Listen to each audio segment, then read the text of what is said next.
And poof, just like that, we were live. Boom, just like that. All right, let me go and check my channel, make sure that we're muted over there and that we don't have. All right. We are live, my friends. Yeah. Rob, Yeah. check your channel. Good to go. Ladies, check your channels. And we are here. All right. Good morning, everyone. Morning. Today is day 5 of 11, and we are halfway there. Today's going to be an amazing, amazing day. Let me just quickly run through what we're doing here. Rob, you want to toss this up on the screen, please?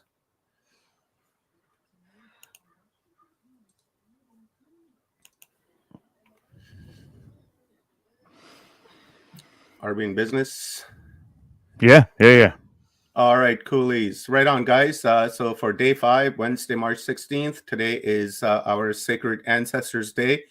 It's going to be amazing. We're going to start off with Eleanor Bayne, and then we're going to jump to Evenah Johnson, and then to Suzanne Christianson, and then to Trina Cooper.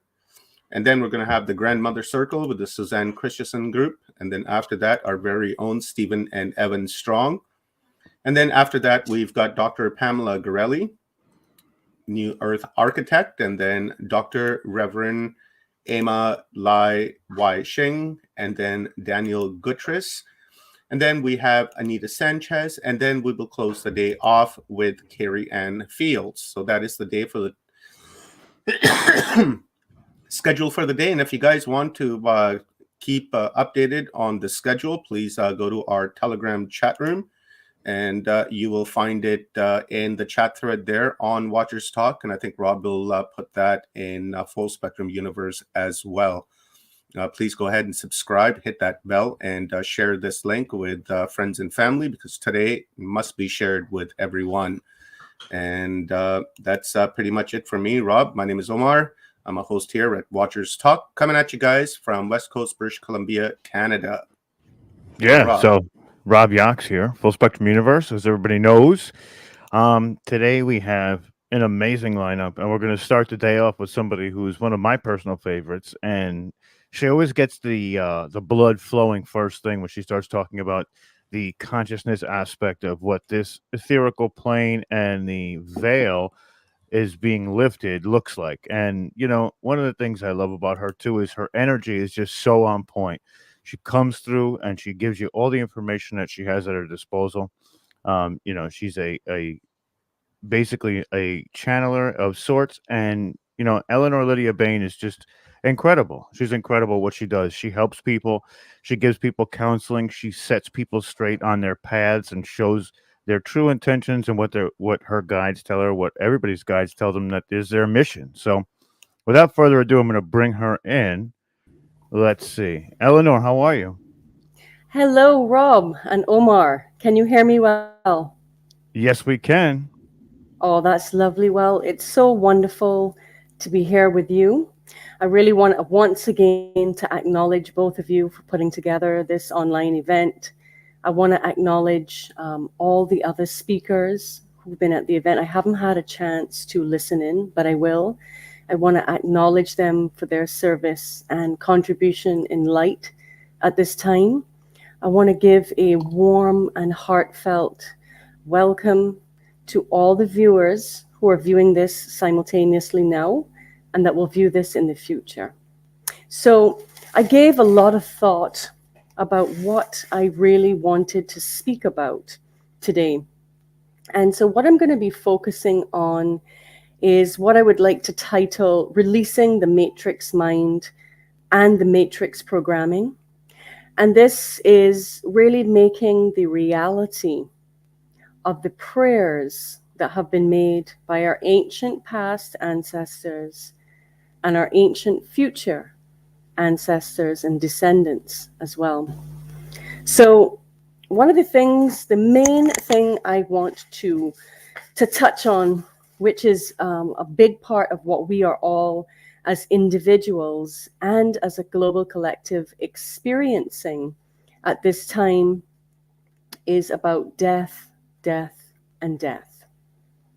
So we are in a very unique passage of time, as we all know.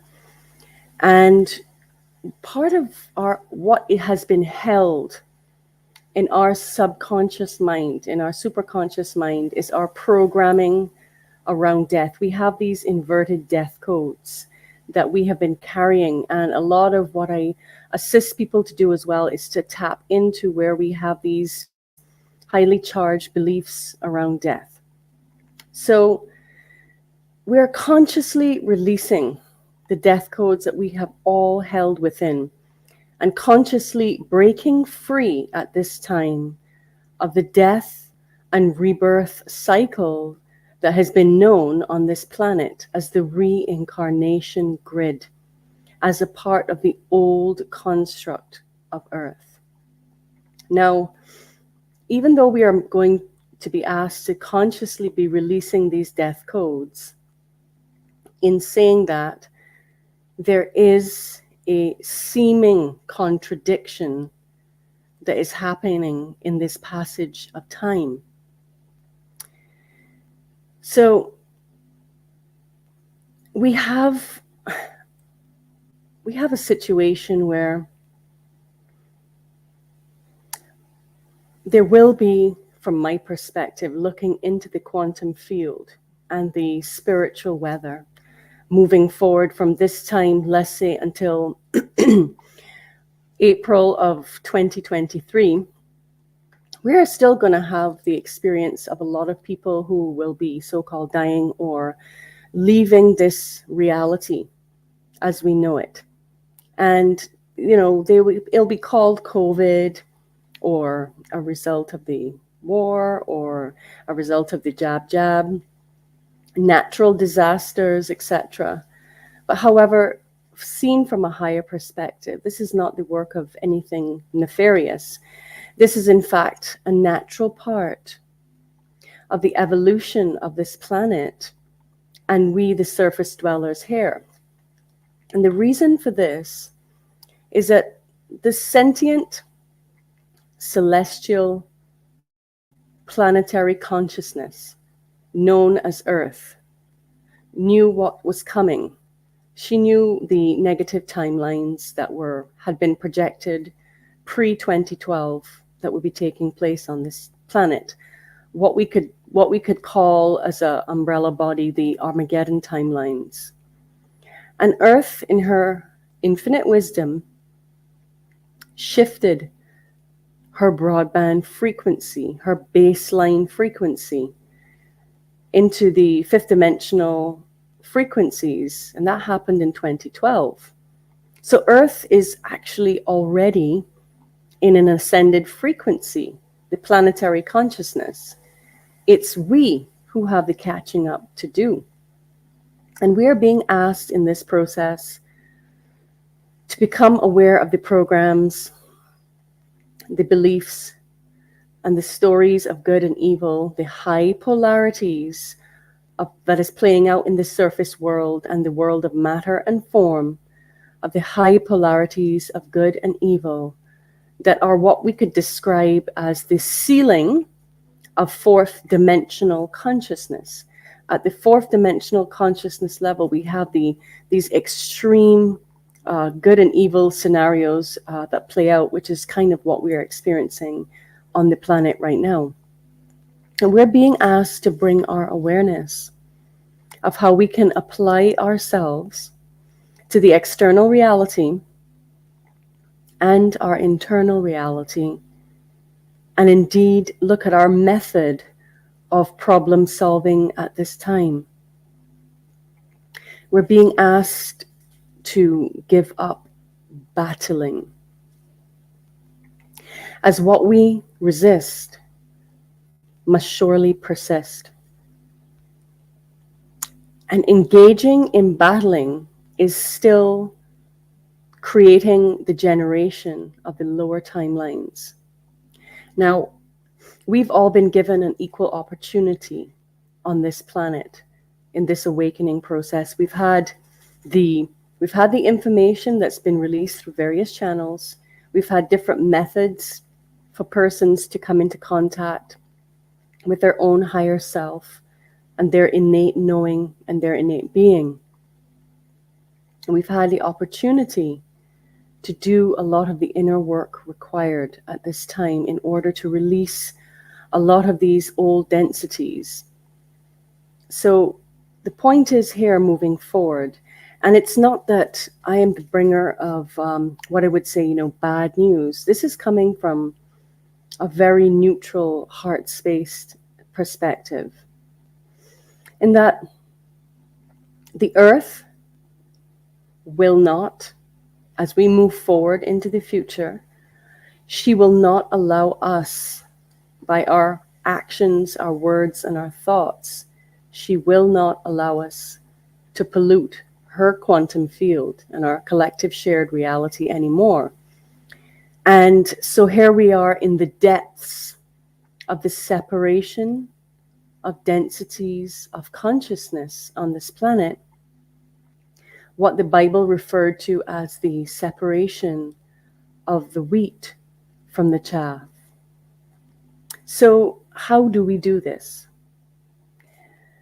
One of the ways is we choose, instead of battling our inner circumstances and what is playing out in the external world, into having the awareness to activate our innate ability to create and also use our creativity in co-creative processes. We are here to out-create. We're not here to battle. This is one of the core shifts that we're being asked in mastering our being and being in a very unique situation on this planet, that we are actually ascending in our bodies. We are in a unique process where we do not need to die in order to grow spiritually, in order to make this quantum leap in consciousness while still in a body. And this is a very rare occurrence, but it also has its challenges. And I myself and a lot of my colleagues and a lot of clients and friends have been looking at the pattern recognition of what's been happening for us. So I'm here to present some tips and some tools that I think are going to be very helpful for those, as we are all in the midst of this process together. So since 2012, when Earth ascended her bandwidth frequency, we have all been walking through our Akashic records. So a lot of all the outstanding karmas, circumstances, stories, and timelines have played out on Earth and played out in our individual lives and circumstances. And in saying this, there has been a lot of triggering that has been going on for a lot of people.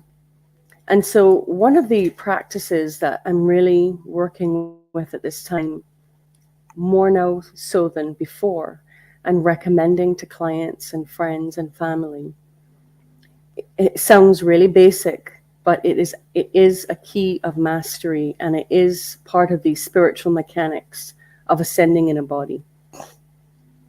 And this key is actually forgiveness.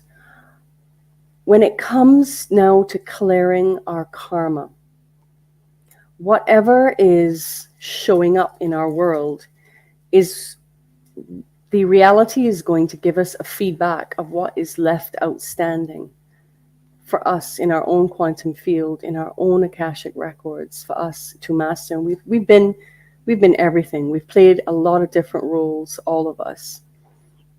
So knowing that we have some of these outstanding karmas, and although everybody may not be capable and in the same place to be able to do this, one of the practices I like to do is, if there is a situation that starts to occur in my reality, If the person is not spiritually aware enough to do this practice, I will call forward that person's I am presence and call forth my own I am presence and visualize the karmic contract between us. And you can use whatever visualization or process feels authentic to you. And to tear up this old karmic contract and state that you do not need this karma between you and this individual. And really seek to hold forgiveness and to give forgiveness for where you feel you may have been wronged.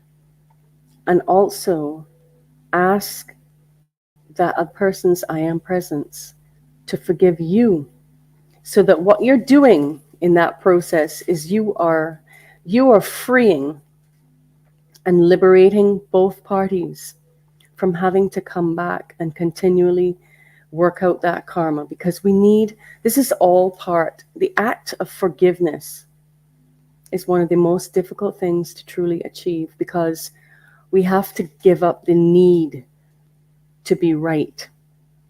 We have to give up the battle of my truth and your truth and being special and being better than.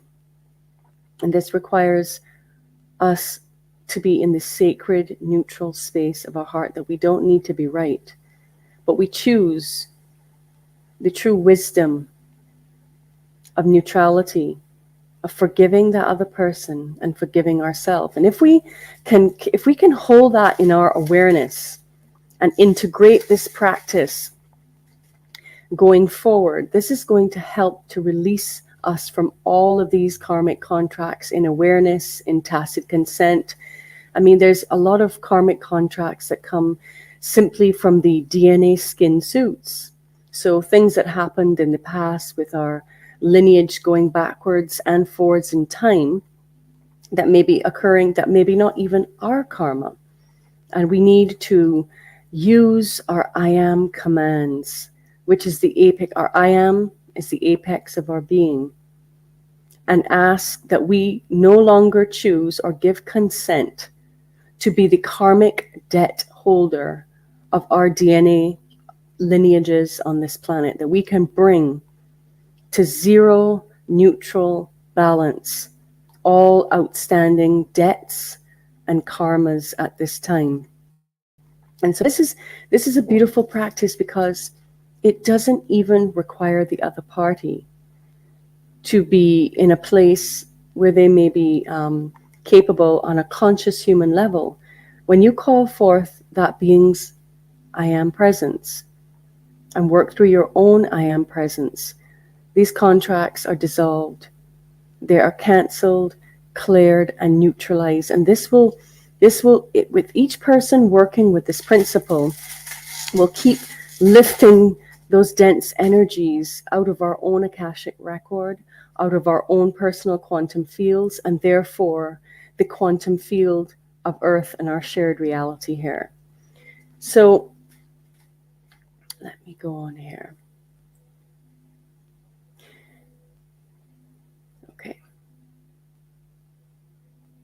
Okay. Now, one of the things coming back to ascending, making a spiritual ascension while still in a physical body, is that there is literally a whole lot of light. What's happening to our physical bodies right now? As we know, we have increasing solar radiation, increasing electromagnetic energies that are coming from the sun, the coronal mass ejections, the plasma, all of these aspects, whether they be the electric and magnetic components, the plasmic components. What's happening to our physical vessels at this time is that it's like all of this very dense, compact, high levels of light are wanting to come into the skin suit. So it is very important at this time, especially within the spiritual communities. People tend to focus on, absorbing a lot of information, just getting more and more and more and more information. And that can actually send the mind a bit bonkers. We're being asked to really be aware of our physical bodies at this time, and to help, to have practices and ways to help to integrate these high levels of solar radiation that are flooding the planet and that are also flooding our bodies. Because a part of this process is that, the best way to describe it is that our higher self wants to fully, drop down into this body. But if the body is full of density, old emotions, thoughts, patterns, physically and biologically toxic from materials, it's not going to be a frequency match. And this can cause a lot of distortion and discomfort. With this is solar radiation. A lot of people are experiencing extreme bloating, myself included, because the body is the container of matter is trying to stretch itself in order to hold more light all the time, to hold more and more and more light. So just be kind and gentle with yourself. If you feel like you're not overeating, you're in a good routine, but yet you still seem to have bloating and swelling, this is very much normal when it comes to the amount of solar radiation and the amount of our higher self that wants to actually ground itself. And it doesn't want to hover. It wants to come in to the physical body, and this can make us feel like we are being stretched to capacity. So not only stretched physically, but mentally and emotionally and energetically as well. So I'm going to give some tips here on how to best cope, because we are going to have increasing solar radiation that is going to be flooding the planet as we move forward in time. So solar radiation is deeply, deeply dehydrating to our physical body. It can make us feel that we're extremely dehydrated. And so one of the basic thing, coming back to basics, remember, as much as we grow in the higher dimensions, we have to have equal balance. Our body has to be able to support those high frequencies, and we have to have a container that can hold that level of voltage. It's like saying we were previously wired for a 110 voltage, and now we have a 220 voltage coming in, and we need to do the rewiring of the body. So staying super hydrated. And I wanted to show two of my favorite products that truly help to restructure water. This is something called Crystal Energy by Dr. Patrick Flanagan. And what it does is it changes the molecular structure of water to that more crystalline structure. It helps the body to make this transition from the 666 carbon molecular structure into that 661, well, we call it crystallized, but I prefer diamondized molecular structure. And then the other thing, which doesn't seem to be so well known about, it's available, you can order it online. This is a product called Natural Action Technologies. It is a filter that you can use wherever you're taking your clean water supply, no matter if it's bottled, no matter what the source is. And we put it through this filter, and it actually changes the molecular structure to that crystalline structure of the water as well. If we don't have access to those two things, we can work with our crystals. We can hold our crystals and we can program them. We can program the crystal to change the molecular structure of the water and any other of the intentions that we have, so that we can create this shift in the molecular structure, and we are getting the most out of the water and helping our body at the same time to shift its molecular structure into the 661 configuration as we continue to ascend in our bodies and ascend in consciousness. where the kinetic energy is greater and greater, and we need a different molecular structure in order to support this density of light. Okay.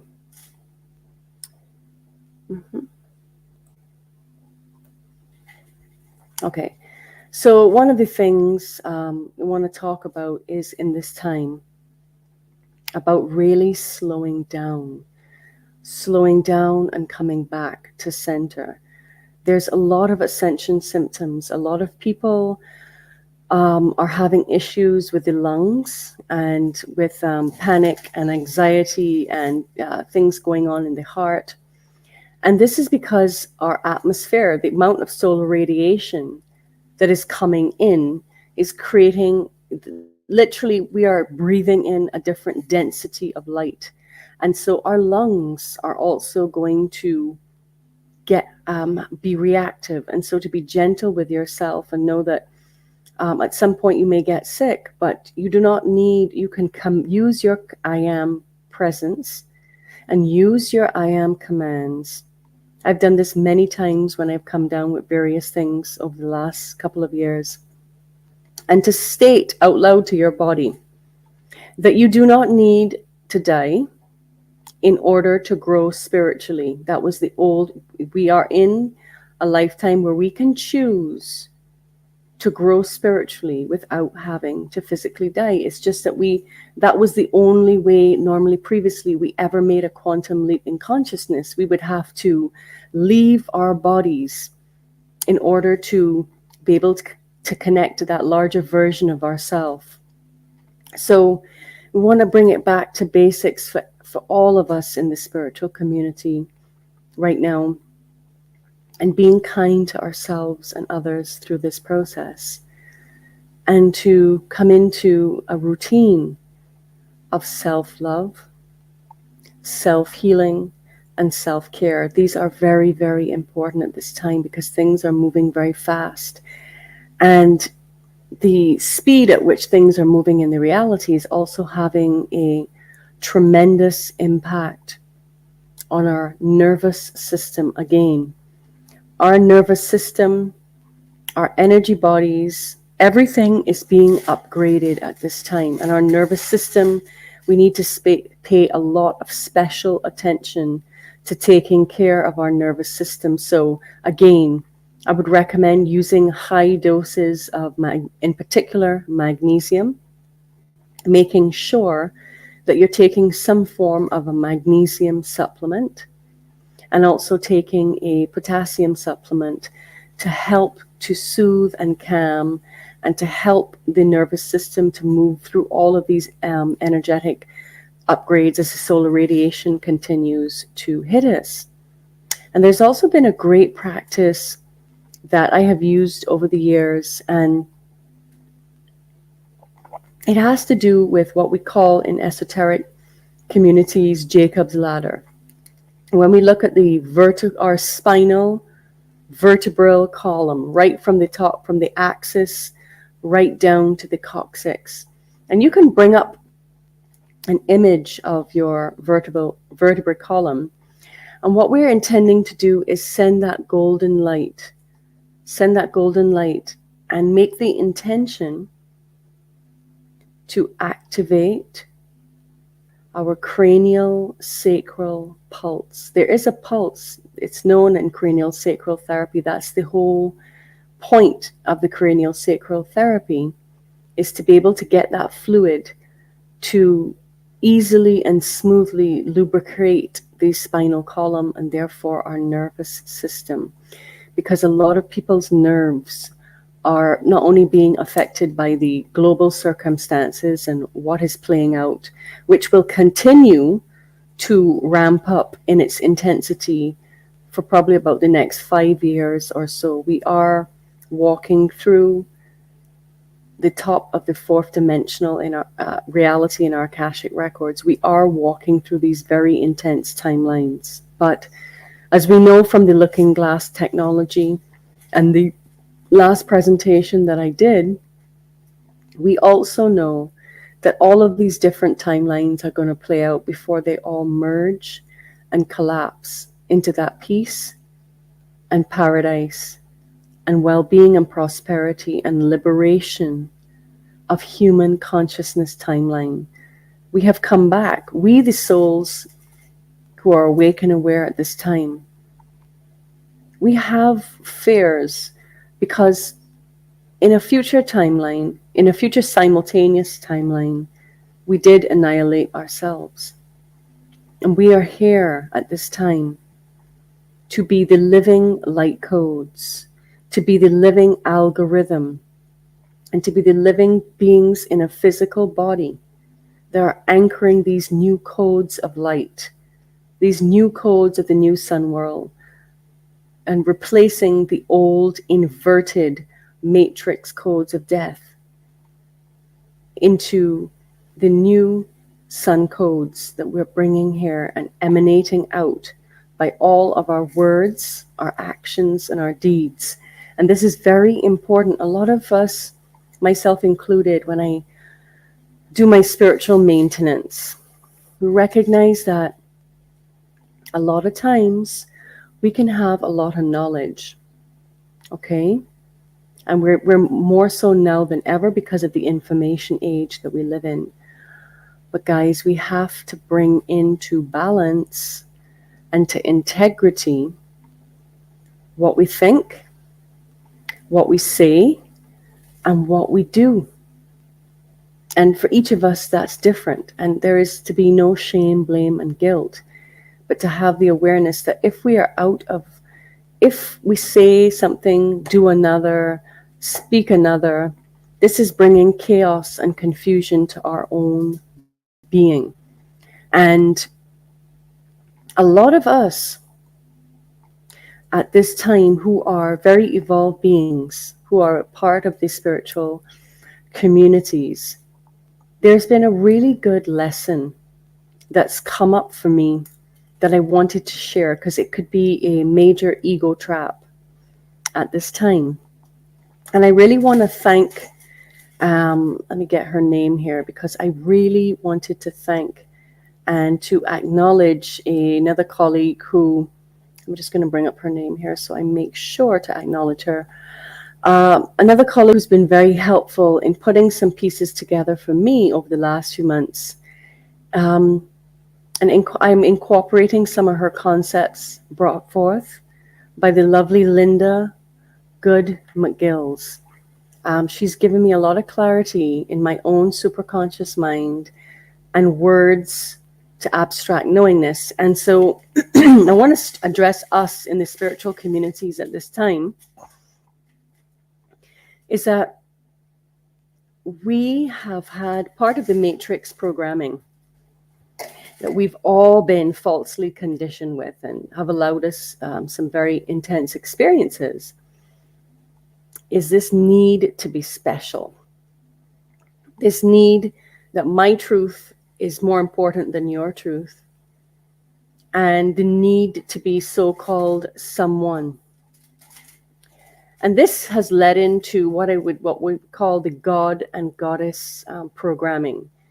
You know, God and Goddess and the need to be special is still a part of the old matrix programming. And I'll tell you why. I'll use some semantics to make this a bit easier for everybody. Being someone is being the sum of the one. It means we have this subtle shift in consciousness from being somebody, oh, I'm different, I'm special. That is still a programming of separation. How we can shift that will serve our highest good at this time is to focus on our unique talents and gifts, our uniqueness, that we can use this particular skin suit so that we could be in the highest service to our highest good and to be in the highest service to Earth and to everyone else that we're sharing this shared reality with, to be in service to others by bringing out, because we have uniqueness and we each have an inner creative genius. But a lot of persons, even within the spiritual communities, are still very enmeshed in, I'm a god, I'm a goddess. Well, I mean, mostly times when we were gods and goddesses, we battled each other to death. And this has been a carry-on from the Atlantis programming, from Egypt, and from the other times where we had great knowledge and power, consciously and with technology, and we did not use it for the highest good of ourselves, earth, and each other, because we used it in order to be better than. The more you truly grow in consciousness, the more that you bring forward and embody your higher self, your divine self, you gain more of a collective and planetary consciousness. You give up the need to be someone. You instead can be the sum of the one and move more into unity consciousness with our unique gifts, talents, and abilities instead of needing to be special. It is still, from my perspective, an ego trap, an enlightenment trap. And I myself have had to do a lot of reflection on that programming and see where moving forward in these energies, you will not be able to, we live in true equal co-creation in the fifth dimension. Nobody is more special than another. Just as if you, if you look at nature and you imagine an entire beautiful ecosystem, no one plant, tree, flower, animal, river, water, air, earth, fire, electricity, magnetism, all are needed to create that perfect ecosystem. None is more special than the other. And this is an aspect of our own consciousness that we're working through to release this inverted matrix programming at this time, so we can continue to grow and ascend in consciousness. Okay? Okay. And this is another thing I'm going to touch on now, what is happening in terms of this time with the global shift that's happening, and those who are not able to shift in consciousness at this time. As I said before, I've seen several things in my dreams. Really around November last year, I had some dreams and downloads, and I didn't want to face it because it didn't seem good to me. But the earth, again, in her intelligence, she is releasing a whole lot of dense energy at this time. And so there is the potential, as I see it, again, that there will be a lot of natural disasters that are just it's not the cabal and it's not anything like that. It is a natural process of the earth creating balance and harmony and removing the energetic and physical pollution so that she can bring more balance and stability as she continues to hold that fifth dimensional frequency for us, which we are being asked to entrain to at this time. So,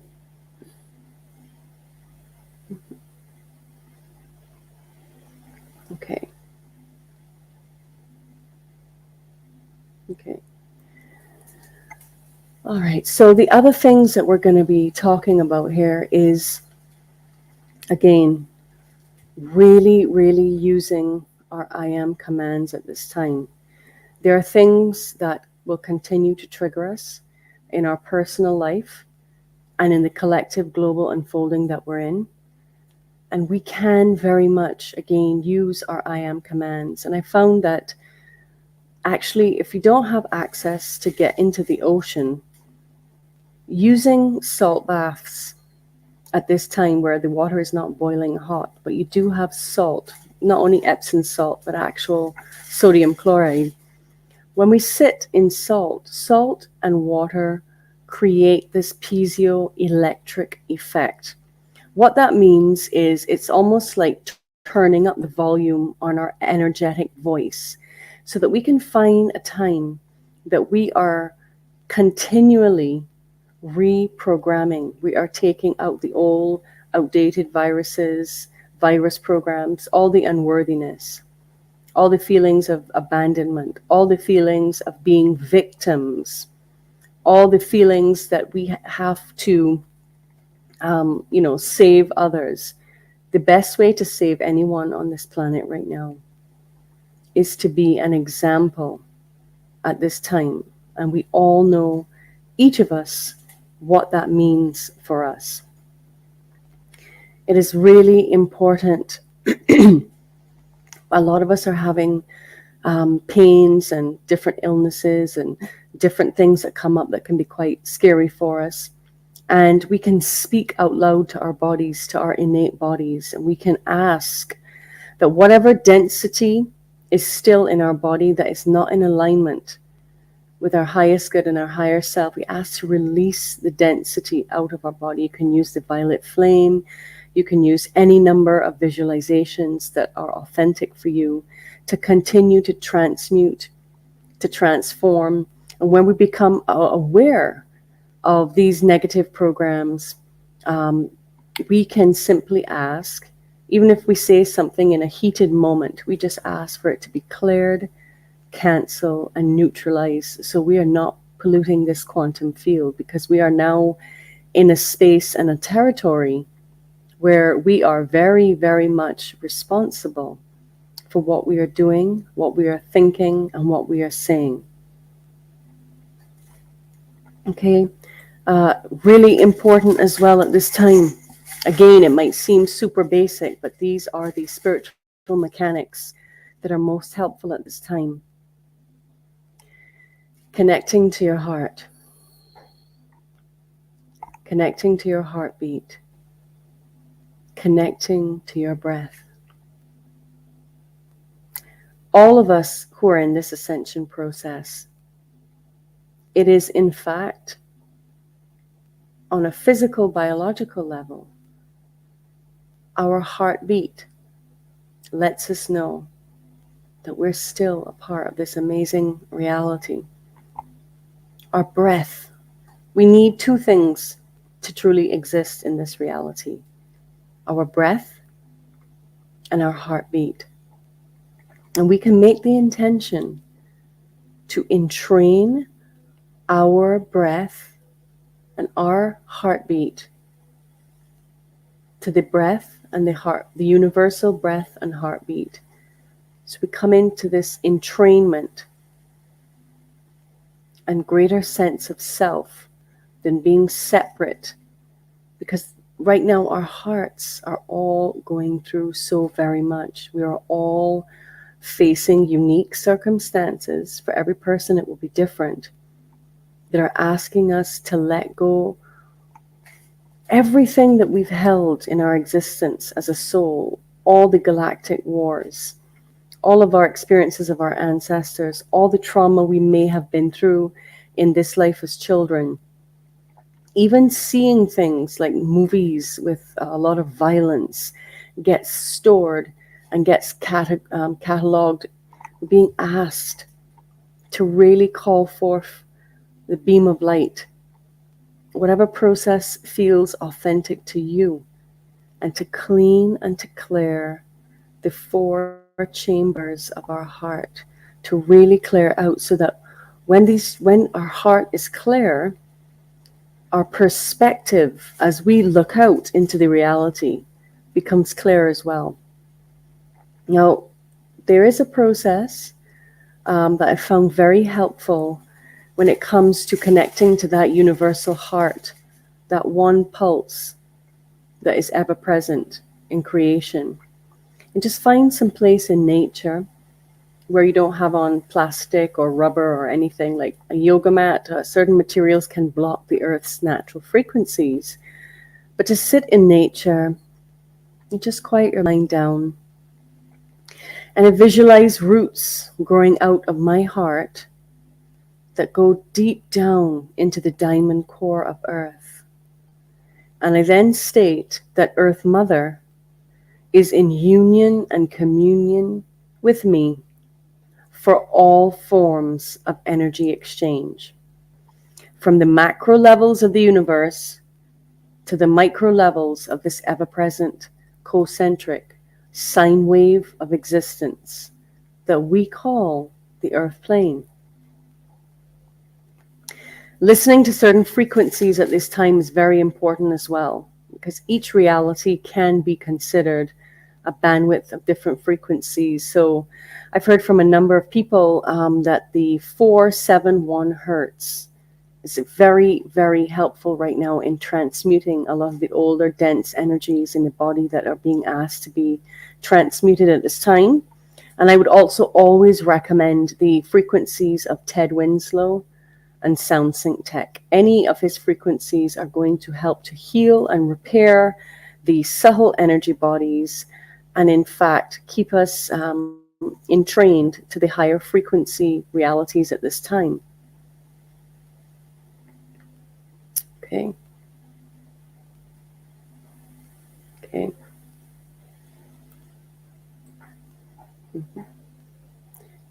All right. So again, we want to be seriously working on and focusing on releasing all old contracts, vows, and agreements that keep us in unknowingness tied to certain timelines. We have to ask to be released, to be the karmic debt vehicle of any previous karmas, and ask that we are consciously working from a day-to-day level by things or people that trigger us into now dissolving, transmuting, clearing, canceling, and neutralizing all of that old karma. Okay. We also have to be aware that there are the artificial intelligence programs which are running through the matrix.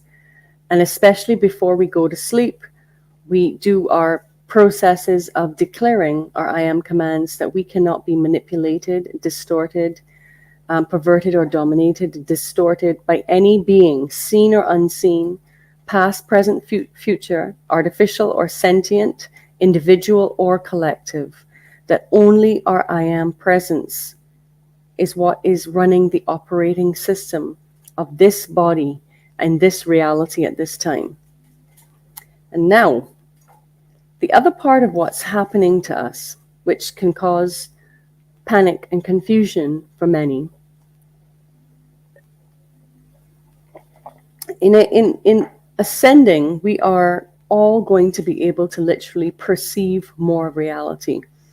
So we are moving from using a 3 to 5% brain capacity into a 15 to 20% brain capacity. So literally, the more of the brain we use is directly correlating to how much we can perceive in the reality. So if we're using 5% of our brain, we're only really interfacing with 5% of the available data in the reality. So we can start again to use our I am commands to start to command, visualize, and make a daily practice that we are now giving permission that we start to use 20% of our brain capacity. Having 20% of our DNA active.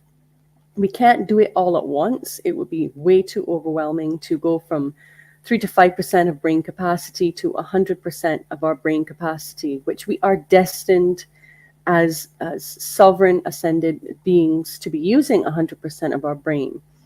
But we have to take it in increments so that the body can be able to hold these changes without being blown like too much electricity to a socket. It will blow the socket. So we've got to be building our ability to hold these higher frequencies. And as we use more of our brain capacity, more of the data of reality does fill in. And this is where we need to give permission to ourselves to see what is in the reality. Because of course, there are things that we say is scary to us. It's going to be scary. There is nothing more powerful than the will of God. And there is nothing more powerful than the energy of unconditional love. No dark being alien, rogue alien, none of that is more powerful than pure, absolute, unconditional love. There is no frequency or being that can trump it. And once we really make a practice of just sending that pure, unconditional love to ourselves and out to the reality, anything that is of a lower frequency has to dissolve. It can't match that frequency. And this is going to be very helpful with us overcoming fear, because the more we do grow is the more we see. And they're all types of beings that, we share this soup of creation with, especially on the astral realms. And we get to see that there are many versions of ourselves that have been not too nice, to say the least.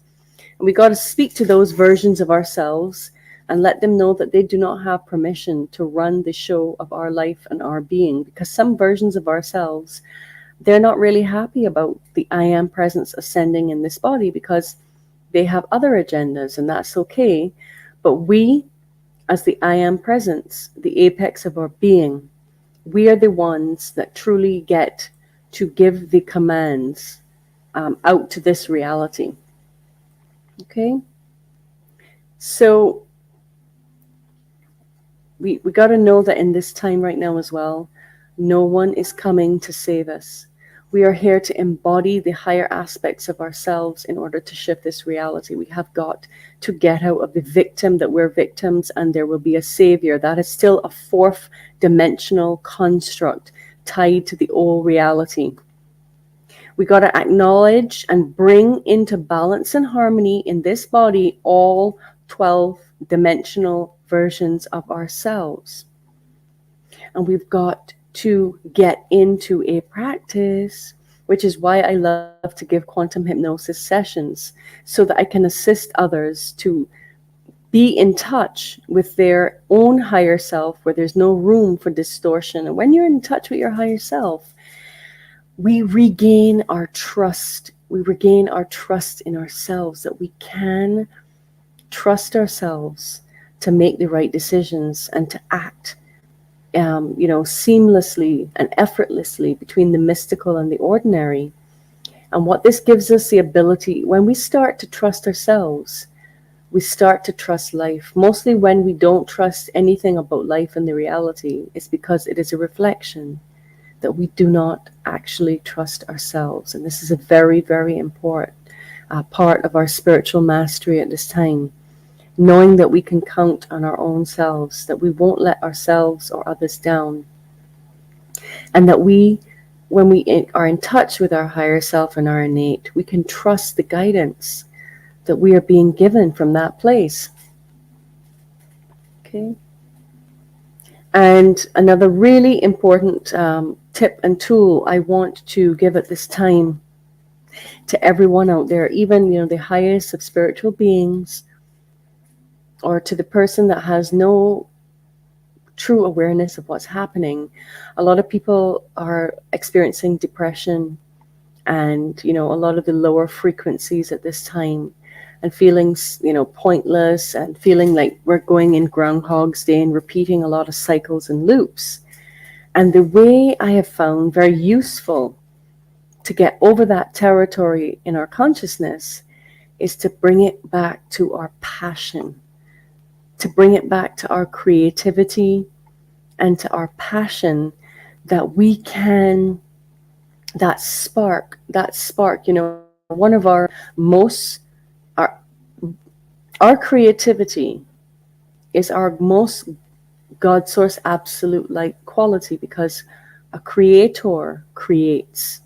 And to get in touch with our passion, guys, whatever that might be for you, and to get in touch with our creativity and spend a lot of time activating those creative aspects of ourselves. And that will bring back a lot of our purpose and our passion, where we feel kind of like in a dead zone with life. And our creativity allows us to share our gifts and our love with this world. It could be anything, but it needs to be unique. And you need to feel very passionate about it. So you're flowing that energy out from you and into this reality. And so In closing, in this upcoming spring equinox of 2022, I want to remind everybody that the portal opens on the 17th of March and it reaches its zenith or climax on the 20th and the 21st of March. And then the portal closes on the 23rd. And I'd really like to encourage everyone out there to please put a little time aside to do some clearing, some cleansing, some transmuting, some neutralizing, to do some spiritual housekeeping, and to do practices to help to release the dense energy out of your body at this time, and the dense energy being held in the Akashic records and our energy fields, and as well as connecting in intention. It could be physically, but it could be simply via intention, that all of us would be as one unified collective force of love over this upcoming spring equinox, and that we can continue to create this divine matrix of light, because the matrix is not actually our enemy. The matrix could be seen as our lover, and we need to come out of this bipolarism, of this love-hate relationship with this reality, because remember, we created this reality, and we've come back from the future to ensure the paradise timeline going forward in our reality. Thank you, Rob and Omar. I don't know if you have any questions for me now at this time. I just wanted to jump in first off and say that, whenever you speak, I get captivated, because this function of timelines and how we're able to change these timelines, for me, it resonates because, for a long time I was on one path, and I thought that path was the path I was supposed to be on. Then my realization happened where I knew that something different was out there for myself, and how my timeline has changed from not only what I saw, but from what had happened already too. So there's this different aspect of when you're looking forward or backwards within those timelines, and how you take away different pieces. I want to try and say this right because I'm trying to articulate it properly. But you look at situations in a different way than you did when you were not on that specific timeline. So my question is, how do we go back and evaluate some of these past experiences now that we have this more of an awakened sense? And we look back at some of the stuff, and sometimes we feel disappointed in ourselves or a little bit down because of the way we approach certain things. And if we would have known then what we know now, things would have been different, right? Like that paradox a little bit. So, well, that could be a really fun thing, which is actually one of the it's actually a form of time travel, Rob, because it's been proven that our subconscious mind has no reference point of time. Now, how we figured this out was actually through sports psychology. When athletes, high performance athletes, were asked, they were hooked up to machines, and they were trying to see what was happening they were trying to get the formula for success. So sports psychologists wanted to see what was happening in the brain and the body that produced the highest results. But this changed not only sports psychology, but the whole field of psychology forever, which was that when these top athletes, these top performers were hooked up to the machines, and they were asked to go back in their mind and replay like that when they won the race or when that top shooter hit the mark, their body was registering that they were actually running the race. Their body was registering they were actually doing that event, because the subconscious mind is not limited to the constructs of the conscious mind of time and space. So a part of what we do, you can do it via intent. We've got to trust ourselves, Rob. You can do it simply via intention, or you can have someone like me facilitate, whether it's in this lifetime or another lifetime, that we can go back and we can change the we can change, we can ask for forgiveness, we can go back in our consciousness, and we can actually change that timeline. And that's one way to do it. And I have a really cool hack that I think you'll love. Like, again, being creative. So I also saw things over different periods in my own quantum field that were really disturbing or really dark, whether it was myself or things I was exposed to or experienced. And literally, a timeline can be seen like we said before, a strip of film, where each still has a scene that's playing out. And our consciousness is when it goes, a strip of film is just a dark inanimate object, but when you shine the light, it blows up as a large image, which is what we see via media, etc. So it's our consciousness shining through that strip of film. And so where I've seen chunks of very unpleasant and things I would like to see shifted, I literally visualize that timeline or those scenes that have played out in that timeline. And I take like a brush, a rainbow brush, and I brush it over, and I bring healing and light, and I change the images that occurred in those timelines so that I can experience the change in the reality here and now. And I know this works because when we go and we change things in the past, we can see the shift in this reality here now.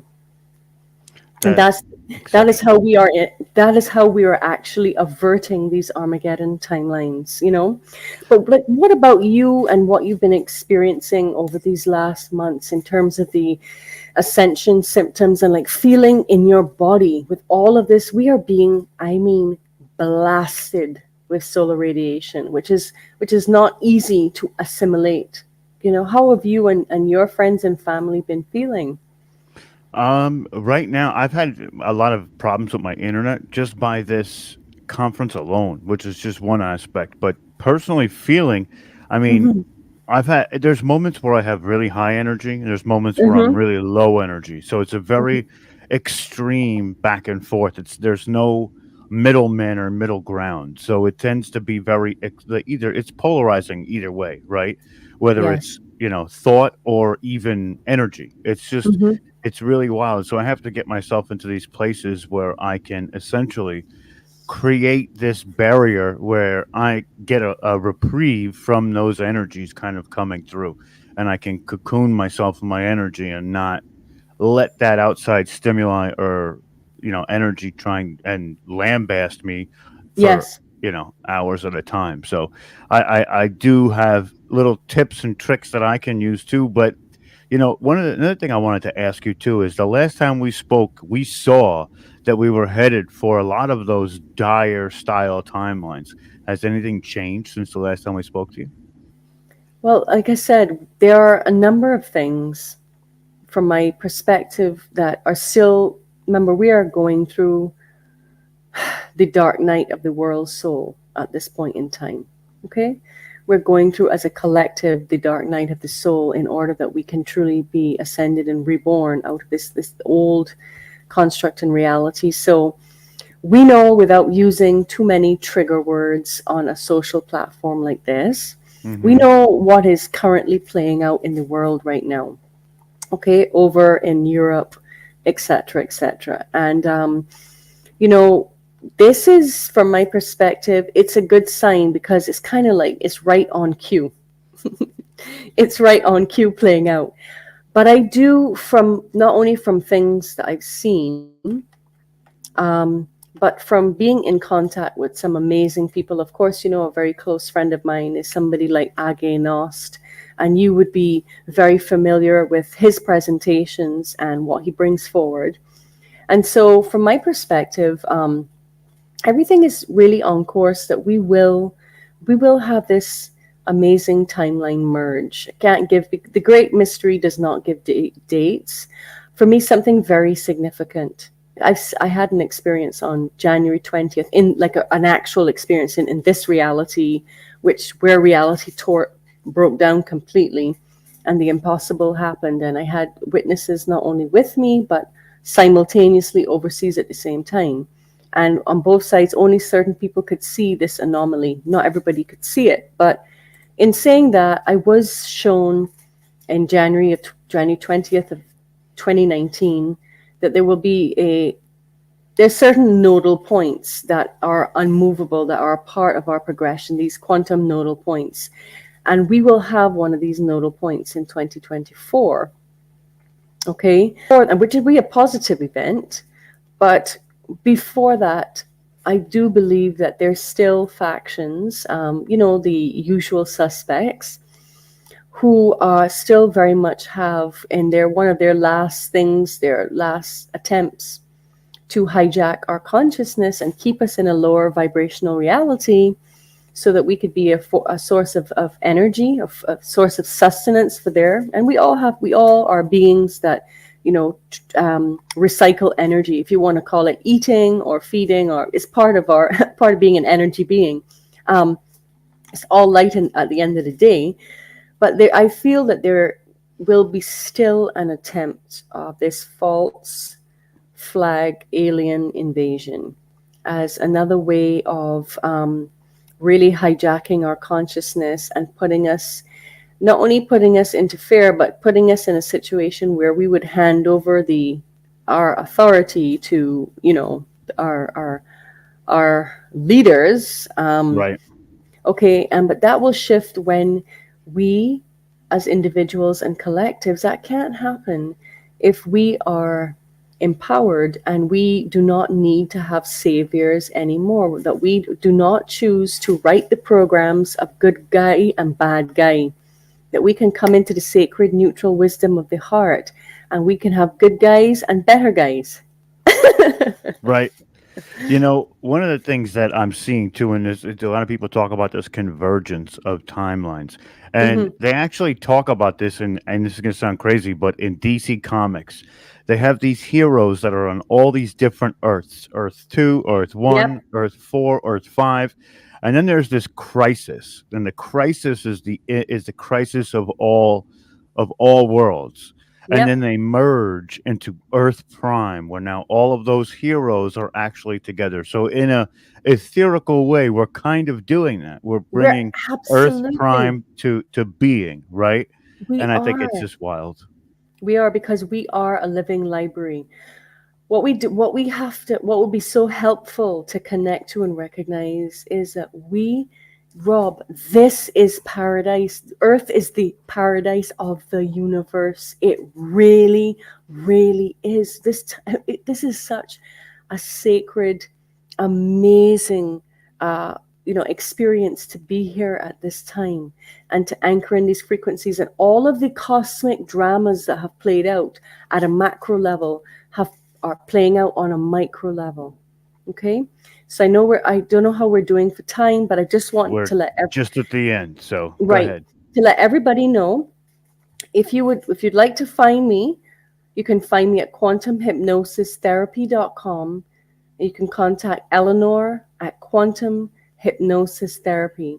Rob, I really, really have enjoyed putting this presentation together. So much love to you guys and to all the thank you presenters and to everybody out there on planet Earth.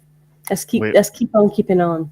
We love having you come through, Eleanor. It's always amazing. Your energy is off the charts. You bring such incredible information every time you come through. So thank you. It's an honor and a privilege to have you here yet again. Thank you. All right. Until next time. That's right. Until next time. All right. So let's bring Omar back on the screen. There he is. What's up, brother? What's up, brother? That's amazing. The event wouldn't be the same without Eleanor. Her energy is just miraculous. I just love Eleanor's message, her delivery. It's amazing, and I definitely is. love it. So we got a little bit to do something here before we bring our next guest on, Evenah Johnson. So let's bring Stone Hobbit on, and Liane Curtis. Where are you? Which phone is Liane Curtis on? She's doesn't look like she's on any of them at the moment. Yeah, it doesn't look like it. So guys, today is our buddy Dr. Jones' birthday. Yes. So with that in mind, I would like to sing Dr. Joan a happy birthday song, and let's toss this on there. So let's give Dr. Joan a beautiful happy birthday song. Ready, guys? Yes. Okay, ready. 3, 2, 1. Happy Happy birthday birthday to to you. you. Happy Happy birthday birthday to to you. you. Happy birthday, Birthday, Dr. Dr. Joan. Happy Joan of birthday Angels. to you. And many, Happy many, many, birthday many, to many, many you. more. Yeah. We're all out of sync. That was all right. Listen, it was all of our energies massing to coagulate and make Earth Prime. That's how we're going to do it. I like that, though. Earth Prime, like we are those heroes. This is Earth Prime. We're here. We're, Yeah. like you say, Omar, we are the ones that you've been waiting for, but we are the ones that we've been waiting for as well. We work Absolutely. on both sides of the spectrum. The Yeah, full that's right. spectrum. Shameless plug. Full spectrum universe. Don't forget to subscribe, like, and join the channel as a member to support Rob so that he can continue to bring you conscious-based content to raise your awareness and to raise the awareness of everyone around you. Thank you very much, Rob, for your service. And I'm going to bring Evenah on here right away, but I'm going to do her presentation or her bio here really quickly. And then we will bring Evenah on. So let me just quickly read Evenah's profile. As an advocate, Evenah speaks on topics revolving around being more deserving of yourself and adult survivors of childhood sexual assault. These topics are highly important to her because of her past personal struggles with self-love and being an adult survivor herself. Yes, her great passion is to teach on topics dealing with spiritual and magical development. Born in Atlanta, Georgia, and raised in urban communities, Evenah Johnson is often noted as very unassuming. Despite that, she became an intuitive consultant, certified spiritual life coach, and a heretic public speaker. She has studied various spiritual systems and magical paths from ATRs and animism to Zoroastrianism and the magic of Zen. The gateway that began her magical journey was Wicca. She truly loved this beautiful tradition because of the great emphasis on nature, but she did not feel completely at home. This sent her on journeys into astral projection, candle magic, demonology, astrology, numerology, hoodoo, herbology, kinesiology, human design, voodoo, iridology, dream interpretations, various divination tools, Luciferianism, kitchen, witching, music magic, sex magic, and sigil magic. That list only named a few, yet her most favorite practice is chaos magic due to the use of elements of their other systems and traditions into the big one formula. Right on is very long, and I don't want to go through the whole thing and eat up Evenah's time.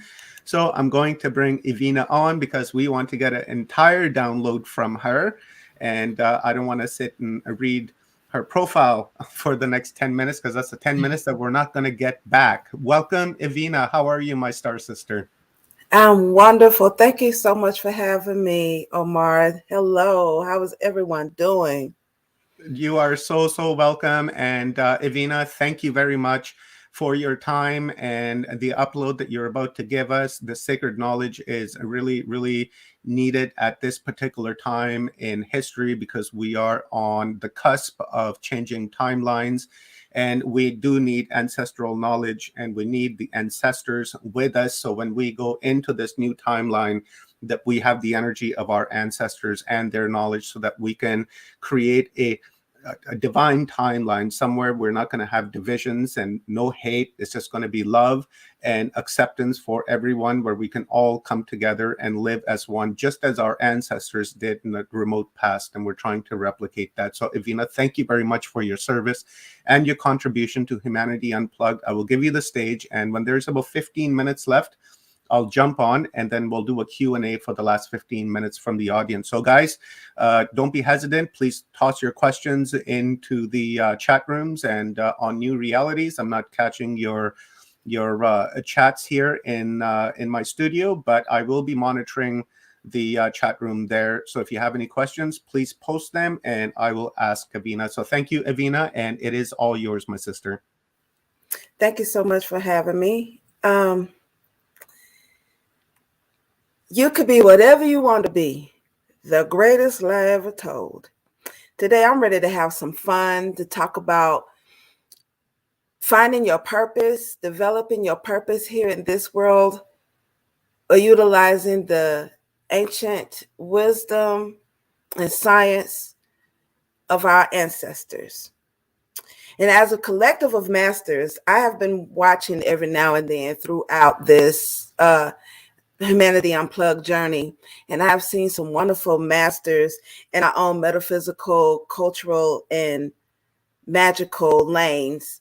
But there are things that were taught to us so early in life that even we still believe some of the things to be true. Most because some of the things that were told to us sound so beautifully uplifting and so beautifully empowering that it simply must be righteous. But throughout our childhood, we were induced with a plethora of images of things to aspire to, like being a doctor, a lawyer, firefighter, police officer, a chef, Superman, Wonder Woman. And in playtime, we would go and create our whole world magically through the power of imagination. And when we're in full throttle in the playground playing, we are in these characters that we admire so much. And then you have an adult come to us and ask us this famous question. I know there's some of y'all that had these questions asked of you by our adult figures when we were children. What do you want to be when you grow up? And then you have kids that be so excited to talk about their future selves. They'll say things like, I want to stop crime, or I want to deliver babies, or I want to be a rapper, or one of my favorites, I want to be Wolverine. And they will say, all the children would laugh and think of, that person is silly for thinking they want to be Wolverine, something so unlikely. And then an adult figure would say, that's okay. You could be a rapper, you could be a police officer. And then they hit us with this line. You could be whatever you want to be as long as you put your mind to it. Like, how many of us have had an adult figure in our past that tell us that? And how many of us believed in that wholeheartedly and lit up with empowerment and joy when we heard that? And how many of you arrived to that future self that you claimed when you was a child? And are you satisfied? Are you fulfilled? If any of those answers are no, how many different fields or career fields did you go through to find that fulfillment? Did you ever find it? For generations, many of us have been separated from the ideas of being fulfilled in our career choices. Look at this day and time of what everything has been happening. We have been induced and molded and conditioned over the years. We grew up more into just getting a job to survive. That was what we were taught by our parents, by our elders, to go to school, get a job, go to school, get a good education, get a job. Hopefully someone taught you to save for retirement and then die. Too many of us have spent decades in undesirable positions to never know the feeling of being fulfilled in life. The idea of living transformed into just existing. This way of existing caused a lot of stagnation, debilitation, sadness, and emptiness. Just look at the vibratory frequency of this world. Everything has just been going downhill. Now there's a complete split. But you still have this half of the split with generations upon generations of stagnation, debilitation, emptiness, sadness. And this has become normal. So normal that we intentionally passing the existing lines of thought down to our offsprings. Whatever happened to obtaining our destiny and fulfilling our purpose in life? Now, there's a difference between destiny and fate. For fate, you have no say-so in where you're going in your life. It's like some unforeseen source or some unknown entity makes sure that you get to wherever they want you to be, and you have no say-so. But destiny, another predetermined future, whether in general or as an individual, is involved in participating in achieving an outcome. But you have choices. They call it free will. So, and what is purpose? Purpose is the reason something exists and intended end, aim, or goal. Purpose creates meaning, offers a sense of direction, and helps guide our paths, behaviors, and our goals when applied to our lives. So have we really gotten to the point of believing that we're not important enough to have purpose for living and a destiny to attain? I remember an elder when he was passing away, someone told me when an elder was passing away, he said, what was this all for? To think that you lived a whole life really doing nothing, that you dedicated your life to really doing nothing because no one told you what your purpose is.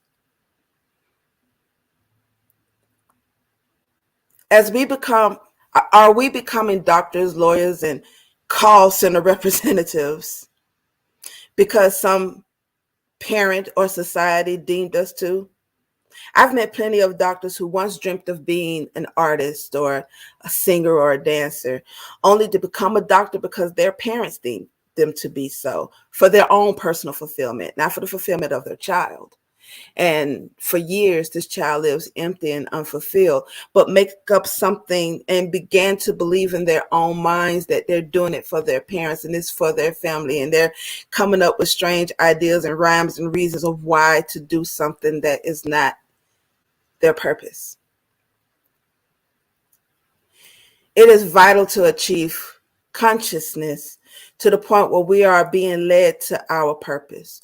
We must begin now to travel on our individual and collective pathways of fulfilling the purpose in which we have come here to fulfill upon. I argue for the reason why many of us are here right now, especially those of us who have been giving presentations and more presenters to come in the next few days, is that we are here to assist others in coming into their purpose. So I have this amazing friend. He's a doctor by the name of Dr. David Feschuk. Another amazing doctor who is actually a family member recommended that I visit him for my back pains that I was enduring. So I'm laying face down on his chiropractic table, and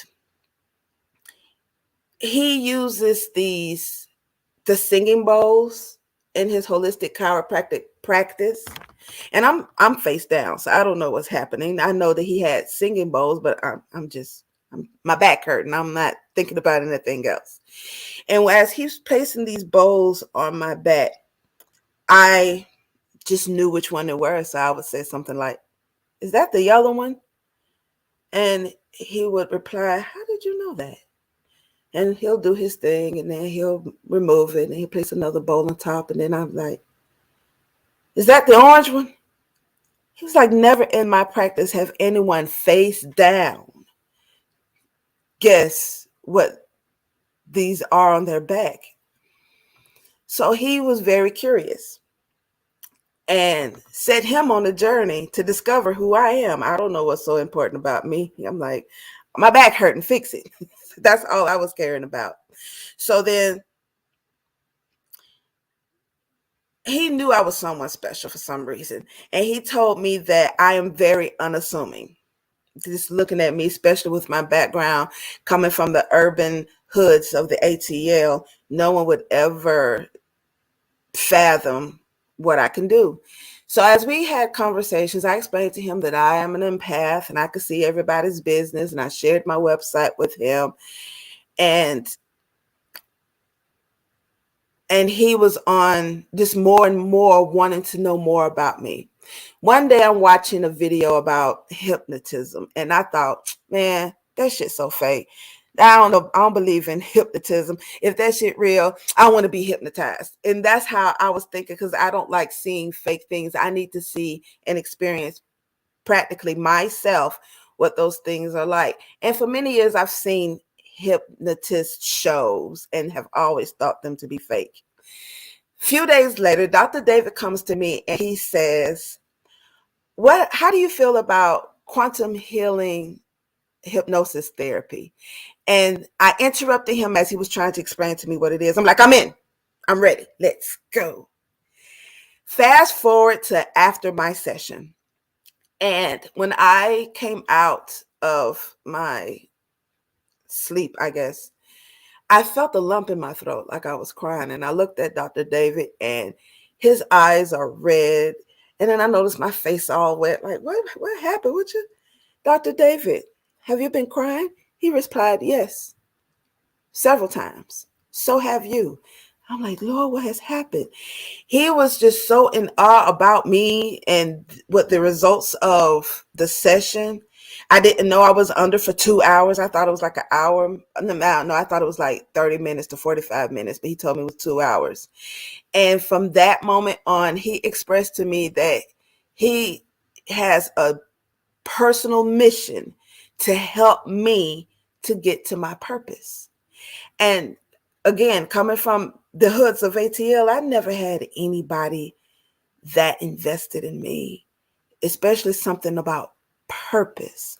Not help me to go to college or help me to any other regular mundane thing, but to fulfill my purpose.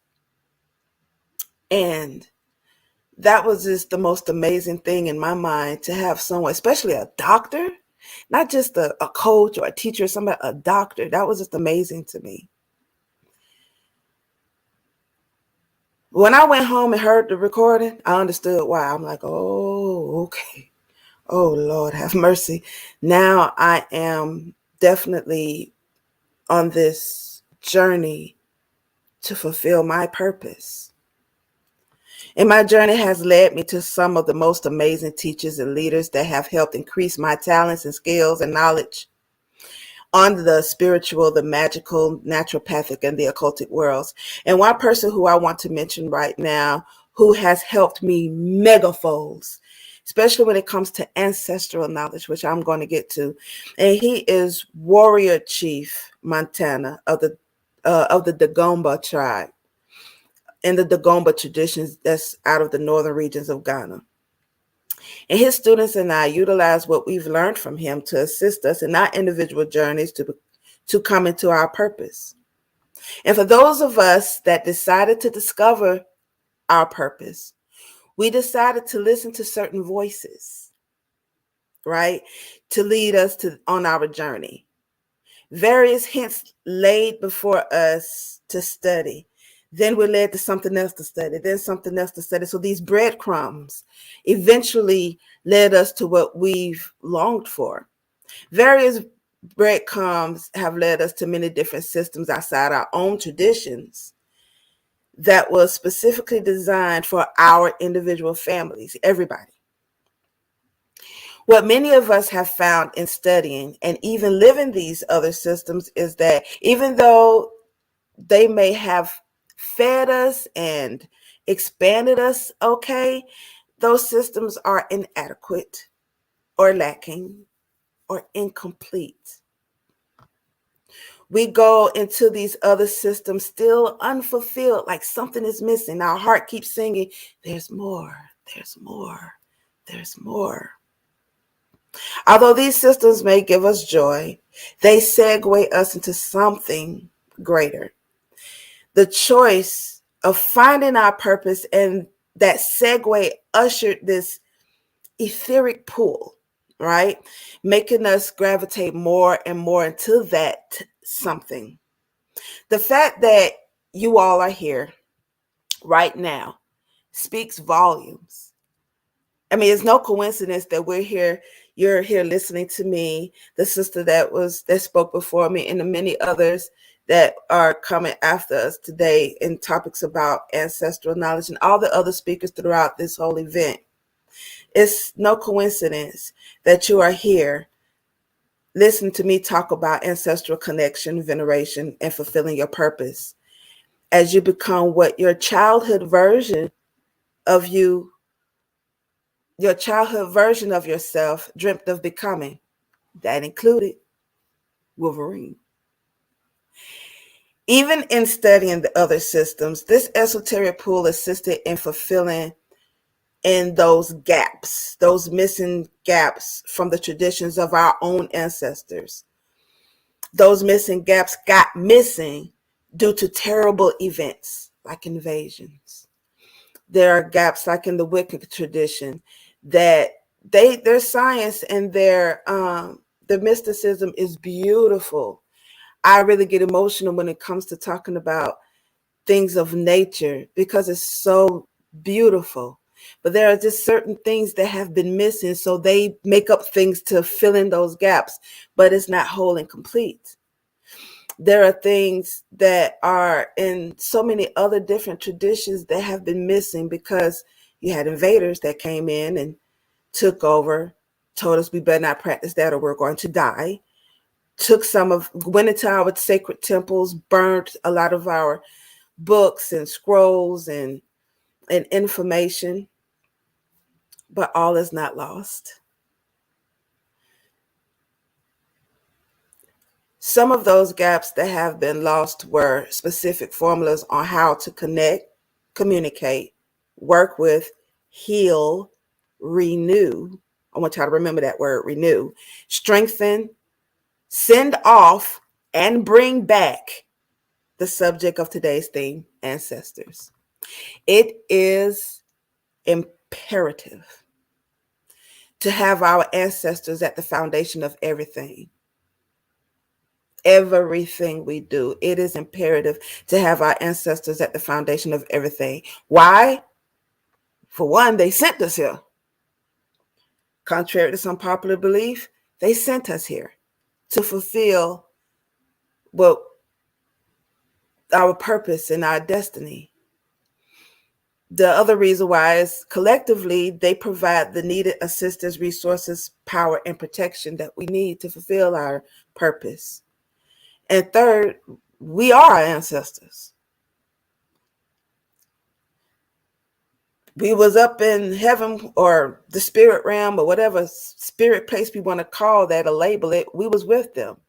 Some of us are our own great grandpappy, or great grandmama, auntie, cousins from millennia ago, returning back to fulfill our purpose. But due to this loss of information, there have been generations upon generations of our family members just sitting in this type of limbo in the spirit realm, still holding on to traumas and grudges and sicknesses and other worldly things. But they must be healed. There must be specific, not just any old random something to make up, but specific rites and rituals to help them get to certain realms of the spirit world. You cannot get into the realm of the ancestors with all that negative that's on you, with all these traumas and sicknesses and pains and grudges. You just can't. They're not going to let you in their home like that. It's kind of similar to Christianity. You know, you can't get into heaven unless you perform a ritual that's called asking for forgiveness and accepting Jesus as your personal Lord and Savior and being baptized or things like that, right? Excuse me. I think a cold was trying to come on, but I wasn't going to let that stop me from delivering my message today. So I apologize. That is a specific ritual in Christianity to cleanse yourself of sin in order to gain access to heaven, right? However, for many of us, there is a concentrated effort to detach us from this great resource by taking us from our traditional ways of life.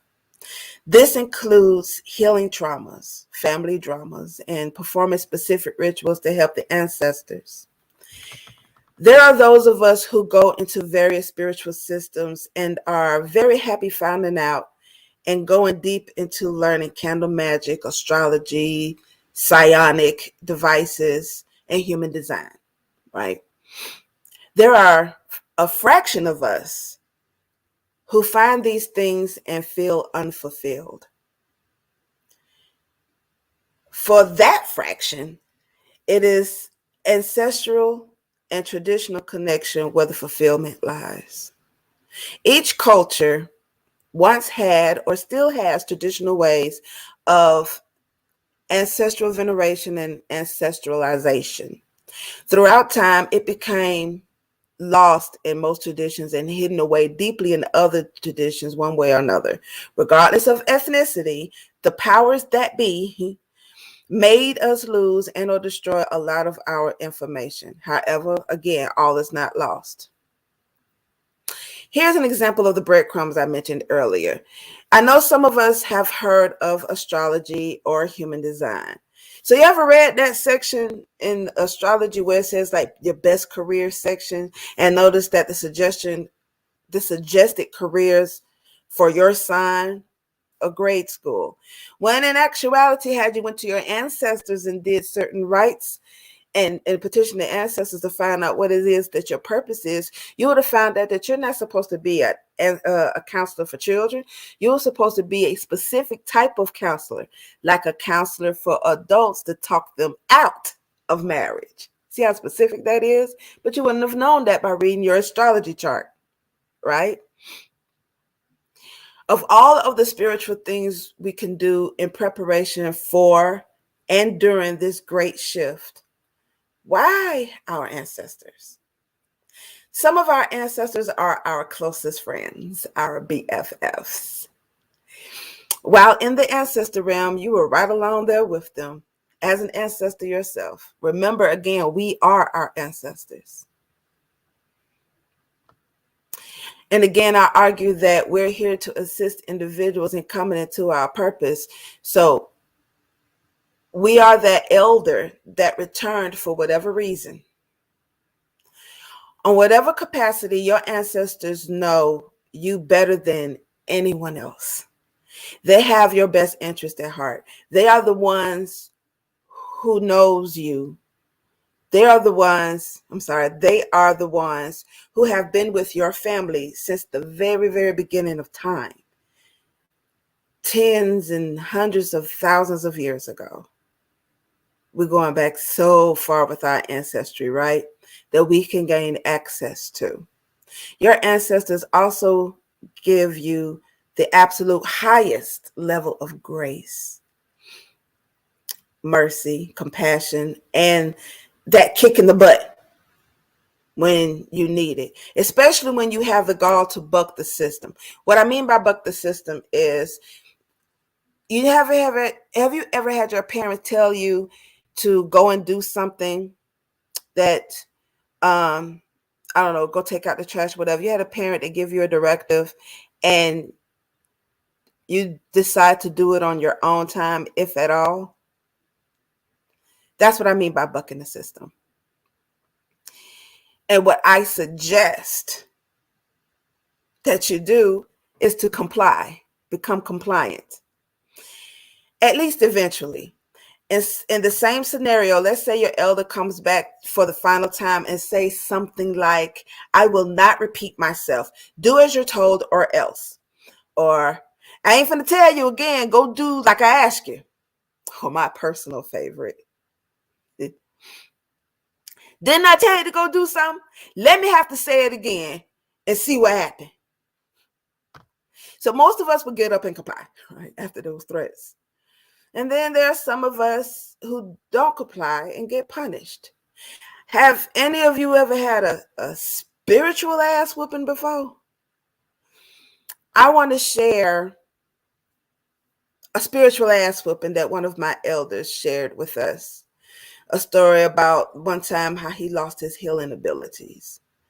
So he knew that he had the ability to heal. And one day when he was actually in Christianity, he and his mate was at church.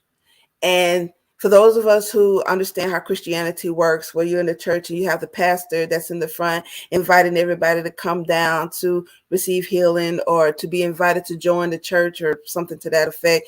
And while people were going down the aisle, he noticed someone in a wheelchair. And Spirit told him, go heal him. Go and heal him. Go heal him. And my elder at the time, he was younger, much younger. And he was like, not living was his quote. They kept urging him to go heal him. He's not, nope. I ain't doing that. I'm not going to go out here and look stupid. He felt hands on him, pushing him into the aisle. And he's grabbing on to the back of a pew that's in front of him to keep him from going into the aisle. Like, what is happening? Keep urging him, even gave him directives of where to put his hands on the person to heal that person so they could walk. Gave him words to say to heal this person. But my elder at the time, he didn't want to do it. He was not trying to look crazy. He didn't follow the directives that was given to him by Spirit. So the very next day in his car on his way to work, something told him to look up. And when he looked up, he noticed an eagle circling around following his car. Then he heard distinctly, we're going to take that from you. He knew immediately what they were talking about. They were talking about his healing ability. So he started this whole begging thing. Oh, no, please. Okay, I'm sorry. Okay, the next time you ask me to heal, they were like, nope, we're going to take that from you. And all of a sudden he said that when he motioned his hands like this, he felt a pull, like something leaving him. He said he never felt so empty, like it was a piece of him that was taken from him. And he never felt so terrible, so bad, like, oh my God. But don't worry, ladies and gentlemen, don't worry, brothers and sisters. He eventually got his healing abilities back, but we could say that for another conversation. But that's that spiritual ass whooping. When they tell you to do something, we need to be able to listen. I have a whole program where I speak about talking about your first mind is your divine mind. Your second guess is a hot mess. Your first mind is that spirit, or popularly called your higher self or your spirit guide, amongst other names around the world, that speaks to you, that has your voice, but speaks softly and in peace, but gives you directives. That other voice, that second guess, starts explaining itself, like why it's the better suggestion than whatever that first voice was talking about. That's your ego speaking. That's something else. That's not spirit that's guiding you. So you have all of these resources at our fingertips, ladies and gentlemen. You have your ancestors, you have your spirit guide that is guiding you to your purpose. But we're not taught these things. A lot of us aren't talking about these different resources from the spirit world that can help us to fast track to our purpose, to our journey.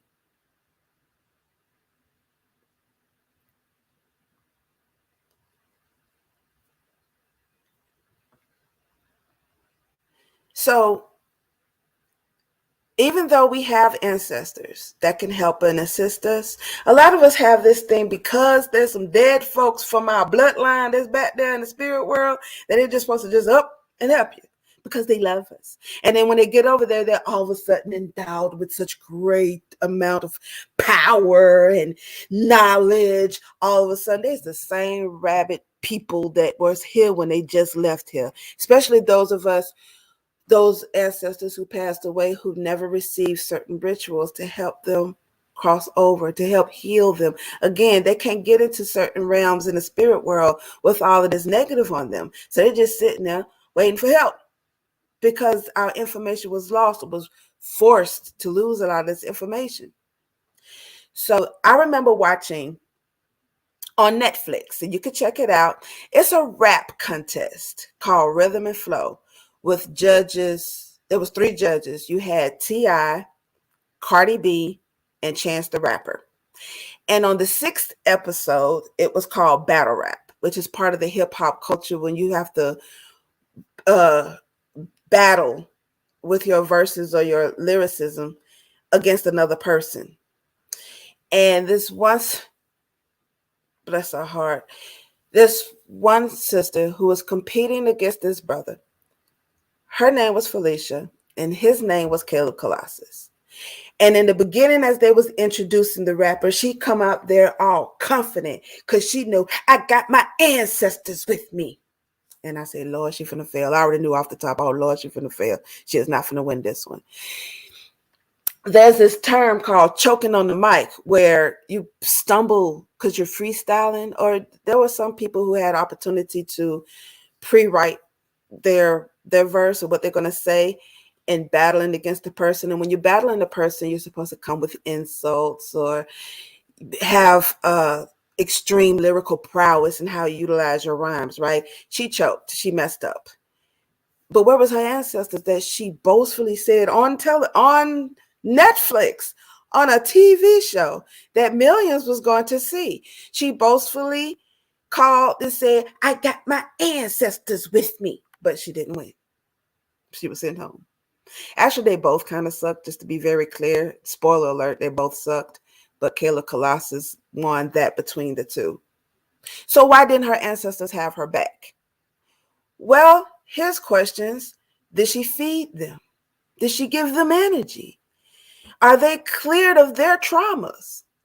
Or did they look at her and say, you look just like your great, great, great, great, great grand auntie, or your great auntie that I can't stand her, where I look like helping you because I know you, her, because they still have grudges. They have all of these other different turmoils and pains and traumas that they're dealing with that was never cleared, and they brought it to the spirit world. I had an elder that taught me that we must release, that's why I find monks fascinating, that you must release the desires of this world, because when you get over into the ancestor world, you get into the spirit world, that your desires of this physical plane is multiplied like 1,000. It's even harder to release. So they need help from us, from the physical folks, to help them relieve themselves of that. So then my question is, has she been feeding them? Did she develop a relationship? Developing a relationship with your ancestors is the same as developing a relationship with your current kinfolks who are alive. That's just like somebody coming up to you and asking, cousin, what's going on? I'm gonna need some help with some money. Can I borrow some money? And they're you don't know this person. It's like, who are you? Just because you say you're my cousin doesn't mean anything. Who are you? Same thing in the spirit world. It's like, who are you? Is what the spirits are saying. Okay, let's get to know each other before I start passing you out some money. Or just start helping you develop in your life. Or give me reason to like you. Yes, there are ancestors in the ancestor realm that don't like you. Help them heal. How do you know how to do that? Do you know what to do to help them do that? In order to have the highest levels of ancestor communication and renewal, first you must do away with self-serving lines of thought and be of service to your family and community. It goes against our design, our nature to be self-serving. We are by design community serving. Ever heard of the saying, it takes a village to raise a child? When a village raises one child, that child gets the perspective of everyone in the community that they would not have been able to get otherwise within just their household. And I know here in America, they've gotten from, my mother's era, where if you messed up and the whole neighborhood know about it, there's some elders in that neighborhood will give you a butt whooping before your parents get home, and then they'll tell your parents what you done did wrong. The whole neighborhood is raising. But they were so concerned about other people laying their hand on their child. Now it's like, don't touch my child. Or now they got the government raising our children. And y'all see what's going on in America is terrible. That we don't want to take care of our kids. We got the school and the government feeding and clothing and taking care of our children instead of us doing it or the community doing it. We've gotten so far away from that. This village assists in your personal development. We need to get back to community. We need to get back to brother and sisterhood and be able to raise these children, be able to utilize certain ancestral or traditional methods, and knowing what this child came into this world to do specifically. Now, our own personal wants and desires. I want my child to be a doctor. I want my child to be a lawyer. I want my child to be an engineer. No, that child might not have came here for that. That is what ancestor renewal and communication can help you with. When you strengthen, heal, renew, and communicate with your ancestors, they will assist you with getting to know yourself, your nature, and restore your power and the full expression of being yourself, who you came here in this world to be. And what do I mean by getting to know your nature and restore your power? Whomever you identify with is secondary to your nature. You know, we like to identify ourselves as women or as a woman or as a man or as whatever race or ethnicity you are. That only serves us momentarily. Being of service is our nature and is primary. For example, being a healer is your nature. Being male or female is irrelevant. Our nature transcends labels. Whomever you identify with is only applicable based on your circumstance. Nature transcends circumstances. The only thing that matters when it comes to circumstances is the expression of it, how you respond to that circumstance, not the circumstance itself. Restoring your power simply refers to being in a space where you have a say-so. Have you noticed those millionaires and billionaires and gazillionaires? They have power. They have a say-so. They can even sway any world leader to their liking. When you are in a place of power, living in your nature and the full expression of yourself and of your being, this makes life at the mercy of you, not you at the mercy of life. Some of you may be living exactly this way. Congratulations. This is the natural way of living. Some may think that they have a say-so, when in fact they don't. To prove that someone does not have a say-so, you can ask them this simple question. When life appears to occur unfavorable or it's not going your way, how do you respond?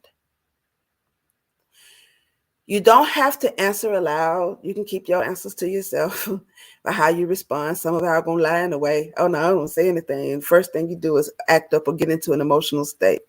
Because when emotions are indicated, that proves that you are powerless because you just allow somebody else to sway you and now they control you.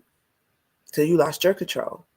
You are in your feelings. Being emotional can lead to irrational behaviors and responses. We make regretful statements, causing stress on our bodies, catch cases, being emotional, and etc. You also know a lot of the times that you lost having a say-so because you began to fight while you're in your emotions as a tyrant, demand control. You've lost. You retaliate. I personally would not have any communication. I personally would not try to talk to anybody in their feelings because at that point, I'm not talking to you. I'm talking to your emotion at that point. And I ain't interested. And I'm learning more and more not to do that because I still get emotional. I am not perfect in that. But I also understand that being in an emotional state like that can cause these issues. Now you know that you must begin to work with your ancestors in a maximum way. You will have to perform certain rituals to strengthen your ancestors so that they can have the energy and the resources to assist you and not, leave you hanging and embarrassing yourself on television. Remember the story I shared about my chiropractor, Dr. David Feshchuk? Was it life's little quirky coincidence that led me to him? Nope. It was my petition to my ancestors to send me the people and resources to help me to fulfill my purpose. They led me to visit a doctor who is related to me in some way, which led me to an old, now new friend to help heal my back issues and assist me in fulfilling my purpose. When I say old, not new, in my QHHT session and my quantum healing hypnosis therapy session, I discovered that Dr. David was once a friend of mine, tens of thousands of years ago. He was of his tribe or his group of folks and was an advisor to them. And I was with my group of people. And every time our groups come together, he and we would talk and he would counsel me.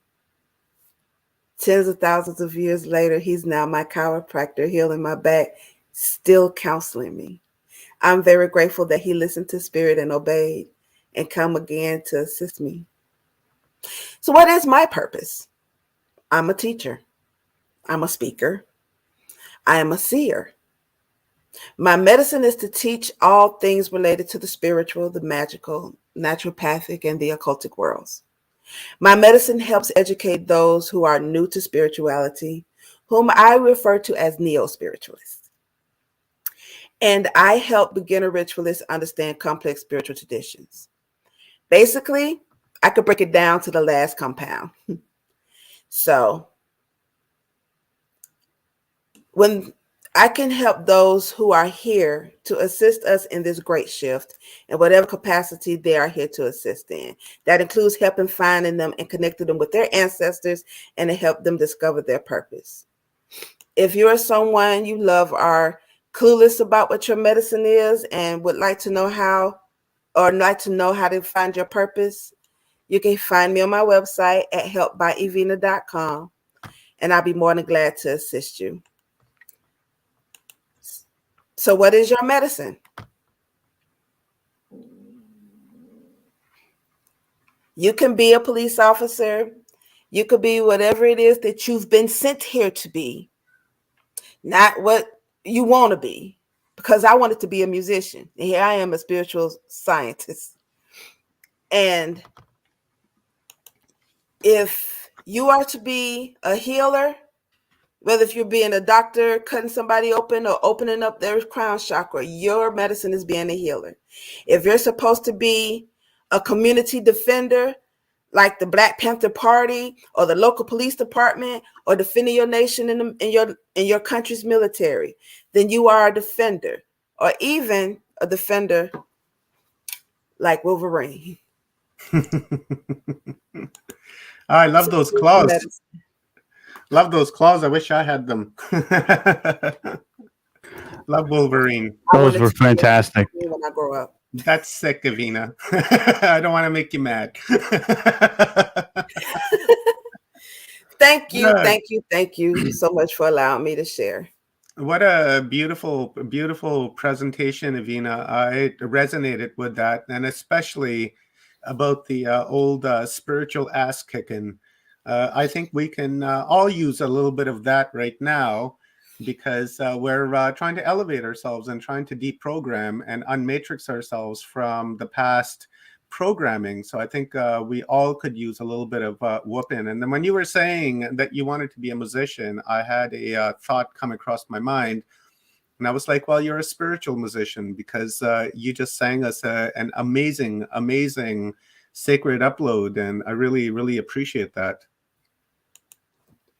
Thank you. No problems. It's my honor. Guys, I have Evenah's website that I just posted in the chats.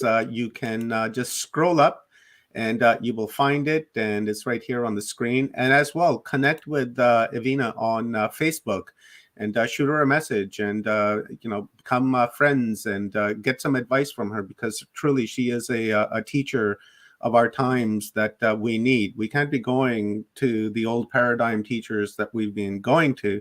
Now we need to go to new teachers such as Evenah and get that sacred knowledge for ourselves so that we can begin to raise our awareness, personal awareness, and the awareness of our family that's around us and our friends and our community, because it's a ripple effect. You know, when you throw a stone, a pebble into a still lake, you get that ripple effect. And right now, this timeline that we're trying to create, imagine it as a still sheet of water in that lake, and we throw that thought. The thought is the pebble, and then it's going to ripple right across. And that's what we are aiming to do. And then here is Evenah's YouTube channel, guys. Help her grow her channel, because we need to get this message out there. So head on over there, open a new tab, and subscribe to her channel. Hit that bell. That's the most important thing, so that you can get notifications for when Evenah is live and is uploading videos, because this is the knowledge that we truly, truly, truly need. So, Evenah, let me address a couple of questions here. We have about 10 minutes, 11 minutes to go. Let's go. This question is coming from Pam. I don't even want to say the last name in case I don't say it right. It is, what was the emotional topic that was revealed during your time being under? What was the emotional topic? Okay, what was I crying about? There was a point where he led me to, well, he took me to one of my past lives, and the end of my past life, at the end of my life at that point, I'm about to die. And I told him what was happening at that point, and then I passed away. And when I passed away, I'm in the spirit world, and everything there was just so beautiful, and it made me emotional. That was one of the many times that I was crying. It was the spheres that I saw. I had a grandbaby that passed away, and then I saw my grandbaby. Mm-hmm. I saw my elders that passed away. My grandfather and my father and my mother of that time. And it was just, I just got really caught up emotionally. It wasn't like sad, boo-hoo-hoo, oh my Lord. It was very beautiful. That's beautiful. Thank you for sharing that. Let's set up another question here. And I actually like this one because I do a lot of earthing and conscious breathing. I like going to my favorite tree. And this one here is, let's show this one. This one here is coming from Lori from Watchers Talk. She says, I leave a lot to chance and my head gets in the way, but I get Vivi inspired. Any grounding tips that you can offer? I wish I had it on me. Not only do I utilize stones, like hematite is my absolute favorite. It has saved my life. The hematite that grounded me. Yeah, there's a whole story about cows. I'll tell you about it one day, about how the hematite, I'd love to hear it. how the hematite saved my life, because I was so floaty and emotional. So there are grounding stones that you can use as I wish I had it close by me so I could show you my hematite bracelet that I wear every day. And there's also planting your bare feet to the ground, especially when the weather is nice outside. You want to do that. Even if you're in your home and you're wearing shoes, and you could just, instead of sitting, with your legs crossed or laying in the bed, actually have your foot on the floor.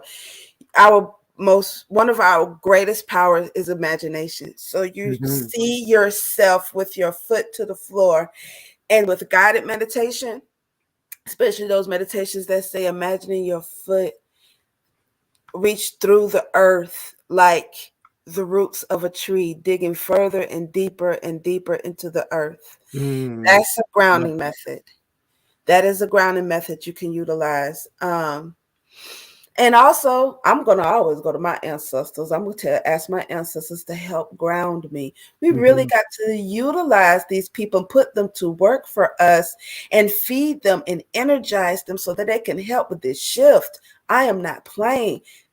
Our kin folks that has transitioned over into the other realm, even the old ancient ones, because here's the thing about ancestors, especially when it comes to grounding and centering yourself and not being so caught up in the world's energies, is that in healing our ancestors and feeding them and all of this here, the ancient ones have to come back. We have to make way for the ancient ones to come back, and they can't come back to mess. So if you're not grounded, and if you're not healing them, and if you're not healing yourself and your current family who's alive, if you're not assisting in community, like I said, you have to do away with self-serving. You have to be community serving. Do away with all of the self-servingness and help healing your family, help healing yourself of your traumas and your grudges and your pains and your family who passed away. When you work on that and started this healing, then the ancient ones are able to come back through us and assist in this shift and rectify all this mess that's going on.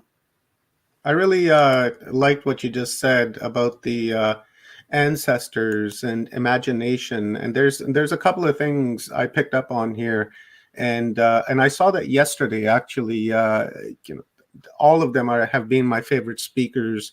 The one that I've really have resonated with was Kiera Windrider yesterday. Of course, I'm resonating with all of them, but the message that you just gave us really resonated with what Kiera was saying yesterday about the memory, right? We have a brain memory, and then we have an avatar memory, and the avatar memory is the one that holds the memories of all of our ancestors. So if we go internal, then we can connect with those ancestors and enhance humanity unplugged, explore the internal, right? If we go in and we change the vibrational distortion of our energy and help change the energy of our ancestors, then we can create a vibration in which the ancestors can manifest, when they can come in here and then begin to help us.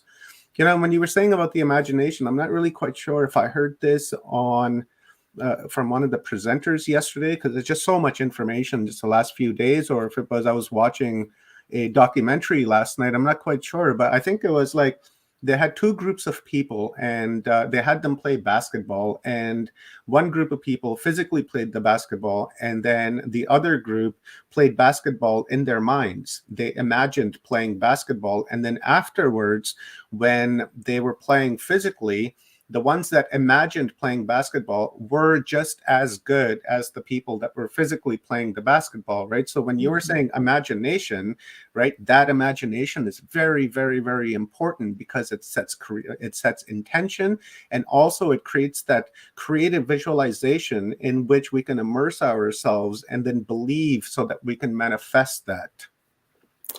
The thing about when you mentioned remembering, there's things that we have done away with that we're supposed to remember. And when, like, for example, there's a lot of religious folks around here that's doing things they ain't got no business, like having sex all willy-nilly. Okay, let's say you're single and I'm grown, I can have sex whoever I want to. Okay, that's fine. But you also have to understand that when you're sleeping with that person, that you just collected their spiritual debt. What is spiritual debt? That's like the debt that you owe, a promise that you made that you're going to have to pay for. They ain't got nothing to do with you, but now you have absorbed that because you slept with them. Not to mention whomever they slept with in their spiritual debt, all of them are now on you. There's a reason why they said don't be going around sleeping before marriage, going around sleeping with folks before marriage, but we forgot that. So no one talks about spiritual debt. They just say you ain't supposed to have sex before marriage. But when you explain the science behind that, it's like you all of a sudden remember. It's not like you learned something new. This is not new information. It's a remembering. This was information that was already stored. What you were saying, you have that bank with the ancestors that have this information already. That bank, because we are our ancestors. So we have this information. And when you have somebody like me or my elders or these other elders and teachers that remind us of these things. It's like, oh yeah, somehow I knew that. We have to remember a lot of this stuff, especially in preparation for this shift that's happening. There's a Yeah, lot of stuff we got to remember. personally, I don't think people should be willy-nilly out there screwing each other. It's dangerous, number one, and second, you lose self-respect, right? You lose self-dignity, and you should only be having sex with your partner, someone that you love and appreciate, so that you can exchange that energy, as you're saying, so that you can incorporate that within you. But if you're just willy-nilly out there, doing your neighbor over here and that person over there across the street and that person over there, that's very, very bad energy. And like you're saying, if it all accumulates together, you don't know what's mingling in there, because that person could have slept with 20 other people and then they got 20 bad energies within them, and then now you took all that energy in, you're gonna have to detox and do all of that. So it's not a wise idea. And I've always told my children the very same thing. I didn't explain it to them in the manner that you just explained it, but I explained it to them in a way that is dangerous and it's not good for you and you shouldn't do that, because of the fact we ain't even talking about diseases. Yeah, and this is a temple that you need to respect, right? It's our divine temple that we've created for ourselves, so that our 26 grams of consciousness can reside within this avatar and respect this avatar. That's why we bathe and we clean ourselves and we have a clean environment, because we want to have respect for this. And as soon as you lose respect for this avatar, then it's going to break apart. It's like if you don't take care of your car and you don't do oil changes and plug changes and wire changes, it's going to break down. And same thing is with this, but just in a different aspect. So Evenah, thank you very much. I love you, my star sister. You're absolutely divine, and I have a lot of respect for you, a lot of gratitudes, and I want to connect with you again after this conference and want to do more shows with you. And I want to really, really pick your mind, because you're incredibly intelligent and just full of love and energy. So before I let you go, please tell our viewers where they can find you and how they can contact you. Well, again, you can reach me at www.helpbyevenah, EVENAH.com. You can also tune in on YouTube, any other podcast platforms, and check me out on the Me Middleton Show, where I speak about all things spiritual, magical, naturopathic, and the occultic for the neo-spiritualist or those who are newer to spirituality. You can find me on Instagram at Me Middleton. You can find me on Clubhouse at Speak Evenah, and you can join my club on Clubhouse, the Me Middleton Lounge. I'm somewhere everywhere. And you can email me at helpbyevenah@gmail.com or contact@helpbyevenah.com. I'm some of everywhere, but if you find me one of those other places, it'll link you to some of the other places. Fantastic. And guys, I will put Evenah's email address in the chat here really quick once we bring Kathy Mason up. And if you guys want to shoot her an email and connect with her, that would be super awesome. Like we said, there's a lot of resources available in this conference, and these resources are for you to utilize so that you can raise your awareness and go into that timeline with purification. Really, that's the word for this conference. So, my friend, thank you very much, Evenah, for your time. I love you so much, and a lot of respect for you. And I will be in contact with you shortly. Thank you so much for having me, Omar. And congratulations on this magnificent event. And I'm so honored to be a part of it. Everyone have a super fantastic day.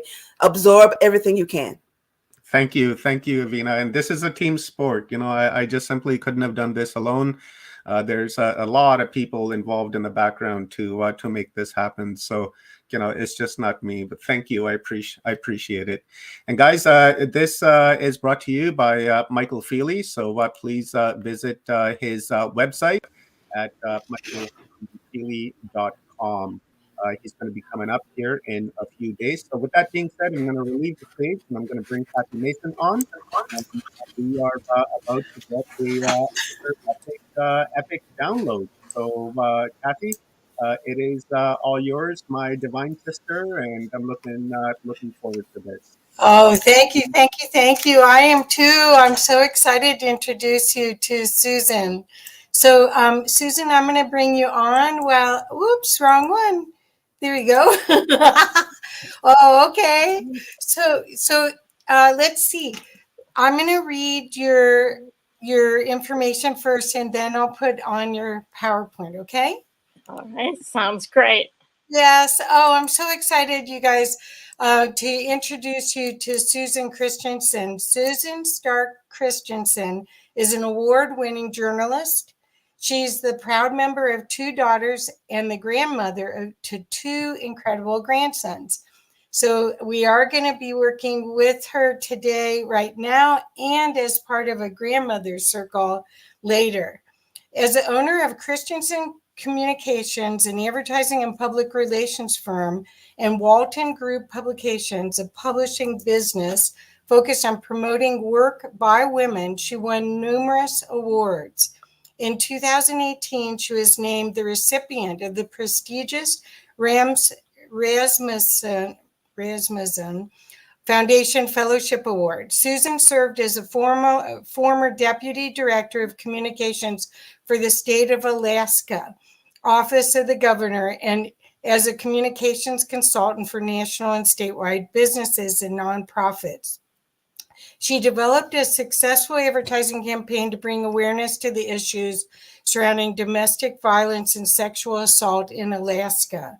Her volunteer work has included the Spiritual Unity of Tribes Gathering, serving on the board of directors of International Cross-Cultural Alcohol Program, as well as numerous local service organizations. Working on the book Women's Voices, The Wisdom of the Grandmothers, and on the documentary The Wisdom of the Grandmothers, was the fulfillment of one of Susan's life dreams. And that film, we'll be talking a little bit about her first film. She's working on another one. That film was actually turned into a PBS special and is available for us to watch anytime. It's wonderful. It was also life-changing, providing her the opportunity to meet and be inspired by the incredible mothers and grandmothers she met along the journey. She is currently working on both a book about an Alaska aircraft accident, which I read and made me cry so much, and a documentary film on the importance of Indigenous prophecies today. So welcome, welcome, welcome, Susan. Thank you so much, Kathy. It's really an honor and a privilege to be here.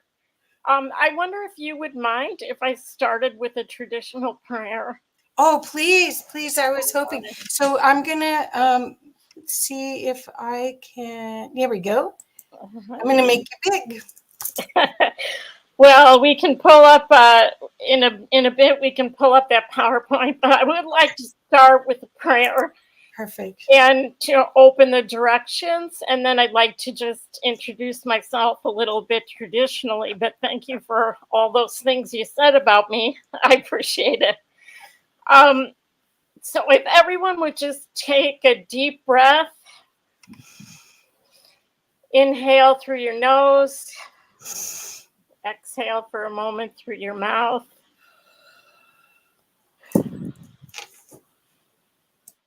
To the winds of the south, great serpent, wrap your coils of light around us.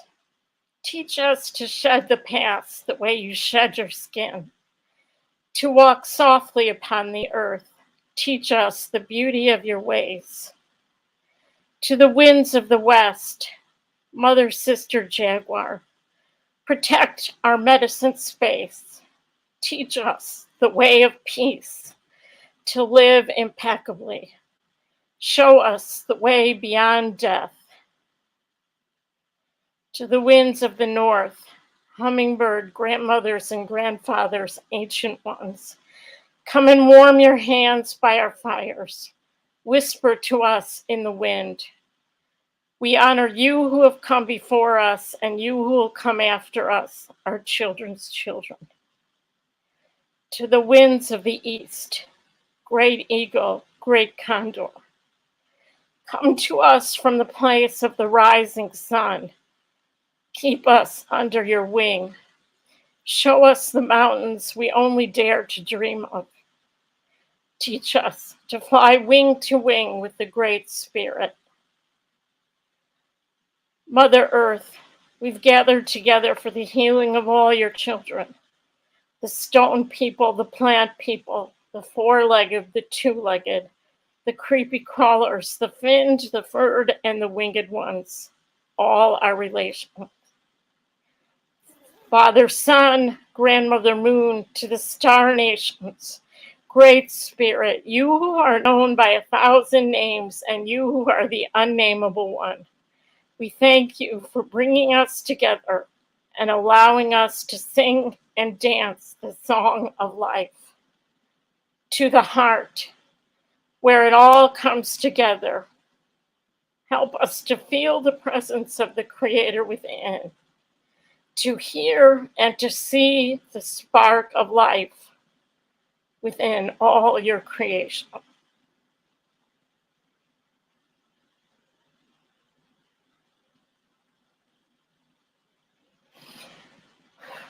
Well, thank you again, Kathy. And to the organizers of this event, it's really an honor to be here, and I really appreciate you, Kathy, for inviting me to share a little bit about the journey that I've been on and the upcoming project that I'm working on Indigenous prophecies. I always introduce myself the same way. I always start out by telling people that I'm not nervous and I'm not crying. Many times people will ask me about my voice, and I always like to tell them that I wore a brace when I was younger, and the brace damaged my vocal cords, and I went a year of my life without being able to speak at all. So I had to learn how to talk all over again. And so this is the best I can do. And I always let people know that while that was a very, very difficult time of my life, it led me to the understanding and the importance of women's voices. So it's no wonder that I think I went on the journey I did to learn more about the importance of the women's voices. My Western name is Susan, and my Jewish name, which comes from my mother's side, is Sarah. And I was given the Tlingit name of Chaaksik, which means eagle daughter, by Jim Walton. And I'm going to be talking about him. Kathy, would you mind putting up the slide of the picture of Jim Walton, which is slide number 3?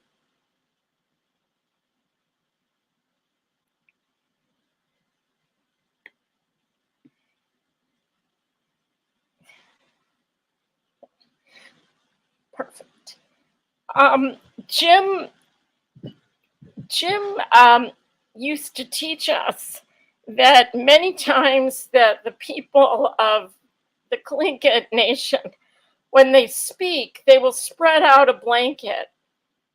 And I'd like to spread out that blanket today and ask that the blanket will catch any words that may be offensive to anyone.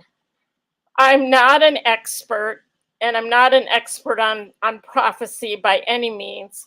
And I can only share with you my understanding of what was shared with me. But I did want to talk today about Jim Walton before I talk to you a little bit about the grandmother prophecy. Jim Walton was an amazing influence in my life. I was blessed to be adopted by Jim.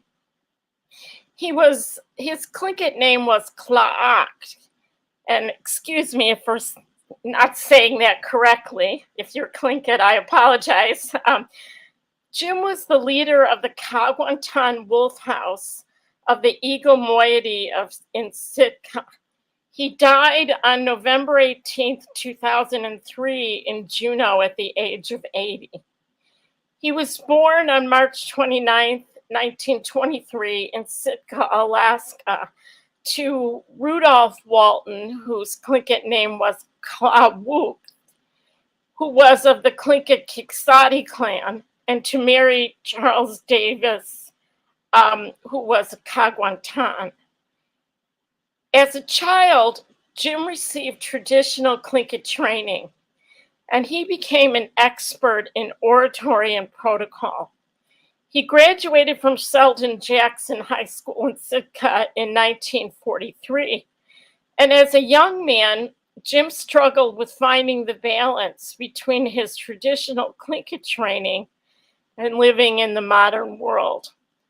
And during that time in his life when he struggled, he did what happened to many people of his time.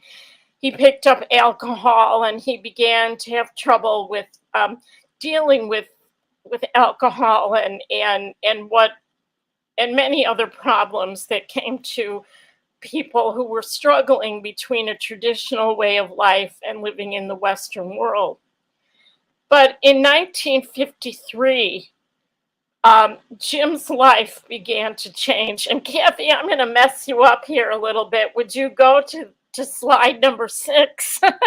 I put these slides out of order a little bit. There you go. Thanks. And the reason that Jim's life began to change was he was introduced to 2 sacred teachings. One of them was the teachings of the Baha'i faith on the importance of the unity of all people. And the other one was the teachings of Black Elk. Jim read the book Black Elk Speaks, and he was so taken by the teachings of unity of all people and by Black Elk's vision as it was relayed in that book, that he actually went to the sacred hills of South Dakota to find the family of Black Elk. And what he wanted to do was he wanted to determine if what had been portrayed in the book Black Elk Speaks actually portrayed Black Elk's vision in a true way. Several years ago, I happened to have the opportunity to meet Myron Puyer, who was a descendant of Black Elk. And Myron told me he remembered that his grandmother, Olivia Black Elk Puyer, had relayed to her that her brother, Henry Black Elk, the great-grandson of Black Elk, had met with Jim Walton to consult about and to confirm that what was written of Black Elk's vision in that book was true. From that time on, Jim would often talk about how that meeting changed his life. And he dedicated his life to bringing about the rebirth of traditional indigenous teachings in order to affect the health of his people and in order to help bring about Black Elk's vision and the vision of unity of all people into reality. And I'd like to read to you just a very small part of Black Elk's vision, which talks about the hoop of many hoops. Then I was standing on the highest mountain of them all, and round about beneath me was the whole hoop of the world. And while I stood there, I saw more than I can tell, and I understood more than I saw. For I was seeing in a sacred manner the shape of all things in the spirit, and the shape of all things as they must live together like one being. And I saw the sacred hoop of my people was one of many hoops that made one circle, wide as the daylight and as starlight. And in the center grew one mighty flowering tree to shelter all the children of one mother and one father. And I saw that it was holy. Kathy, would you go back to slide 4 for a minute? one of the things that Jim learned about and that became a passion for me was after he learned about Black Elk's vision, he traveled around the world and the country asking elders for permission to start something which he called spiritual unity of the tribes gatherings. And he received permission in the late 1980s. And it was at one of these spiritual unity of tribes gatherings that I first heard about the prophecy that said there won't be peace on earth until the voices of the grandmothers are heard. I'd like to say that again. There won't be peace on earth until the voices of the grandmothers are heard. And if you'd go, Kathy, to the next slide, slide number 5. Why are the voices of the grandmothers? Why was this teaching important? What did I learn by traveling north-south across the earth, from Siberia to Patagonia, asking grandmothers about this teaching? And I found that it exists in all across the earth, from the far north to the far south. And one of the things that I learned was that the grandmothers and the indigenous peoples of the earth have a very important connection to the earth. And they have a very important connection to the Creator. And one of the problems, many of the problems that we have in the earth today are because the indigenous nations of the earth were left out of the great circle of nations. I wanted to talk for a minute. Kathy, would you go? I apologize for these being so out of order, but would you go back to the slide right after the first one that shows the hoop? There you go. And I wanted to, while you're looking at the slide, I wanted to share a little bit of information about the importance of the indigenous people being brought into the circle of the world. And some of this comes from a friend of mine who's by the name of Dr. Lee Brown. Dr. Brown spoke at the Baha'i Continental Indigenous Council held in Fairbanks, Alaska in 1986. And sometimes I feel a little guilty quoting him because that talk wasn't supposed to be taped. But someone at that conference asked Lee Brown if they could tape it because one of their friends was unable to come to the Indigenous Council and they wanted to share it with them because the friend was ill. And Lee Brown gave permission for that to be shared with that person. But instead, for some reason, that tape was shared widely, and that caused a lot of problems for Lee. But I've come to the conclusion that there must have been a divine reason because that tape is still out there today, almost 40 years later. And it's still on YouTube, and there's people that have taken it and put it in other talks. And I wanted to share some of the things I learned from Lee at that Indigenous Council.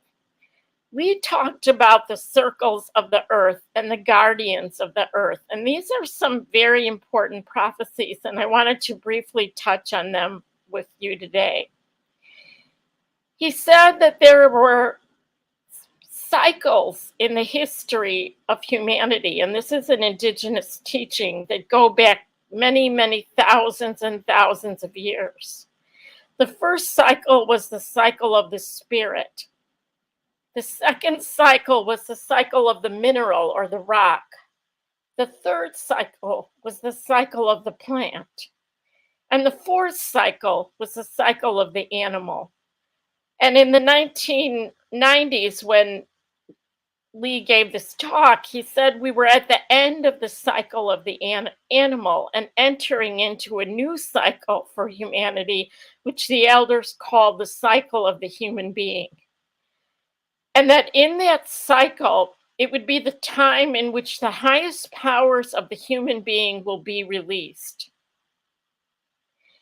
And he tells a story about these directions, and I'd like to briefly tell you that story. The story is that many tens of thousands of years ago, the Great Spirit gathered all the people together on an island, which is now under the sea. And he told them that they were going to be going out into the four directions.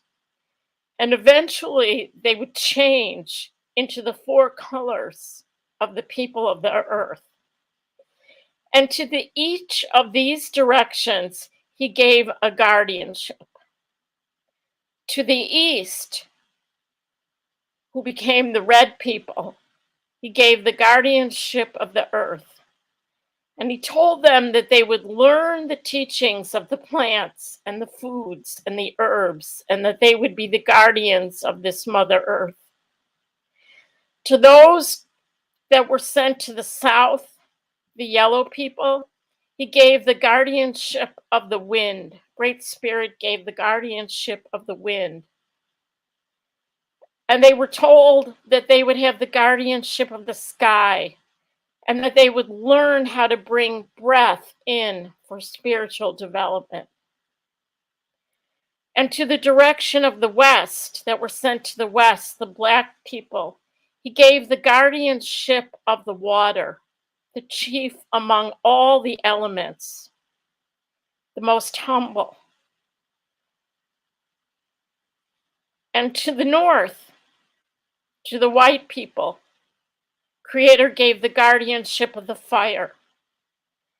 And it was told that if you look at what white people have created, the center of so much of what they do is fire. If you look at a car, the spark in the middle of it is fire. And if you look at the light bulb, the spark in the center is the fire. And the fire moves and it consumes. To each of these directions, he gave 2 stone tablets, which represent the original sacred teachings. To the red, those sacred teachings, those stone tablets are guarded by the Hopi people. The yellow, those tablets are in Tibet. To the black, they're at Mount Kenya, to the Kikuyu people. And to the white, to the Europeans, gave the stone tablets, which are now guarded in Switzerland. And Lee talks about how the Hopi word for the sun is the Tibetan word for the moon. And if you could drill right straight through from Hopi land, you would come out in Tibet. And the Tibetan word for moon is the Hopi word for sun. And the Great Spirit said there would be a time in the future when there would be gathered back together all of these people, all of these directions. And they would share these sacred teachings. And this would be a time of peace. If when the people came together, if they remembered their sacred teachings, if they remembered the teachings of the stone tablets. Well, there are many prophecies about these times, and the peoples of the earth were given options when they came back together. But unfortunately, according to the stories, all of the people didn't remember their sacred teachings. But one of those teachings that has become really important to me and that guided my work with the grandmothers is that the longest journey that we will ever take is the journey from the head to the heart. And that journey from the head to the heart is the journey of the human being. And the time that we are living in now, right now, those of us that are born in this time, we are living in the time when we will be transforming into that human being. And these circles, these colors of the peoples of the earth have to come back together. and remember one another and live together again in unity. And in this time, we have to learn to listen to our own heart and learn to live simply according to the prophecies, in harmony with the earth.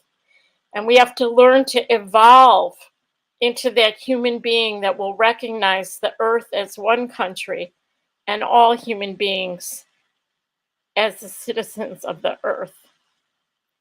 Kathy, would you go to slide number 7, which is the Hopi, there you go, Grandmother Percy. I want to talk for just another minute. I realize my time, I've been talking for a long time, so I'm getting close to wrapping this up. But Grandmother Percy on me is Hopi Tewa. And Grandmother Percy is an amazing woman. I hope you have an opportunity to hear her speak sometime. And I felt very blessed when Grandmother Percy took me to the Hopi sacred places. And if you go to the next slide, you'll see a picture of the prophecy rock. Oh, keep going. Sorry. Nope, we missed it. Let me see. There it is. Thank you. Thanks, Kathy. And this isn't a very good picture of Prophecy Rock, and I am not authorized to speak of these prophecies, and I don't. Grandmother Percy talks about them in the documentary that I'm working on. But this is a picture that has been authorized to share, and it's an enhanced photo. And I'd like you to look at that picture for just a minute. And you can see on the bottom of the picture, there's these two men. And do you see how it goes up and then the road splits? And you can see, and you can't see it very well on this picture, but on the top where all those people are, there's some stairs. There's some lines that go up and they look like stairs. And when I first saw the pictures of Prophecy Rock, for some reason, coming from a Western mindset, I thought that all of those people that were on that top stairways that goes up, that meant that they were somehow going into the spiritual world. That was my original thought before I saw Prophecy Rock. But then if you look at that bottom line, the second line there's only one person on that line, and there is a small line between these two lines that connect them. And I was told that this is the time we're at now in our history, where people can make a choice how they want to live and which one of these worlds they want to be in. But Grandma Percy says that it's that bottom line, that line that only has one person on it, that continues. And she says, I'm from the Sand People, and I teach my grandchildren that we are walked upon. People walk upon the sand. But we are important because we are close to the earth. And the Hopi teachings talk about the importance of staying close to the earth. And what I didn't know until I saw Prophecy Rock in person, and you can go online and you can learn more about this, but that bottom line continues around the rock, and that top line ends. And I think that the teaching has to do with staying humble and staying close to the earth, the way the indigenous peoples of the earth teach us. If you'd go to slide number 9, Kathy, right there, yay. I had an opportunity to interview a Mayan elder by the name of Tata Ernesto Campos, who's part of the Mayan Council of Elders. And Tata Ernesto, Uncle Ernesto, was involved with the Mayan Council of Elders, sending out a staff of peace from the south to the north. And if you go to the next slide, Kathy. You can see a picture of Tata Ernesto and Elizabeth Arroyo, who is also a part of the Mayan Council of Elders. And they talked a lot about the prophecy of the condor and the eagle, of when the condor from the south and the eagle of the north would join together. And this would also represent an end of a cycle. Many of you are probably old enough to remember when the Mayan calendar, there were a lot of fears when the Mayan calendar ended. People thought that it might mean the end of the earth, but the Mayans said no, and Tata Ernesto talks about this. It's not the end of the earth, it's the end of a cycle. And again, this corresponds with the Hopi teachings and with those original teachings about everyone coming together and remembering who we are and bringing our sacred gifts back together. And Kathy, would you go to the next slide, please? This is a gathering that Tata Ernesto came to in Japan.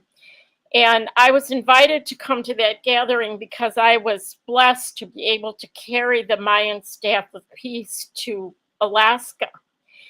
And all of the people who carried the Mayan Staff of Peace, were invited to come to a Shinto peace gathering at the base of Mount Fuji. And when we were at that gathering, they took us into a cave. And they call this cave the Cave of Mother Earth.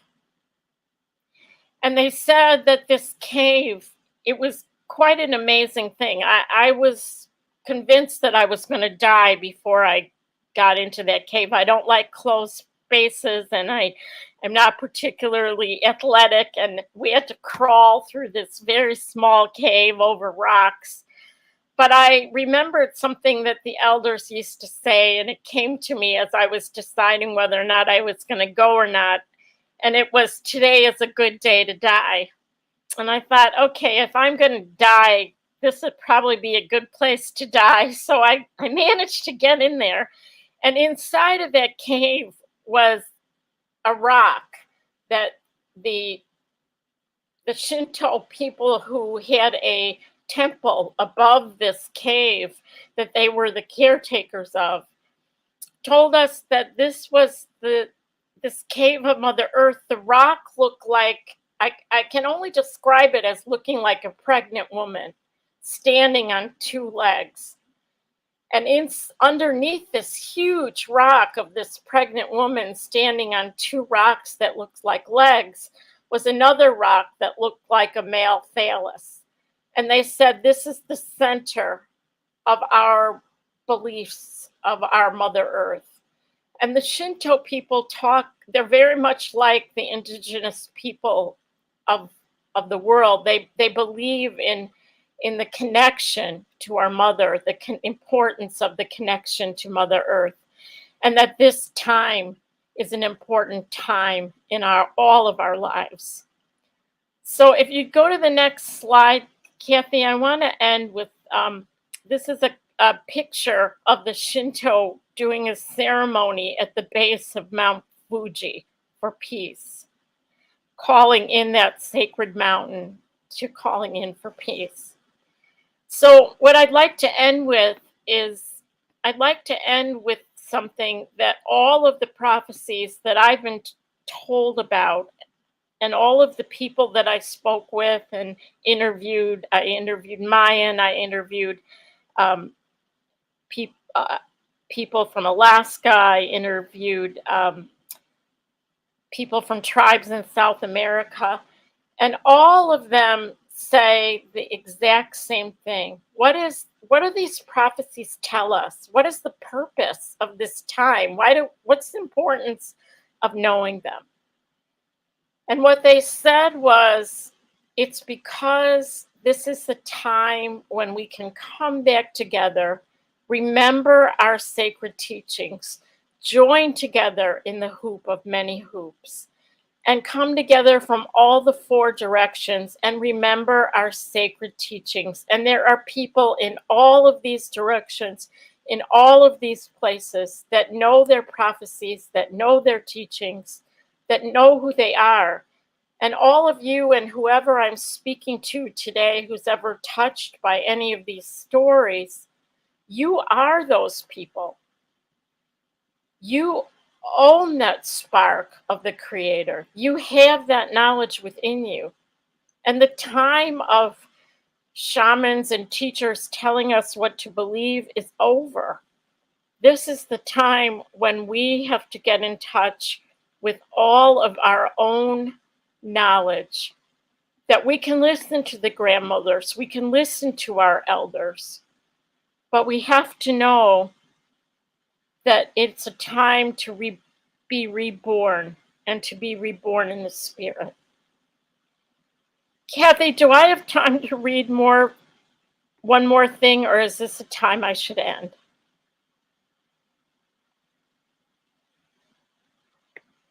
Kathy, are you there? Hi, Suzanne. I'm here. Yeah, go ahead. You have time. Okay. Well, I'd like to thank you. I'd like to read then something that I wrote in the spring of 1995, and everything that's ever come to me of importance in my life has come to me because of a dream. And I wrote an article about a dream that I had in 1995, and it was published in a magazine called In Context, and it's called Black Elk Was Right. And I think it'll take me about 5 minutes and then I'll be done. So Kathy's nodding. Thank you. No, don't worry. We have plenty of time. Okay, so I'm going to end. Thank you, Kathy. I'm going to end with reading you this I'll just end with this and then I'll close the directions and we can take questions. Okay. The grandmothers came to speak again today at the great circle of all nations. And once again, I was filled with reverence and awe. One by one, they came forward into the great hall, each wearing their traditional tribal regalia. It seemed to me I heard the drum today for the first time, its beat reverberating throughout the council chambers like a heartbeat at a great birth.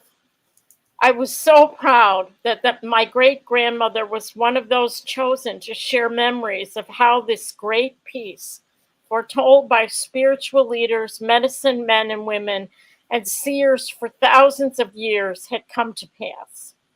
Here are her words. Great-grandmother speaks. Mitake Oyasin, all my relations. I would like to remind this gathering of the vision of the Ogallala Sioux medicine man, Black Elk, and the vision he had at Harney Peak. Then I was standing on the highest mountain of them all, and around and beneath me was the whole hoop of the world. And while I stood there, I saw more than I can tell and understood more than I saw. For I was seeing in a sacred manner the shape of all things in the spirit, and the shape of all things as they must live together like one being. And I saw the sacred hoop of my people was one of many hoops that made one circle, wide as the daylight and as starlight, and in the center grew one mighty flowering tree to shelter all the children of one mother and one father, and I saw that it was holy. I was just a young woman when the first spiritual unity of tribes gatherings were held at the Pasqua Indian Reserve in Saskatchewan. Each morning at dawn, the people gathered, and the medicine men would bring out their pipes and hold their morning ceremonies. In 1988, the elders were insistent and filled with urgency. Understanding must be given to all of humankind, they had said. The time has come to begin preparing the people for the fulfillment of Black Elk's prophecies. That was before the third great shaking of the earth at the turn of the century. The lives of the people then were filled with the pursuit of material and physical pleasures. They had forgotten the values of respect, tolerance, compassion, and honesty. They had embraced the false values of rationalism and had moved far from the spiritual teachings of their ancestors. There were great wars then and great fighting. Men, women, and children were all victims. In that time, the grandmothers had lost their voices.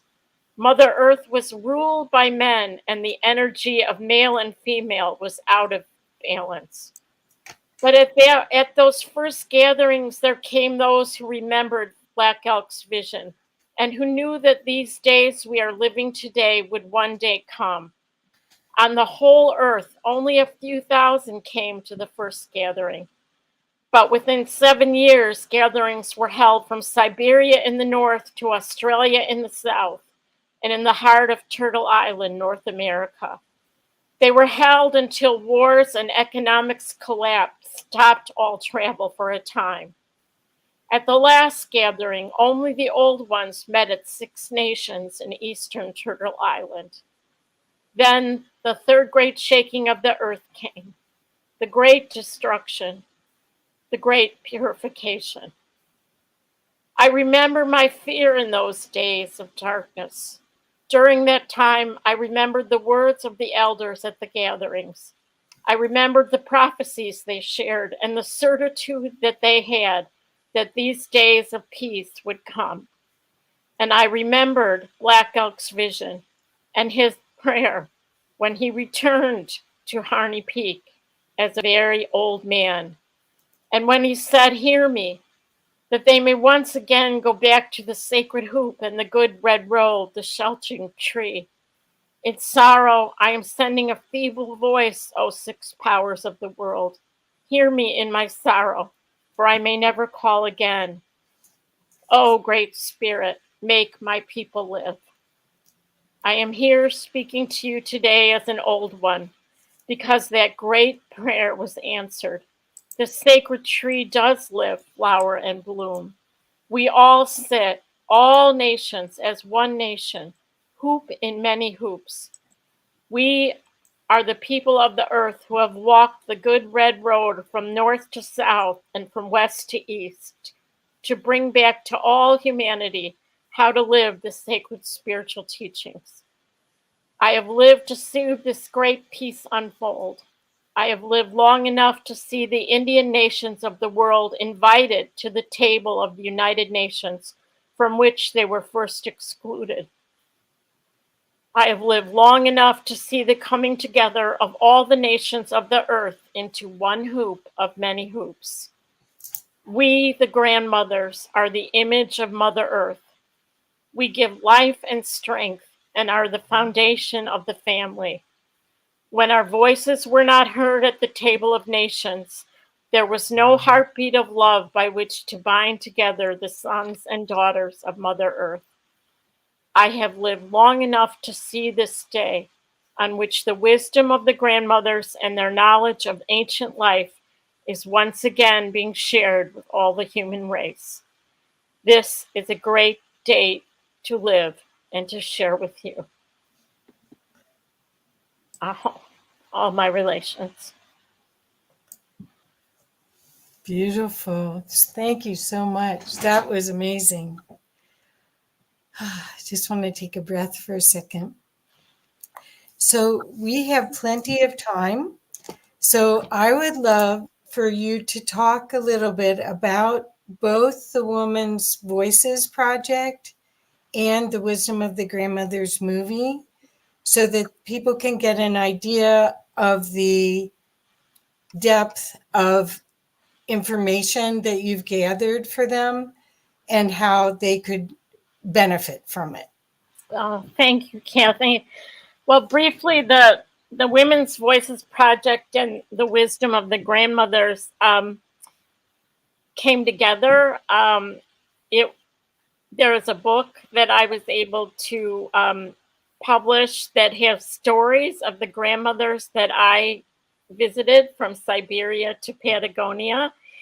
And then when I was doing the book, I taped the grandmothers, and I had this idea that people needed to hear them in their own voices, that reading their stories was one thing, but being able to hear them speak themselves was another. So I went back to the beginning, and because I hadn't made it all the way to South America when I did the book, I started back at the beginning, and I put together a film called The Wisdom of the Grandmothers. And I didn't know how to turn on a camera when we started, but I started compiling their stories and their visions and put together a documentary, which ended up being shown on PBS stations across the country. And that's available on the website, The Wisdom of the Grandmothers. And it's available for free. And the documentary I'm working on now, which isn't complete because I haven't been able to get the interviews with the Australians, and thank you, Kathy, for bringing this up. I wanted to mention it. The Australian people, the Aboriginal people of Australia, and the people of Africa, who you heard about a little before this presentation, they hold a very important place in the prophecies, and they have very important wisdom to share. And so my putting together of the documentary about the prophecies can't be completed until and I was on my way there when COVID hit. The day I was supposed to leave was the day they shut down all the air travel, but that's open again. And I'm hoping to work with people, whether I go there or not, who will send me some of their stories. And if I haven't shared enough why these stories are so important, I learned from the grandmothers that this knowledge, this sacred knowledge, this stories that these are our origin stories. This is who we are. This is how we can connect with those origins and with that star seed that is planted within us. Perfect. So. Perfect. Well, and there's lots of questions and comments. So let's put this one on. It says, we've been working with the Australian Aboriginals for the past 3 years, and this conference is inspired by them. So that's what I had mentioned to you, that there's people here, and we'll have you talk with Omar and get connected with them. Okay. Yeah, it's amazing. Their origin stories, so many of the stories, Western people say, well, those are myths or those are stories. When I talk about some of these things, they say, well, those are just tales. But actually, they are the history of the people. They are what was passed down from generation to generation. They establish how the people got there, right, and how they're connected to those sacred places that we are hopefully connecting with again at this time. So thank you for that comment and your inspiration. So Kyra put, I also have significant messages in my dreams, beautiful reminders of the elders' wisdom. Thank you, Kyra. I really believe strongly, and again, if my words offend anyone, I hope they'll be captured in the blanket, but the time of shaman and leaders, and we can learn from our elders, and we can learn from those people who have more knowledge than we do, and it's really important we do that. But the time of how they could teach and how they could share their energy and their wisdom, some of that time is over. Our role, I believe sincerely, our role today is to help you connect with your own inner spark, your own inner wisdom, your own dreams, your own visions, and to know that they are real and they are the way in which Creator can communicate with you. And as we develop our brains and as we develop this new human being, we will be able to connect much more easily than we have been in this time of materialism of the past. So Thank you for your comment, and good luck and good blessings to you on your journey, Kyra. So do you find that as far as dream work, do you request for knowledge? Do you certainly yourself, Susan, do you request for knowledge? Because I have to assume all of this was a divine assignment. It was from the elders and wanting to know more about them, but also from dreams. That's a hard question for me personally to answer. I pray. I was told that we need to pray at morning and at night. We need to call ourselves into account. And I do that. And I pray by the fire, and I pray in many different ways. I don't actively seek dreams, but I actively seek the Creator's guidance. I don't know if that, and how it comes, if it comes, is a special blessing. And when it comes, and I did want to share something that the elder said, and Jim Walton used to talk about all the time. You don't ask the Creator why. You don't say, why me, when you have one of these dreams or visions. You never ask that question. You just say, what? What can I do? How can I do it? And you trust that you don't have to see the end in the beginning. I never know where something is going to go, but I was taught that we listen and we follow it, and we will be shown whether we understand or not. Sometimes for me, it's been 40 years of understanding, and I still don't understand. And honestly, I'm old enough now to realize I don't need to understand. I just need to do what I'm asked to do to the best of my ability, and it's good enough. So if you're a young person out there with a dream or a vision, or an old person, don't wait anymore. It's time. Perfect. Okay, this is another one. Regarding the rock drawing, what did the bottom line with one person on it represent? Oh, wow.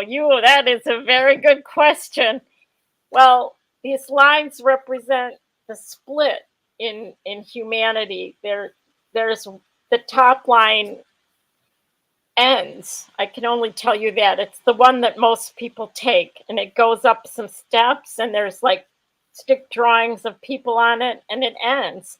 But that bottom line, the line once the split happens, that continues around, there's only one stick figure on it. And to me, that represents the person following the humble path, following the path close to the earth, not necessarily following. And again, this is my understanding. Please forgive me, but Grandma Percy and I talked about it some. But that humbleness, that living close to Mother Earth, that living simply, and we're all being asked to do that now, and it's not easy.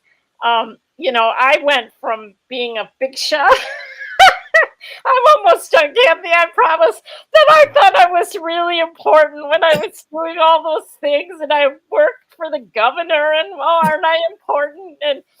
But none of that mattered. Like, Yeah. I had to walk away from that if I was going to follow my path and follow my dream, and recognize that, if I want, I'm happier living simply and living close to the earth, and that in the end we don't take any of those things with us anyway. Right. So let's walk this path close to there. That's what I think it represents, but I encourage you to find out more. Good. Okay. So what would you say is the theme that you heard from either the prophecy, because you're a student, you're a scholar, you're an investigative reporter, you're going and talking to people with an idea of, I think you are hopeful about the human race, and that there's nothing to fear, that this is the evolution of our species. But was there a theme that you heard from all of this new film, the prophecy film? Was there something you'd like to share? What I tried to say in my talk, and I apologize if I didn't do it very well, I'm not very good at this, but the theme is that of one of hope. Our destiny our destiny, and all of the tribes and all the different prophecies all shared this. Our destiny is to come back together as all the races of the earth, to be together in the hoop of many hoops, to share the gifts and the sacred teachings that are given to us, and to go forward into a time of prophesized peace. Now, that is so hopeful.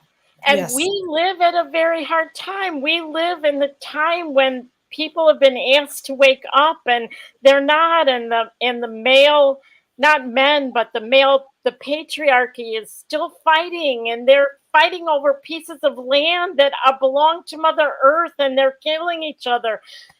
This will end, and the prophesied time of peace will come.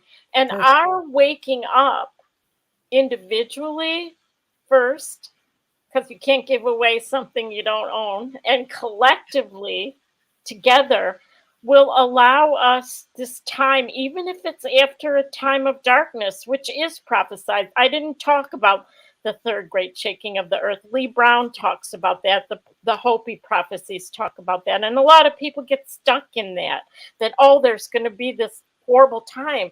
But the message isn't that. The message is we'll get past it, and we will build together a world of peace where we remember the sacred teachings that we were given. We remember what was in the stone tablets, and we come together and hold hands with all races in love and unity and oneness. That's the time we're living in.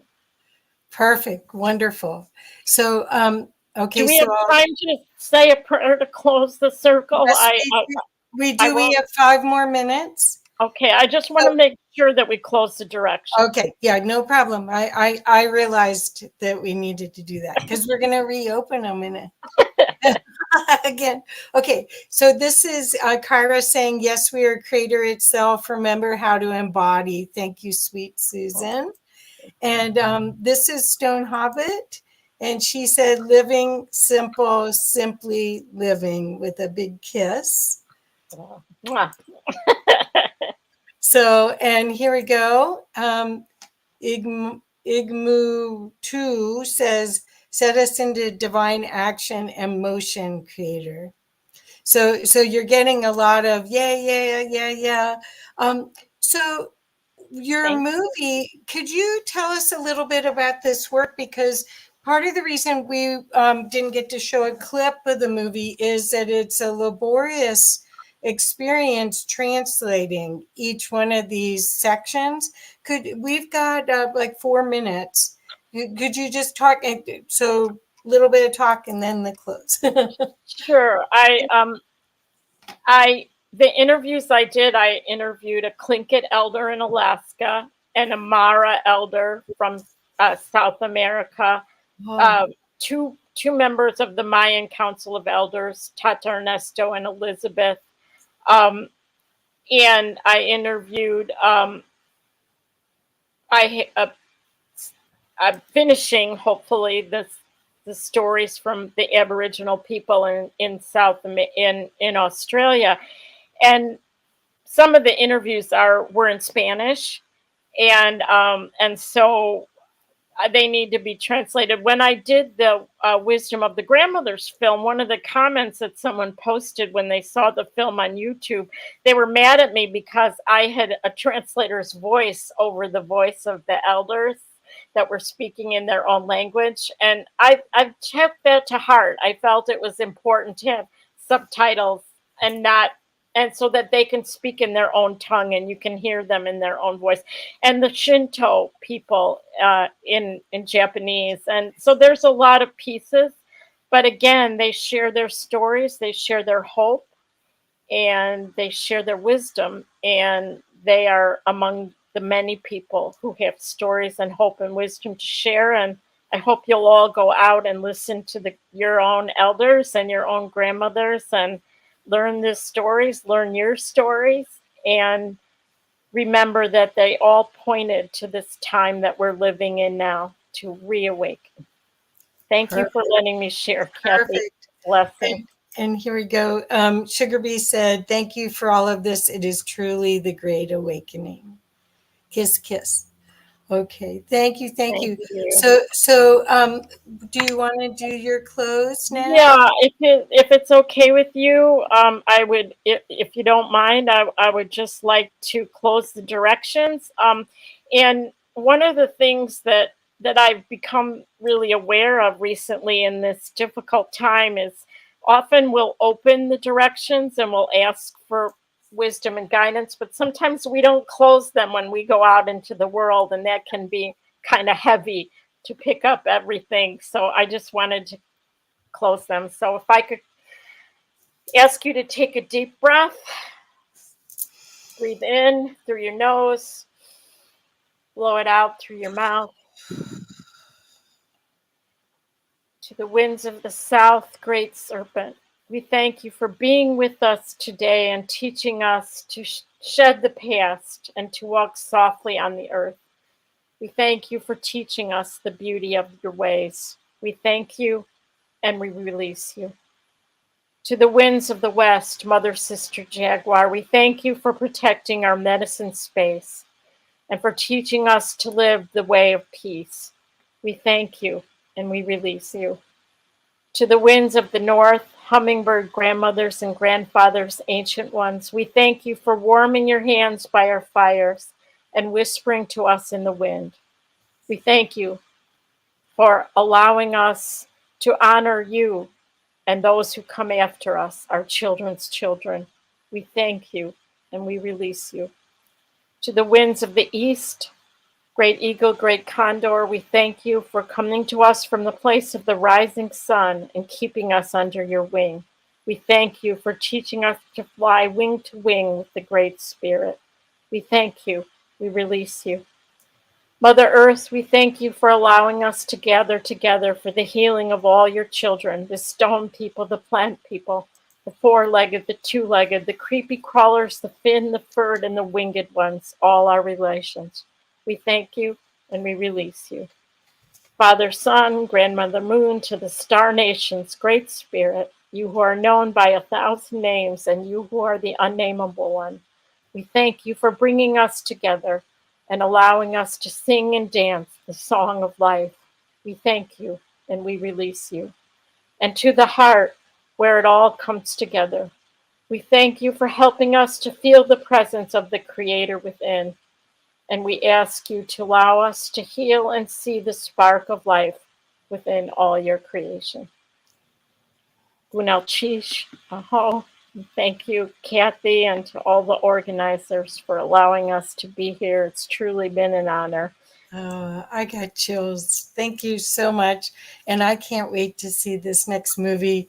And I want to encourage everyone to go to thewisdomofthegrandmothers.com. I've put it in the comments all along, or the Women's Voices Project, and learn more about this incredible work that Susan has put together for us. Thank you, Susan. Thank you, Kathy. Thank you, everyone. Blessings. Blessings. Thank you. Love you very much. Talk to you soon. Love you. Bye-bye. Thank you. That was wonderful. That was beautiful. Really, really resonated with that, especially the Hopi and how you involved the Aborigines from Australia. For the last, this is the third year, but for the last 2 years, we've been doing winter solstices in carrying out the prophecy of the magic box.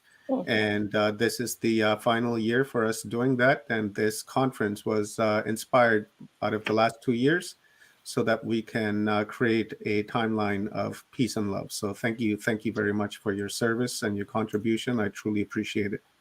Thank you for yours. And that voice from above was yes. It wasn't God. It was there he is. I didn't want to be rude and jump on the screen, right? Oh, you could have. Thank you for being here. It sounds like the voice of God when you can't see anybody. Much appreciated what you're doing. Thank you, Suzanne. I love you, Suzanne, and I appreciate your contribution. Thank you. All right, so it is stretch time, guys. Our normal routine. We've had some beautiful, beautiful uploads here this morning.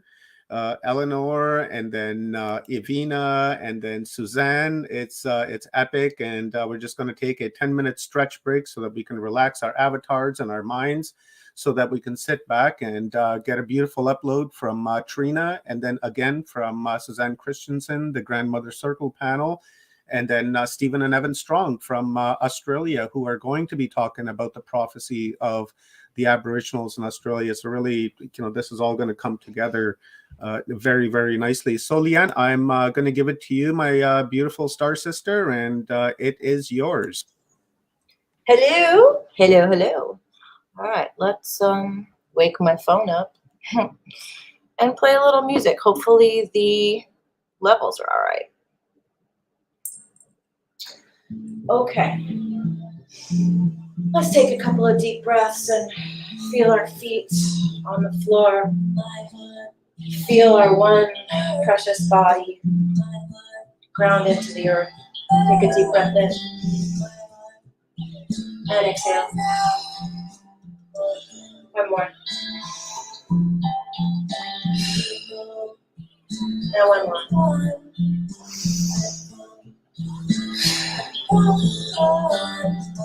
Okay, let's take our heads in a circle. Go the other way.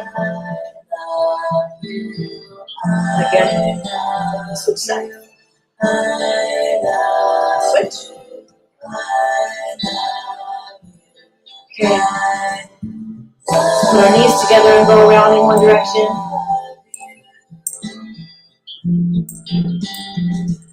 Switch to the other direction. Switch. Switch. Okay, hands on hips.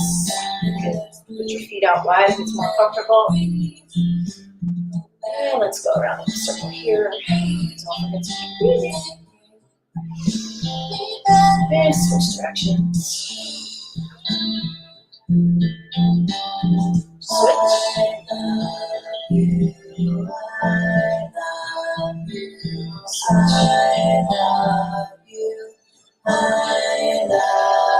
Okay.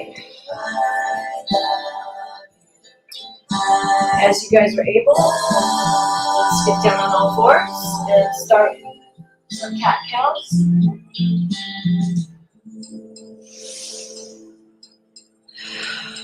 Exhale, down. Inhale, lift up. Do that a couple times.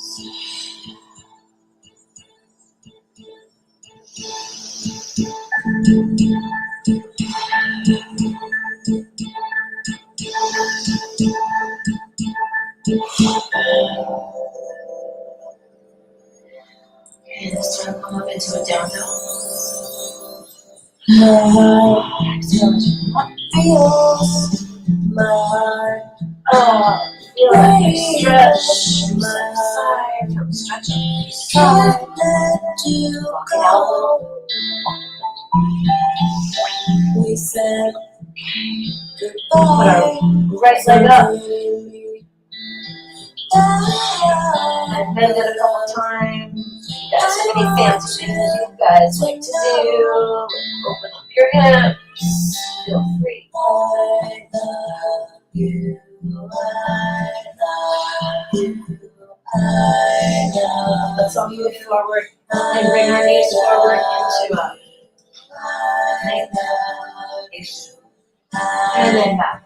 And then stick our leg up again and really stretch. And step through. I'm going to pivot so that my back isn't to you.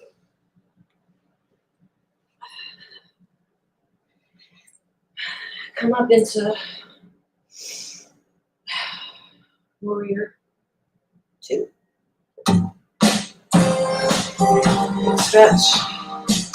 And now swing your arms around in a big windmill so that your right arm is over your left. try to lift your arms up. Feel that nice stretch between your scapulae. Scapula. I like saying that word. You can try it out. Scapula. And then extend back out. And put our forearms on our legs.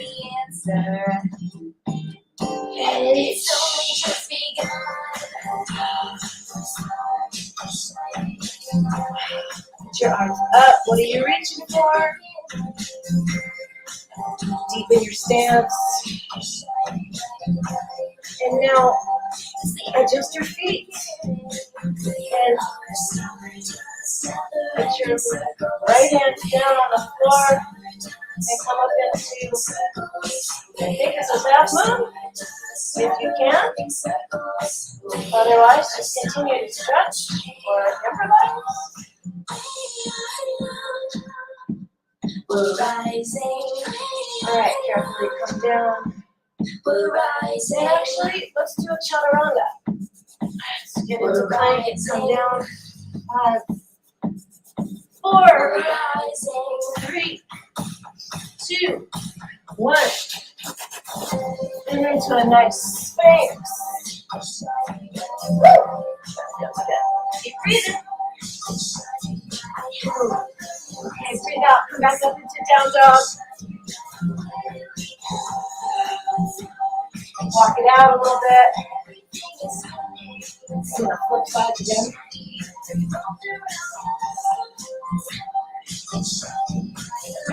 And now we're going to lift our left leg up, away from the floor, and get a couple times. Do your fancy things if you like doing fancy things. Breathing.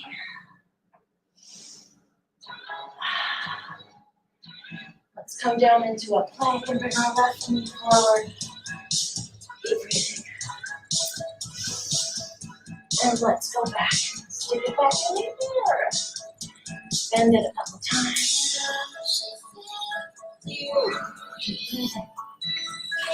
And on an inhale, let's move our leg between our legs. And come up into warrior 2 on this side. With palms open.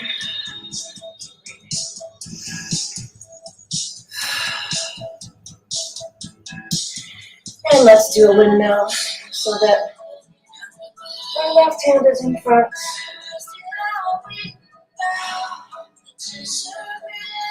Try to pull your arms up and stretch your shoulder blades out. Keep breathing. Arms back out, palms open. Everybody doing? Forearm on the knee. And reach up. Okay. Now reach up. And brighten the lines. What are you guys reaching for? Keep breathing. And if you want, keep stretching.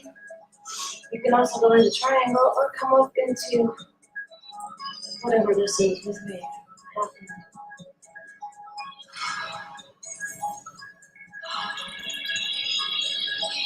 If you want to get crazy, move your hand up.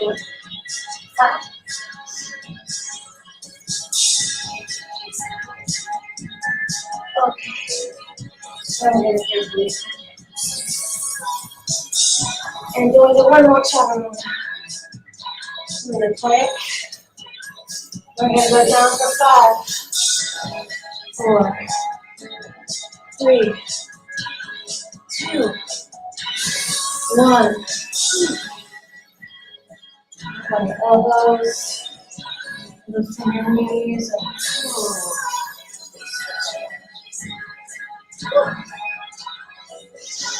Another minute, Liane. Another minute, and then we will bring our panel on. Or sorry, Trina. Trina is next. Just come into a nice child's pose and take a couple of big breaths.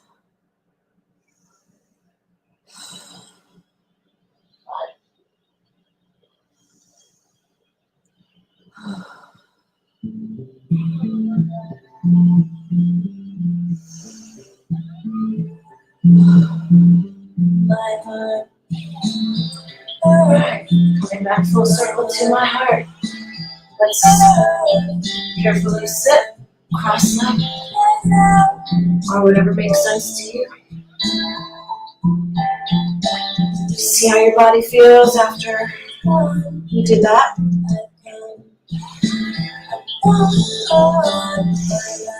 Deep breaths. 2 more.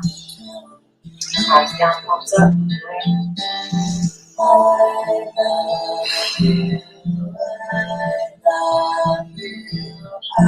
our avatars, our one precious body, our higher selves, our loved ones, how much I love you.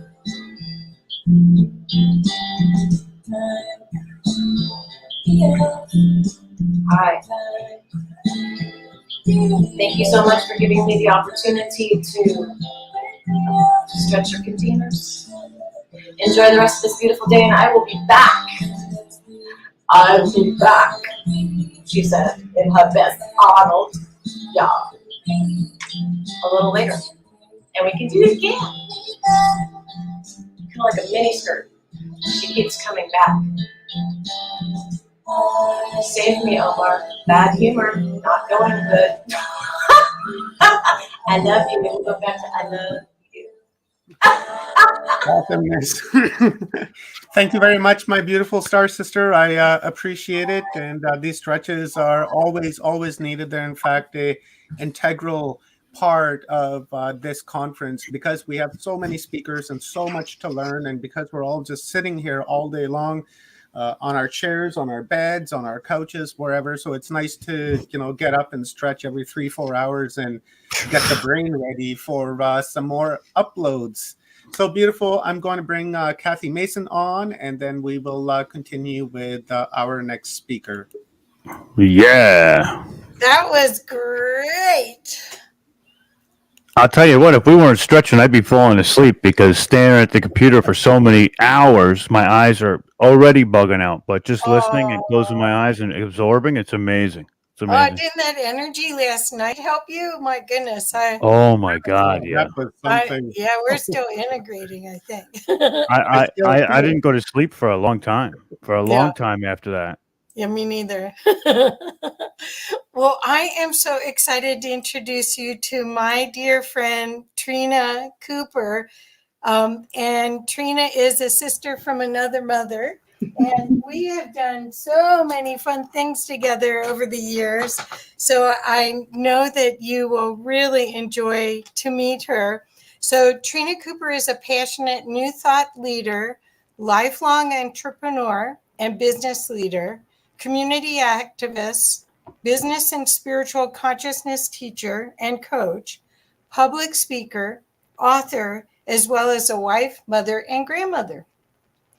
With over 43 years of business experience, she is a partner in several businesses, including Journey for Conscious Living, Meetings and Events, Experience Events, and Evolve Expo in Denver. And I was a sponsor also of Evolve Expo for years.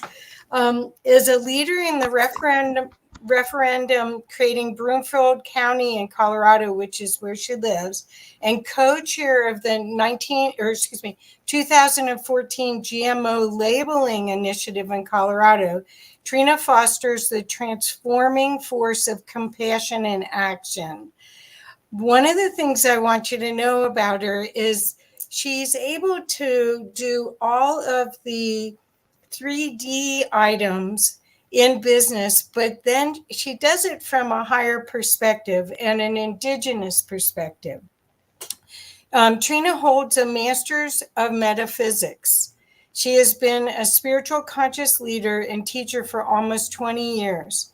Trina is also a contributing author in the recently published best-selling book, Speaking Your Truth Too, Courageous Stories from Inspiring Women. And she was co-host of What's Up on the Consciousness Unlimited Radio Network on Blog Talk Radio, and currently is co-host of Quantum Leap Book Club on Law of Attraction Radio.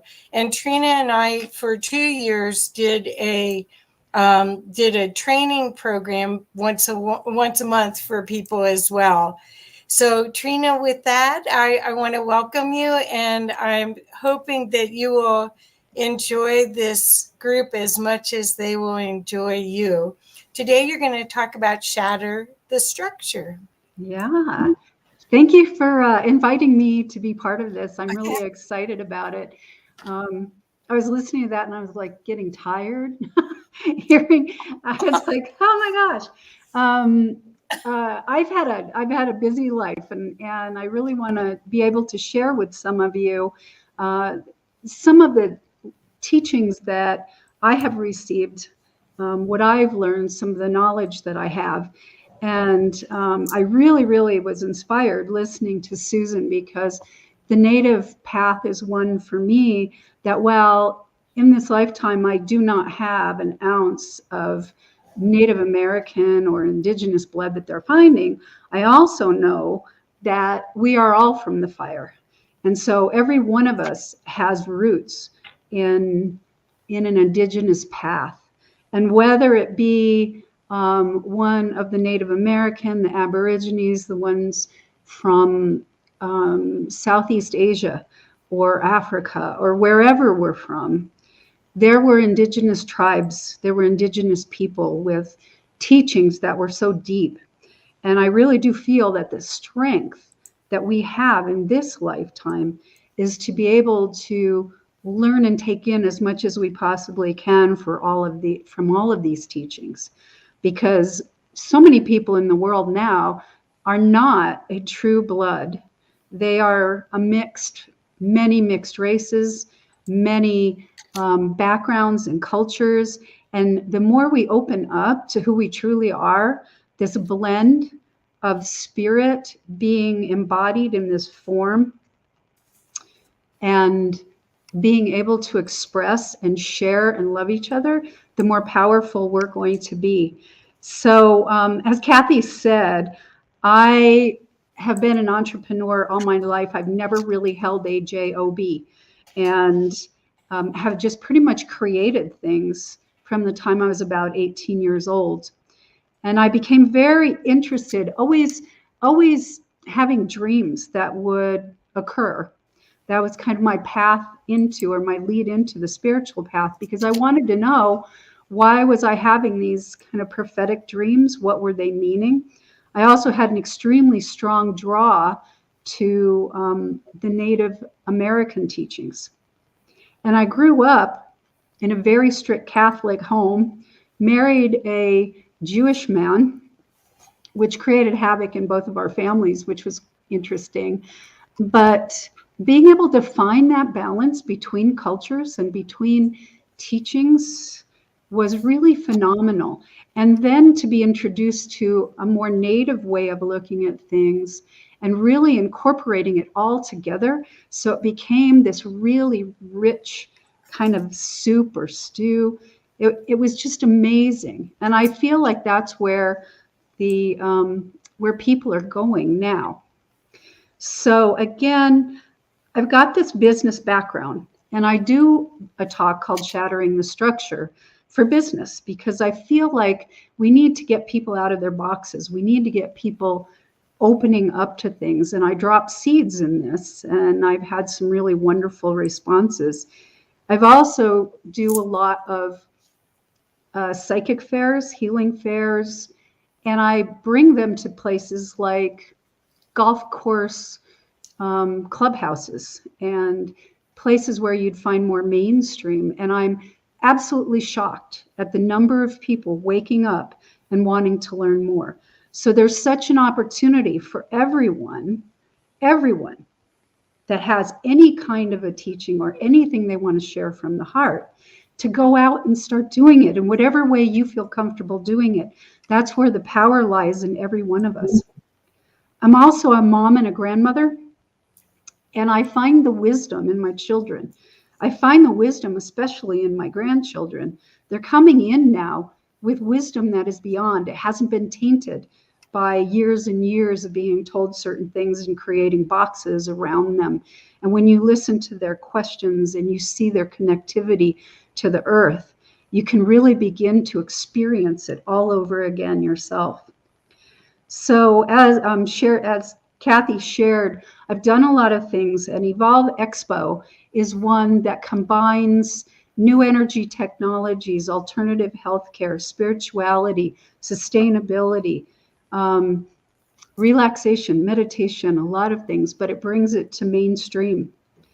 And I think even the work that Kathy and I did together on the Women's Way was very much the same, combining a more feminine perspective to business teachings and how to improve your lives. So it's pretty fabulous. Back in about 2006 or so, I had the opportunity to meet Grandmother Perisha. And Grandmother Perisha is my elder.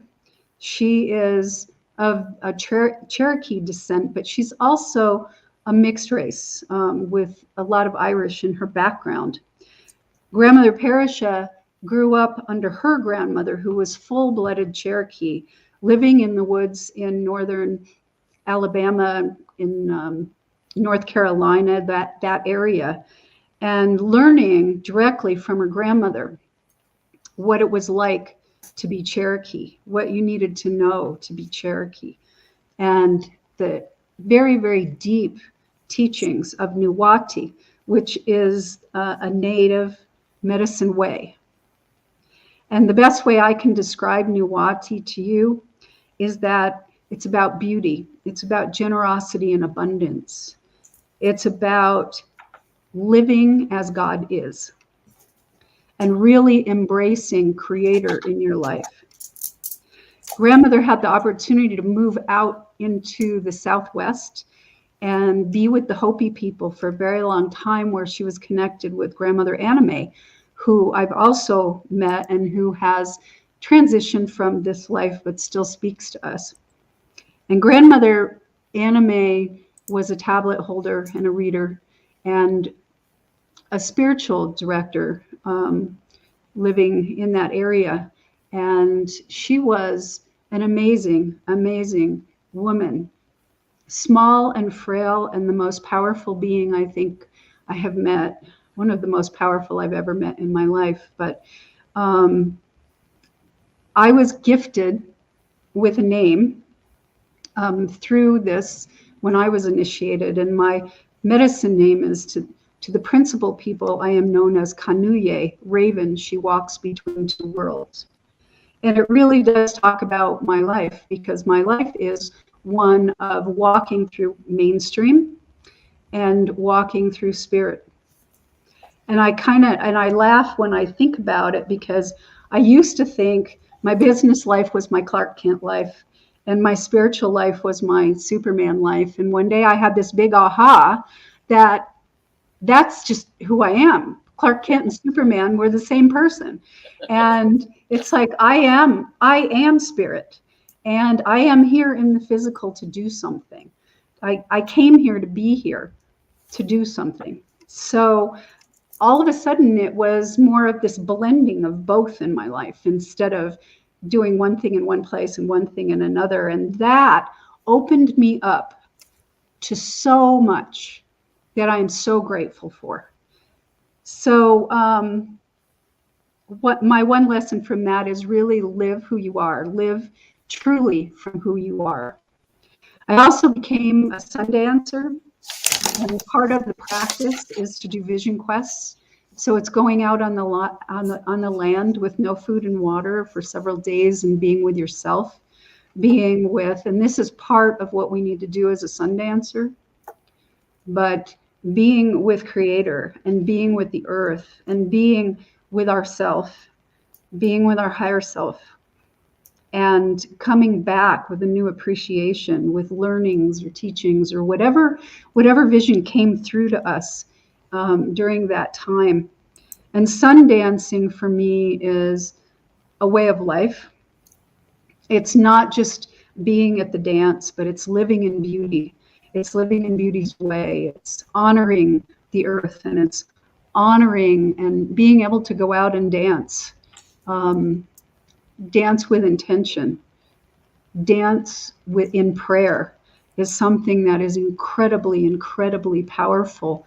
And I offer you that possibility of even just stepping outside, taking in a deep breath, and feeling the earth under your feet. Go barefoot and dance in the grass and feel the wind and say your prayers and be with the sky and be with the sun and the moon and the stars that all have impact on us. So the question is then, why do I call this shatter the structure? And the reason I call this shatter the structure is because it's time for us to do that. It's time for us as humanity to break down all these barriers, to get rid of the blocks and get rid of all of the things that we think are truth, things that we have inherited over time through all the teachings, and begin to examine those and begin to challenge those and open ourselves up again. When I talk about this with the people in business and I drop seeds, I can see the light bulbs going off in their head, starting to wonder why I ask them to drop everything. And because what I want them to do is come back to this state of innocence and openness like we are as a child, and to take things in again and to listen to all sides and to see if there's something bigger that we can bring into our lives. The name of this actually came from a card from the Tarot of Transformation, and it popped out of the deck. It was number 16, and it was called Kali, Shatter the Structure. And when you think about Kali, it's the cycle of creation and destruction. And it's about honoring this in our lives, that things are not permanent. The only thing that is true is that life is full of change. And the more we hold on to it, the more we try and control it, the more difficult it is. Where if we become aware, if we keep ourselves living from that higher space, that greater perspective, and we start noticing all the things coming in, and how do they relate, and how do we put one thing to another, and what is the aha or the synchronicity that happens, that we go, wow, I just said this and look at what's happening. Those kinds of things are awesome. But Kali says it's really important to let go of these boxes, these things we create, to allow for the new creativity to come in. It's time to break old patterns, old way of doing things, and do something different every day. Because when we bring something new into our lives, what ends up happening is we become a new person. So every time we open up to a different teaching, or we listen to the prayers of the grandmothers, or we bring in an indigenous idea, it changes us. We're not the same person we were a few minutes ago. So change is something we want to embrace. We don't want to avoid it. We want to face it. We want to honor it. And we want to be really good with it. Because what it does is it enriches our lives. I have a saying that if something happens, if someone invites me or someone asks me a question and it's kind of out of the blue, something I haven't been thinking about, it's just random, I take that as a signal that a new door is opening. And so I want to explore that and see where it leads me. And this is an honoring of yourself. Because we're all on a journey. Our ancestors talk about the journey we're on. We're all on a journey. We're not supposed to remain the same. We're supposed to continue to evolve into that really sacred human being that we are. So one of the things that grandmother always said to us is life is a circle and a circle is a cycle, and all things come back to where it began. So while so many indigenous hold the ancient teachings for us, excuse me, it's really time to open and accept and bring all of that in, because it makes us richer. And we're in the family of humanity, and now the world is so small with all the technology and the internet and the webs and all of that. And even some of the teachings now about quantum remote viewing or quantum jumping, those types of things are things our ancestors knew, and they still practice, and they're still there. And we can open to all of those. And we need to set a place and a space that we can hold this steady for others as they're coming. Last night in a meditation, I was sitting, Mother Mary came to me and sat down next to me and held out her hand and said, "Sit here." And I held out my hand, and a staircase opened up in front of us. And people came from all directions to move on the staircase, move up. And there was an opening at the top, and I didn't know whether it was a ship, whether it was moving into a higher dimension, if it was ascension. I wasn't really sure. All I know is I was sitting there, and she said, "Be here, be strong, and hold it so it's firm and stable for them." That was an important message for me. And I told Kathy, I said, this whole talk has turned out to be a little different than I thought, because as I started working on it, I just kept getting downloads, and I thought, well, I'm getting them for some reason, so I'm going to share them with you guys.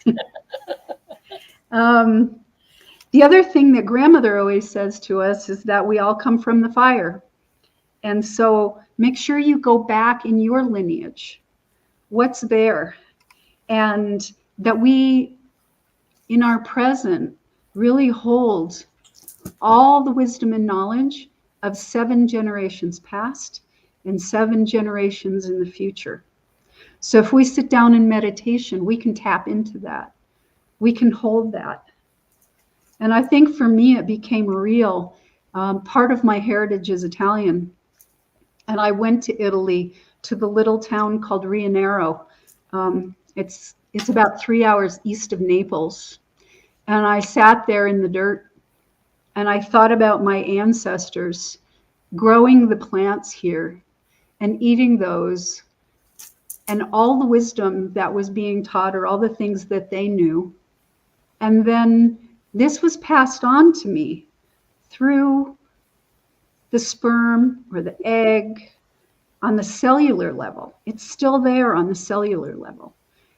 So it became very real to me to understand my own ancestry along with the ancients and the ancestors of the indigenous, because there's such a richness there. Another thing I did, because I was brought up so Catholic, was dive into the most basic teachings of the Master Jesus, getting away from all of the interpretations and the re-recordings and the things like that, to really get to the root of the message, because there's a richness in the root of the message. And when you dive back into any of these ancient religions and you dive into the root of what was there, you find the richness of the teaching. And it is all so similar to what has been spoken in all of our indigenous traditions. So don't push aside, if you're of the Western culture, don't push aside any of that richness, because it's there for you as well. And you can take it and relate it to people that you know that are of a Western culture, that are opening up and exploring. Another piece, another card that kept coming up for me probably in the last week 4 or 5 times was the Fool, innocence or ignorance. And it speaks to so much of the same idea. We have an opportunity to step back into innocence, into who we were as a child. and find a fresh perspective. And grandmother was just talking to us the other day about the fact with the wars going on and how do we really find peace? Open yourself to the perspectives of both sides. Find that center and that balance in the middle. And see how you can assist for all good things. And sometimes all good things are just what is perfect for that person. It may not be perfect for you. So you wish people all good things and blessings in their lives. She talks to us about that we have an inherited right to health, wealth, and happiness. We all have abundance. We have a right to abundance. And when we live simply and we appreciate, we receive more. But in the circle, we cannot just take. We cannot just receive because we cut off the energy. Remember, life is a cycle and everything is a circle. And energy works in the same way. So if you receive, you have to give in order to receive more. Or if you give too much, it cuts off that energy too. So what you want to do is make sure if you give, you open yourself to receiving. You need to keep that flow of energy moving in a circle. The other thing with the Fool card, which I loved, was that we open as a child and we journey.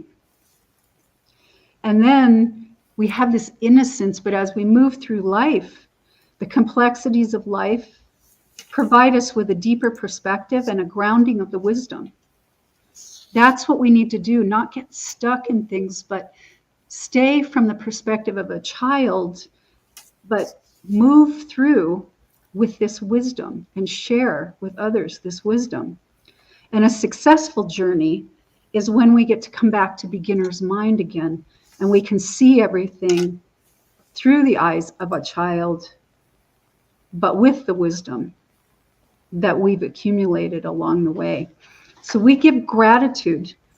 We give gratitude to all of those who share with us.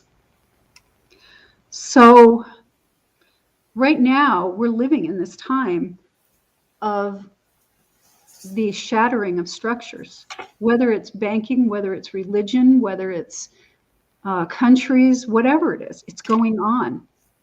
But if we truly believe that we're co-creators, then somewhere inside of us, we're creating this.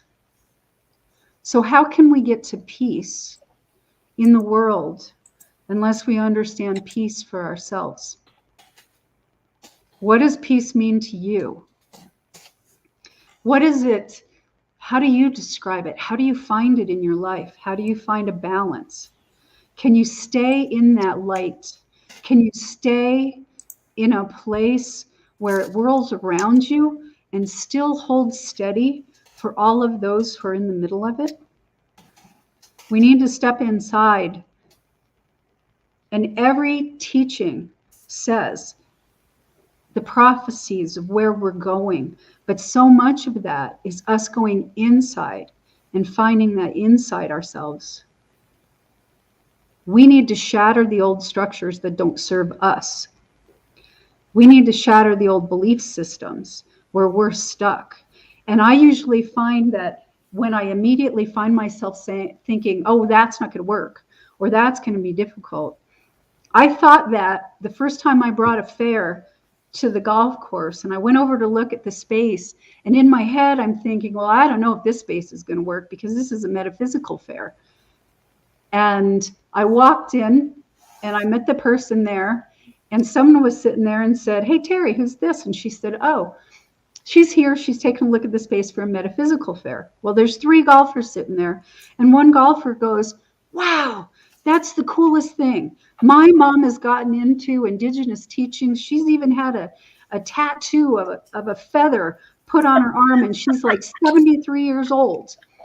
And the other guy goes, my wife just loves this stuff. I know she'd come with all of her friends And the third one sat there with this deer in headlight look, like, what in the world are you guys talking about?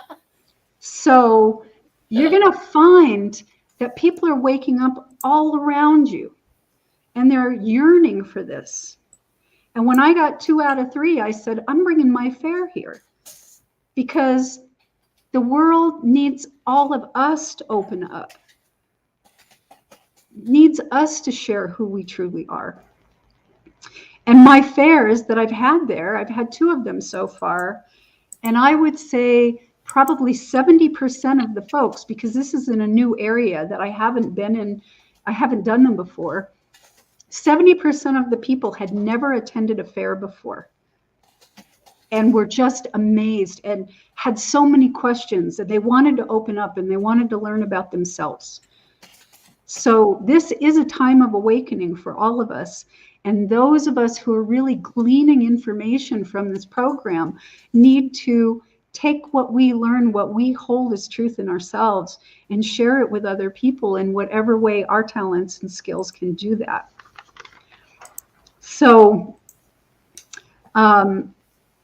this is really about how you think and how you act and how you do things. So work on yourself first. Learn what you can learn. Take in what resonates with you. And look at the boxes that you've built. Look at where you judge or where you think that something will not work. And ask yourself why, or whose voice is it that's speaking to you. Because in the grand scheme of things, in that field of potential, all the answers are there. The native peoples, the ancestors have told us to go inside. They've told us to ask for assistance, ask for clues, ask for information. It's there for us. And some of it's recorded and it's wonderful. And some we need to pull out on our own. So this is really changing our perspectives. Check yourself. When do you play victim? Can you turn yourself from a victim into a creator? Can you stop reacting and take action? We are a force of nature. As humanity, we are a force of nature. And we can destroy and we can create. Perfect. So where do we want to take this? As a force of nature. Remember, when we live and when we die, our body, our avatar, goes back to the mother. Right now, we just use it as a tool. So we need to take care of it. We need to honor it as an altar. And we need to use it to bring Creator's words and love through us, throughout the world. So anytime you notice yourself getting stuck in a way of thinking, when that repetitive monkey mind gets going, see what's going on there. See what you need to change. Something is popping up for you. And the crazy thing is that our minds run on stories. And we love the stories. But who creates the stories? We actually create stories. And the way we either create balance in our lives, we create harmony, we create community, is from our minds, and it's from the stories that we create. So create the stories in the life that you want to live. Step outside the box. Answer the call when the questions are asked or someone invites you to something that you are completely oblivious to. See how it can change your life. I had a reading from an astrologer, and in part of the reading one time he said, "You need to go to a millionaire school." And I went, "What?" He goes, "Yeah, you need to go to a millionaire school." And I thought, where in the heck am I going to find a millionaire school? Well, within 1 week, someone walks up to me with 2 tickets to the Secrets of the Millionaire Mind. And I would not have even paid attention or gone, except that a seed was dropped and it was there. And I went, wow. So I went. The invitations show up all the time. Creator sends them all the time. They're in the animals. They're in the squawking of the hawk during the day. They're in the breeze that blows. Listen for the messages that pop in your head and follow those. Follow them when your heart opens up. So go deep into the indigenous teachings, even those that are your ancestors, and begin to live simply. One of the teachings Grandmother Perisha gave us, which I love, and I use it every day. I wake up to it every morning. It says, may I meet 100 beautiful, wonderful beings today. And may I behold and touch 1,000 beautiful things. When you start your day with that intention, your day turns out to be beautiful and new things come into you. So embrace, ask for the 100 incredible beings and the 1,000 beautiful things, and see how that'll change your life. And I just wanted to share some other teachings too that have come through me that have come to me that have been incredibly important. One of them came through a download. And I want you, because I've learned some tough lessons. I lost a house in a wildfire a year ago, something that was with me for 37 years. And I didn't realize it then, the difference between attachment and appreciation. But if you just close your eyes for a moment and take in a deep breath and relax your body, feel how your body's feeling, and then just think the word attachment.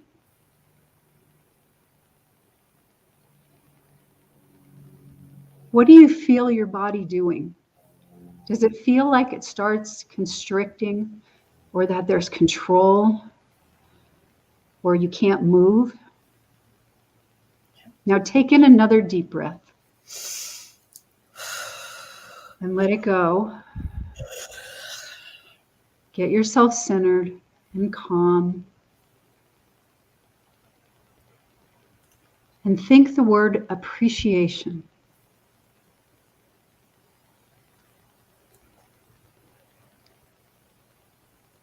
Does your heart open? And do you feel expanded? So open your eyes and notice that difference. I didn't notice at the time when I lost it. I felt okay because I sat down and appreciated the fact that I had the time with that house, that there were beautiful memories, that there were things there. And even though I was sad, I wasn't distraught like a neighbor of mine who cried over all the little things that she was attached to. I felt like Creator had given me those to experience, to have joy in my life. And I was so grateful that the experience for me, while there was sadness in it, there was a richness that was deep, deep, deep in my soul. And it helped me move through all the things that happened. So when we notice attachment and we notice that holding on to, it's us trying to control it again. And we can't do that with life's changes. What we have to do is turn around and really appreciate what we can of what we were given, and then give it back to Creator, because Creator gave it to us in the first place. Another teaching is about responsibility. The word responsibility means responding with ability. And if you take on something in your life and say, I'll be responsible for this. Yeah.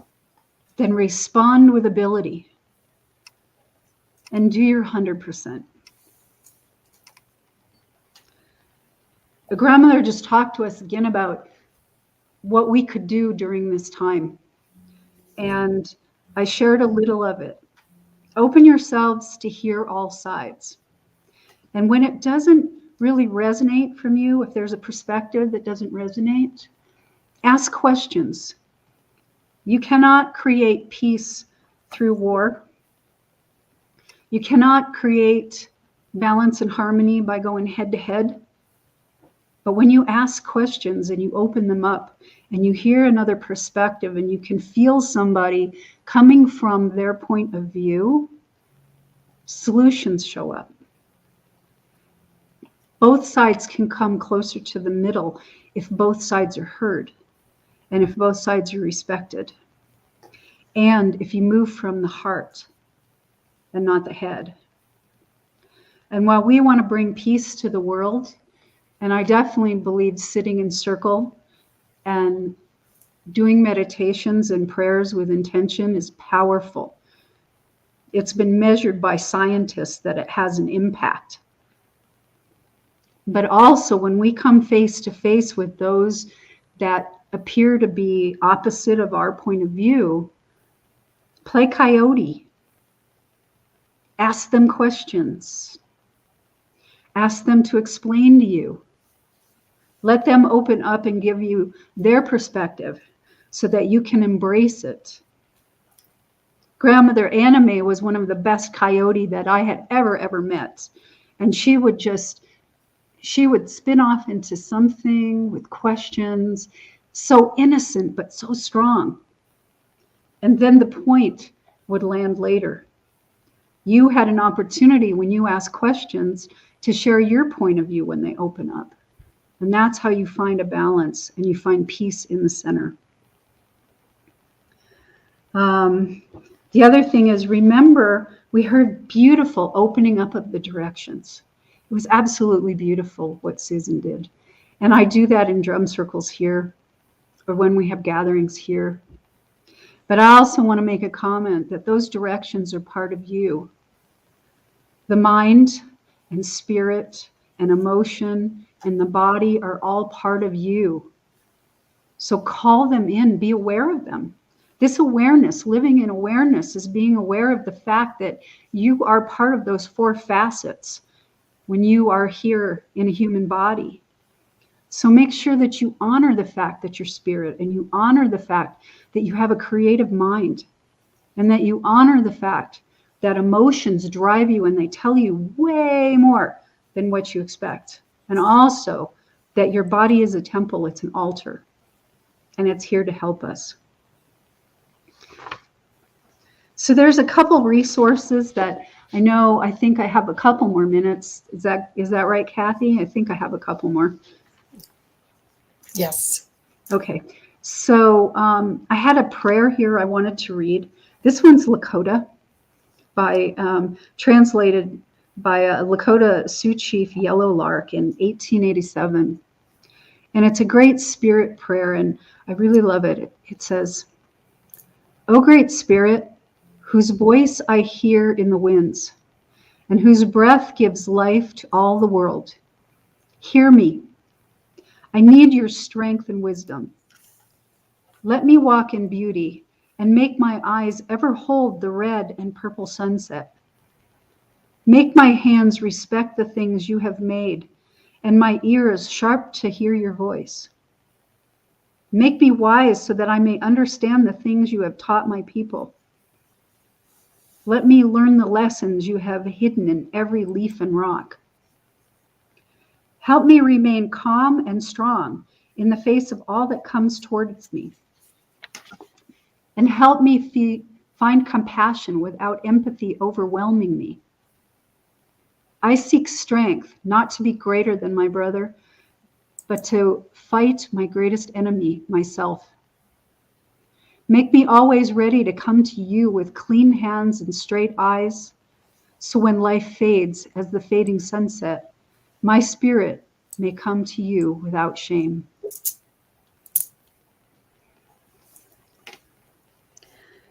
And if you want some resources, there's a wonderful, beautiful book written by M. Scott Peck.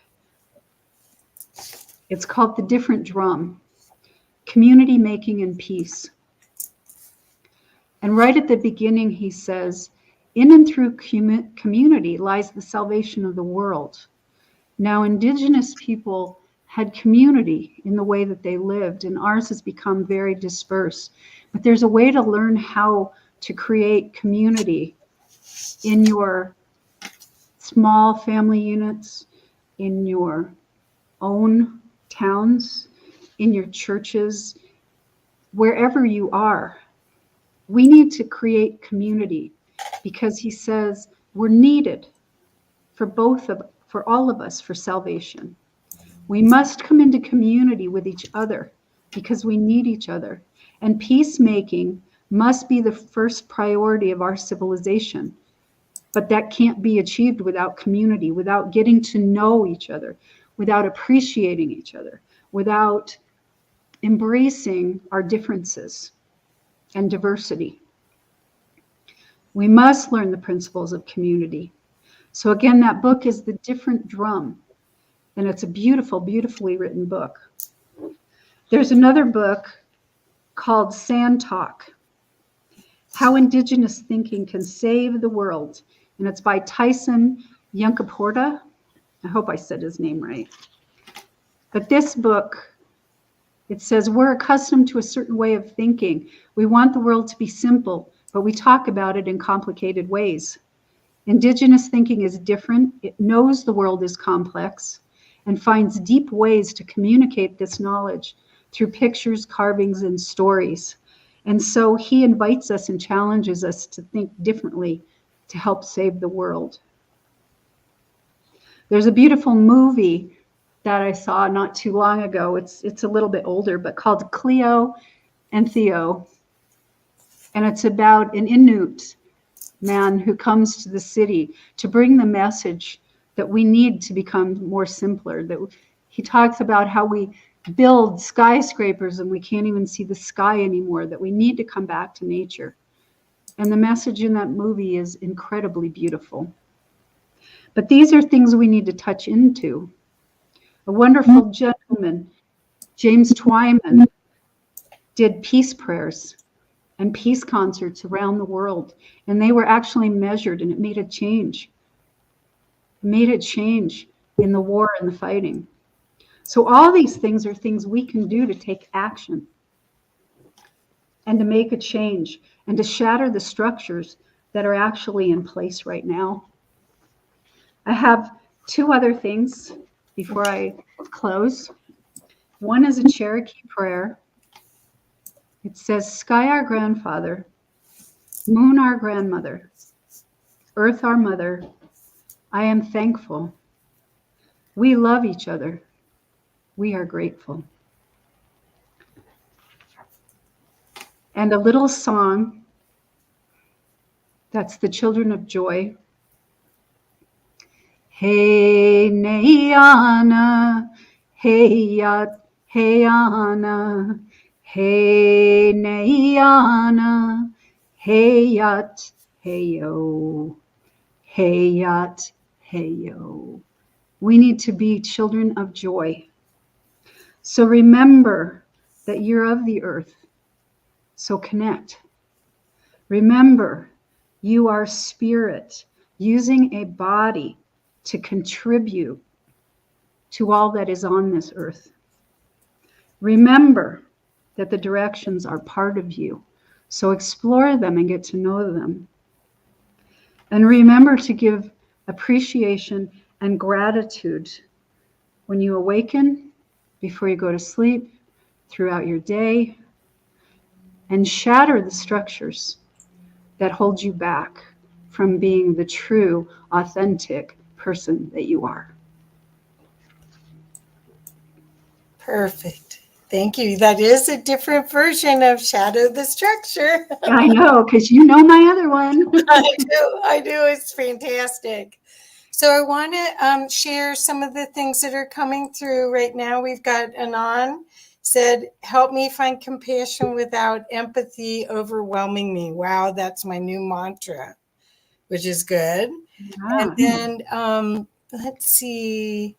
Mountain Devil wrote, one day I found myself in my light body looking back at the earth, was connecting with many who were as I healing the planet. My question is to this lady, were you there? Were you in Mountain Devil's dream? You know, that's interesting because I lead a peace prayer through the Nuwati circles. We do a prayer for peace on the new moon every month. And a lot of times I take the journey around the world, and whoever we happen to meet, and we bring in the ancients and the elders and the wisdom keepers to share along the way, and we smile at everyone, and we bring healing, and it's wherever the people want to go. And you can do this on the new moon at 7:30 your time. It's your time zone. You kind of just move around the world, but that's what we do. We go around the planet and we find places that we can just hold that space for whatever healing needs to occur, because we do know that we don't heal. It's like the field is what heals, and the people heal themselves, and we just hold that space and open it up for them. So I could have very well have been there. Well, I love working with you anyway, because it's constant downloads and constant awarenesses, and everything is respected. It is not like, oh no, I'm not paying attention to that. You know that if it's there, it has a divine purpose. Absolutely. I mean, everything is purposeful. And some people say to me, I don't know how to find my purpose, you know, and I had an aha moment at one point in time that it was like, right now, in the now moment, is my purpose. It's like whatever I'm doing at this moment is my purpose. And then as I follow the breadcrumbs, it leads me to things that I can take action or create or whatever. Yeah. But my now moment is the purpose. Well, I'd like to ask you for recommendations how there's a lot of people on these streams that are way awakened, and they're struggling with 3D. They're struggling with how to play in the matrix without being in it or being weighted down by it. You are an expert at that. Could you share what you do? I think service is probably one of the biggest things, is like volunteering in different places. It grounds you. It really grounds you, because you become part of something that's actually happening on the planet, but you can bring your wisdom into it. And, you know, some of the things, there was a need here. The reason why we worked to create a new county was because there was a need. We were in 4. So that was a good thing to volunteer for. Working on a GMO labeling initiative, because we need healthy food and we need to get rid of the pesticides and things. That was something that could really ground you in. But your wisdom, when we did that campaign, we had a circle of people with an intention of how many signatures we were going to get it on the ballot, how many were going to be accepted. And we came in with a higher percentage, yes, with a higher number than what we needed. And even though we didn't win, our intention wasn't to create a new law. It was to bring awareness about healthy food and what was in your food. Right. So I would say, to really ground in, get involved in community, volunteer. There's so many things people can do, and your wisdom's needed. And the other question I have for you is about the book club that you do with Grandmother Parisha, because it isn't necessarily about Indigenous information. It's mostly about the human capacity to create. Could you talk a little bit about that? Sure. It's on Quantum Leap Book Club on Law of Attraction Radio. And you can even go to quantumleapbookclub.com. There's a website for it. Okay. And it's usually aired on Sunday nights, but they also have the archived editions. And we pick books that some of them are quite controversial, and some get into like the Anunnaki, and some get into creating abundance. And right now we are doing the book, A Different Drum. And we just finished one up that had to do with awareness, conscious awareness, living a quantum life, basically. And so there are indigenous teachings that got brought in by grandmother all the time. And most of the people who are co-hosts on there are also part of the circle. So we bring our teachings in as we're on that.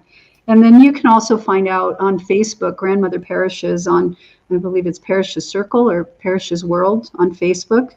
You can find some things with her there. But she's very much, how did she put it to us? Do not be so spiritually connected that you're no earthly good, or something like that. So we're here in the body for a reason. And that's, and you know, that's one of her biggest messages, is that if someone asks you to do something, ask yourself first, is this mine to do? And your heart will jump and you'll know if it is, and then jump in and help, do something. You know, help your fellow humanity in whatever way you can, because definitely we need it. Well, the other thing that I love about everything that I've done with you is that it has been totally in service, and we didn't really frame it that we were giving to get. We were just giving. Mm-hmm. And that's been my experience with you, and I think you with me, that just like we're doing this right now, we have no idea what this information that you're sharing, where it's going to lead and how it's going to help and support other people. And that's what we're here for. Plus, people need to not be in fear, and they don't realize that this is all a cleanse that we're going through, that we'll be fine. I mean, Susan, I don't know if you got to hear all of Susan's talk. I did. We have a happy ending here. Uh-huh. Or if we're supposed to, we make it. If we didn't decide to have our lifespan past this time, we won't. But well, grandmother talks a lot about the Hopi prophecies, and also the others, because she's quite connected with the Tibetans and with a lot of other people, the Aborigines and things too. And it's like, this has been prophesized. We're here because we chose to be here. Exactly. And we're here to assist. And so don't go into that fear place. Go into a place of service. And what can we do? And, you know, there's a principle that we're taught, that we give to the principle of 10 to 100 to 1,000 fold. One of my biggest lessons was to open up to receive, because the giving was easy. The receiving is what felt uncomfortable to me. And when I recognized the fact that I needed to just open up and say, I really appreciate, or I'm grateful, and, you know, and receive from people, that's when the energy ramped up. Yeah. So it really was, I was blocking it. I was blocking the energy circles. So when you think of everything moving as energy in circles, really explore how you can keep it moving and not stop it. So I want to make sure that everyone knows that they can reach you in lots of different places, and I've been putting your links. You have a website, TrinaLeeCooper.com, and you do help people with coaching and evolving their visions to make them real. Do you want to talk anything about that? We have a few more minutes. Well, it's kind of under construction. I'm kind of in the middle of moving some things around. Same with Journeys for Conscious Living. It isn't a big change. It's a big change time right now. Yes. And so things are being redesigned, redone. Good place to find me too is Trina at Journeys for Conscious Living. And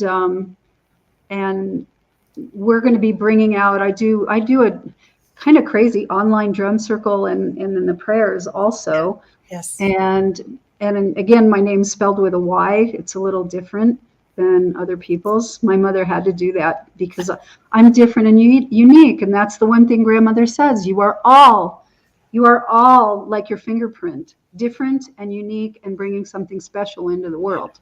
Yes. So, yeah, but I'm in the process of building out my website more and offering some more things because some of my other stuff is moving. Right.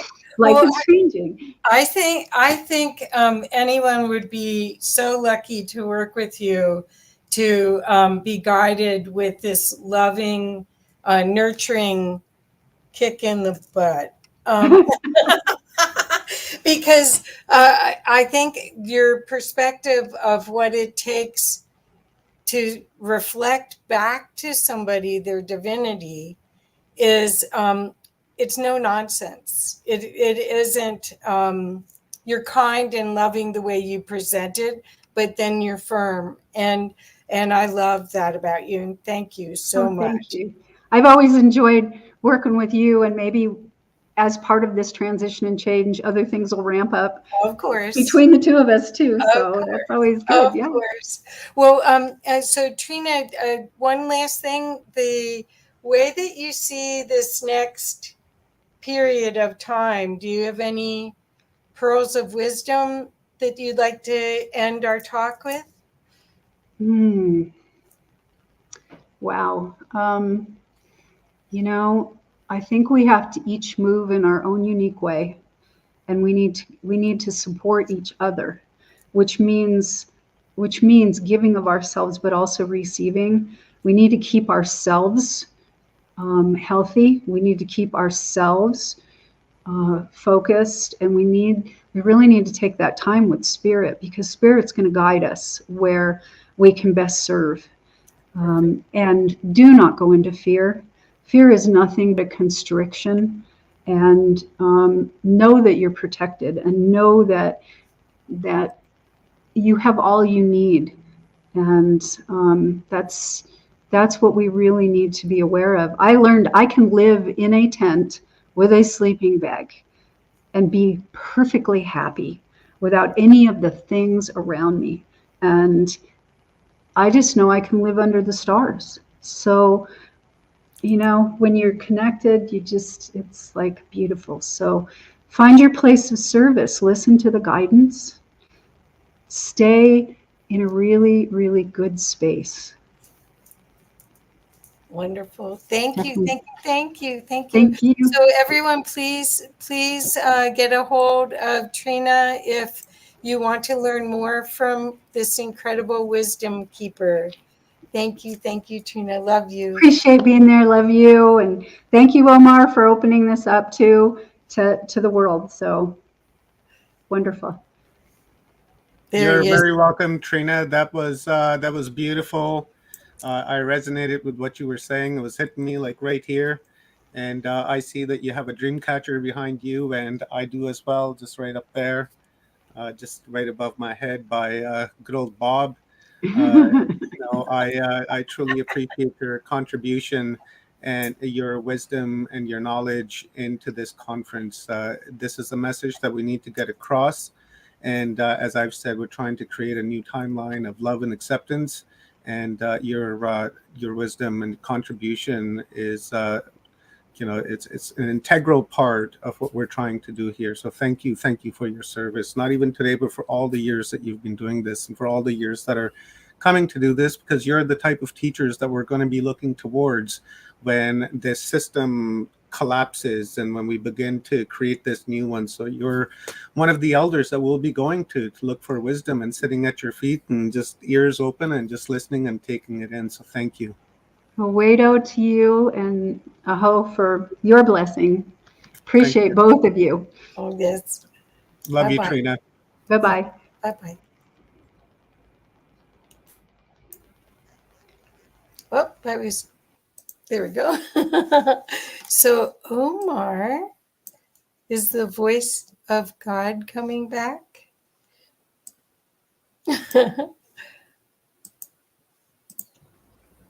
Yeah, I'm here. Sorry. So do you want me to introduce, or do you want to do this? I would say that go ahead, Kathy. You're Okay. doing wonderful, and you're going to bring them up and be involved. Sure. So I would say go ahead, please. Okay. Okie doke. Okay, bye. Okay, thank you, Susan. You're back in, and you're all muted, so hello. So hello, everyone. I'm so excited to share this incredible opportunity to experience a grandmother circle. What we're doing today is we are going to actually get to see how circles contribute to building peace. And I'd love to introduce the people here first. You guys already know me, I think, so I'll leave that introduction. Susan was able to share with us earlier, and Susan is again. Yeah.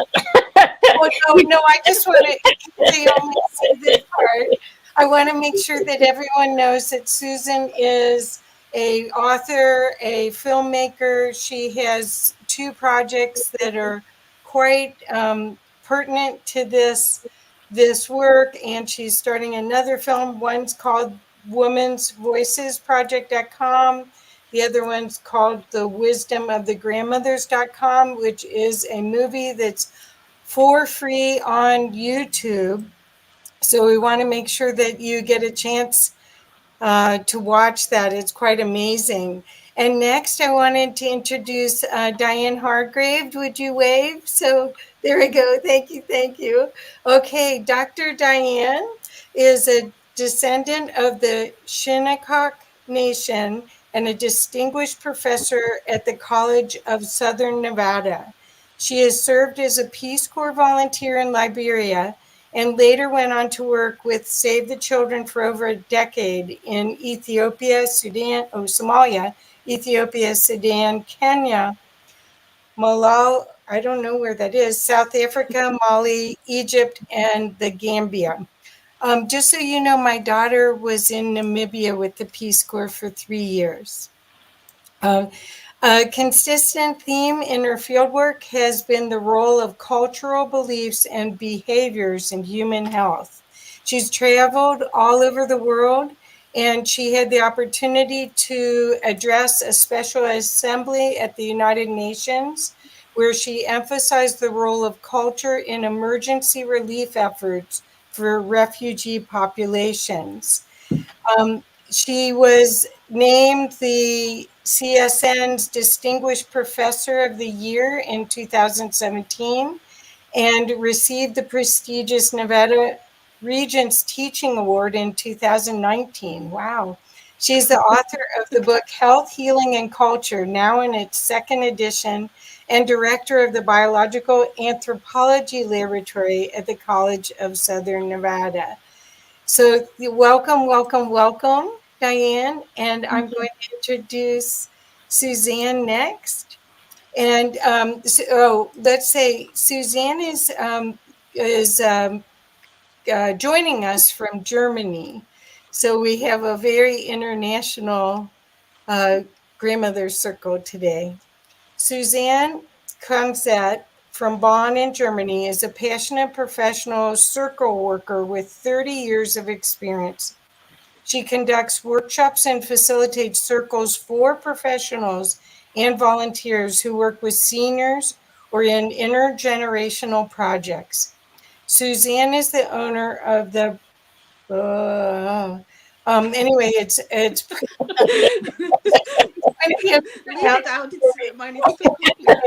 a training, consulting, and facilitating institute that partners with communities, social welfare organizations, foundations, and citizens initiatives throughout Germany.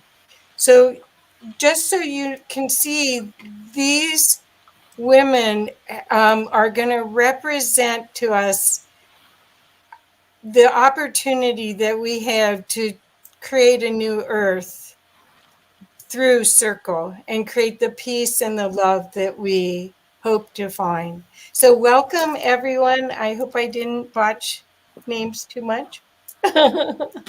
So welcome.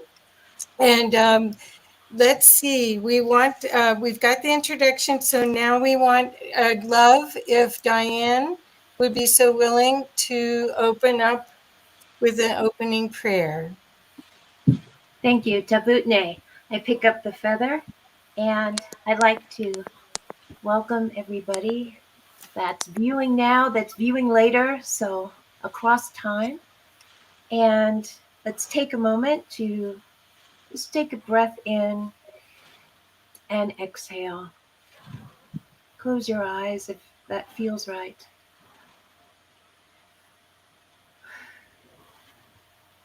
Imagine yourself in a circle of all of the people here on this broadcast, all of those watching from all over the world, all of those that will watch later. I'd like to call in my grandmother sisters from our grandmother circle and everyone. And imagine in your mind's eye that we're all in a circle together. We can hold hands if we want. And give yourself a moment to feel that. And as we come together in this circle that stretches across time, across all places, I want you to also imagine that in the center of this beautiful circle, there is a symbol of peace, a white dove. And as we hold this, we ask that at this time and at this place, our hearts are softened and that they're open. And turning our hearts to the east, we open up and call in the medicine and the healing of the east. We call in its wisdom, we call in its teachings, the light of a new day. And we ask that medicine to be with us at this time and at this place. And now turning our hearts, with everyone in our circle, to the south, we ask that the medicine and the healing of the south open up to us and be with us at this time and at this place. And we welcome the warmth of the south, the teachings of the south. We welcome that into our circle. Turning our hearts to the west, the looks within place, we open up and ask the medicine and the healing of the west to be with us in our circle at this time. We turn our hearts now to the north, the place of the ancestors, place of wisdom, and we ask that the wisdom and that medicine of the north open up and be with us in our circle at this time. Now imagine in our circle, you're looking skyward, and we call in the energy of Father Sky, the energy of the star nations that watch over us. We ask for that energy and that teaching and that medicine. We ask for that to be with us in our circle and at this time.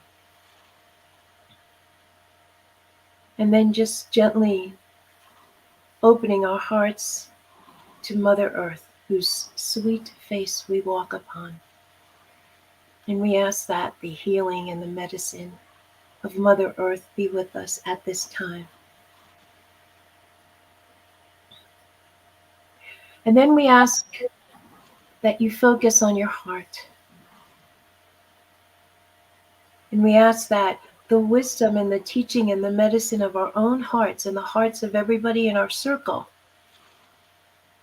open up and we come together in a sacred way.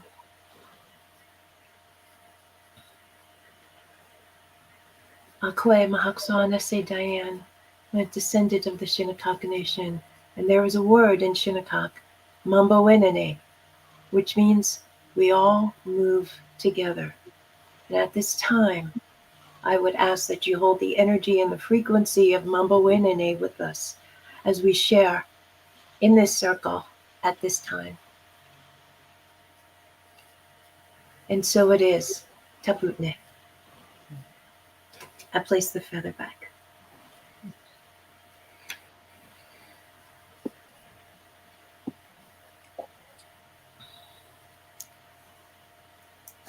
I don't have a feather, so I'm going to use this tool. That works. Okay. So the first round of questions that we wanted to share is, what is the role of the grandmothers in bringing peace? And how did the grandmother's circle grow into what it has become today? And I put this back.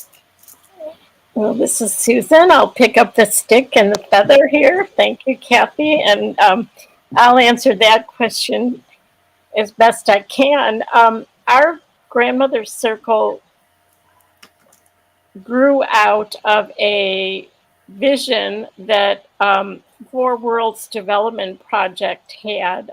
Chief Phil Lane, who's involved with the Four Worlds Development Project, I know him. did a course on Indigenous circles and the importance of Indigenous learning. And he asked several grandmothers, one of them in Canada, Grandmother Shore, to initiate some circles around the world. And a number of people who were in that class invited some people. And over the years, our circle has grown, changed, morphed, and taken on some more of this prophecy or this teaching that there won't be peace on earth until the voices of the grandmothers are heard.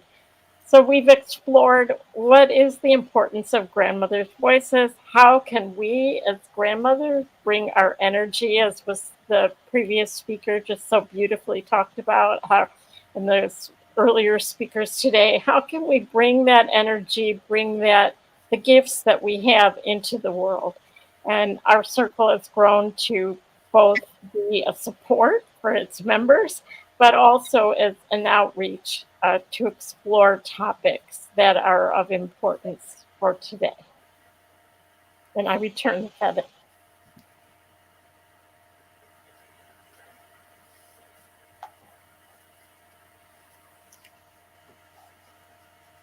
I'm going to pick up the feather to add to what grandmother Susan said. I think I joined the circle around 2016, 2017, somewhere in there. But what I've observed is it's like weaving a web. And you just see different people coming in and different connections over and over and over. And so many other circles or women from other circles joining us. So you have so many circles. It probably looks like a bubble bath somewhere of all of these different ones. But it's really, it's heartening to watch how the circle shifts and changes. But it always has the same feeling. Feathers back in. And this is Susanna picking up the feather. A little thing I would like to add in this round is I joined the circle, I think, around 2015. So it's several years now. We meet on a weekly base. We meet every Wednesday for 2 hours. So it's really intense.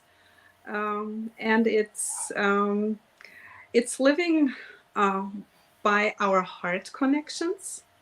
It's a heart circle, and we have heart relationships and heart connections. We meet and share our hearts, and we support each other not only on Wednesdays, but we are in heart connections all through the week. If there's something we need for us, for our families, for our friends, or we have a prayer request, we have a line, a communication line also beside our circle, just to get in touch. And that's really beautiful. It's really, the circle is always around us. And when we meet, we step in a physical way from different places all around the world. And this is very special.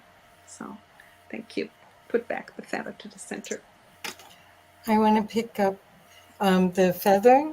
The way that I was introduced to this beautiful gathering, the circle, was through all of our friends, Elsie Ritzenheim, who's now in spirit. And I met Elsie because she was in a chapter of a book that I was publishing. And then we just became family.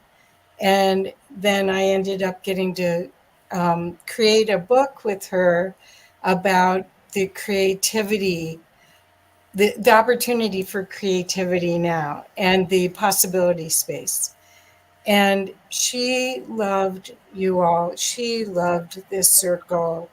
And it was her love connection. A lot of times it was the thing that really kept her balanced because of all the other things that were going on in her life and her family. So I just am very grateful to have been introduced to you all through Elsie. And I'd like to dedicate whatever we do today to Elsie Ritzenheim. Thank you. And I'm putting the feather back in the center.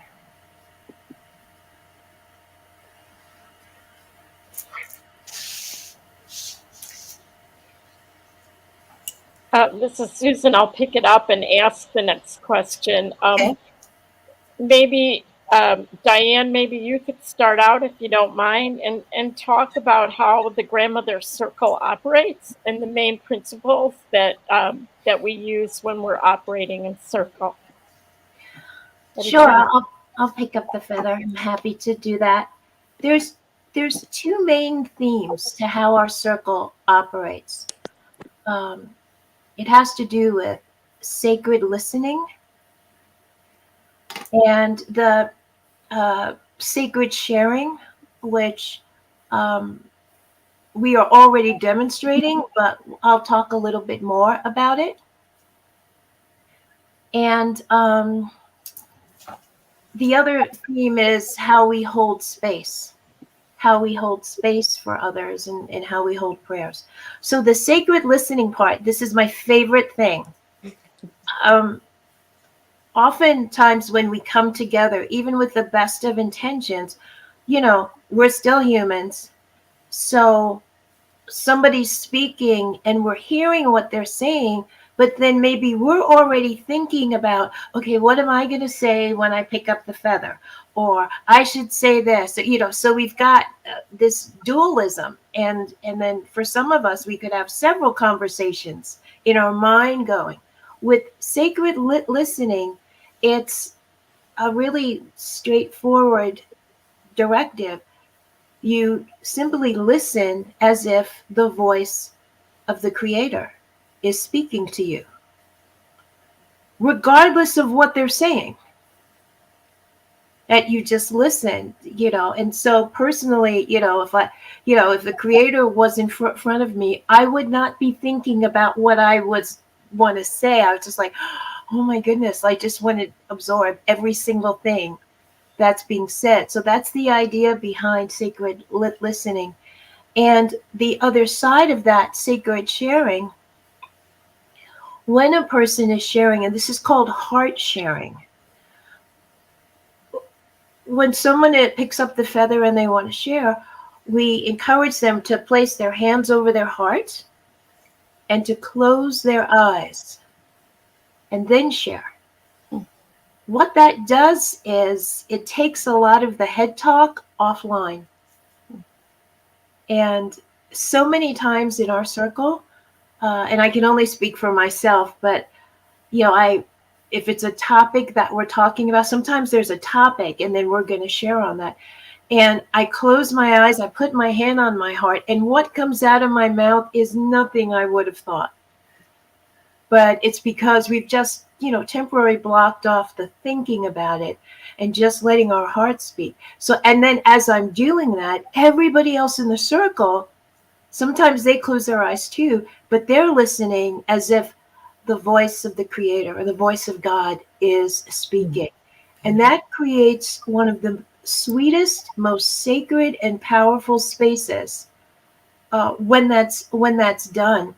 So that's one way that our grandmother circle operates. We also just hold space and prayers for those that we know, those that we don't know, situations. We take the time, we leave time every week to send out our prayers, our intentions for peace, for whatever is needed. And so that is a constant stream of prayer that's radiating out from our circle. So I'm gonna put the feather back in case Susan or Suzanne want to add to some things I've said.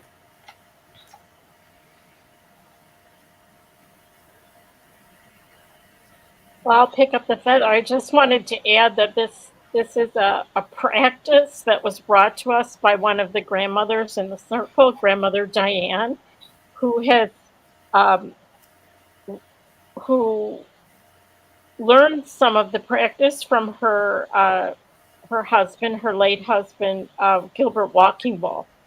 And we have found that we do have to practice it. It's not always easy to learn how to listen with as if the voice of the Creator is speaking, and it isn't always easy to learn how to speak from our hearts and not from our heads. But I think one of the things, and Suzanne will talk about this more, but one of the things that this practice has given us is something that we can teach other people to do, and we feel that it's an important practice for the world.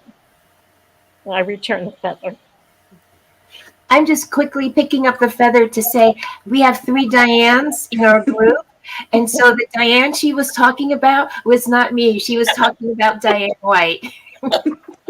Sorry, feather back. Sure. I would have added that. This is Susanna picking up the feather. A little thing I would like to add is this practice is to do that every week. It really helps really to learn how to listen. We in our Western culture, we are so used to answering questions. And when we listen, I think Diane already mentioned that, when we listen, immediately at the same time to create our answers, or we could say. And this practice of heart listening and heart sharing really helps to move from the head to the heart, like Susan was sharing earlier in her presentation about indigenous prophecies. And it helps really to move into the heart and really to feel, when it's my turn to pick up the feather, really to feel in the heart what is important to share right in this moment. Because in our Western society and culture, we are used to talk and talk and talk. And in our circle with this practice, it really helps me, it helps us really to feel what is important to share in this very moment. And this is very, I think, a very important exercise and practice in our modern world of today. With that, I return back the feather.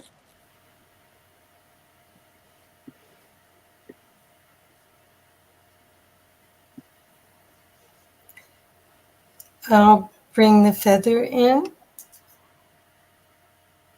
The question I have is still part of the last question, because the main principle of the circle how do we want everyone to understand the main principle besides the idea of listening?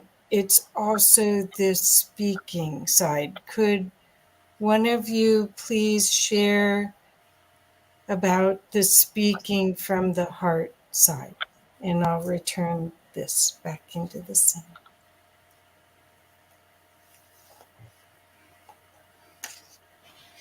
I can pick up the feather. I think just to add that, as Suzanne said, because we practice this every week and it's not easy,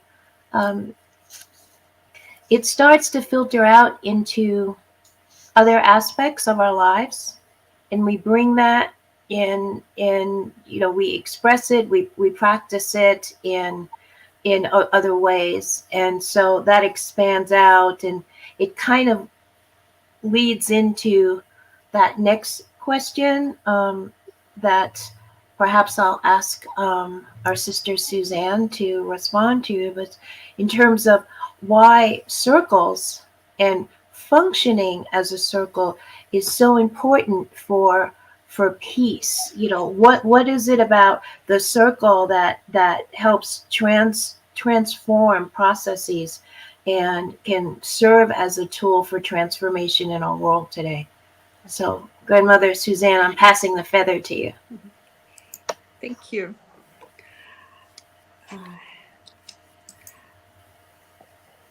I will start to share from the heart about this huge question, and Susan and Diane will add their wisdom. Circles are a very ancient model of collaboration for thousands of years.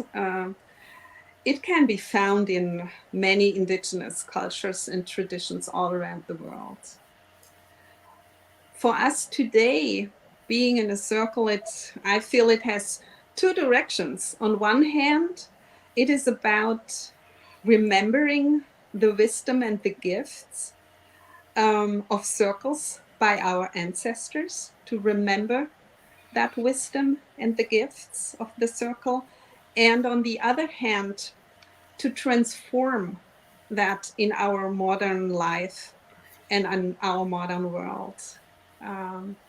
So it has two directions or two levels on that. The question how circles can contribute in bringing peace, I think is a very huge question.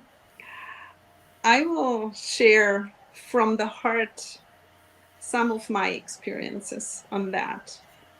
As a grandmother in our circle for several years, being a member of other circles, but also as a professional circle worker for almost 30 years over here in Germany, or in a little bit of Europe, who is German speaking or English speaking. Susan and Diane will add theirs, and being in circles and being a circle worker was and is very sacred to me. My roots of this connection to circles is very old and very deep. And I feel it's part of my spiritual mission in my present life. Just that as a little bit of a background or the foundation which I stand with my feet on.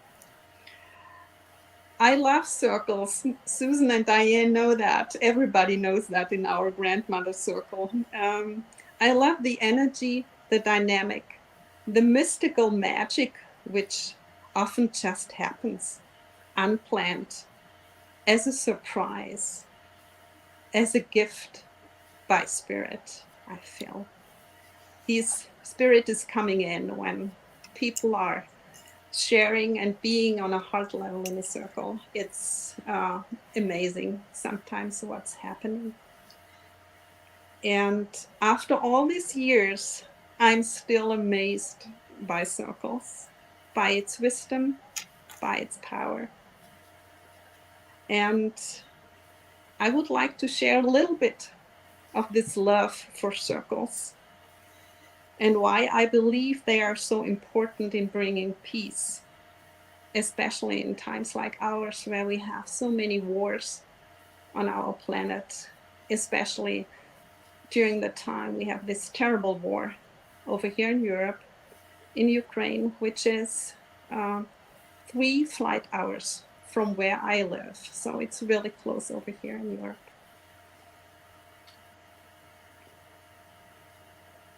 I would like to start with a wonderful wisdom about circles by the Lakota people. I just read it because actually it says it all, just so much better than I could. In the circle, we are all equal. When in circle, no one is in front of you. No one is behind you. No one is above you.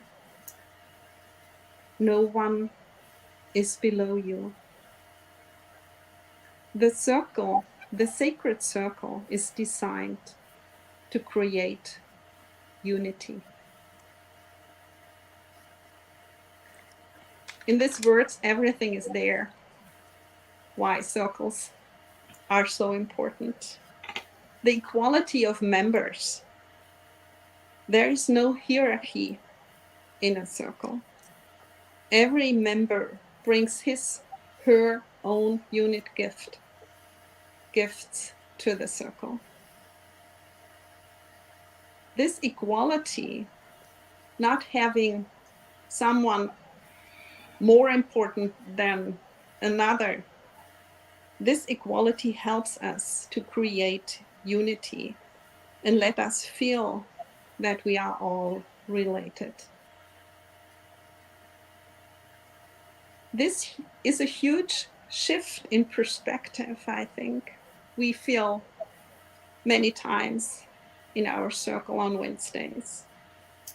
It changes our perspective, how we look at challenges, at conflicts, at problems, and also how we find solutions.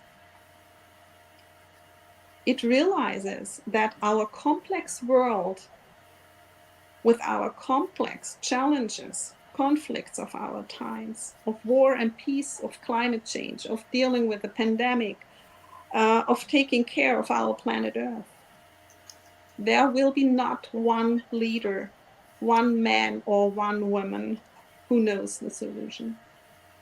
In our time, we really believe that in our times, the one man and the one woman show comes to an end. It's not working anymore.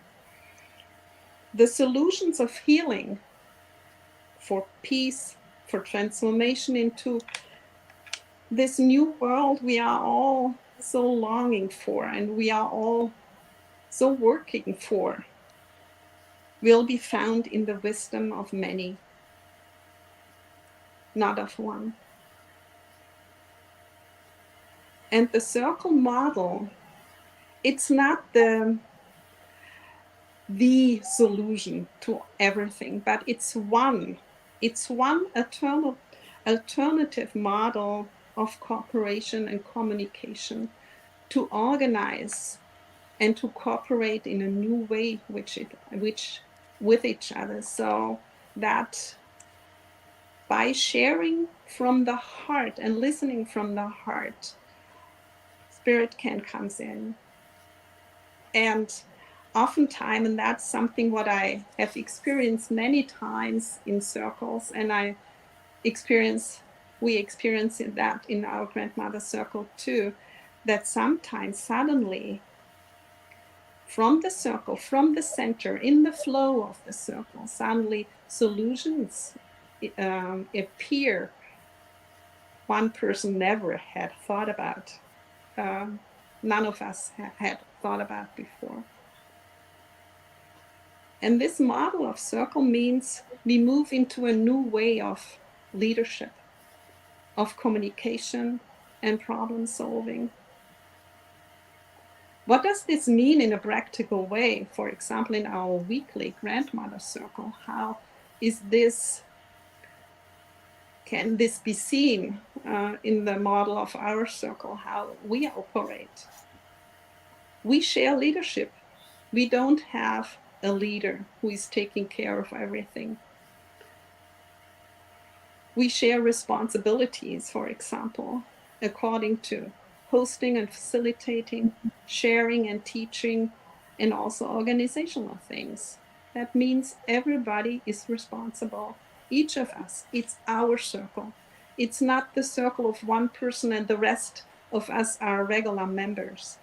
It's our circle, and each member is equal. And we carry and hold the circle together. That's also a totally different energy.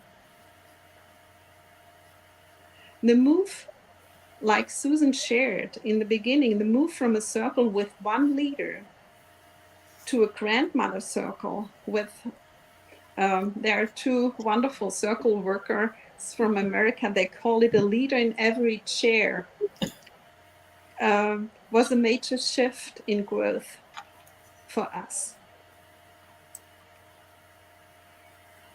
Sharing and operating as a circle is supporting cooperation between people. And in times like ours, it's essential that we leave competition behind us, because competition doesn't give us the solution we need to create unity and peace. It's the cooperation we will find the solution how this can work.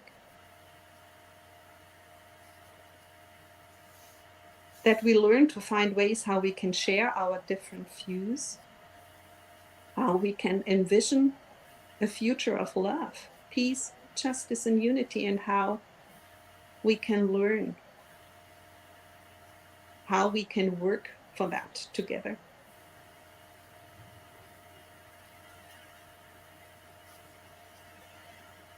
The indigenous wisdom of circles gives us a model to practice. And this is maybe one of the really important answers to the question. When I look at our little grandmother circle, meeting every week for 2 hours, sharing and listening from the heart, praying for people in need for the world, doing healing ceremonies. Do we have an impact on these huge worldwide dynamics of peace, of healing, of transformation? Do we really feel or think that we have an impact on that? I would say, yes, we have. I truly believe that. We feel that. Because our circle is a practical place. We can practice this. We are not used to, in our Western world, to share leadership, to step in our own truth and walk our talk. We are often not used to cooperate, not to compete. We need to practice that. And circles like ours give us a chance to explore and practice how this new way of leadership and of communication cooperation can be working and how it can be done. And the last thing I would like to share in this round is spiritual circles like ours and many others out there like ours are little spaces of light and healing. In challenging times and transformation times like ours, it helps us to stay focused, to stay in the light. And in staying in the light by ourselves, we are able to shine our light out to the world. Thank you. I stop here. You feel I have a deep passion for circles, but I need to stop here. I apologize. Put back this feather to the center and give Susan and Diane maybe to add something, and also to watch time. Oh.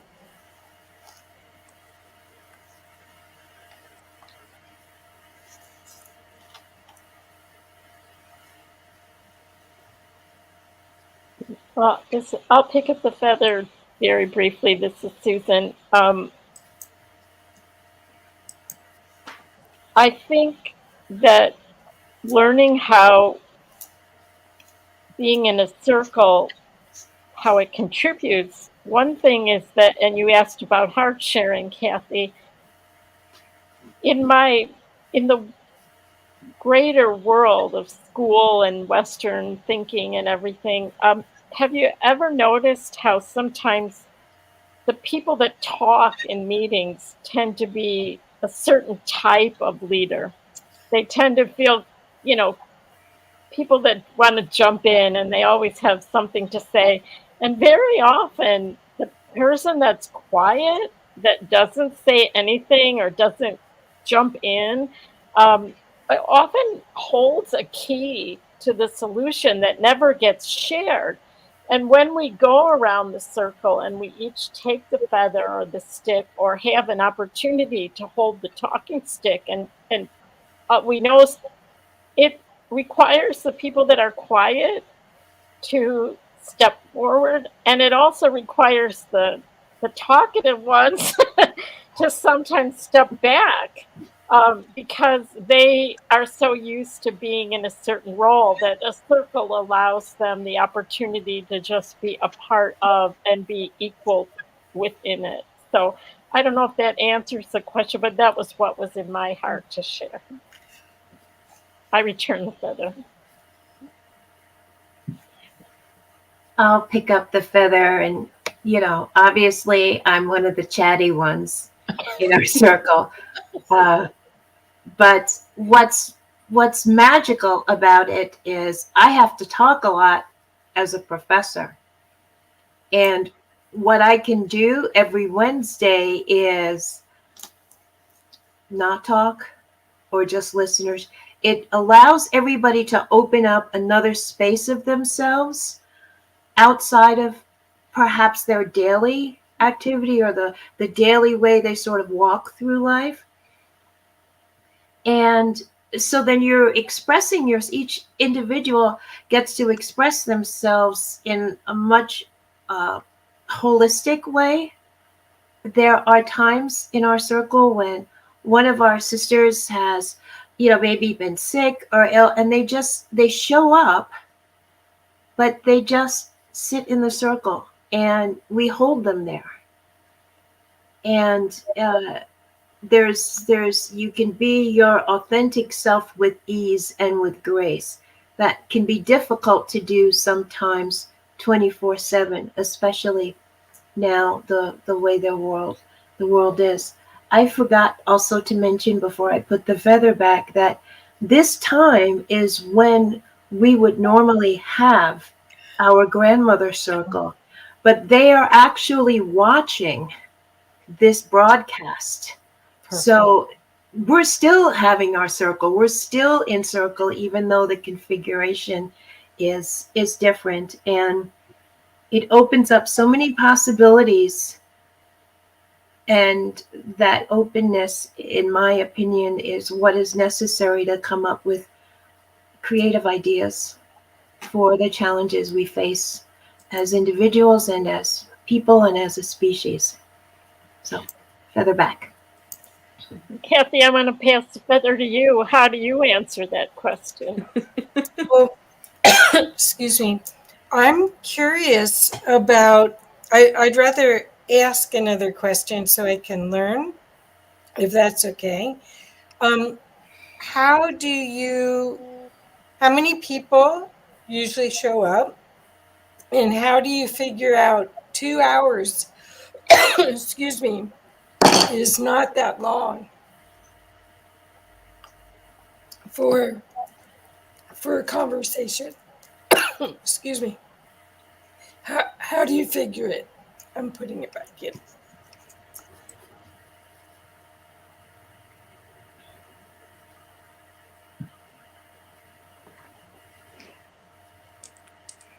This is Susanna. Thank you for this important question. We are between 10 and 15 people, so it's not, it's changing. Sometimes we are 8, sometimes we are 14 or 15. We have a little group of people who are there almost every week on a really a regular base. And then we have others who join once in a while when they can make it. But they are also part of our circle. And sometimes we just have guests who come, who will be there for 1 or 2 times. Sometimes they stay, and other times they are just there for 1 or 2 times, and then they leave again, which is okay. And it's good to have this this form. We have 3 rounds. We do. That's a normal circle. Sometimes it's not fixed, but our regular format is that we have 3 rounds. We start to bring us into circle with gratitude. What are we grateful for today in this week? The second round, it's a sharing. It's our deep sharing round. The second, it can be a specific topic. One of the grandmothers is bringing in, sharing, teaching or something, and then we share about that. Or we do just a heart sharing. What's on our heart right now? What we would like to bring in circle today. And the third round we do at this, since for a few months now, we have a prayer healing circle we open up, and we can bring in people from our families, friends, or situations from the world. Just we want to bring in for praying, and we pray on that, and then we complete. 2 hours.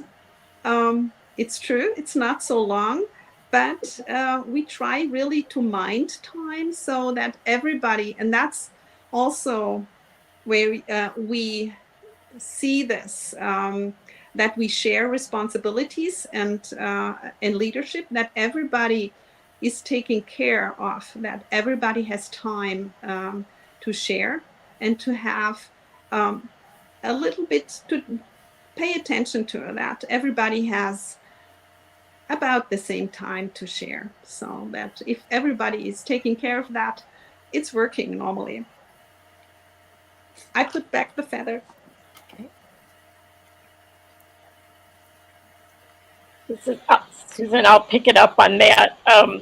We were horrible at it in the beginning. We tried a bunch of different ways. We used to have a dinger and a bell and a this and a that. I mean, it's part of the evolution of circles is to learn, what do I really need to say and how long do I really need to take? We've had people that just went on and on and on, and some of us, I'm sure, had a hard time listening to the voice of God coming out of them when we wanted we might have been in our head trying to think that maybe they should shut up already. But I've learned over the years that that's my issue, and that they have something to share. And the reason we use the feather, we didn't really say that in the structure or this talking stick or whatever, is because it gives a physical presence of being finished.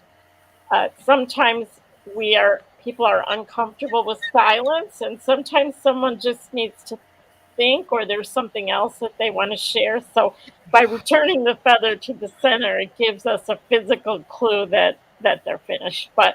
And we encourage other people to start their own circles. We wanted to mention, that was one of the points that we thought collectively, we're available to help if someone wants to start a circle and they have questions about format or how to do it. If they want to send us an email and join, try participate as a guest in our circle and see how it works and be there. And we just want to encourage other people to feel comfortable. We have found, and some of the principles around circles that Suzanne didn't share, is when they get too large, it just becomes spiritually overwhelming to try to listen for that long. So we try to we recommend, or it is recommended, that we try to keep the circles under 15 people so everyone has an opportunity to share. And I return the feather. Thank you. I'll pick up the feather. I don't have anything to add except in terms of timing and just the logistics, like the housekeeping part of it, it organically manifests. Good. Where if one person's not available to do that, there's several grandmothers that are really, technical, and that helps with, and it just literally seems to work out without there having to be like a rule or, kind of like what Trina was saying, like that shatter the structure. That structure doesn't really exist in our circle, but it manifests organically because everybody's sharing it. And I'll place the feather back. I have another question. I have another question from me that is, do you find when people share from their heart that it applies to everyone in the circle? Is there some sort of divine assignment that was created by being together or by recognizing to be together that you've experienced? And I'll put it back. I start with that again. That's a little bit what Diane shared about heart listening and heart sharing. That's exactly what happens very often. For example, I have stopped to think before circle what I would like to share today. I don't do that anymore.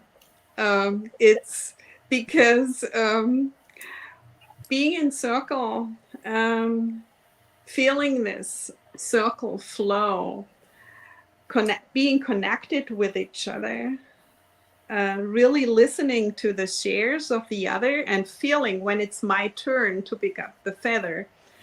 In this process, it's been shaped in my heart what I need to share today. And it's not what I thought maybe earlier or before circle. I thought, I need to share that today. It happened so often to me that this changed totally. And then really this weaving is going on around when it's, for example, a question. So, one grandmother is bringing up, we are sharing, and then it's a weaving going on, which is a lot of time very, very spiritual and very mystical. And it's really adding, it's a weaving. I think it's weaving a net. And this is, when this has happened, oftentimes it gives me goosebumps because so many amazing thoughts are, and words, ideas, or whatever, inspiration is coming, is appearing in the circle. Putting back the feather. I'll pick up the feather. I do sometimes think about, what are we going to talk about this? It's never what comes out of my mouth. There's never been a week where it's just come out, but it's so much better. And sometimes when people share from the heart, tears come first, or emotion comes up, and they don't have to speak. They can just hold the feather. And the other thing we do sometimes is a few of us might get on a couple of minutes early just for like technical stuff. And a word may come up, or somebody says, oh, I just saw a crow outside my window. And usually that then somehow becomes the theme. But every week, no matter what the topic is, no matter where everybody is in their hearts, it's always some form of synchronization where everybody's sort of in the same kind of space or can relate to it. Awesome. I'll pass the feather back to Susan if she wants to add.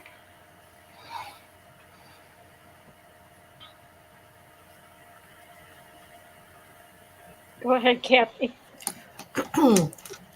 Awesome.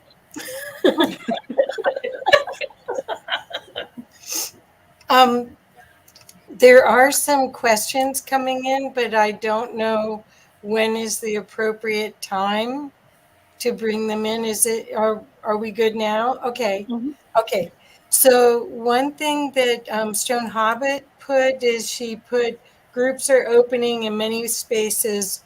So with several energies, we'll get to find their voice and become more comfortable.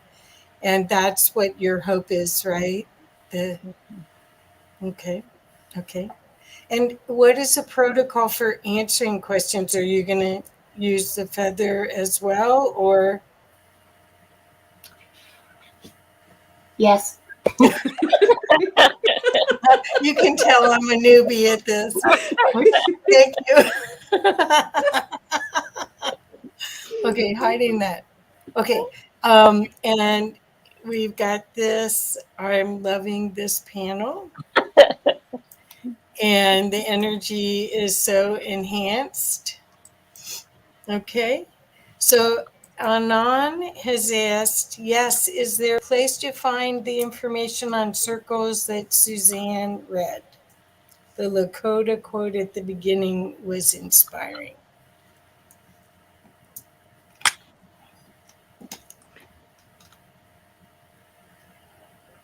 The Dakota quote you can find on the internet.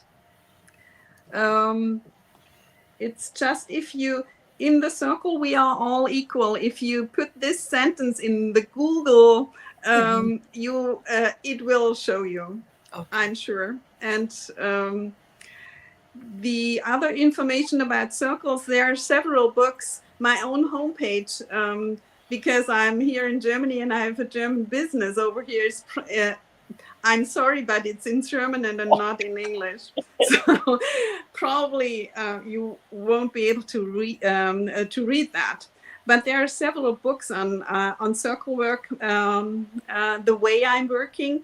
Maybe I can put a little book list together and pass it to Katie. Maybe have a chance to publish that for everybody who is interested in. So because it's, of course, there are a lot of good books out there. I have learned. I have had teachers. Thank you for that question. Putting back feather. So that was a capture of what one of you said, a leader in every chair. And that's the name of a book. It's The Circle Way. And the title under is A Leader in Every Chair. It's one of my favorite books. I will put that on the book list. Okay. Sorry for jumping just in. This is Susan. I'll pick up the feather on that. Also, Four Worlds and Phil Lane have quite a bit of information about Indigenous talking circles. And there's a lot more practical kinds of quote unquote practical things coming out about how to use the circle in in Alaska, there's been circles used in circle sentencing in law, trying to get, rather than a judge, having people in communities and villages come together to come up with things. There's a lot of ways in which it's being used, and there's a number of books on that. People can find it. And Kathy, you can feel free to put my email in the chat if you'd like. So if anyone would like to contact us, we can reach out to you and get you more information. Okay, I'm putting my, it's not a feather. How do you see circles affecting community in the future?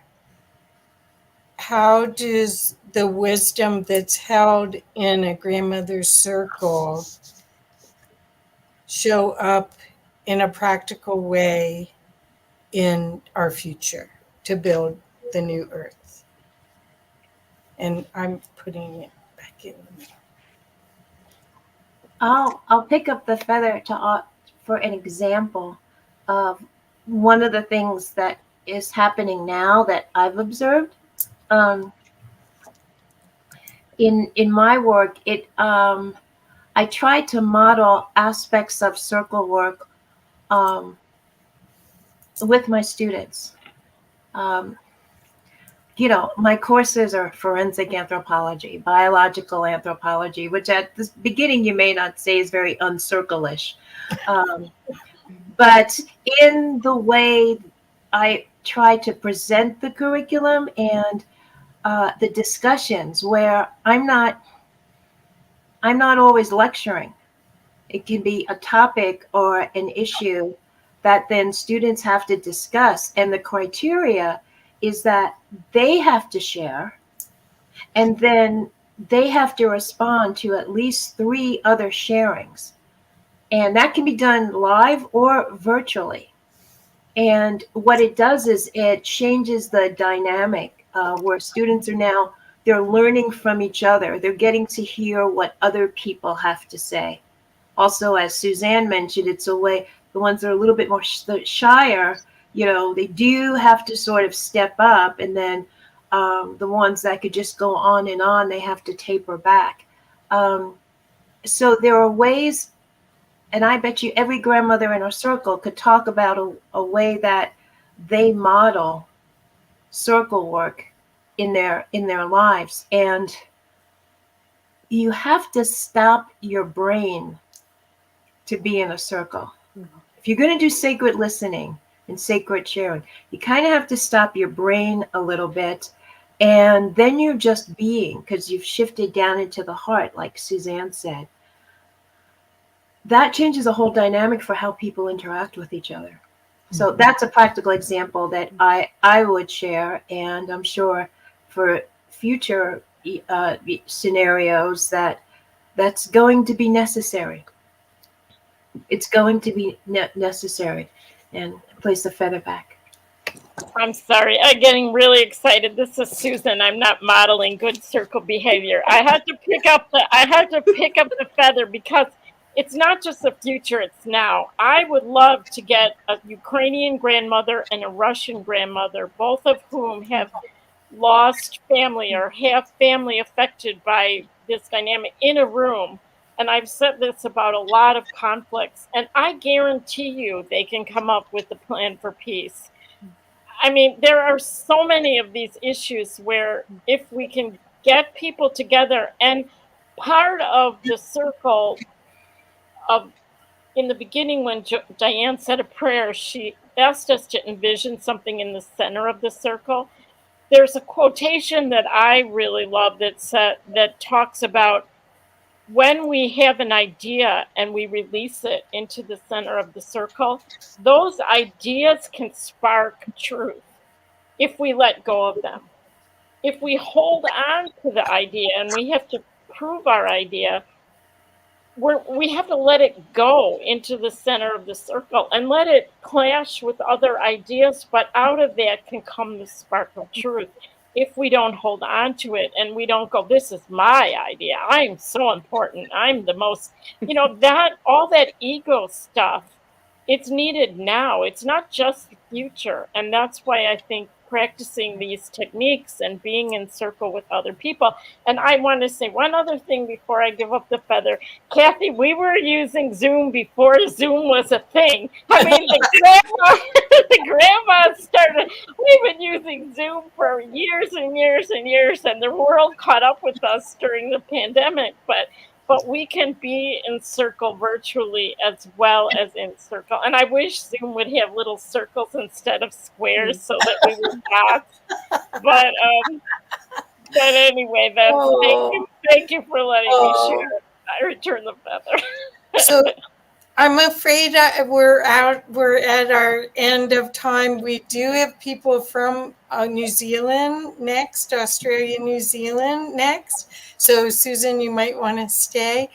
Diane, I know you wanted to do a prayer to close the circle. And thank you, ladies, so much. I did not get to put much information into the thing because I was in circle. So I will afterwards. But Diane, will you finish with closing with the prayer, please? Absolutely. 1 second. I'd like to pick up the feather here, and and just quickly say something. My feather is kind of beat, as you can see. I've had it for a long time, and I have my cat energy and my little star cat. Daisy plays with this a lot, so I thought it was appropriate to pick this up. I want to say, first of all, this was an amazing panel, and the information that you shared, I resonated with absolutely right down to the core. Being Indigenous myself, I would have to say I carry the love and the knowledge as well as the trauma of my ancestors. So for me, to get this type of information and to do that work within, not only am I helping myself, but I'm also helping the future generations, the past generations, and the ones that are living right now, even if they don't know it, because I'm doing the shadow work and treating that trauma so everyone can live in harmony and peace. And also another thing that you said was throw the idea into the circle. And that's kind of how this conference started.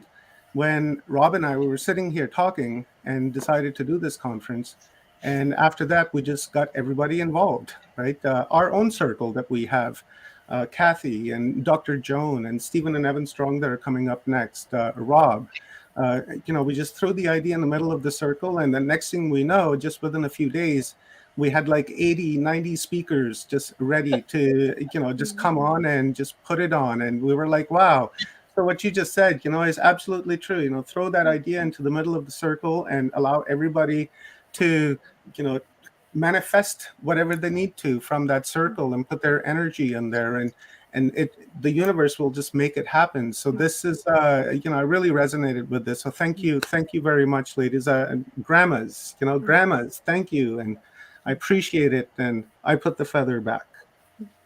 This is the circle energy, exactly what you talked about.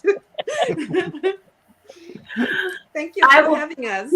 I will pick up the feather to, since we know we have international presenters waiting to do the closing prayer. So just a quick deep breath in and out, and let's envision again that circle that we've all been in for this time together. And let's turn our hearts to the east to release with gratitude its teaching and its medicine. Let's turn our hearts to the south. And again, with gratitude, release all of its medicine and all of its teaching that it brought to us today. Let's turn to the west and express our gratitude as we release the energy and the teaching of the West that will still be with us in our dreams.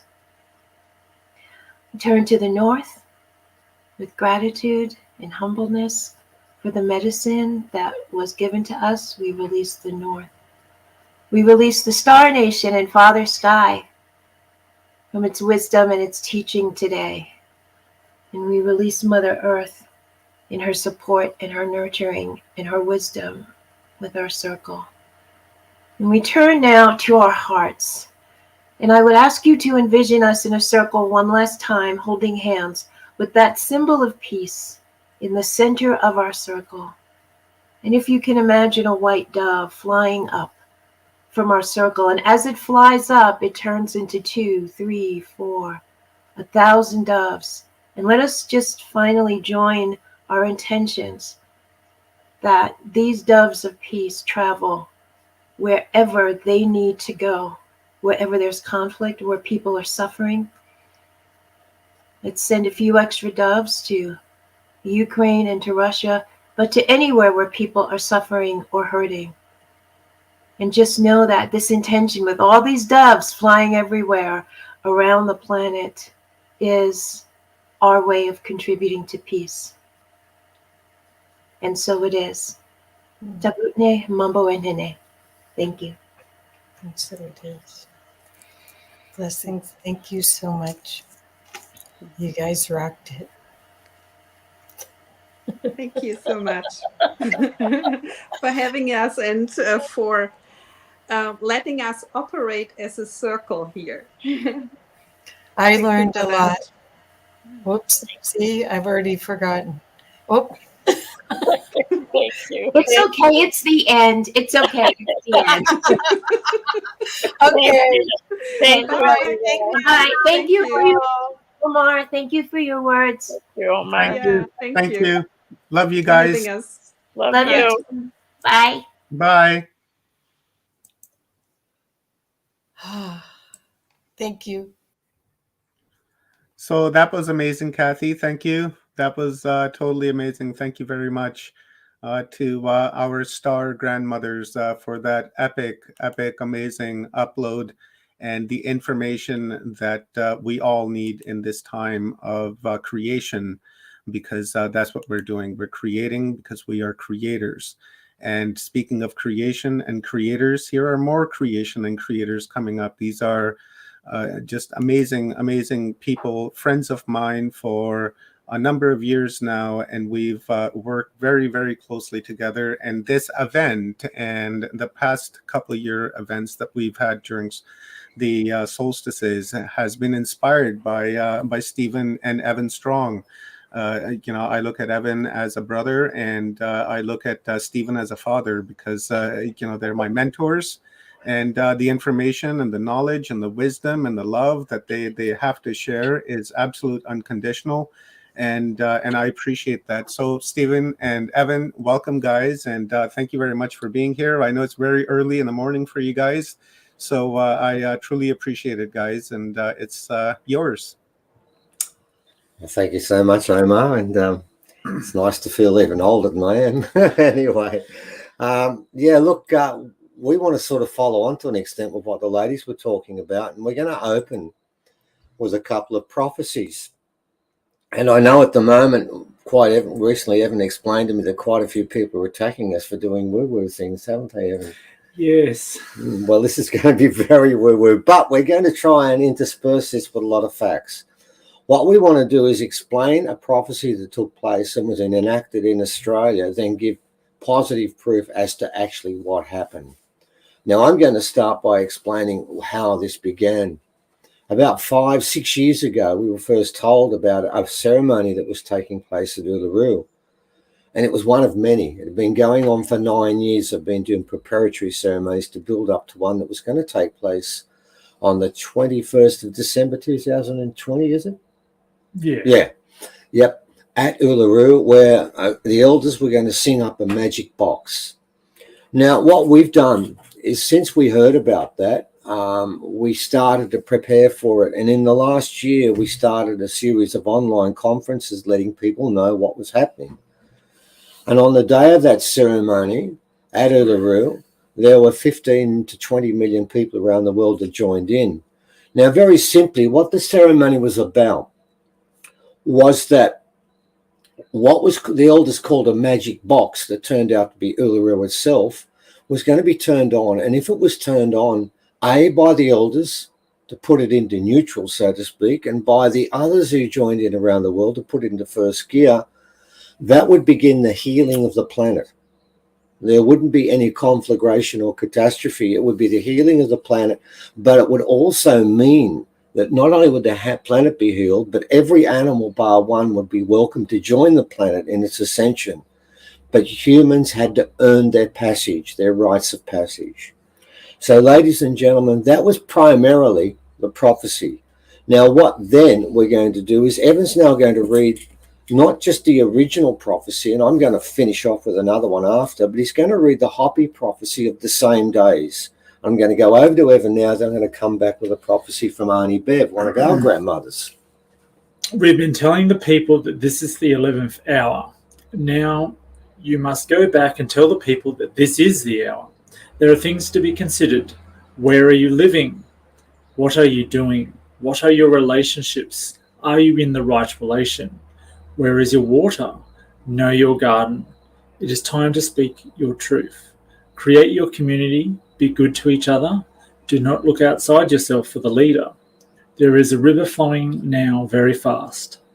It is so great and swift that there are those who will be afraid. They will try to hold on to the shore. They will feel they are torn apart and will suffer greatly. Know the river has its destination. The elders say we must let go of the shore, push off into the middle of the river, and keep our eyes open and our heads above the water. And I say, see who is in there with you and celebrate. At this time in history, we are to take nothing personally, least of all ourselves. For the moment that we do, our spiritual growth and journey comes to a halt. The time for the lone wolf is over. Gather yourselves, banish the word struggle from your attitude and your vocabulary. All that we do now must be done in the sacred manner and in celebration. We are the ones we've been waiting for.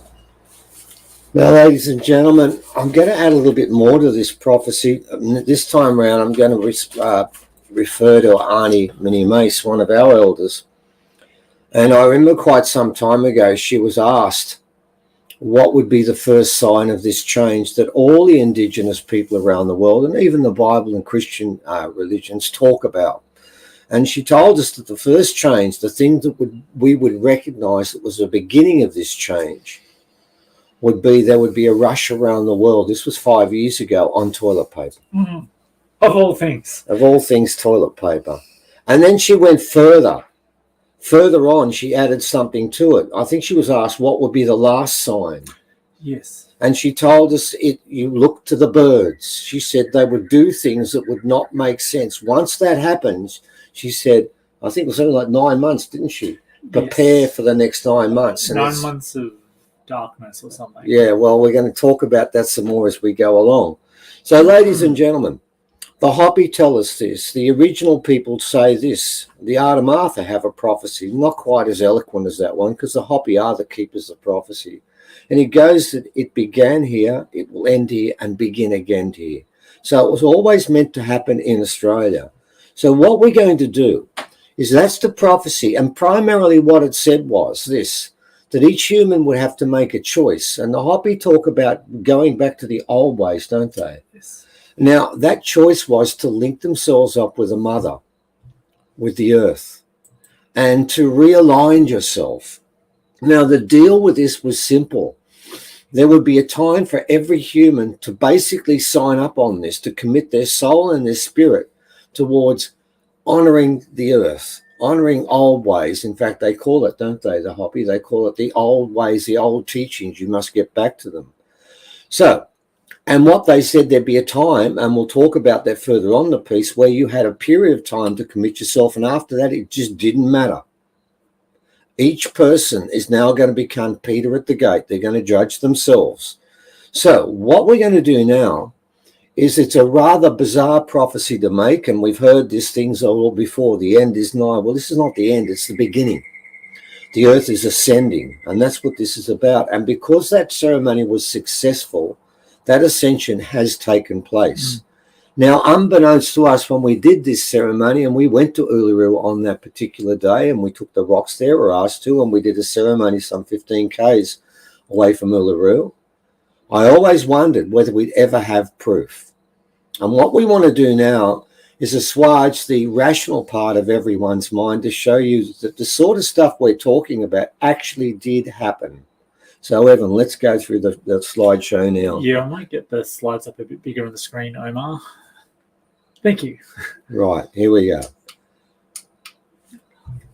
Evan's pressed a button and it hasn't worked. We're off to a wonderful start here. We might be ad-libbing as we go. That's why you don't buy $20 clickers from Kmart, or the equivalent would be Walmart. It would be Walmart there. Yeah. People would say, what is Kmart? I thought, this is a good deal, and half the time it doesn't work. Okay, so there's Uluru, and what happened on that day, on that particular day at 10 o'clock, the rock was closed down. It was closed down all of the next day, and everyone was ushered out, because they were doing their business in there, which was not ours, and they had to do that without any distraction. So the rock was closed up. They did their ceremony. We did ceremonies away from that, and that is the rock itself. And I've got to tell you, they did call it the magic box, and I understand why.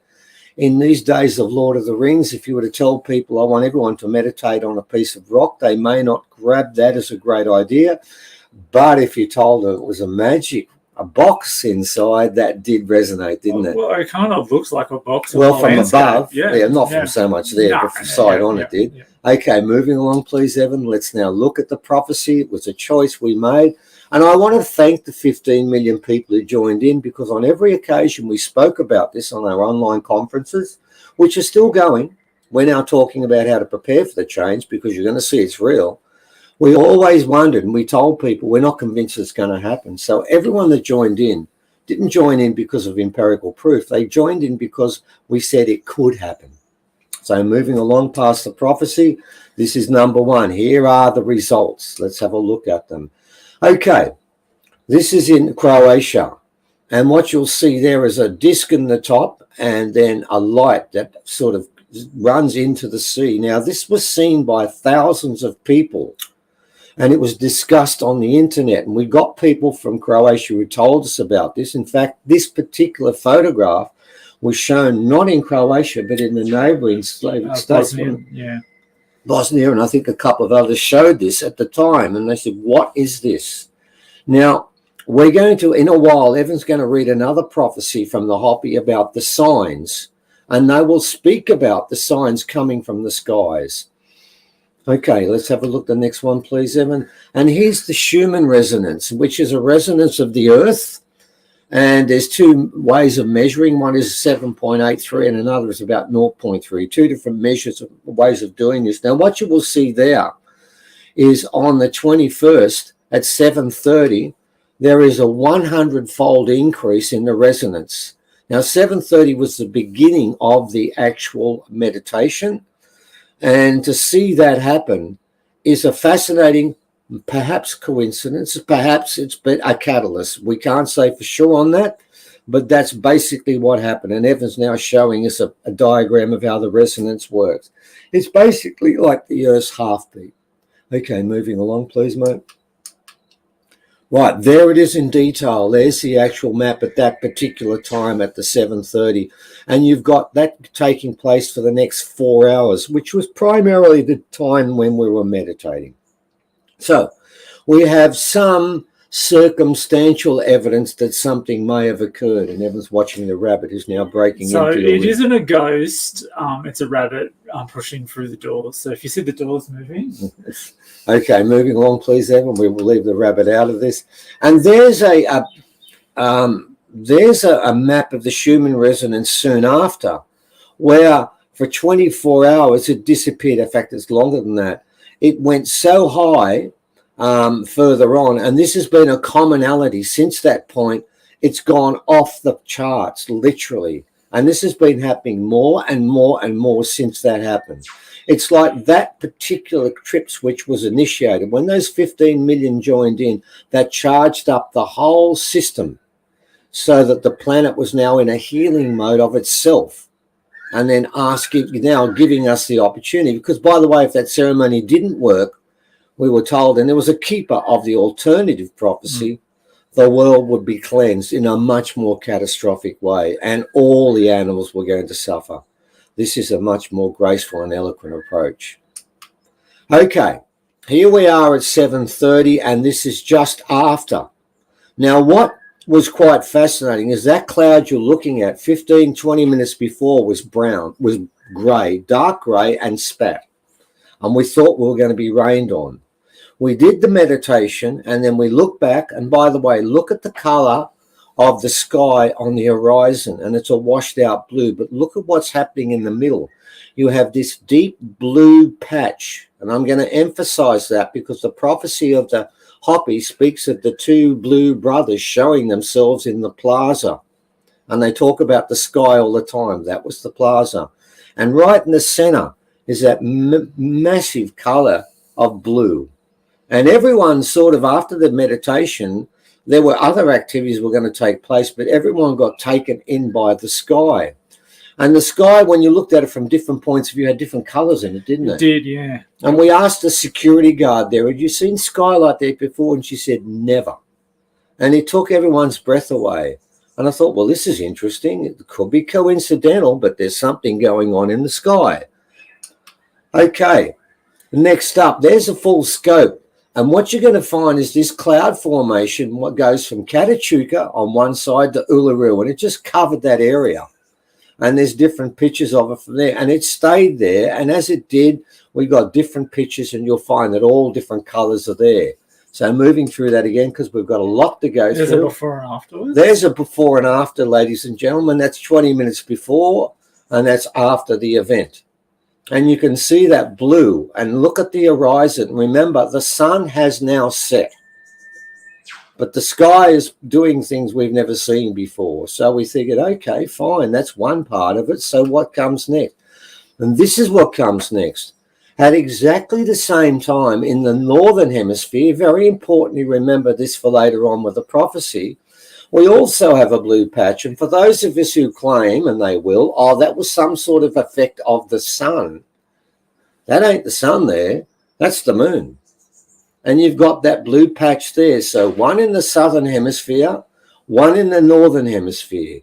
If there were signs, well, then we'll find out, because the Hopi, who are the great keepers of prophecy, will add some depth to those two blue events, won't they? Definitely. Okay, so moving past that, because we've got a lot to go through. The next one is the most important, and we're going to play this twice just so that people watch this. This was taken by another group. Our meditation group with the rocks, with about 300 people, was probably about 3 Ks away.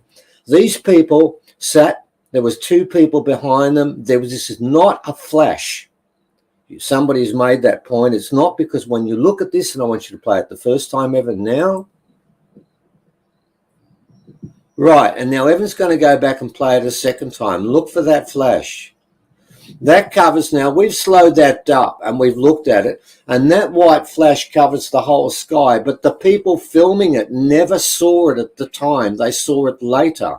And more importantly, when that flash takes place, if you look at it one last time, you will see it does not cover the rock. It comes out and it covers the whole sky. It covered the whole of the planet. That was when the magic box was turned on. 7:37. That was Holly Clark who did that, and they sent that to us. That to me now starts to make me think, hang on, are we starting to get empirical proof that something was happening there?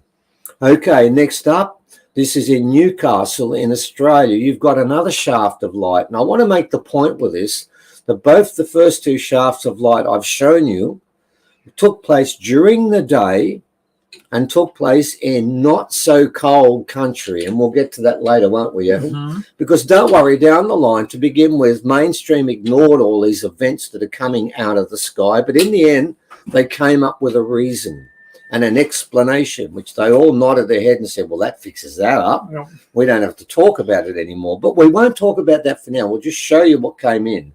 Moving along, please, mate.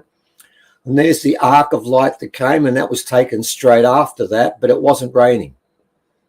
And by the way, that is not a rainbow. So we're getting these lights that are coming out of the earth or from the sky, but we're starting to think it's more coming out of the earth. But we'll find out more, because we can't be sure about that.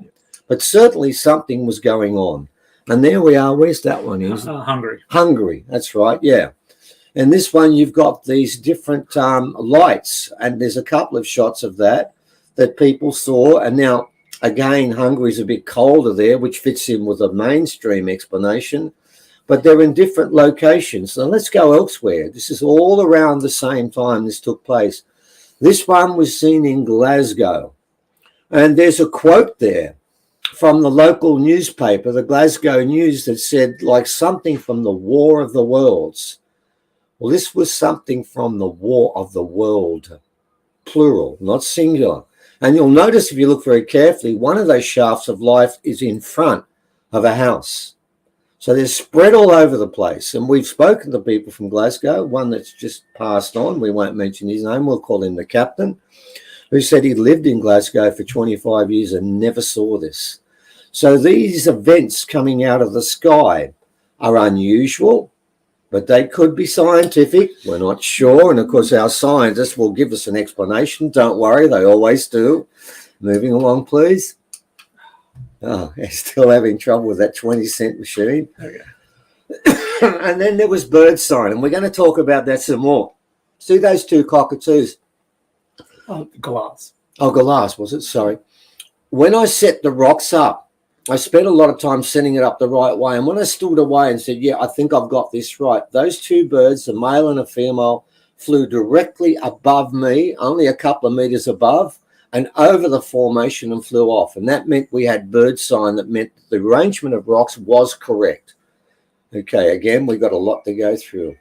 Okay, now during the ceremony, we had about 300 people sitting in 5 circles around the rocks. They were given sacred ash from the last ceremony our elder, Kano, conducted, and then they waited. Now, Evan is one that was involved in this. And Evan, what happened to you while you were actually meditating? I had a, keeping in mind I'm not the best meditator in the world, but I had a compulsion to put my hands into the dirt, the red kind of sandy soil. And it just so happened there happened to be a patch in front of me. So I put my hands down in it. And what ended up happening was I could feel a pulsing in the ground. And physically, it made my arms shake to the point where everyone around me is looking at me like, what's going on? Because my hands were shaking like this. And I said, I can feel the pulsing into the ground. And Evan wasn't the only one. I noticed other people had their hands in the ground and raised them up in the air. And I suspect this was something, and other people mentioned it, didn't they, Evan? Other people mentioned they could feel the earth actually shaking. Not earthquake shaking, just vibrating. Yeah. Because the earth was re-energizing itself and reviving itself. It was like a renaissance in this planet. And this planet is now ascending. I was told this many times by the elders. The planet was going to ascend, and the Schumann resonance that peaks and throbs will stay at an incredibly high level. And that is why some people will not be able to stay here any longer, because they will not be able to exist. So moving along, and of course, on that particular day, that little circle there was where the rocks were placed. And on that day, after this was finished, and you can look at the sky now, and it's gone purple, and it's gone different colors again. People started breaking into a tribal dance, and it ended up with hundreds of people joining together, and they sung for about half an hour and kept joining in. It was like nobody called it. It just happened spontaneously. And it was like the energy of the planet was turning these people who were doing this ceremony tribal. But I mean, that's just a subjective viewpoint, and it could have been that they were just crazy hippies, Evan, with nose rings and just couldn't help themselves. But there were quite a few older people there that didn't look that way. Anyway, moving along, please, ladies and gentlemen, because now here we go with the interesting part of the equation. What happened here was Sarah was at the ceremony, and her husband, Austin, who is legally blind, I've got to explain this point, stopped elsewhere, looked at this sky and said, what the hell is this, and started filming it. He had no idea what was in the sky moving around, and nor did we. And what we're now going to play you is a 1 minute 20 video And I want you to watch an object that slowly makes its way across the sky and makes its way towards that blue. Okay, Evan, can you put that on? I hope. Here we go. There it is.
Right.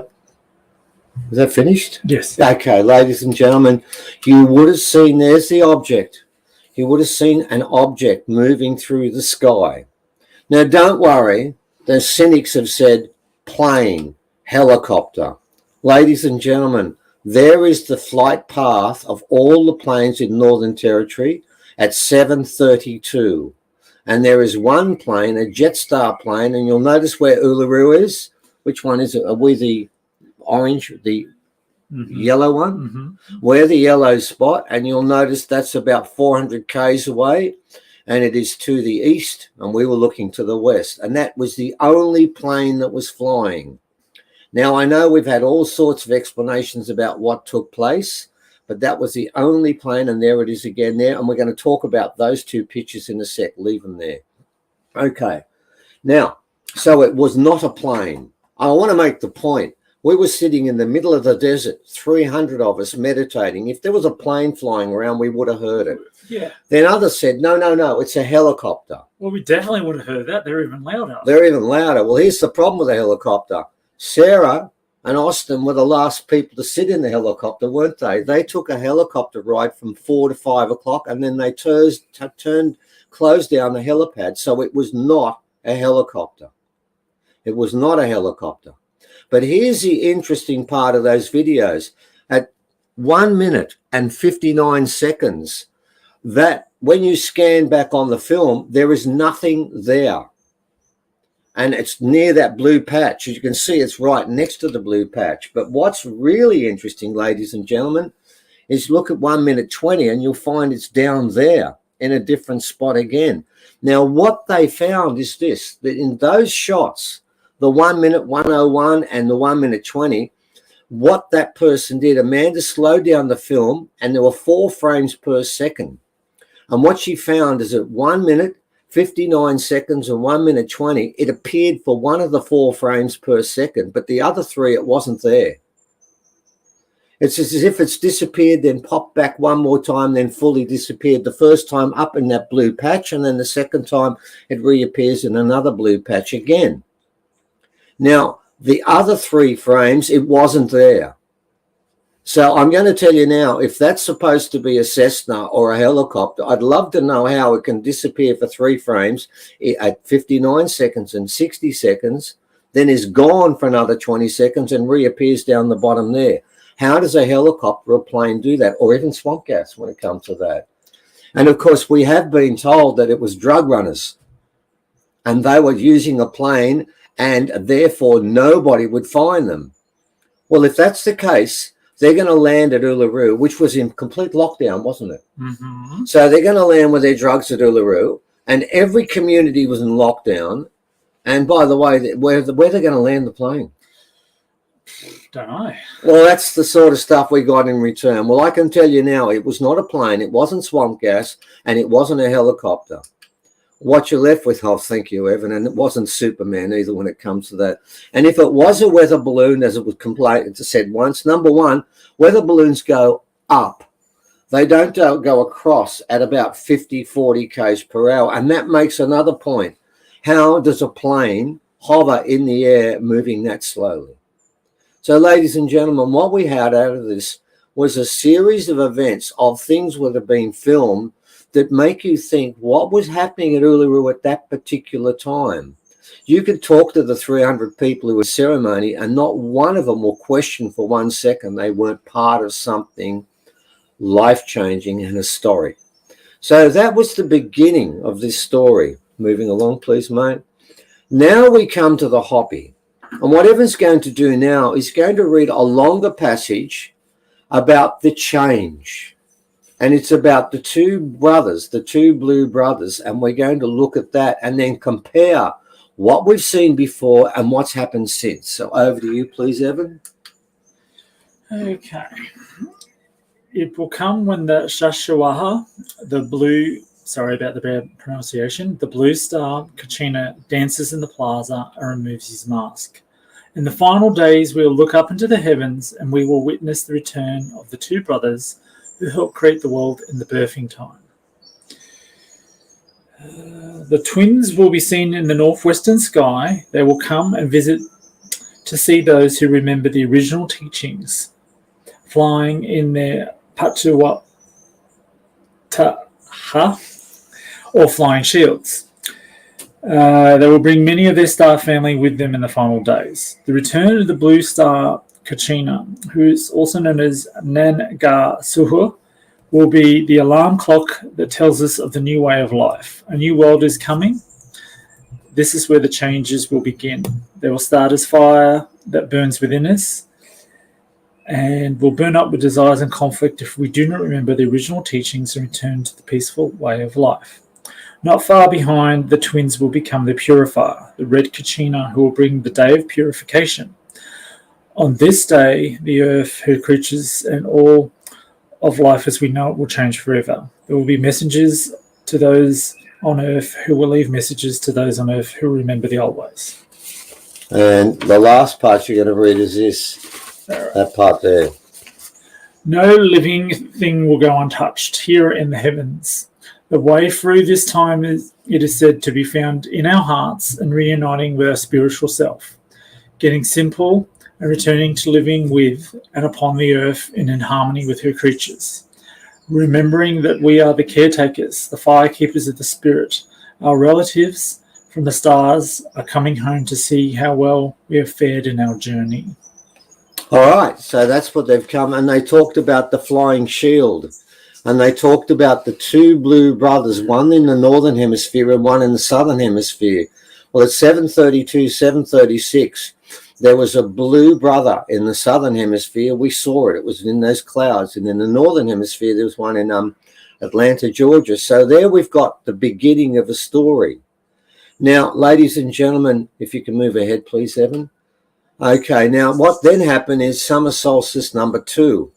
I've got to make the point that after we did that first piece and all those people came, we actually decided we'd do one thing. We will put on a series of online conferences, and they're still on, and you're welcome to join us. And I think there's a special discount for people joining us from this group, isn't there? Yes, there is. Right. We decided we would get people ready for this, and we decided that's it. We're out of this now. We're spectating from this point on, and we'll do commentation. There'll be no more.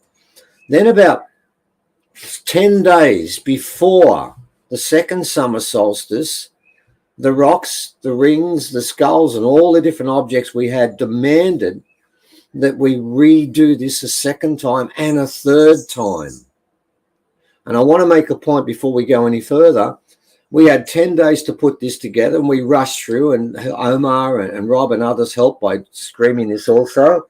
And we knew this was ridiculous. We can't get this out in time, but we did. We put it out, and quite a few people got involved. But here's the point. I knew that this second solstice, the second ceremony, was important, but not as important as the third one, because we were told we had to do a third one at the end of this year.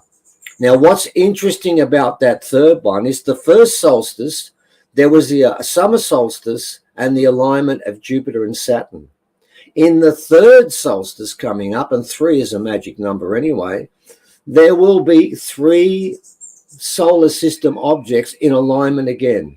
The summer solstice, a full lunar eclipse, and the alignment of Uranus, which is the planet of sudden change. Thank you, Barry Eaton, for that.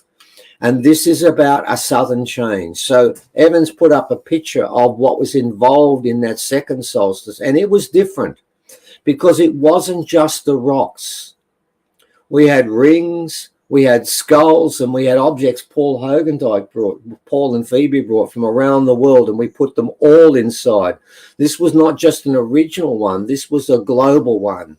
We had all sorts of objects with the rocks, and of course the rocks were the main components, but they joined in making a circle, and we've got to do it again a third time. Now, what's important, and there is a picture of the circle that was set up, and you can see skulls there, you can see rings in there, you can see all sorts of objects that were placed in there, and some more were put in from, I think, Paul and Phoebe further on, weren't they? Because that was an earlier photo.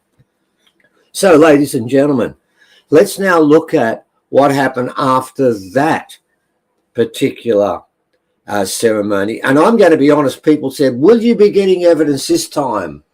And I said, oh, come on. You got enough on the first one. Isn't that enough? Isn't that enough? No way, man. I said, that's just not going to happen. That's the sum total of it.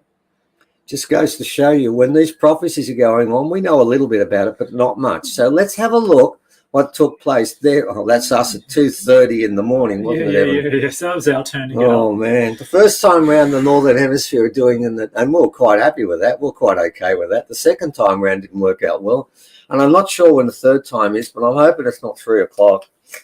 Okay, around the world. What did we get this time around? Let's have a look, Evan. Now, here we are. Where are we this time? Canada. Yeah, we've got the lights again. Now, remember, you've got to remember, the Hopi talk about the signs being in the heavens, and at one stage talked about, hello, the rabbit's just broken in. Right, in the heavens. And that's where we look, because we were told that's where we would see the signs, and we would see things that didn't make sense. So there we've got the lights playing around again.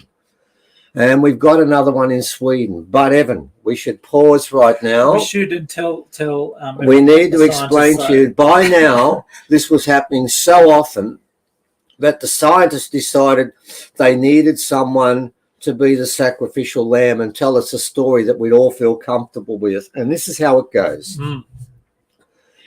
In Sweden and in Canada, in these cold countries, at night time, what actually happens, I don't fully understand this process because it's rubbish anyway, but I'm going to give them what it said. They said this. They said that what actually happens is in the night when it's really cold, crystals form. They sort of form near the air there, and they suck in the light from around and then suck it together and then funnel it up into holes like that.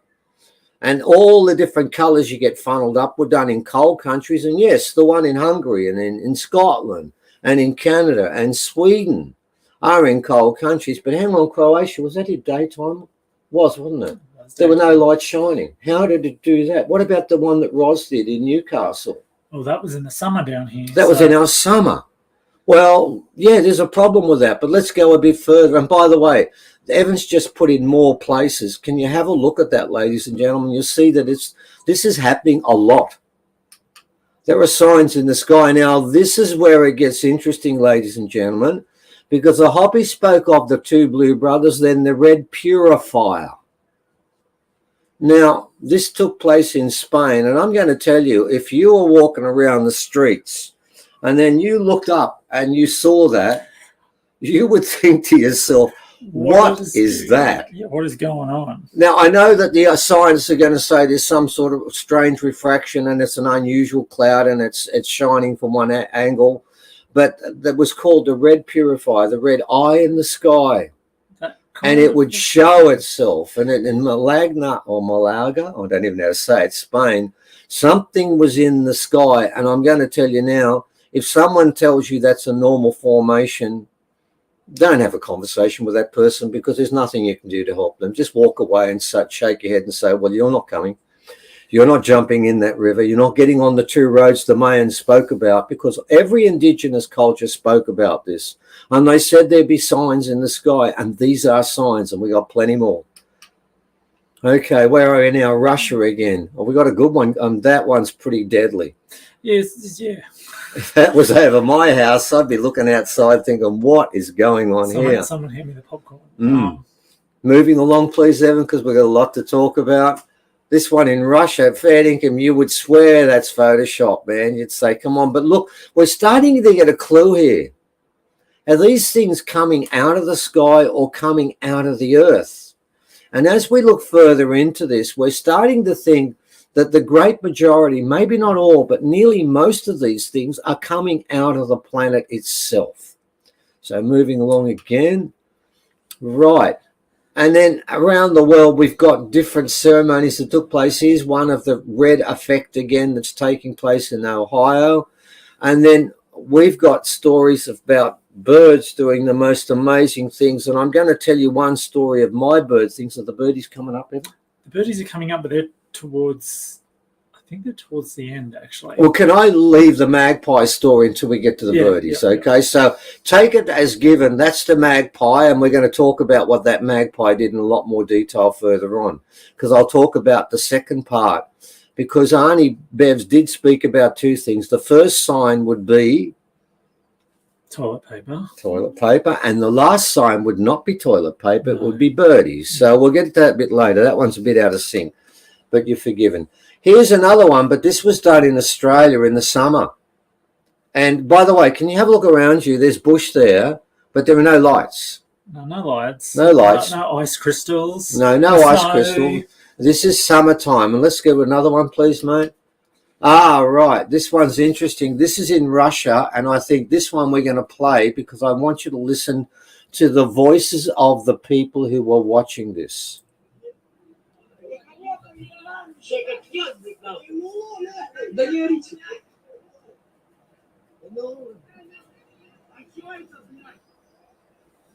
Right, I can tell you now those people were saying, oh, that's normal. I see that every day. Oh, how boring. I'll move on now. Yeah. That's something we see constantly. So in the skies, the signs are there. And they're around the world. Now, this one's particularly interesting. This one came from a lady called Peggy Brewster that sent it to us quite recently. And these were 4 rays of light that came out of the ground. She was insistent about that. And you notice as it goes up, it starts to fade out to nothing. And by the time it gets to the clouds, it's not there. Now, these 4 lights came in a sequence. There'd be 1, then a pause, there'd be nothing, then a second, then a third, then a fourth. And she didn't have a video, but she did have a camera. Now, I got to tell you, that was in Perth. And it was, I think, in December last year. No, February 28th. Oh, February this year. Okay. 2022. Right. That's quite recent. I knew it was in, and that, by the way, February in Australia, that is our summer. There were no lights. And I can tell you that person, that scientist who claimed this is all frozen crystals catching the artificial light at nighttime, it's a lie. All these light events are different from each other, distinctive from each other, but keep happening. The earth is vibrating, and as the Schumann resonance goes up, so it is shooting out different forms of light. And these are signs for us. But it goes further. I remember this at the time, and people spoke about this. And this was the earth. And when I said it was healing itself, it's time to prove it. This is called not an earthquake, but an earth shake.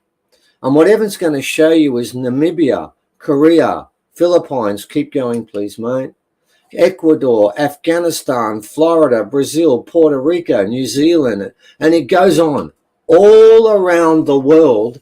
In the middle, Australia's in there in Charters Towers. And by the way, we don't have earthquakes, and it's not an earthquake. It's an earth shake. It was deep within, and it was measured all around the world, and they've never heard of it before. That is the earth righting itself, because as you know, the North Pole and South Pole are slipping and moving. Everything is about to tilt. The whole axis is about to tilt, and that would have happened if it wasn't for the fact that 15 million people joined in on this ceremony. Okay. Another blackout. And the blackouts are common now, ladies and gentlemen. They're just par for the course. There's one, a 19-hour blackout. They're not just small points. And we've got to remember, in the future, after that third ceremony that takes place the end of this year, we've only got 9 months to go, roughly, there will be a blackout all the time. It will be above the measurement of any particular object. That will be the way the Earth will be. The Earth will be rotating and vibrating at such a high level. And this is why, ladies and gentlemen, aliens have come to this planet and been part of our history for so long. This place was always an experiment where everyone could incarnate and become part of this experiment. When you did incarnate here, you forgot everything. That is what this was all about. They call this the great event. So what we're seeing with the Schumann resonance, which is continually to ramp itself up, is a part of this transformation and renaissance of the planet. The planet will become unlike any planet in the cosmos.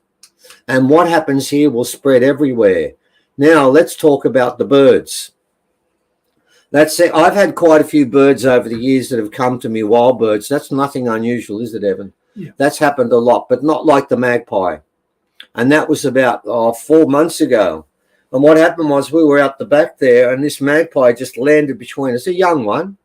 And basically, and there's Evan patting it while it's on my arm. And I've got to tell you something about it being on my arm. Look at the edge of those little paws they've got there. They've got the sharpest little things there, and it used to move around my arm a lot. And every time it did, I've got to tell you, it hurts big time. The little birds are fine, but that one. Now, that bird just appeared from nowhere.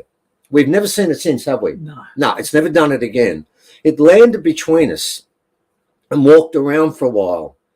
And then we had a grasshopper plague at the moment. And at one stage, Evan was buried into this bush somewhere, and so was the magpie. And it actually was upside down. They were co-hunting. They were co-hunting grasshoppers. And what had happened is when it grabs the grasshopper, it throws it on the ground and pulls off its legs, doesn't it? So it can't jump away. Yep. Before it can jump away, and then eats it. And they were eating grasshoppers. And then it just walked around and walked around. And then what it did, it just jumped onto my arm. And then sat there for what? 40, 50 minutes? Yep. Didn't move.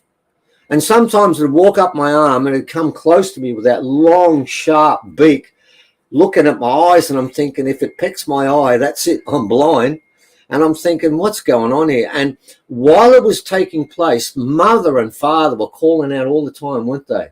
Basically saying to their kid, get away from these humans. But it wouldn't move. And every time it called out, it would look up and listen to them and answer them. Yep. Every time. And said, no, I'm staying. And after it started to get dark, it just wasn't going to go. After about 40 minutes, we had to make tea, and I had to basically get it off. And it stood around for a while and then left and never reappeared. Now, you might think, oh, well, that's just one sort of weird bird sign. But remember, Auntie Minnie Mays told us, and she explained why, didn't she, Evan? Yep. Okay, I'll get you to talk about that in a sec. Let's have a look at some bird sign now. Here is the first one. This is in Walmart. By the way, language warning. Yo, what the fuck is this? Oh my god. I feel like that Bird Box shit, that movie. No, they're landing on my car. I need to clean it either way. Okay, ladies and gentlemen, that was in Walmart, obviously in America. And the man, as he pointed out, we've got some more coming up. The birds there were doing something they don't normally do at the car park at Walmart. Yep. That was wrong. That was way wrong. Evan's now showing you a picture of a flock of birds that are flying in the formation of a bird. That looks a bit odd. Now, you might say, and look at that first picture up the top, you actually can see the wings flapping. Now, you might say, oh, no, that's just a coincidence. And the Walmart thing, they were feeding on bird crumbs, you know, a little bit of grass in the ground, a few seeds. They were all feeding on that. You might claim all that, but we've got a third one we'd love to show you. And this went around the world. No, but I've got to tell you what the answer was, too. The experts have given us. Here we go.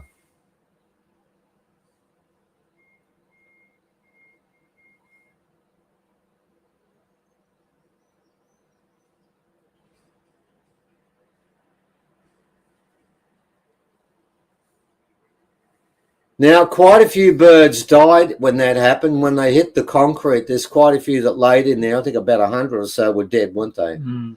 But, ladies and gentlemen, let me point out to you, again, the scientists decided with this bird business, they better give an explanation. The explanation is this. Very simply, what happened was the birdies were flying in the air and they saw a hawk. And what they did was the 5,000 of them decided, there's a hawk, what shall we do? Let's fly straight down into the concrete and that way we will escape from the hawk. Yeah. Now, that's what birds do when one bird, and by the way, believe it or not, there is an expert. We won't show it to you now, but trust us. That's what he actually said, that this was actually a hawk that scared them all and they flew into the concrete. We live in the rainforest and we've got all hawks, wedge-tailed eagles. We've got quite a few different things that are taking place there. And I'm going to tell you now, we've watched birds fly away from them. They fly away.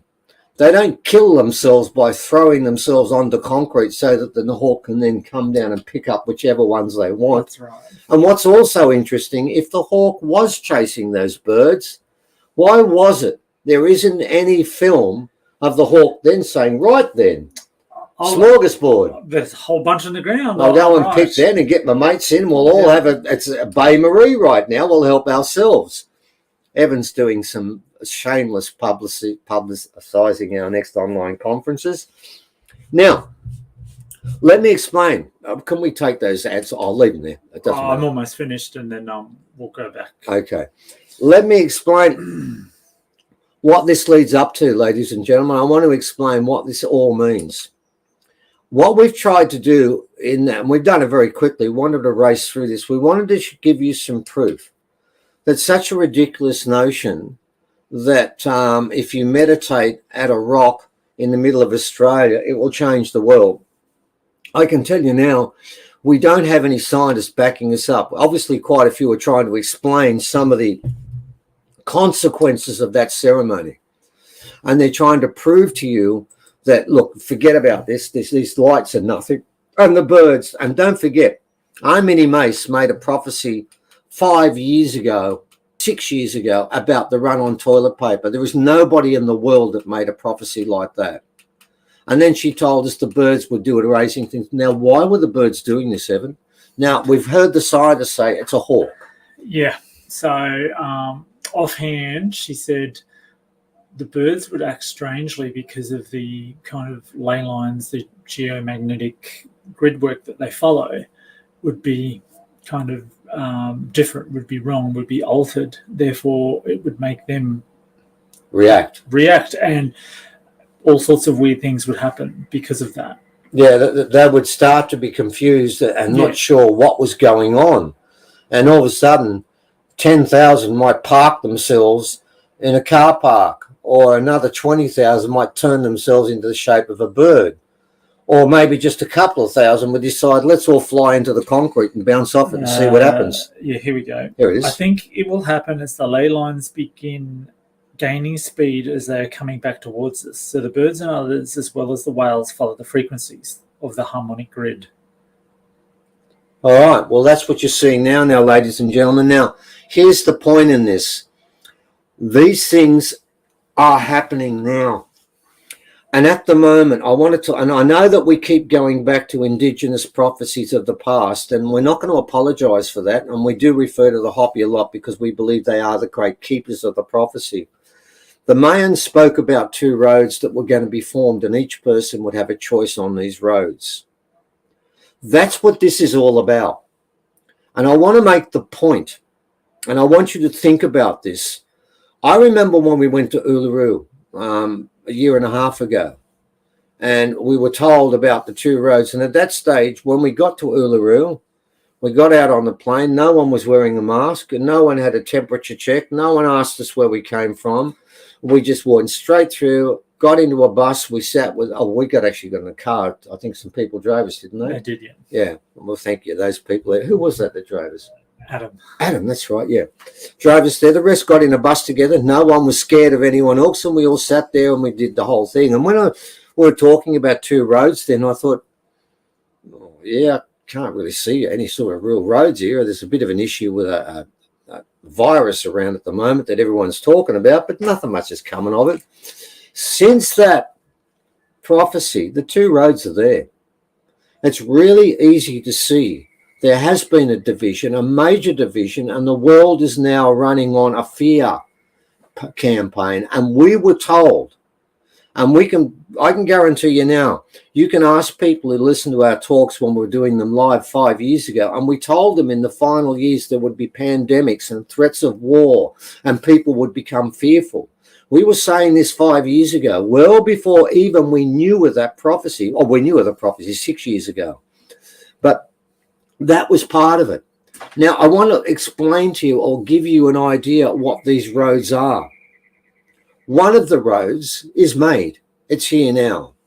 And that road is a road where we don't now touch other humans. And when a human walks towards us, we're told to be fearful and careful. If you get too close, they may be carrying a sickness that will get to you, and then you might die or get very ill. And it'll keep happening time after time. So you have to be scared of people who come near you. And if you are going to be involved in, say, worshipping in a church or going to a concert, that's a no-no, isn't it? Mm. Because we can't have those sort of things going on where you're going to actually enjoy yourself. So that's banned. Mind you, sporting events. Oh, sporting events are okay. I mean, if you've got, like in Australia right now, we can't have live concerts and people aren't allowed to sing. But if you go to a sporting event and you all chant and scream next to one another, that's okay. Yes. Because that's not a dangerous activity. That won't spread anything. But the other things would. So you have this sort of choice of, I have to be scared of the people around me. And when I get up in the morning in the air, there could be something in there I could breathe that could make me very sick. So I must be scared of the air. I've got to be scared of the sunlight because I might get cancer. I have to be scared of Russians and Chinese people because they might want to invade our country one day. Australia is right on the top of their list. I have to be scared of the terrorists because they're still around, aren't they? They're still around. Yeah. They could still do things to me. In fact, I have to be scared of losing my job. A lot of people are scared of that. And I've basically got to be fearful when I get up, when I go to work. If I'm allowed to go to work, I may not be allowed to go to work. I might be in lockdown at that particular time. And everything I do from this point on, I have to be scared because that's the new norm. That is the road they're giving us. Now tell me, do you honestly believe that road will get more fearful or less fearful? But that's one road. And many, many people are on that road right now. Now, the second road, the so-called woo-woo road that we've been criticized for adopting for so long and talking about, that's a road of faith. We've given you some evidence.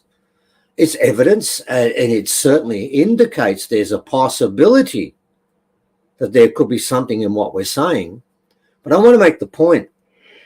When we started this, we did 7 online conferences leading up to that first ceremony. On each occasion, we told people we're not sure. We're not sure. And sometimes we said to people, we're pretty sure this is not going to happen. But then I would say to people, look, even though we're not sure, what's going on right now is pretty bad.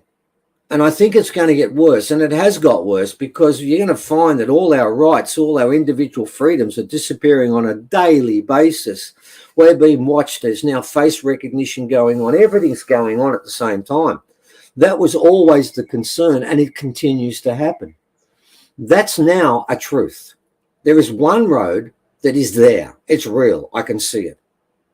The other road we talk about, all Indigenous people on the planet said this was going to happen.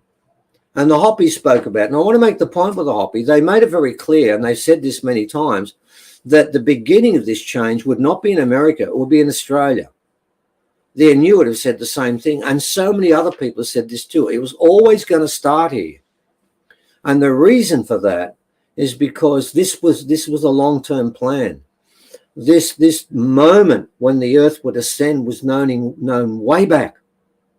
And the Pleiadians, which came only to Australia, they joined their genes with ours, and then we went out to the rest of the world and we've shared our genes. And every person on this planet has within them Pleiadian genes, the so-called junk DNA they talk about.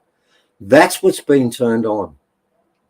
But I want to make a point here, and it's very important you understand that come this third ceremony on the 21st of December this year, it's our understanding, and we may be wrong about this. We're not wrong about the fact that ceremonies have happened, but we've been told that come that third ceremony, past that ceremony when it happens, past when the solstice and the alignment takes place, that's it. You're either on the road or jumping into the fast-flowing river, or you're not.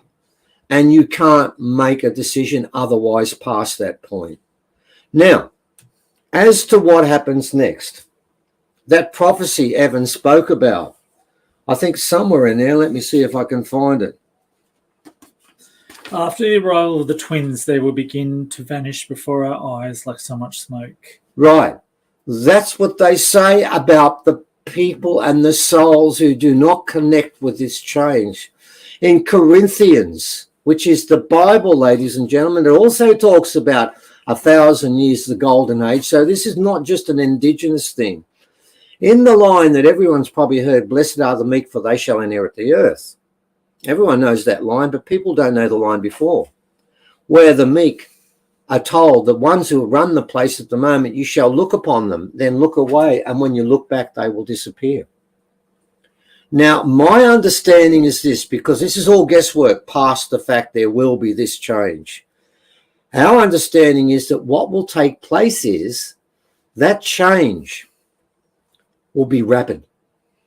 Because once the earth ascends and is vibrating at a massively higher level, most of the people on this planet will not be able to exist, to continue to exist under those conditions.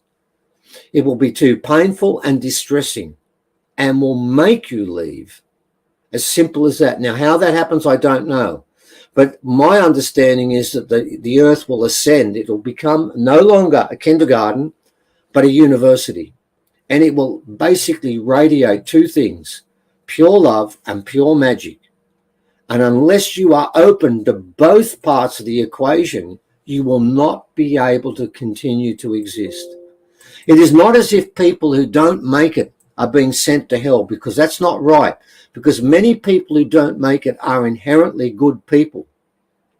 But you come to this planet to learn two things. One, to learn about love, and secondly, to learn about why we are here and what it all means. You can't sit in one class alone and skip the other one. You must attend both. And if you don't have that understanding, and if you don't embrace, as the Hopi say, the old ways, the old teachings, to live with the planet, to make the planet the first consideration in everything we do, you are no longer welcome. That's what this is about. What we are doing now is our online conferences continue, and we've had different elders. In fact, probably half of the people involved have been original elders. In fact, I think coming up next time, we've got another one, haven't we? Yes. And we keep doing that. And what we are doing is we talk about different aspects of how the change will take place. What will our children, how will they be educated? Will we continue the way we are, where virtually in our schools in Australia, from about the time of 7, they're giving standardized national tests to compare against each other to find out who is passing and who is a failure. And year after year after year, they sit for test after test after test after test, and they call that education. I call it torture. Because here's the point. In every one of those tests, ladies and gentlemen, there are children who are going to fail, and they know they fail, and they think of themselves as failures. What tests do is divides us into good readers and bad readers. And the people who read well succeed. And the ones who can't read well, they're a failure, aren't they? They should just go and hang their head in the corner and just look upon themselves as a failure for the rest of their life. That's what our education system does. That's got to change. So we do those sorts of things. But here's the point. We're finishing up. December this year is the last one we're doing like that. We may do different stuff after that, but we don't need to do any more past that point. All we're going to be doing for the rest of this year, and we're talking about children next, and we're going to be talking about other things, what should be taught for our children in the future, how we've got to behave. We're running out of time. And I'm going to close with this, ladies and gentlemen. I'm original, so is Evan. And we have a philosophy called seed dreaming. And seed dreaming is where you throw the seeds out all over the place. And you throw them out once only, and then you walk away. And you let the seed and the person who's receiving the seed decide whether they want to germinate or not. You don't go back and nag them time after time after time. What we are asking you to do at these times is when you go out and see other people who don't know about this, you tell them about it once.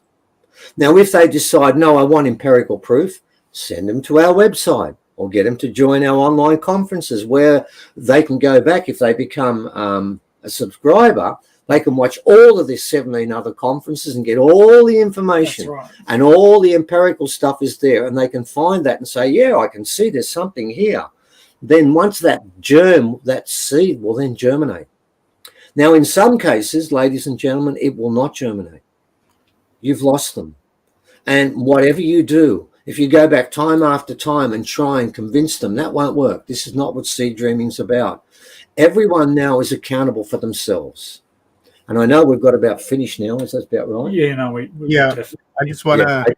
All right, I'm going to finish up now and finish with this. Ladies and gentlemen, what we're asking you to do now is when you see people in the street talking about fearful things, stop that talk and say there's hope and explain what the Indigenous people around the world are saying is going to happen. And then put that seed out there and then walk away and say, I've done my job. And thank you for that. We better finish up now. Thank you, Stephen and Evan. That was totally epic, and definitely we're changing timelines. I don't want to waste words with me, but I want to introduce Grandmother Suzanne to you. I'm going to bring her on screen, and I think that you guys should meet. This totally resonates, and I'm going to take myself off screen for a few minutes, and you guys just engage. It sounds like a marriage proposal. Oh, Grandmother Suzanne, Yeah. you're muted. Well, first of all, I'd like to thank you for your sharing. I did a talk earlier today on some of the Indigenous prophecies, and you said the same thing that I said in different words. And I've been working on a film called Indigenous Prophecy Today, and I was on my way to Australia when COVID hit. The day I was supposed to leave for Australia, you guys closed down Qantas. But I've been keeping in touch, and when you had that ceremony at Uluru, the day that it was, I can't remember the exact date of it. All I know is that I'm from Alaska, but right now I'm in the border between Canada and Alaska, right in Lummi Island, near Lummi Island. And I knew that was an important ceremony, the first one at Uluru after, and I said, this is what I was taught we were waiting for. I went to Australia probably 5 or 6 years ago. I met Auntie Minnie. I spent the night at her house. I love Auntie Minnie Mace. Oh. And Auntie Rochelle is in my original documentary. You might know Auntie Rochelle as well. But when you said Auntie Minnie, I was like, oh my God, I love Auntie Minnie. But the point I'm trying to make is that we said that until that happens in Australia, the rest of us cannot move forward. That had to happen. That was prophesied. So I remember that day of that ceremony, sitting here on the water and just praying and trying to connect to the ley lines and connect into what was happening and the energy of what that ceremony was bringing.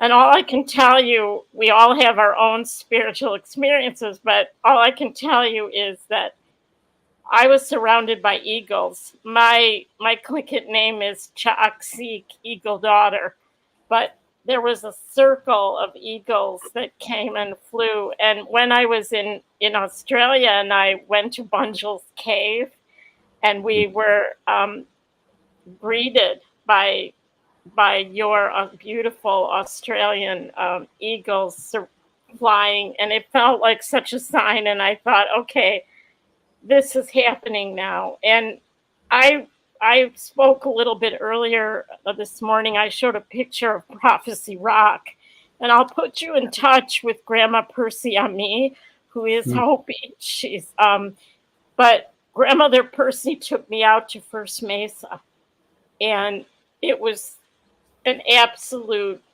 beyond blessing to go there. But she also took me to Prophecy Rock, and the two lines that you were talking about, I showed the picture of where there's the split, and in the first line that goes up on Prophecy Rock, that ends. That's where all the people are, and it ends.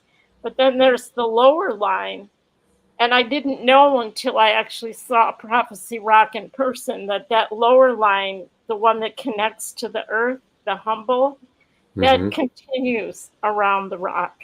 And there's only one symbol on that lower line, but it represents, and there is the time that we're at now that you're talking about. There is a line that connects the upper line and the lower line.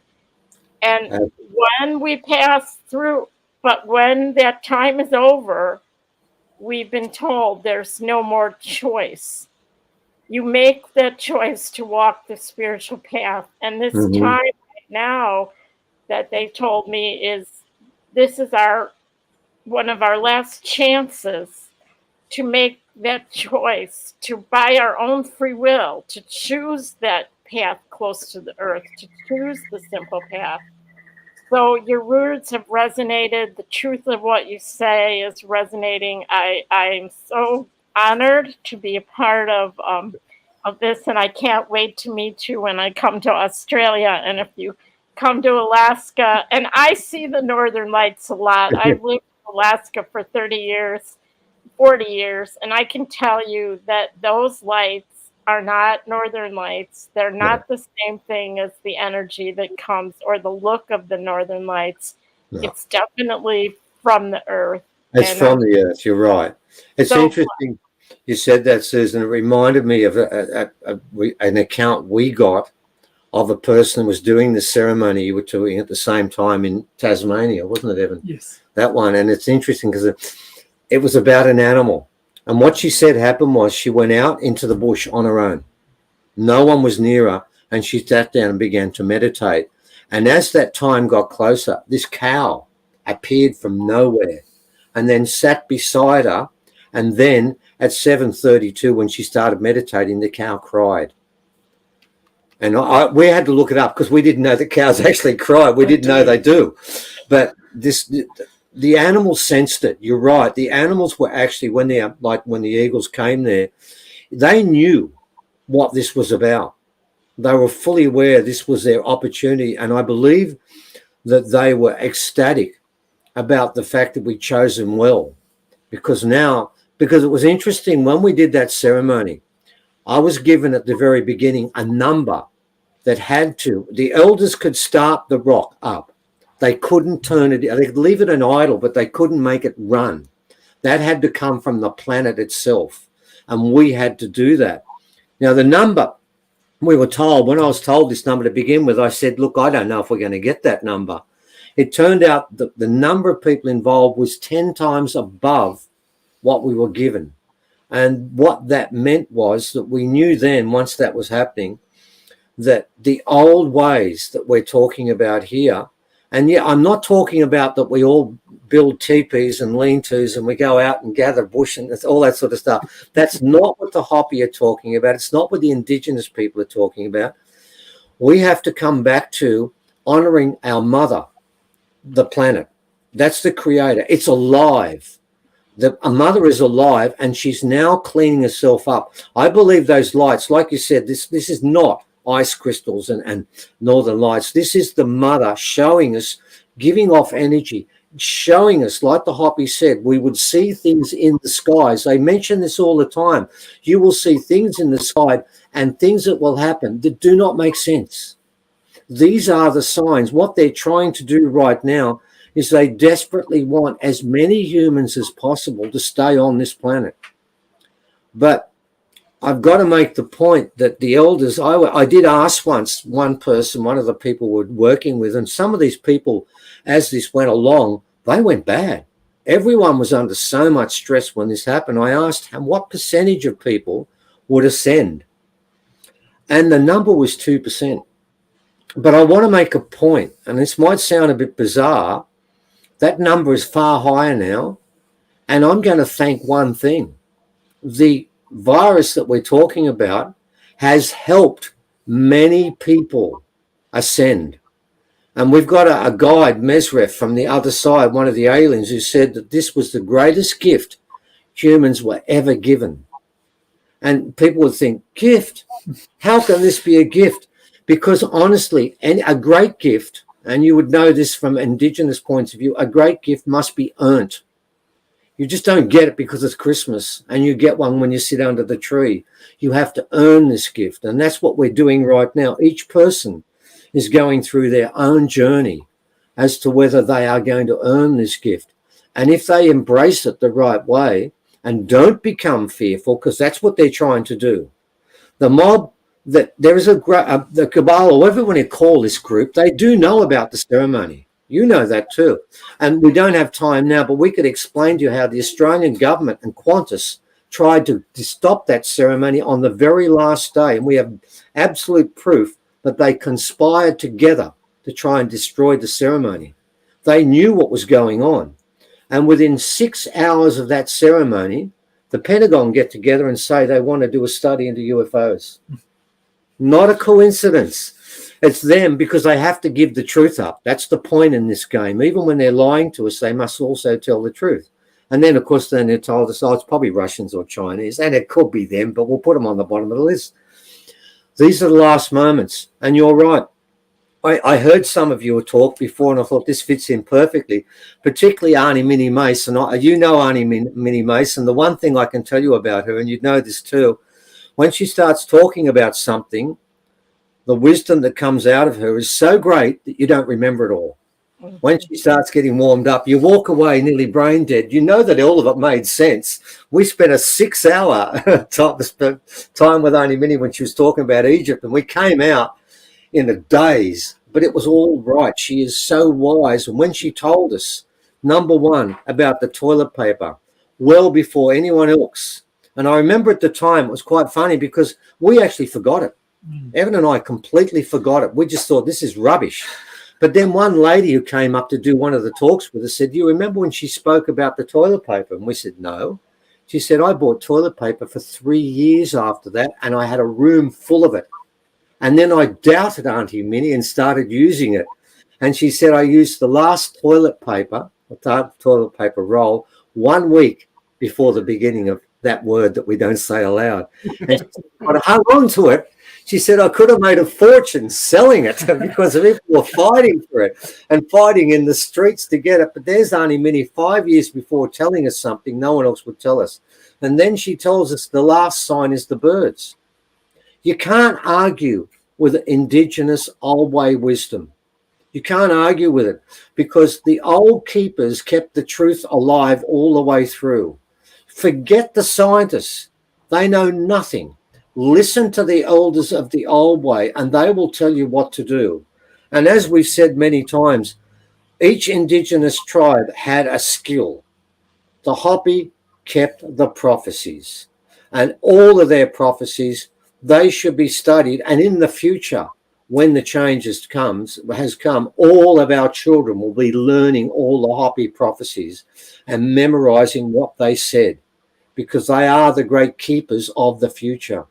And it's upon us. And as you know, Susan, this is now part of the last time.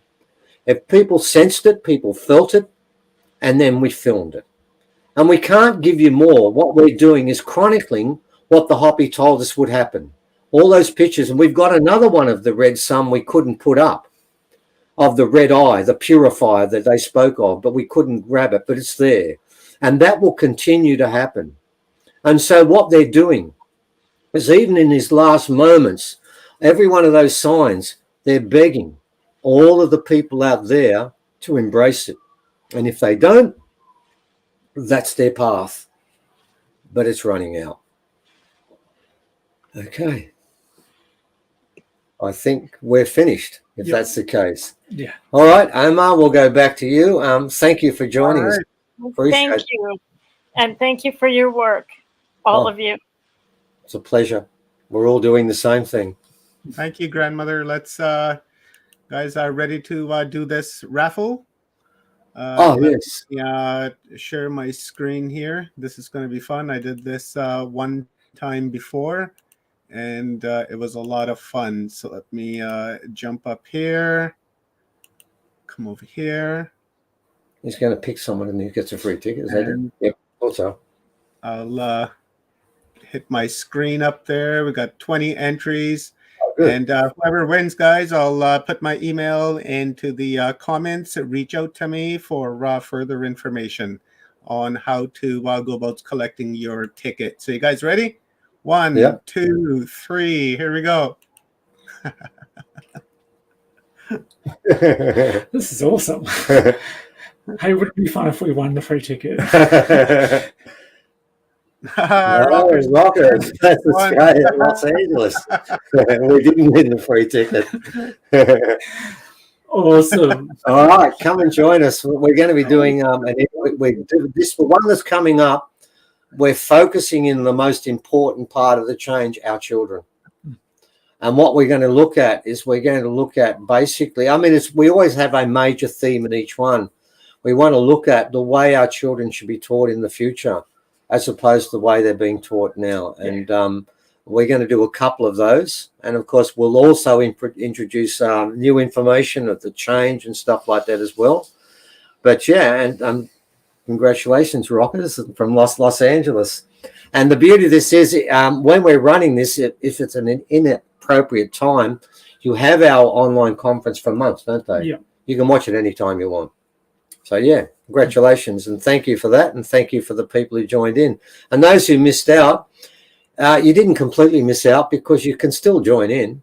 You can join in at one way. Either way, they get a 10% discount, don't they? They do. There's a code that has been flashing up. Okay. There it is. Yeah. All right. So come and join us and learn about the truth, what's coming. And, yeah. Awesome. Thank you very much, guys. Much love to you. A lot of respect. And earlier when you were saying that, you don't remember anything, well, after you walk away, you're in a daze. That's usually how I feel with you guys. Just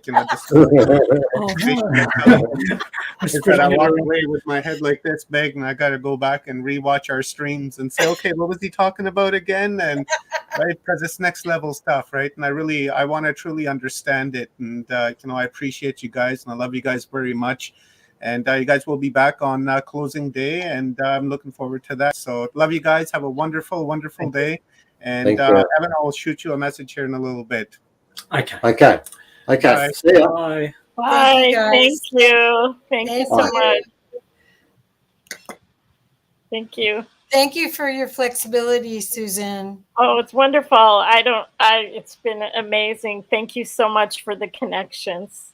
Yes. I don't know how to get off. Okay, let's see. I'll get you out. I removed you. Somebody else removed you at the same time. 2 negatives make a positive, apparently. Okay, so that was energizing and amazing. And I definitely will have to watch it again, because I couldn't catch it all either. But I am next going to introduce you to a very brilliant light. Here we go, Dr. Pamela Gerali. And I'm going to read a little bit about her bio, and then we're going to give you an incredible insight into her how she gained her superpowers.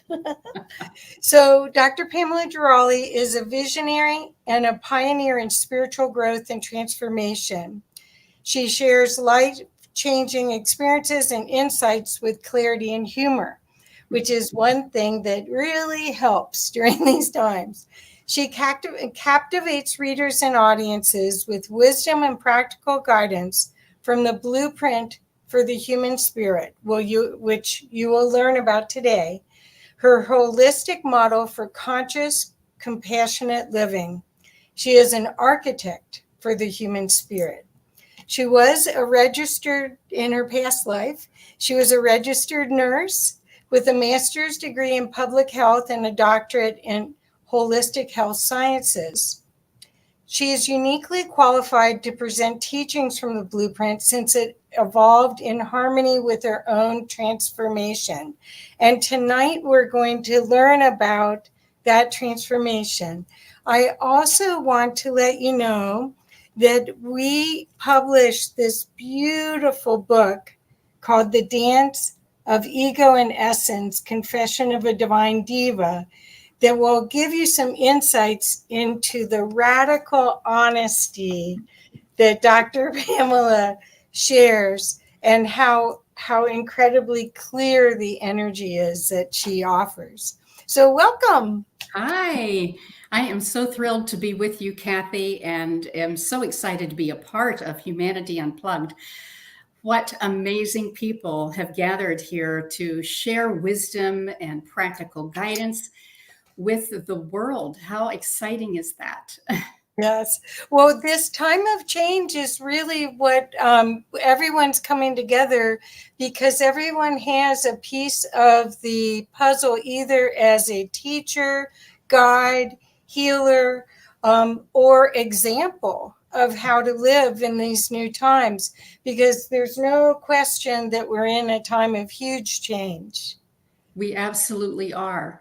And I think we're all thrilled to be a part of that and know that everyone can make changes in their own lives to bring them into a higher alignment with the truth of their being. And certainly that is what the blueprint for the human spirit helps us to do. Right. Well, what I'm excited about sharing today with you is how you were gifted this knowledge, because you were ill, and then this was part of your transformation to what you know today and the gift that you can share.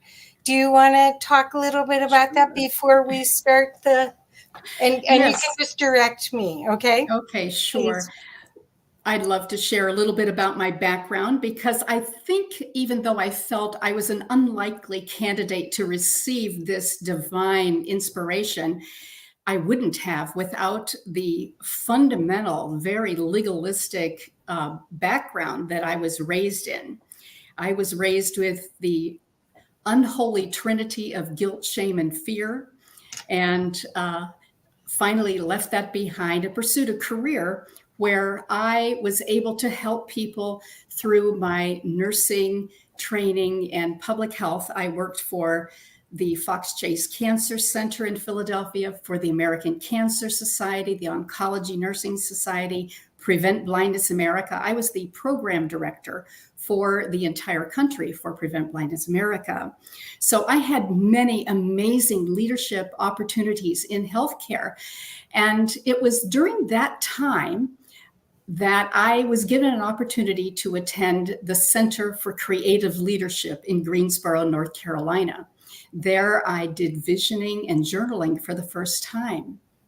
And what I realized was that there is so much more than what I was focused on with my career. In fact, I had a whole new vision. And when I went back to work, I realized that my job was no longer compatible with my new vision. So I left it all behind. And talk about a change, and talk about losing everything from my income and a sense of accomplishment.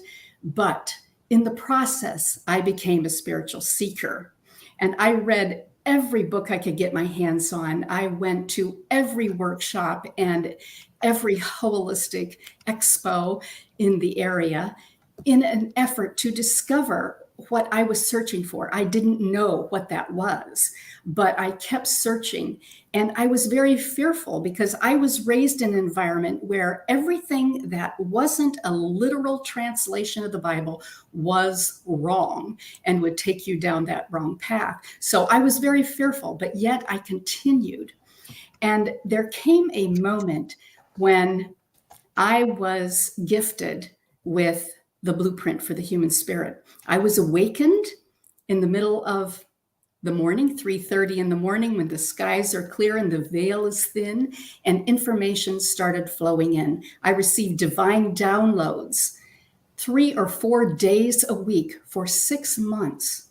And as a result, I received this beautiful guide for conscious, compassionate living. And it seemed as if every time new information came to me, I was given the chance to learn more about it, to integrate it into my way of being.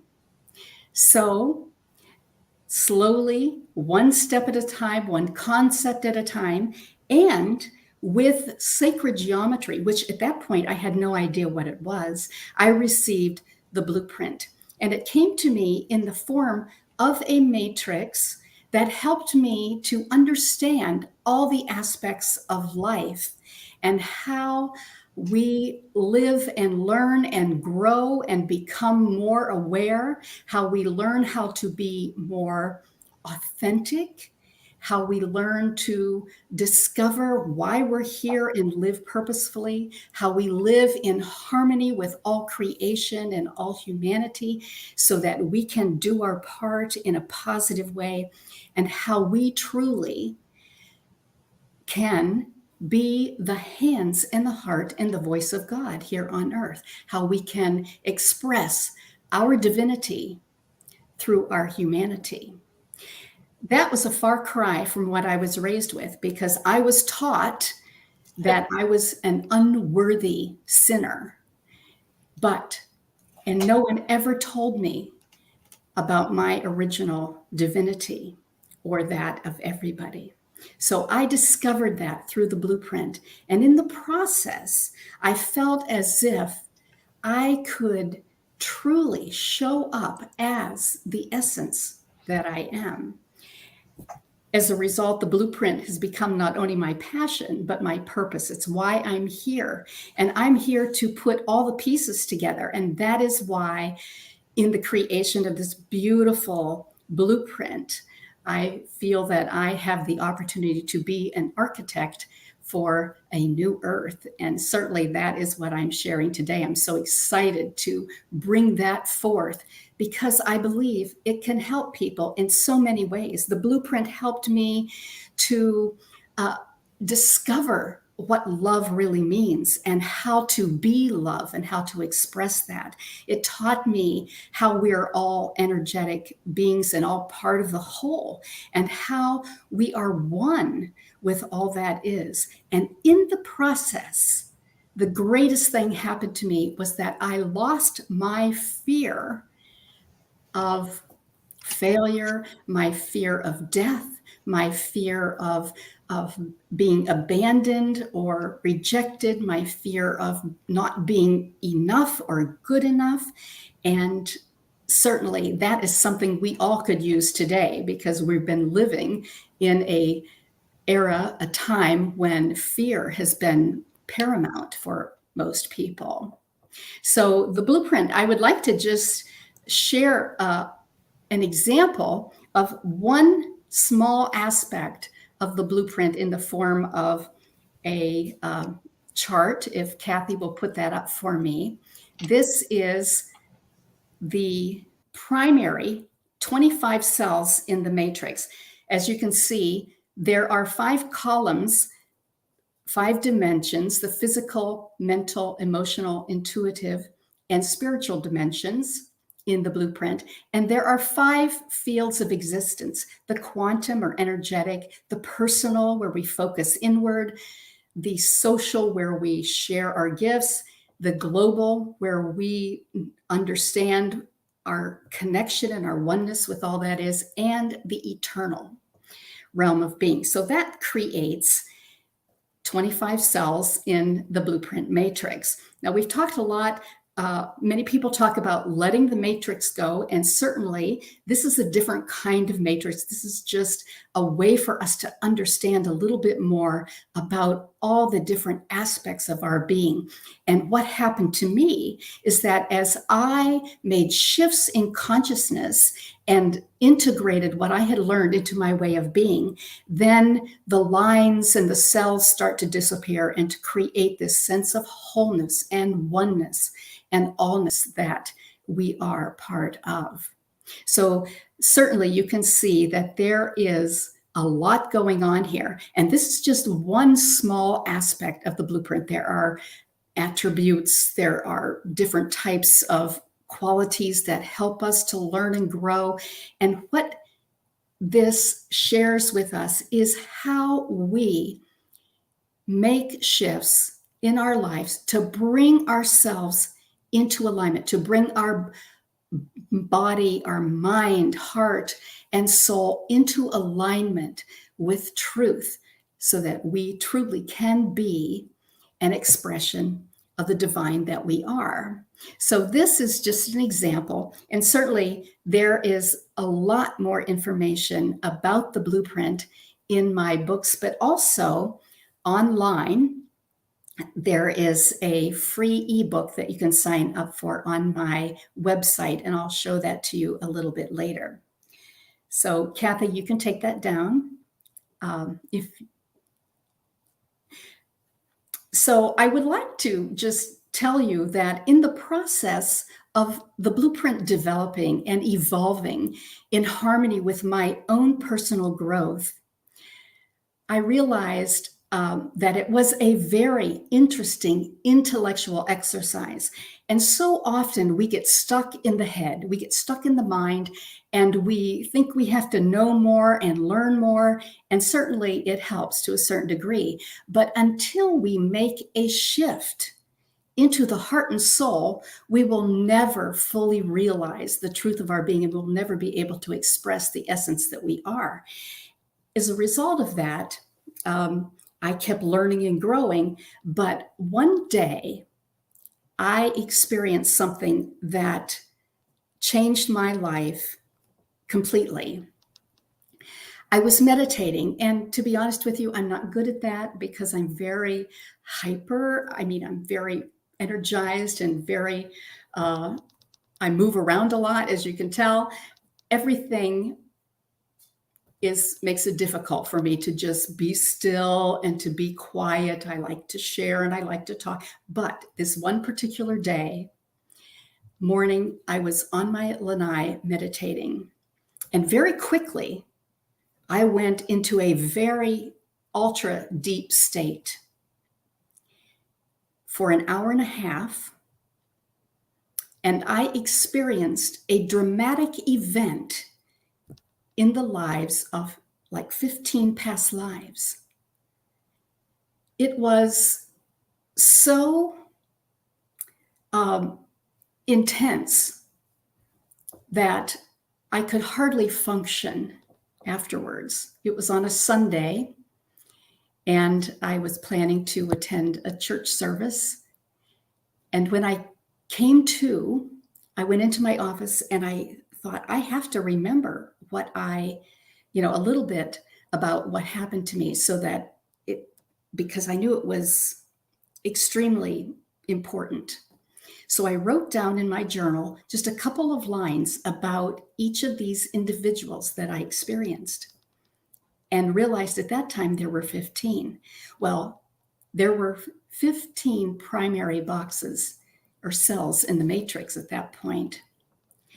And when I recalled these individuals, I recalled them in a different format, one in order of the blueprint matrix. Well, I went to church, and a friend of mine said, "What happened to you?" Because I was so out of it. I could hardly function. I could hardly talk.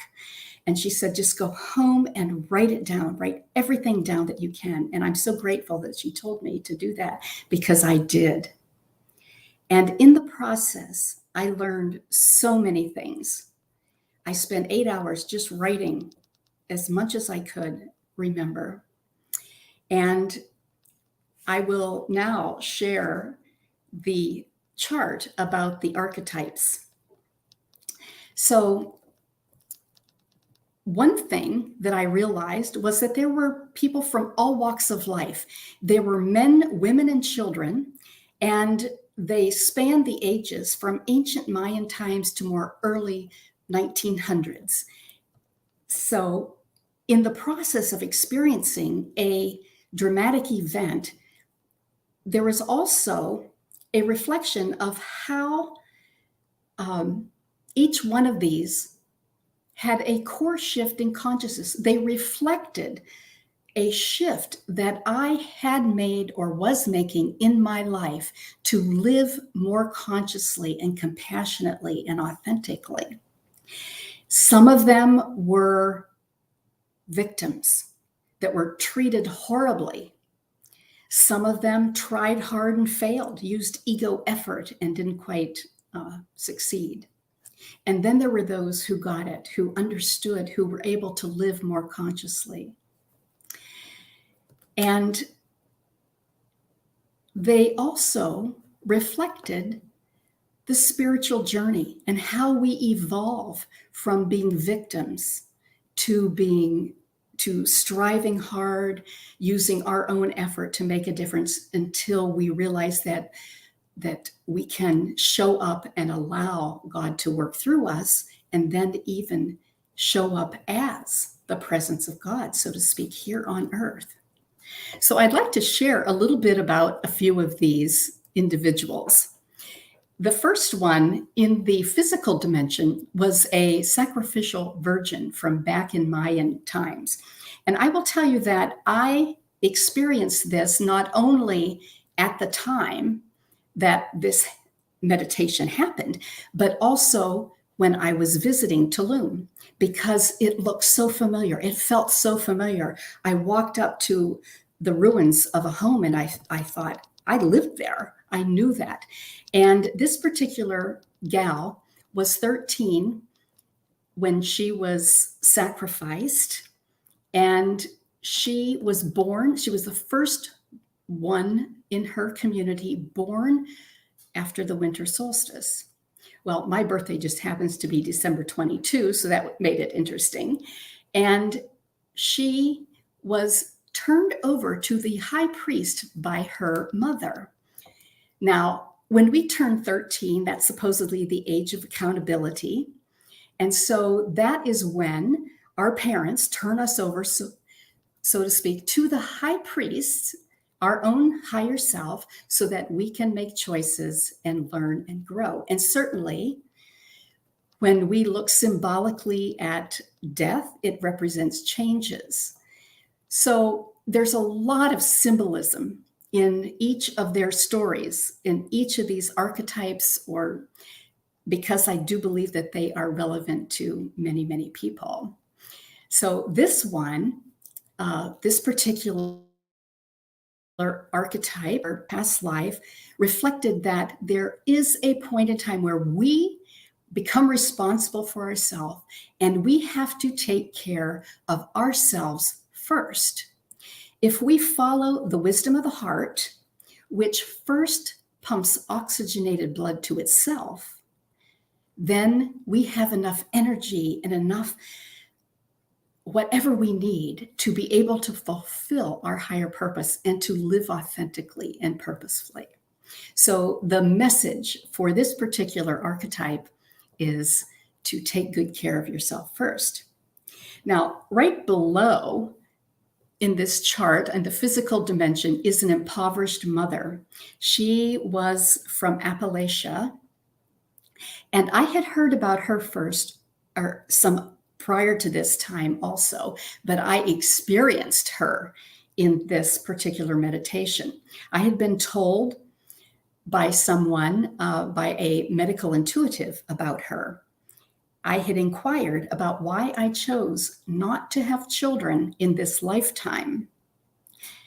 And this medical intuitive said to me, well, in a past life, you were married 3 times, went through 3 husbands, had 22 children, many of whom died, lived in poverty in Appalachia, and you grieved so deeply that you said you could never do that again. And then this woman said to me, and how could you be the mother of the earth and bring forth this amazing gift that you will bring forth if you have a family and have to spend so much time and energy caring for them? Well, at that time, I had no idea what she was talking about. But now I understand, because the blueprint started emerging exactly 2.5 days after she shared that with me. And in my meditation, I was lying down trying to rest, and all these dirty little urchin faces were hovering over me, looking at me, waiting for me to feed them. And I knew that I would have a huge challenge because my last husband had passed. I had no way to earn money. I had no way to feed my children. But as social beings, we are here to share and to help others, to nourish and protect those in need. So there are many examples of how in the personal realm where we are victims, as you can see, there are many other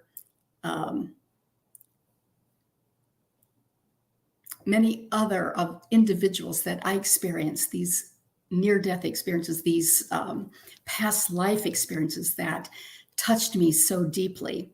And each one of them also reflected an aspect of my life today. They weren't just about the past, but they were symbolic of what was happening to me today and what I had experienced. Under the mental dimension, there was a deaf and dumb child from the colonies, and she was forced to go to school, but she couldn't hear and she couldn't speak, and she hid under a desk because the children were very abusive to her. And all I could remember after listening to that about experiencing her was that I had been told many, many times as a child that little girls are to be seen and not heard. And I thought, wow, this is not exactly what we are trying to learn, what we need to know in this day. We need to be able to express ourselves. We need to be able to open our minds and our hearts. But certainly the core shift in consciousness here was to be open and to be receptive and to share and to learn new ideas. So, but as you can see, in each of the dimensions, there were past lives that so poignantly reflected exactly what I was learning from the blueprint, what I had discovered and was intellectually understood, but I experienced it. And unless we truly experience what it is that we are to learn and integrate into our way of being, we will never be able to fully become all that we are. Well, I would like to share 2 other past lives. The one is the Indian shaman from the global area in the physical dimension. And perhaps Kathy can share his picture. This is Tanate, and I have been in contact with him a number of times as well. This was drawn for me by an intuitive artist as one of my spirit guides back in a few years before I had my meditation. And Tanate is a shaman from Southwest US about 1,000 years ago. And once I experienced him because I was in meditation, sucked through a wormhole and landed back in time 1,000 years, sitting cross-legged at a fire. And I was tapped on the shoulder by Tanate, by this Indian shaman, and motioned to follow him. We were going on a journey up a mountain. Well, of course, you all understand that going up a mountain is going into higher awareness, but we climbed this mountain and climbed and would pause for a rest and climb some more and keep going. We kept going up and up this mountain. And we got near the top and we merged as one. And in that moment, I realized that our so-called spirit guides, everything that we think of as being separate is actually a part of us. We became one. And I continued to climb. And when I reached the top of the mountain, I was in the presence of God. And it was so light and so bright and so powerful that I couldn't speak. And I was in absolute awe and so touched by this light, this love light, that I have never been the same. But Tanate also came as an eagle, with a scroll of information. And that scroll, of course, is the blueprint for the human spirit. Now, in my meditation, where when I experienced the 15 past lives, Tanate was walking along a path, and he knew what was going to happen. He knew that his tribe was going to be dispersed. They would no longer be there in the Southwest, but he continued to share wisdom and help his tribe to heal and to discover exactly what they could do in that particular moment to live fully and to live joyfully. So there was another time when I encountered this beautiful American Indian shaman. I was walking along a path with him, and he gave me his medicine bag with all the gifts that were in it. And the interesting thing about that is, even though I was in the healing fields, in nursing and public health, I had not been fully aware of all of my healing gifts. But with the evolution of the blueprint, I was also given the gift of intuitive healing. I realized that I was intuitive. And for someone who was so rational and logical and skeptical, that was quite an interesting realization. And I was given the gift of how to share that with others in a divine download where something just went over my entire body. I realized then in that moment that I knew exactly what each part of my body, what each position, what each motion meant in terms of intuitive healing. And so I was given this gift, and today I do what I call spiritual blueprinting. And the process includes the fact that I am able to, in a state of prayer and openness, become like a mirror.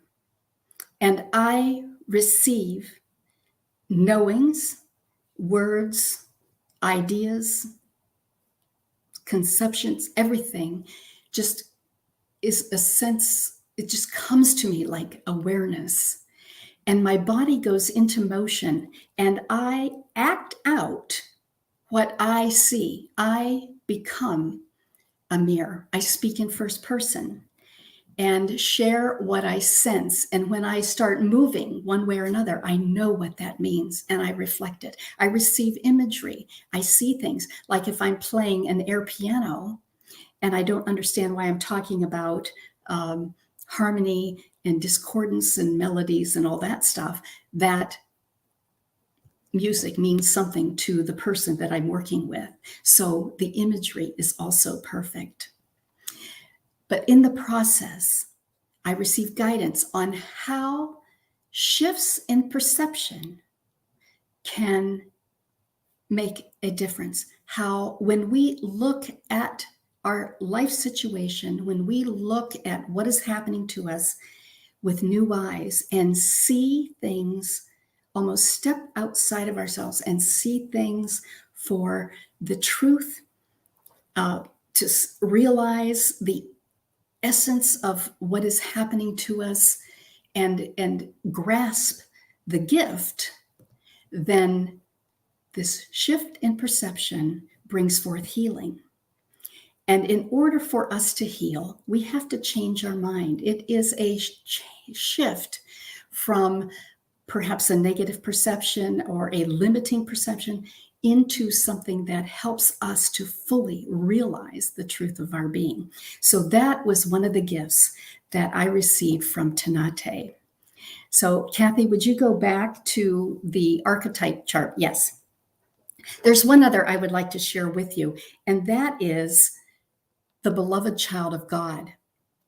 Now, after I had my 15 archetype or past life experiences, I was visiting with a friend later in the week who is a therapist, and I told her about what happened to me. And she said, well, would you like to do a regression? And I thought, it's going to take me forever to really make a lot of sense from what I just experienced, but why not? What's one more, right? Well, she guided me back in time, and I was a child at the feet of Jesus when he said, let the children come to me, for theirs is the kingdom of heaven. And he was like a beloved uncle who just was so loving and so caring. And in that moment, I really knew exactly what those words mean, because this whole process of us evolving, of discovering who we are and why we're here, and learning how to live more consciously and compassionately and authentically, we become like children. Children are innocent, not tainted by judgment.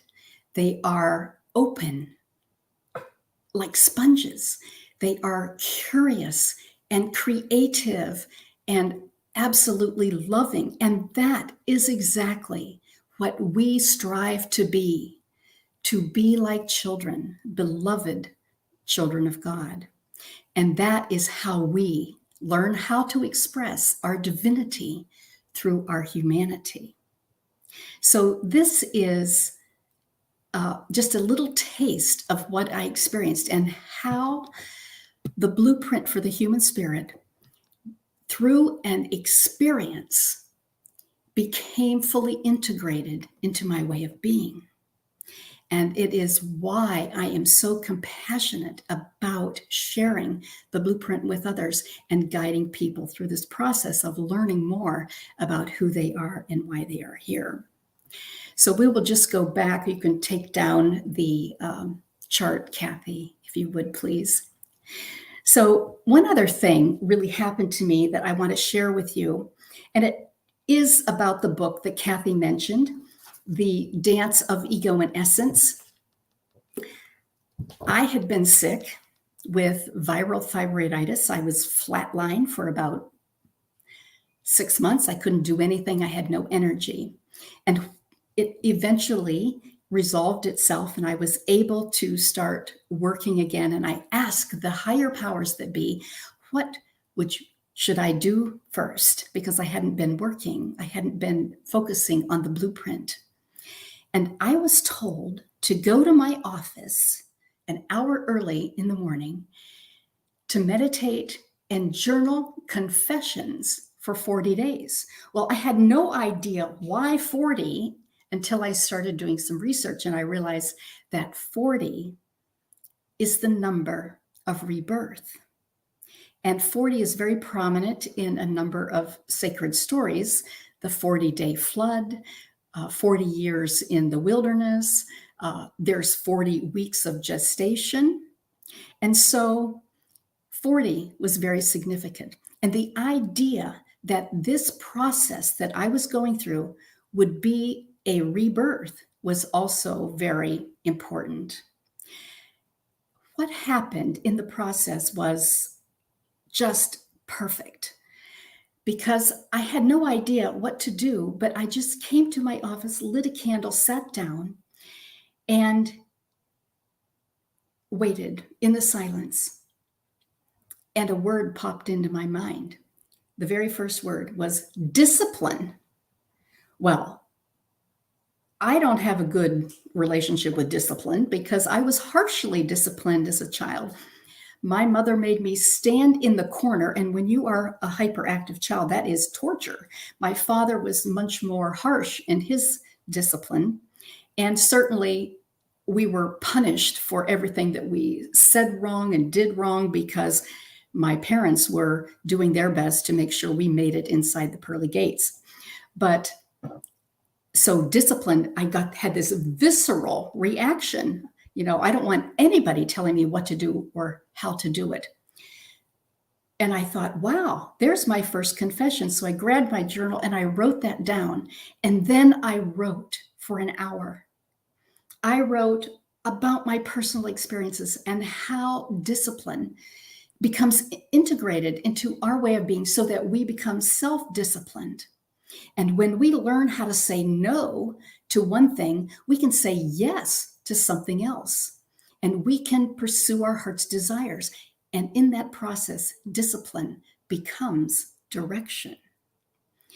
And what a beautiful process.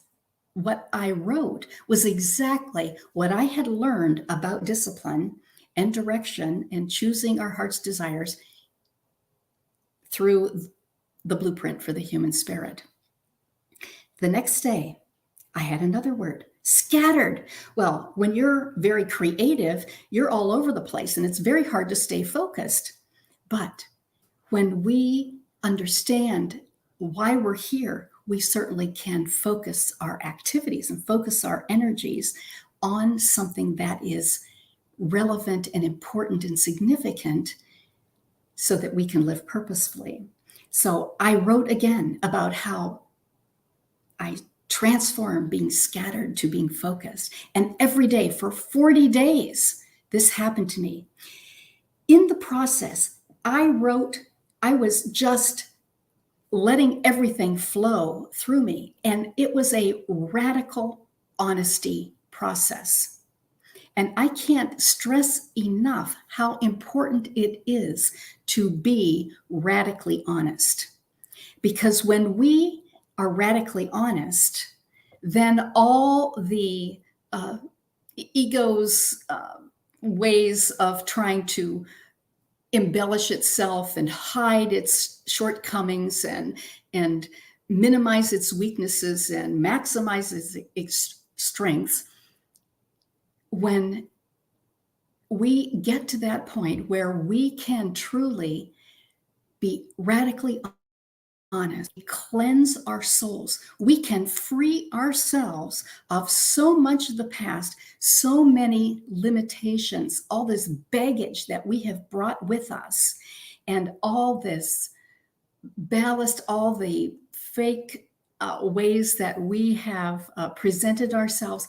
We can let it go. Because then we are free. We are free to be all that we are. We are free to embrace the essence of our being. And in that process of being so totally honest, we are free to fly. And that is what happened to me. I was euphoric in this process. I can't encourage you all enough to join me in this process. I have created also, in addition to sharing my stories, I have a companion journal that includes meditations that also were downloaded at the same time. And I have recorded the meditations with a gifted musician, and they will soon be available as well on my website. But certainly, I would encourage you to free yourself of so many things that have happened in the past that may be keeping you from fully realizing and expressing the truth of your being, because you are divine. And as long as we carry around all this baggage and all this negativity with us, we can't fully become the hands and the heart and the voice of God in the way that we were designed to be, in the way that we possibly can be. So there are so many different things that I have discovered by receiving the blueprint, by experiencing all these transformative experiences. And I am dedicated to sharing them with others, because I believe that we change the world from within. What is within us is expressed outward. And in order for us to make the greatest difference in the world, the greatest gift that we can give to the world is our best self, one that is authentic, compassionate, and conscious as possible. And in doing that, then the energy shifts and everything changes. That is how we can change the world to the greatest degree. That is why I focus on this inward part of us and how we become our best selves, how we discover our divine blueprint so that we can be authentic, that we can show up as the presence of God wherever we go, show up as love. I will never forget doing an intuitive healing one day, and this gal who was so earnest about her spiritual growth, she was actually studying to be a chaplain. And she said, how can I let go of ego? I want to be, the best I can be. And I'm sitting there in a state of a more deeper state at the time, because when I do healings, I'm in an altered state. And I started to giggle. And I thought, oh, this is inappropriate. But then this voice came out of me and said, oh, you mortals and your egos. Instead of trying to eliminate your ego, embrace it, integrate it into your way of being, express your divinity through your humanity, and allow the ego and the essence to dance in harmony together so that you can be all that you were born to be. And so that was an amazing gift. But the other gift that came was, in the process, it doesn't matter what you do, who you serve, or where you work. All that you have to do every day is to show up as the presence of God, show up as the love that you are. And the loving energy that you are will just shine forth and transform the situation in life. It will transform the world, one person at a time, through the love that we are. And so this is why I am here. I believe that I am here in this lifetime to put all the pieces together.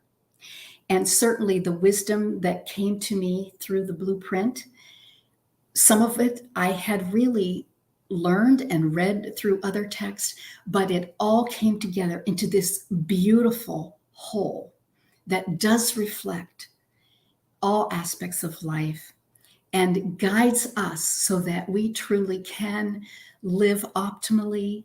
We can achieve our highest potential as we create the life that we were born to live. So I have no idea what time it is, but I would like to just share with you one more slide that will, well, there was a whole, that's okay. Just we'll pass that one up because I talked about that. Next one. There is on my website a free ebook about the blueprint for the human spirit to help you discover your divine blueprint. And it's called A Blueprint for Conscious, Compassionate Living. It's full of beautiful pictures that my husband took. And certainly this is where you can receive the ebook on my website, drpamelagerali.com. So I am so thrilled to be here and encourage you to discover your divine blueprint, to use the process of radical honesty to free yourself of everything that might be limiting you, and to know that in the process of discovering who you are and living authentically and purposefully, you truly will know your oneness with all that is and be free of fear. Certainly, I lost my fear that I had as a result of my upbringing, and I am thrilled to be able to share the blueprint with you so that you too can experience life in its fullest. What a joy, what a blessing. I'm so grateful for everyone that I have had a chance to learn from and learn with and to be in harmony with, to be in this moment with, because that is how we make a difference. That is how we certainly live to our fullest potential as essence. Thank you. Hello, I'm back. Pamela, that was perfect. And we do have a little bit of time. Okay. We're not going to do the stretch. You can take down the. Well, I want to. You leave it up. Okay. Well, I want everyone to see this again, because I don't know if you all. I know I've done work where I've experienced a past life. But I don't know very many people that have experienced 15 at once in an hour and a half. And they're all different. Very different. They're all so different. They obviously wanted you to embody the knowledge of the blueprint. Yes. I'm saying God.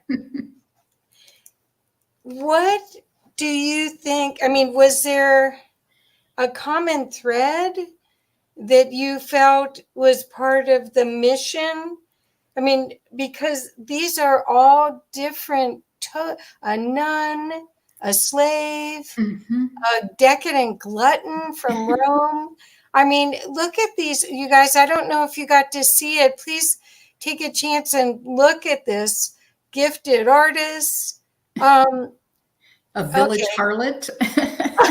Well, that might be fun to know, but yes. A Indian shaman. I mean, seriously, if anyone's actually catching what you're saying, this is quite remarkable, because you have the physical dimension, the mental dimension, the emotional dimension, the intuitive dimension, and the spiritual dimension. And you had experiences that were totally separate in each one. Could you talk a little bit about it? Yes. Just to kind of summarize a couple things. Everyone in the personal realm, the sacrificial virgin, the deaf and dumb child, the rejected and abused nun, the oppressive slave, and the catatonic girl were all victims. They were all horribly treated and abused to the point where, I mean, it was just painful for me to experience that. But in the process, what I learned from each one was that we make a shift. The sacrificial version was to take good care of herself. The deaf and dumb child, how to be open and receptive. The nun was how to love herself. She was deformed and abused, sexually abused, and she committed suicide because she was so horribly abused. But when we love and accept ourselves, then we're fine, we're good. The oppressed slave had to learn how to stand up for himself and his beliefs. And certainly the catatonic girl was treated poorly because she was a child who was mentally ill and separate from her higher self. And certainly until we discover who we are and embrace the truth of our being, we are separate from our higher self. So those were the victims. In the social realm, the impoverished mother had to learn that, certainly from her, that we do our best to nurture and protect those in need. The scholar was hung in the Dark Ages. He was like a Galileo type person. And we have to learn how to express our truth fearlessly and without apology. The village harlot certainly didn't know how to express the love that she was, but that's a lesson for all of us to respect. I mean, she gave away a piece of her soul just trying to survive every time she was with another person. But certainly we learn to express the love as compassion and respect. The exiled ruler had to learn how to balance his power because he gave away so much of his power to his cabinet, so to speak, that they exiled him and he lost his power. And the decadent glutton had a chance to live purposefully and didn't. And so he ended up eating himself out of house and home. He was making fun of the poor people who were begging for food, and he was very wealthy, but he ate himself out of house and home. And he became one of them, one of the wandering. But when we learn to live joyfully and purposefully, then we no longer have to deal with that. So those were the area in the social realm were kind of ego-driven failures. And we learn from them how to be more conscious. In the global realm, we have a chance to be conscious co-creators, like the Indian shaman who teaches us to respect the earth for future generations, and the gifted gay artist who had a chance to be like the darling of the wealthy, but chose to share his beautiful art with the public instead of, using it for money. There was a joyful dancer who every time she moved, she lit up and everybody just loved to watch her. And then there was an herbalist, a crone, who used her powers to help her community. And when the powers that be tried to suppress her, she just gave them the evil eye and they shied away from her. And then there was the martyred saint, like a Joan of Arc type person who was burned at the stake. And when she was burned at the stake, her light was so bright that it touched everybody. And she, mission accomplished. Right. But what is interesting about this is in the physical dimension, it reflects the circle of life, which is an aspect of the blueprint. The mental dimension is about the circle of wisdom, and the emotional, the circle of love, the circle of peace. The intuitive dimension is about power, the circle of power. And the spiritual dimension is about light, the circle of light. And it all boils down to the fact that we truly are beloved children of God, here to express our divinity through our humanity. So in a nutshell, we make all these shifts in consciousness in an effort to be able to express our divinity, to embrace the truth of our being. And that was the blessing. I mean, to experience all of those in 1 hour and a half, just one right after the other, was a little much. Okay, so I have one more question, and this is from me, and then I'll get at the other questions. Okay. Did you actually have the pain and fear of the death, or just the storyline? I mean, did you viscerally feel each Yes. step? I went through a dramatic event in each of these lives, in each of these past lives. I re-experienced it to the point where I was grieving, I was suffering, I was elated in some, I was just so intensely, affected by others. It was an experience, each one of them. Wow, wow, wow, wow. I just wonder, because I've heard you speak of this one other time, and I've seen that chart, but it didn't really hit Yes. How incredible that would have put most people in bed for a month. I mean, wow. So I redirected my energies so that I was able to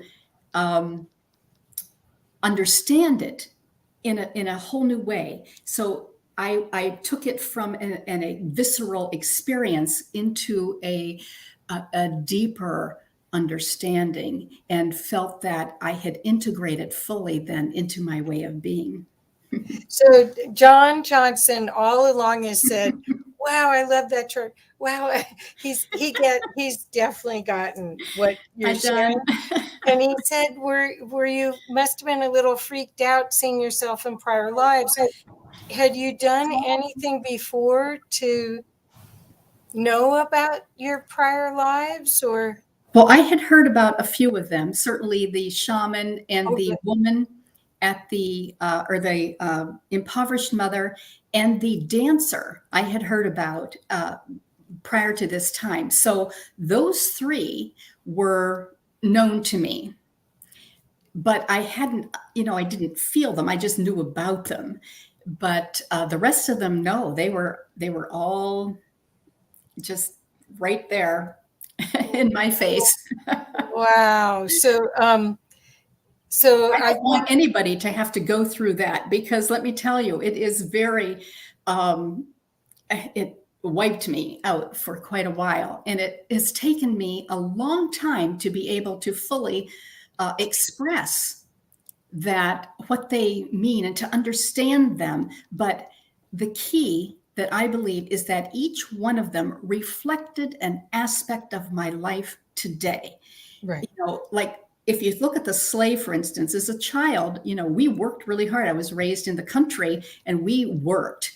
And I often felt like a slave, and I couldn't stand up for myself. I was not allowed to express my opinion because I was wrong. I was supposed to be quiet and just accept what I was told. So I had to learn how to express myself, how to stand up for myself. But each one of these beautiful individuals from my past helped. They all came together. And the fact that they fit so perfectly into the blueprint is not an accident. And the fact that I experienced them all at once was not an accident, because I needed to do that to fully integrate the blueprint, to experience it. Yes. So I've just been given the heads up that we're out of time. I'm so sorry, but that's okay. I hope, and thank you for being such a good sport about our timeline. That's okay. With yes. the overage. But I want to make sure that everyone, I have put Dr. Pamela's website into the chat. I hope you'll go there, get the free book. Also, the Blueprint for the Human Spirit is available as also a free download. And what you'll find is that there's a lightening of spirit that you get from experiencing this work, that it's not just Dr. Pamela talking. You are right there with her, male, female. You definitely get the radical honesty, the radical change. You do. And and John Johnson saying I may just email her. I have a few. Oh, please do. Yes. So everybody can reach me through my website. Yes. Thank you so very much. Oh, I'm so blessed to have been a part of this. Thank you, Kathy, for your support. I've been working with Kathy. Blessings to her and to everyone who's been a part of this amazing event. Thank you. Thank you. Thank you. And I can't wait to see how your work shepherds in this new time period. We're so blessed to have you. Yes, Thank a you. blueprint for a new earth. Absolutely. Yes. To the architect. Yes. Thank you, dear. Thank you. Bye-bye. Okay. And Amalia is here. Here she is. So, Amalia, how are you today? Oh, Kathy, I'm in the element, right? In my element with all of you, Kathy and Omar, Rob, Stone, and all the presenters. I feel I'm such in my tribe. Yeah. And yeah, I am. And then in Humanity Unplugged, like really going raw. And I love it. I really love it. And so I'm just wanting to even share my past lives, you know. Oh, good. Okay. So many. Well, what I did, I'd like to read a little bit of your bio, and then you can correct me, because anyway, there was so much information. I did the best I could, but anyway, I want everyone to know. Yes, there are many aspects to the work, and all morphing. We know that, so we just yes. Well, I got to meet Reverend Dr. Amalia in person, because she is part of a major part of the Quantum Chi film, which back then was a film, not an episode.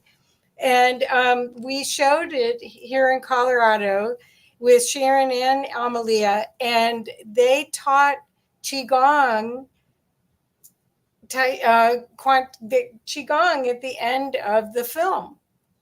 And no one wanted to leave. We had to we had to show the film, and then only had a couple of hours, and people had to get out of the building, and no one wanted to leave because the energy was so amazing. So and I knew right away that we were sisters, and had a great connection. So just so you know, that Amalia is she was born in Malaysia. She's Chinese, and she grew up in Singapore as a Peranakan Chinese, and you'll have to explain that. But the reason that she is an amazing goddess is that she is from a line of healers that have worked with kings and queens and monarchs all throughout Indonesia. Her paternal great-grandfather was Chinese physician to the Sultan of Selangor, Malaysia. Your mother and aunts on your maternal sides were shamanic healers, doing herbal medicines, food as medicine from a Thai lineage, and physical healing. Their skills were also in service to the aristocrats of Malaysia. Her energetic Chinese heritage traces back 2,000 years to the time of the notable Emperor Qin Shi. I'm sorry, I'm just killing these words. Henti. And so I'm gonna stop there. So Qin Shi Huangdi, well, I just want everyone to know of how amazing this multicultural energy and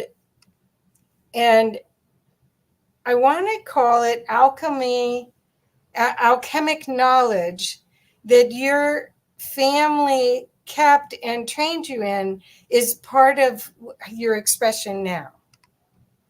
Yes. Okay, so with that, and then you'll let me know. I have the video, so you can let me know when you want it. Okay, but alchemy is the right word, Kathy. You know, we are just all alchemical beings, aren't we? And we are just weaving our realities together in all the different dimensions. different multidimensional selves. And I'm just very happy that I'm also reincarnated Chinese and Asian this lifetime. It's really good fun.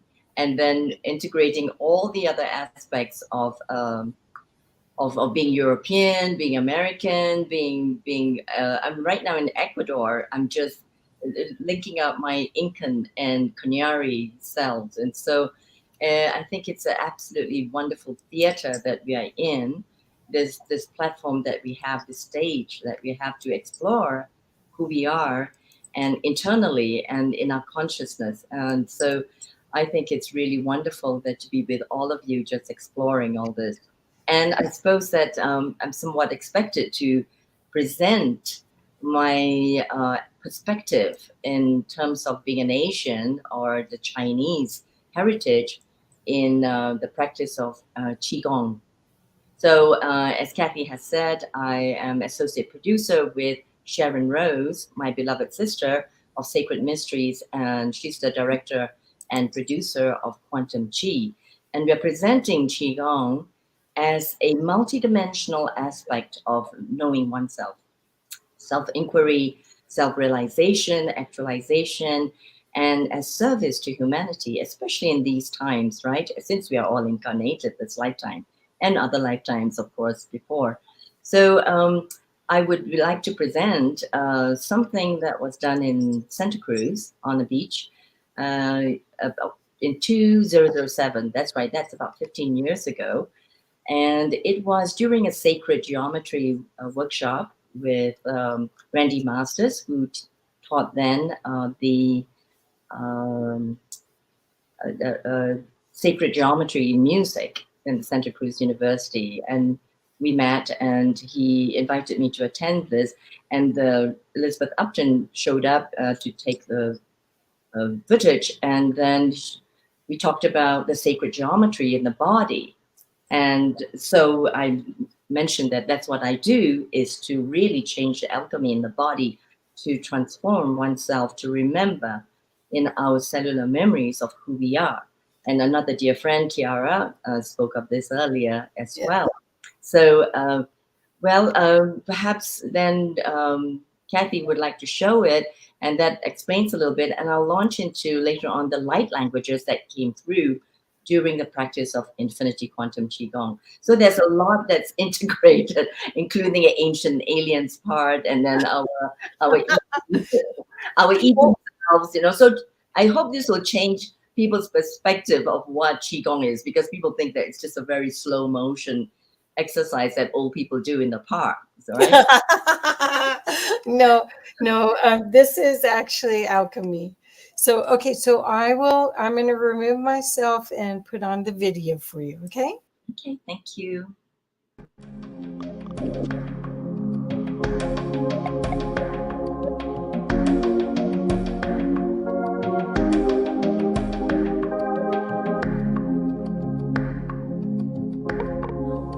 What I offer is a holistic healing. It's just healing or health from a holistic point of view, which means that there is a kind of mutability and malleability, flexibility in the way that we look, the multidimensional self.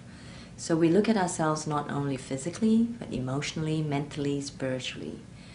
And there's a reality that comes together like a matrix, and we're able to enter different parts of ourselves and maneuver or journey in the emotions, the thought forms, and know that's an interconnectedness, much like psychosomatic studies right now, the study of the mind and the body, the soma, the body consciousness. So this aspect of my understanding comes through in my work. I've been guided to be an interface, to be a bridge between the esoteric, the world of esotericism, what is, beyond, and the world of metaphysics, with the dimension of healing in the medical, as well as in the spa industry. In the medical, then, it is the aspects of integrative medicine, where we combine the modern tradition, modern technical together with the human technical. And then also in spa industry to develop spas as the true temples of healing as in the past.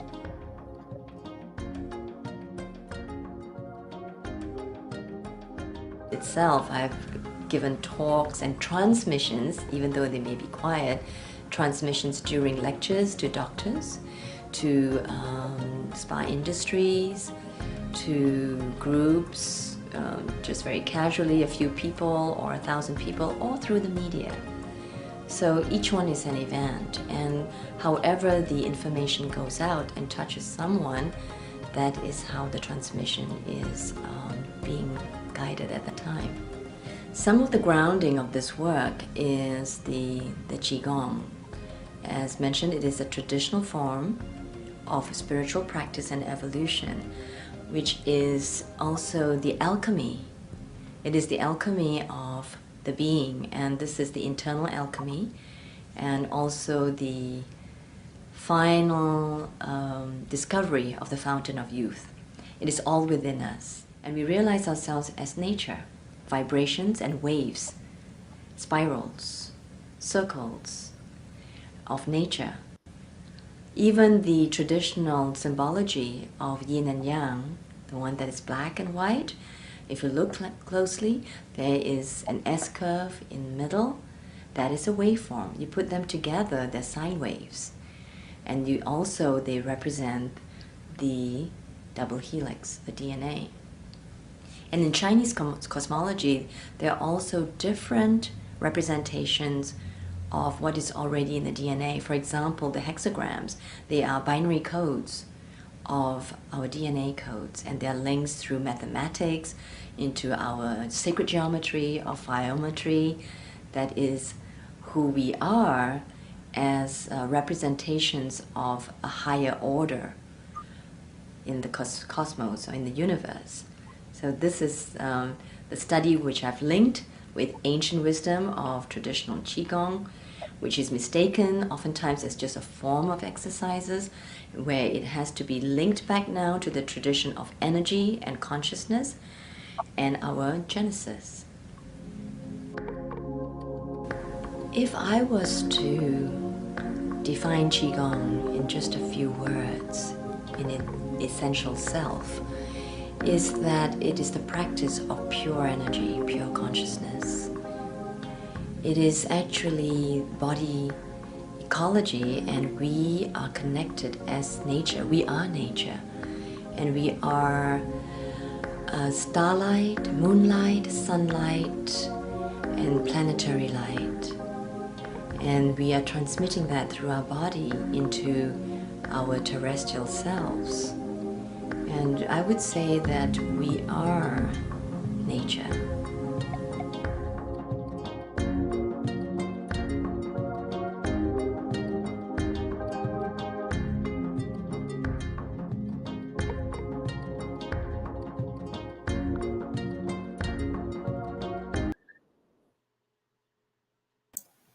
Thank you, Kathy. You're welcome.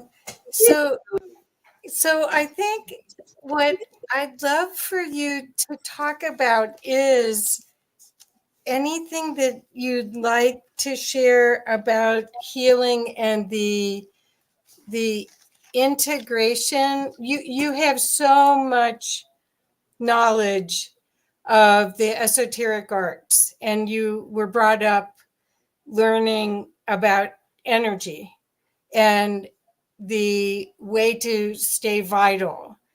And we're right now between the sunlight hitting the earth and the upgrades, and then all of the consciousness, the media that's hitting us. We need some of that positive energy. And the fountain of youth, please. So I wondered if you might want to talk about that at all, or anything that that would be about your incredible healing gifts. Right. There's so much there what you just asked in that one question. Oh, okay. Well, take any part of it or throw it all out. No, I can handle it. And just breaking it down is that in these times especially, is that while we are awakening at this moment, that we realize that we are the universe. We are the chalices. We are the temples.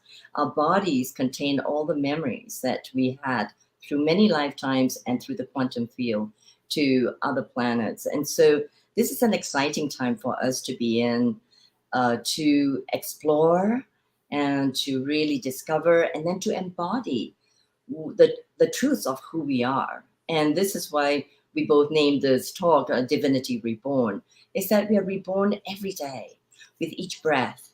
And we are capable of recreating ourselves all this time.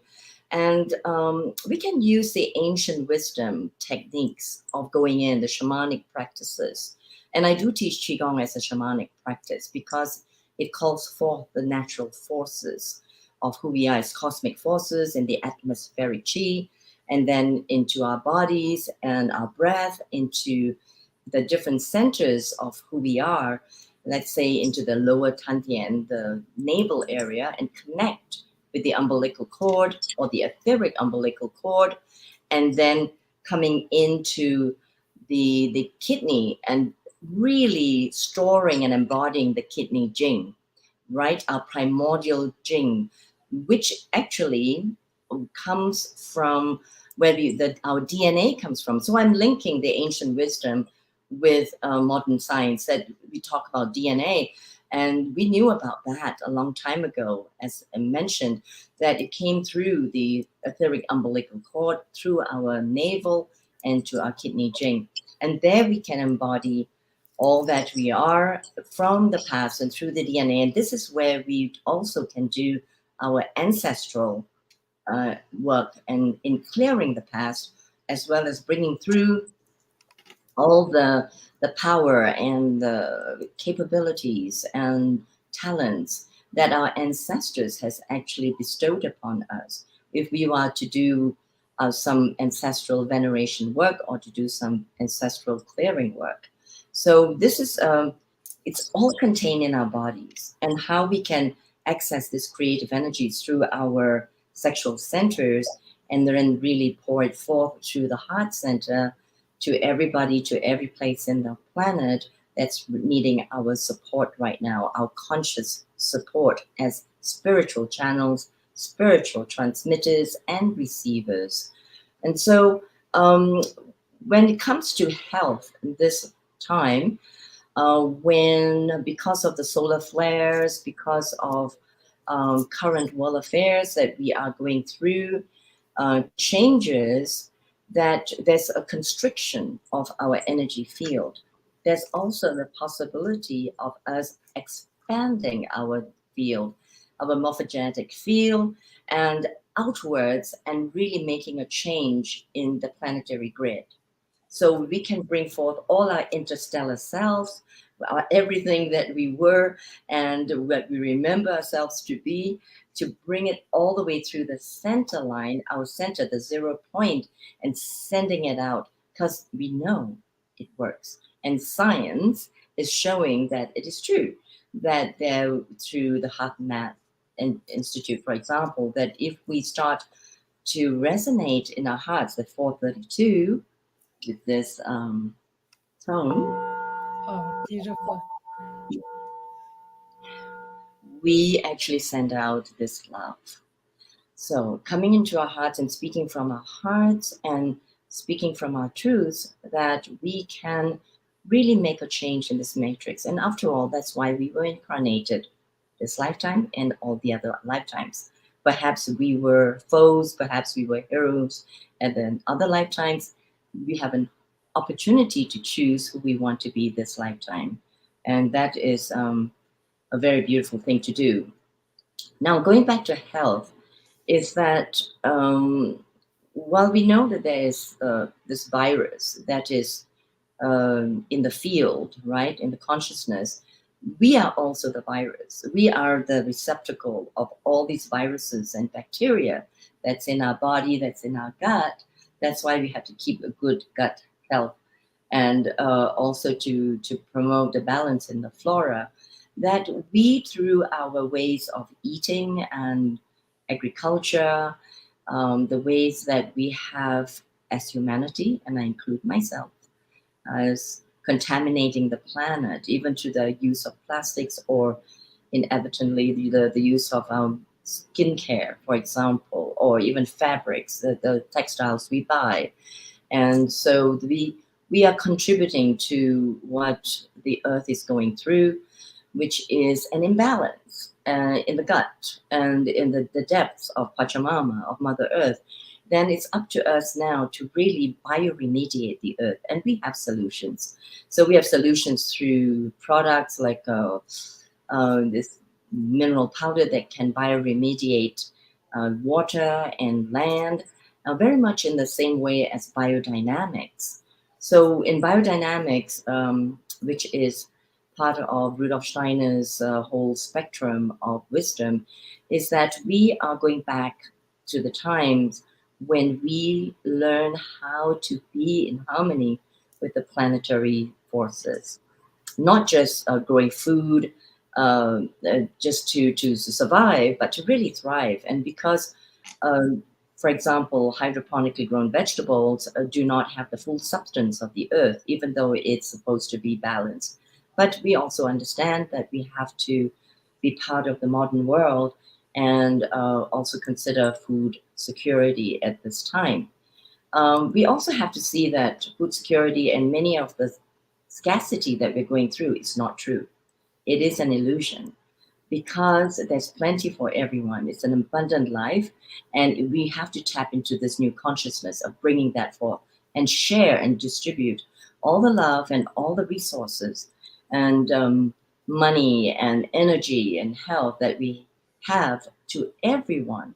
And let's clear out some of the illusions, and let's bring in some new systems of healing, especially healthcare at this time.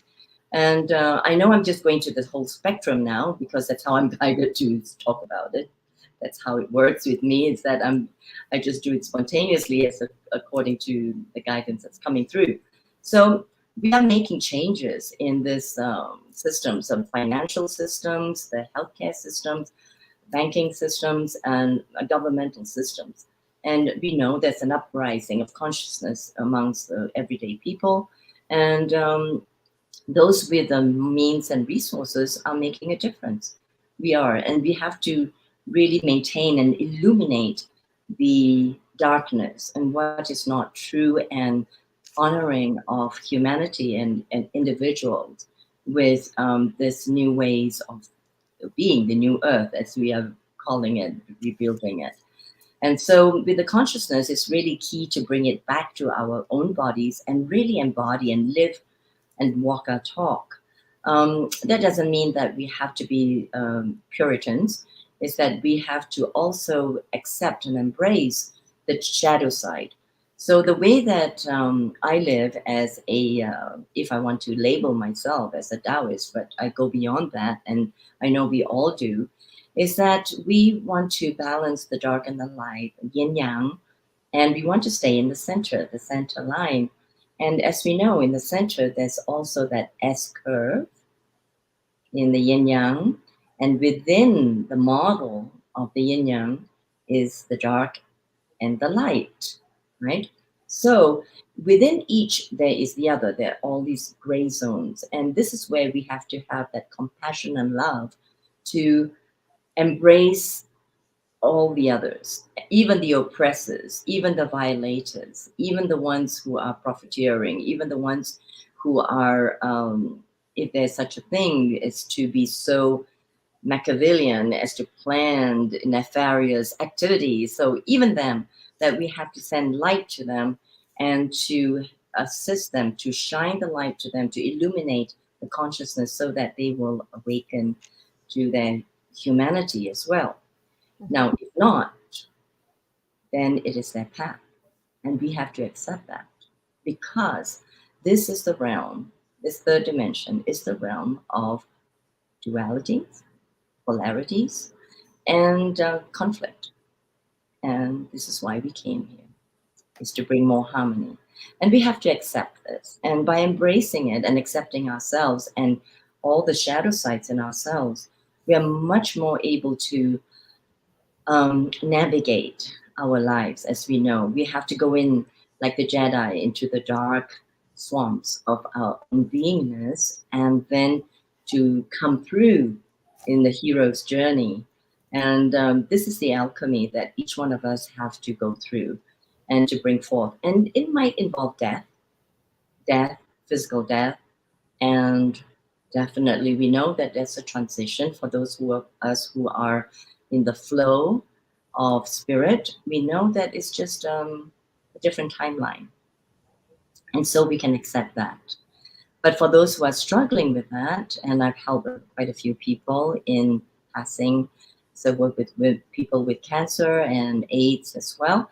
So those lower aspects are part of what we go through with illness and death and poverty, as what Buddha saw in the world when he went out of his palatial splendor, that this is something that we have to accept in the world, and how can we uplift it, and with our new technologies even. So we have different ways, different tools in the ancient past of uplifting from illness, like through the shamanic practices. I have here all these different accoutrements, including my hawk feather, and of course in Ecuador now with plenty of Palo Santo to do the clearing. But we also have, for example, I have this that is quantum technology that's USA patented to really protect us from radiation. That's mechanical, technical radiation, as well as some of the flares that are going to happen. And we can use all these tools to structure water, which is really key to our health. And again, I turn inwards the water, not just the waters that we drink and the quality of the water, but the waters in our body system, the blood, the lymph, the interstitial fluids between the cells have to be purified all the time and detoxified all the time. And one of the ways to do it is, of course, drinking high quality water that is charged, and we call it structured. And so we can use many ways to structure the water through our own energy field. We can bring that in, as many of us know how to work energetically, to bless the food and water before we drink it or before we eat the food. But also we have all kinds of technologies that are available, and that we really should research modern technologies to see how we can make our lives more equitable, right? More friendly to us and to the planet. And that is all part of what I'm seeing now as how to really surf through the waves of these times, is to embrace everything that is of benefit to us and to put that to good use, and not just shun one way or the other, or just go to the old ways of just growing food, which is really important now. People should really grow our own food, and at least know where they come from, and at least know how to clear it, detoxify it. And if we're going to choose to take some foods that are not so good for us, then we have to know that we have to rebalance ourselves. And one way to know what food suits us is applied kinesiology. This is a big tip that I'm passing on to people, that if they want to, they can come to me or others to just test the foods, or at least some food allergies testing, to make sure that you're not adding more inflammatory foods to the body. To know what not to eat is just as important as to know what to eat. And this is all part of holistic nutrition.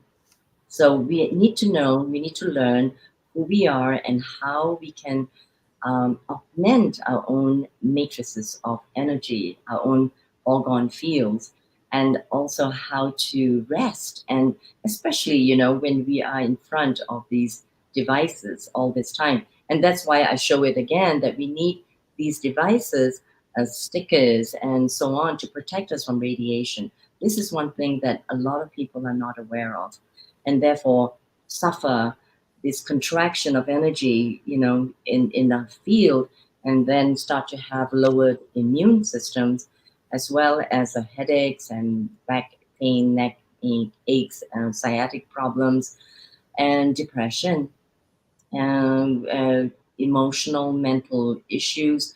And this comes from a modern way of living. And that's why people say, oh, go back to nature, go put your feet on the ground, get the 7.83 hertz from the earthing, and all that. That is all good and fine. But a lot of people are not doing enough to educate themselves on the negative radiation, the EMF that is coming through to us, and when we sleep, and how we can protect ourselves by creating a chi field. We could do an exercise later. I'll be happy to do that, and to create a protective chi, a Wei chi, and that is not enough. I feel. I think that we really should and could not. That we all have to, it's no compulsion, but really we ought to look at the new technologies and see what we can do. I'm very excited by that. And especially in the communities that we are forming, how to integrate the ancient wisdom and modern technology to make a better life. And I feel that this is what we're going through at this time, our evolutionary times, like bringing in the Atlantean and Lemurian realities together and all our different lifetimes. That's so perfect. So the device that you keep showing, the card, are you distributing those on your website? Oh, yes, yes, yes, I am. And I'm also on the advisory board. And people are actually welcome to just contact me directly. I always welcome people to do that directly. And I'm very much for the romance. I love the romance of, all these ancient ways of working and using aromatic oils and burning woods and making infusions, and then, cooking and creating magic from there, and feeding the soul with really good savory flavors. And I'm really for the romance of healing. And someone said that, oh, maybe instead of calling myself a healer, I should be a facilitator. I said, oh, no, that's not romantic enough, A facilitator. So although I do that, yeah, you know what I mean. We need more juiciness. We need more pleasure and life force and dancing and singing and music and just love and being in the tantra, the true tantra of living life to the fullest. And of course, we have a choice. We can be ascetic, and we can be a monk or a nun in the mountains, which I've been, a Tibetan nun. I remember that, and Catholic nun. So I remember all those lifetimes as well. And I have my rosary with me, so which is very powerful, by the way. One of the things that, I better say this while I remember, is that Mother Mary is asking us to pray more. And of course, that is the hologram of Mother Mary. We know it better. And the praying is intentionalizing, sending out intentions out into the world for change, for shifts, for the good results. And so we are calling for everybody in all cultures and traditions, especially in this time, to converge, and especially to bring forth the indigenous cultures and wisdom. And as you know, Kathy, I'm in Ecuador. And why am I in Ecuador? Is that I was guided. Yes, everybody's asking me, why are you in Ecuador? To actually link with South America. I've done a lot of linking in sacred sites. Actually, since I was 16, when I started traveling, and then when I became a flight attendant, I was already meditating. I was initiated into the meditation practices already, and I was just doing it basically just to relax, during flights. But what I didn't realize was that I was already linking up the ley lines, the energetic lines of existence on this planet, much like the meridians in our bodies, our lattice of light, which we're sending our consciousness through, right? As we breathe in and taking in the chi, we are also sending it through our meridians and into our cellular structures and remembering what we remembered, because this is a transformational practice. So I was doing that and not realizing that I was linking up the planetary grids already, the acupuncture points in the planet. So now, so many years later, 40 over years later, at 65, I'm doing it. And I just go according to the guidance by the Council of Light, whatever you wish to call it. They identify themselves to me as Council of Light. When I started merging with my ET galactic selves in 1990, when I had my spiritual awakening. So then I start doing this linking more cogently, more focusedly, and bringing more people along, because we're beginning to realize that the planet is a living being. It's Mama Earth, it's Pachamama, and how we are connected with the Earth. We are all elements of the planet Earth. And so we have to be, in order to be made incarnate. So we are all these elements. And in Chinese cosmology, of course, you have the 5 elements. And it resonates through all the traditions as well. So that's what I'm doing while I'm here. I'm also going to all the different sites and downloading and channeling the ways of the future, and also repairing and healing what was of the past in those areas where there were battles, perhaps, and where there were a lot of patriarchal oppression. So what's lovely, if I can introduce this now, is that I found out that there was a place called Valdivia, and it's very voluptuously called Valdivia. And there was, I found a figurine in a shop, and it is, I have a few more here, but it's Venus. It's called the Venus of Valdivia, and it was discovered in the 1980s, and it was a matriarchal society. So it was all part of my going on in this journey by the divine feminine, first by Mother Mary, Kuan Yin, and all the different goddesses coming through me, and being a mystic to actually learn about the different cultures and how to bring forth more of these cultures. So here I found this, if I may share this. Look how sweet this is. It's a figure of Venus Valdivia birthing. So we are birthing. Can you see it? Yes. Yes. So this is so in line with what we are talking about, divinity reborn. And we are bringing forth the divine feminine, not only in the women, but also the men. And so this is another one that is this origin in Ecuador. And this is actually little known. So I thought you might like to see this, and your viewers. Isn't it beautiful? So from 4,000, 6,000 years BC. And so we're bringing forth the ancient wisdom. And we bring forth this feminine self. And we talked about the circles earlier. There have been so many circles. And circles is also the feminine form, because it's not angular and linear.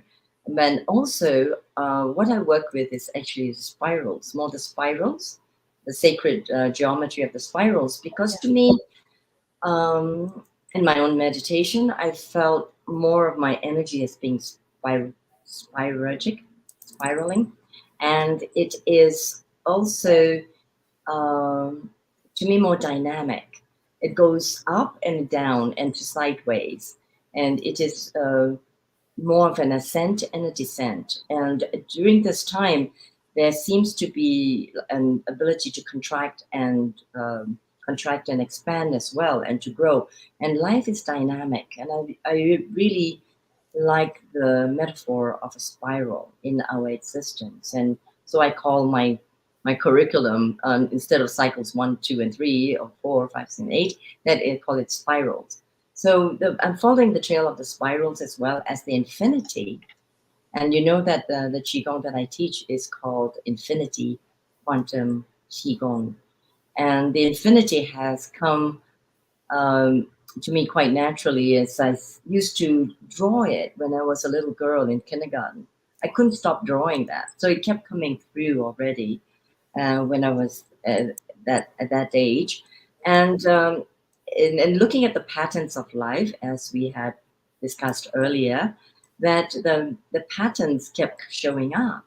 And so when I was attracted to dance, I was attracted to Rakshaki, the dance of the Middle East, called belly dancing, when it was called that by Hollywood, but it was Rakshaki, and it was a dance of fertility, and it was a dance of the earth, of connection with the earth.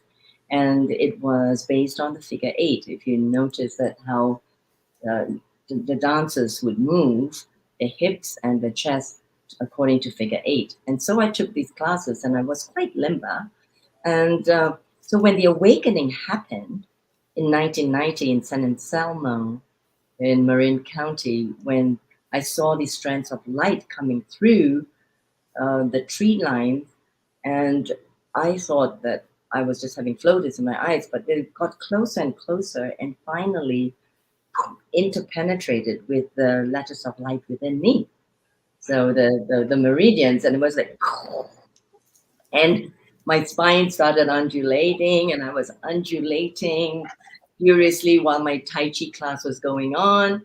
And I was very quiet, and they didn't even notice. And I was just having this, I was having this full Kundalini experience, and this, chi moving up my cerebrospinal fluids. And I was like, and my arms came up this way. And I was just like, just transported into the illimitable, the Wu Qi, it's called, right? The quantum field.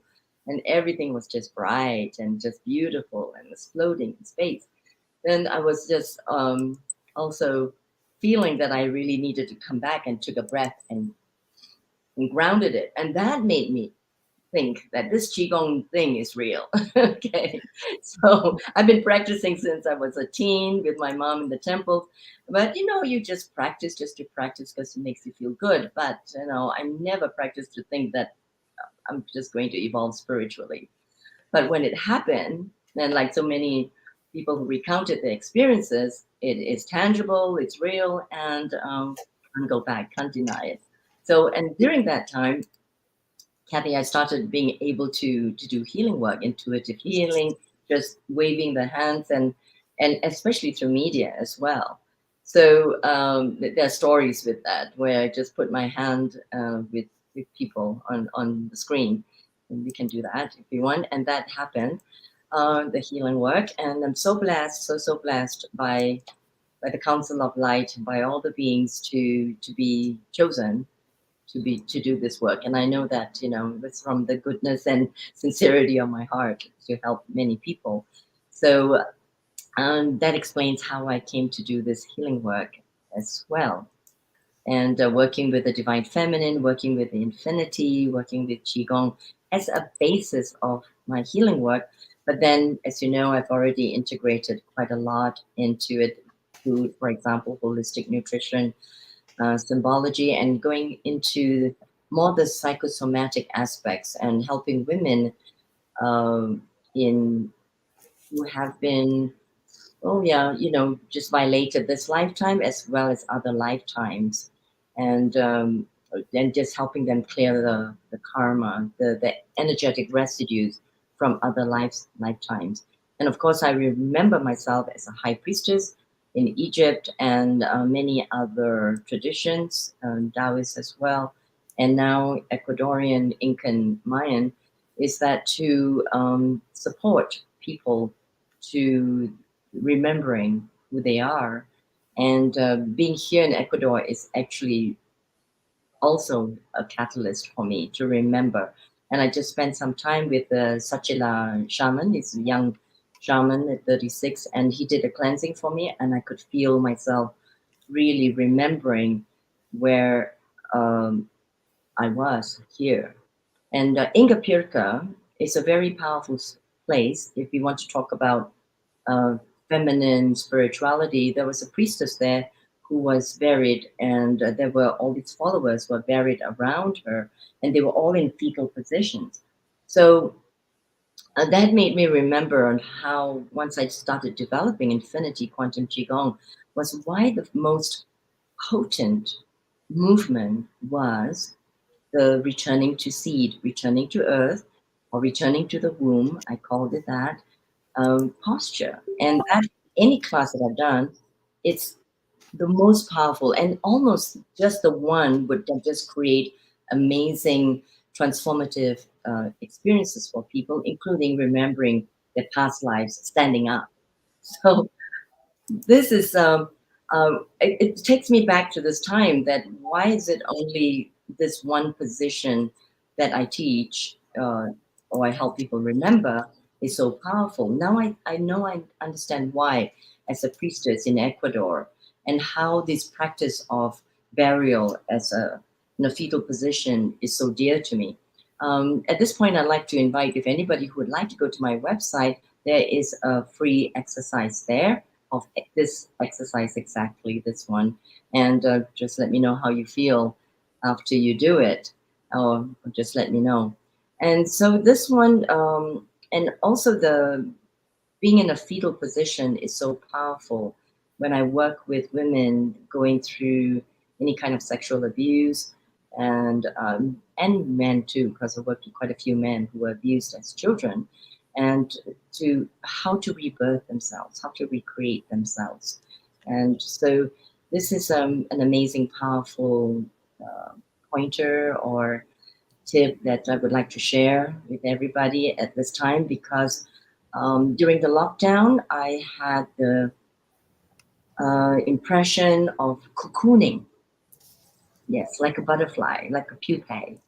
And that at a certain point, we have an opportunity to burst forth and to fly out as a beautiful butterfly colors. And this is also so amazing being in Ecuador, because I was in a butterfly garden, and a morpho, butterfly, the iridescent blue one, just landed on me for 20 minutes, for close to 20 minutes. And I was able to do a whole sequence of Qigong and Tai Chi even with a butterfly on me. And that was such a blessing. Oh. I know.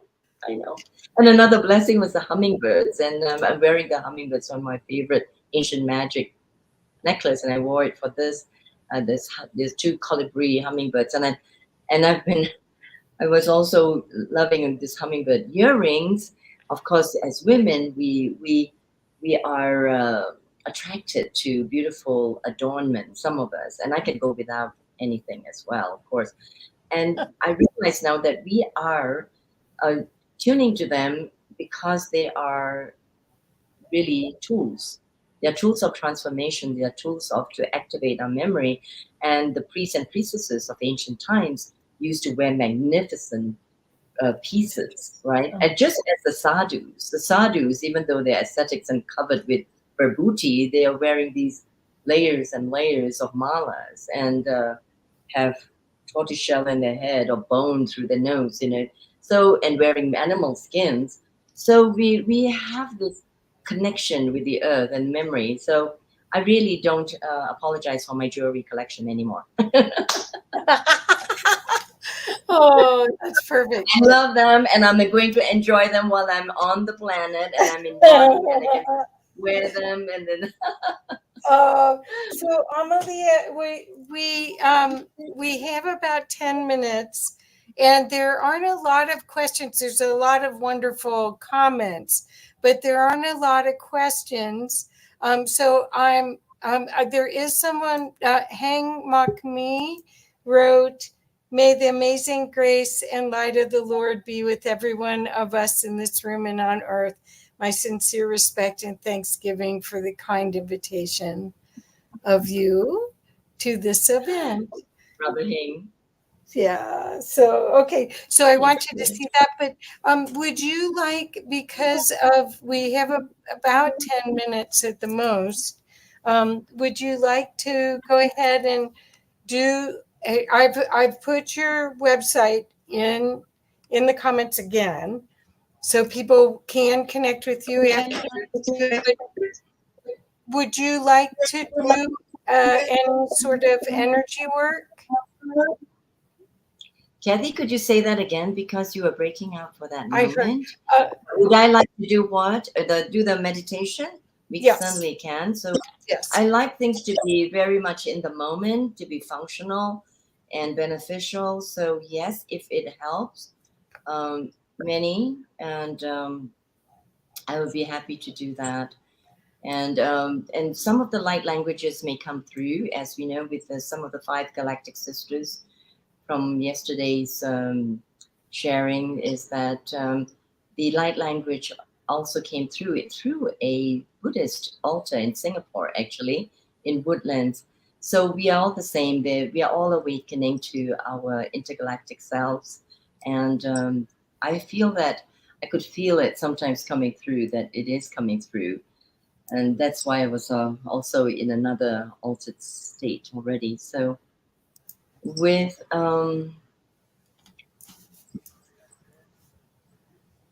so as we come together as brothers and sisters on this mortal plane, that we as spirit beings come together too, with our hearts and our souls, to do and to remember who we are and why we came, to rebirth our divinity.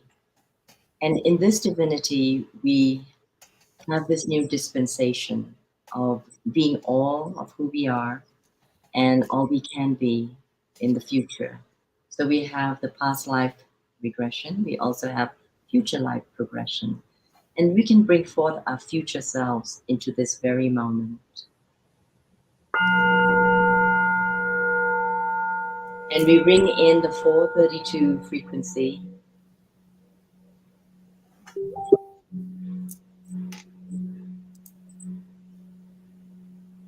Breathing in, and we can gently close our eyes and go inwards, internal. Humanity unplugged, exploring the internal.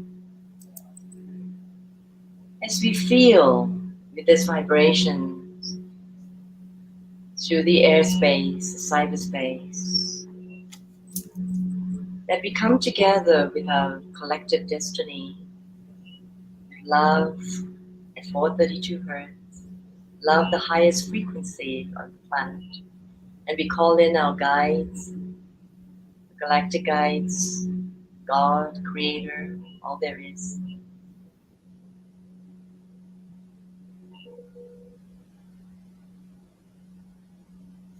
And breathing in from the sun, the solar energies, it gives us life. We balance the rays of the sun within ourselves, and breathing in the moon, the silvery strands of the moon, our feminine selves, and the yin and the yang, the moon and the sun, intertwining in this beautiful dance, intertwining in a helix of light. And we breathe in the stars from where we came. And Krishna Nakisna Nutena. Me eo kurs tenatu tidakasnata uwa. Pina kistuno. Weaving our stellar selves, the sun and the moon, and all the planetary existences, and sending out the love to all the beings in the galaxies for peace and harmony. We send out the codes now.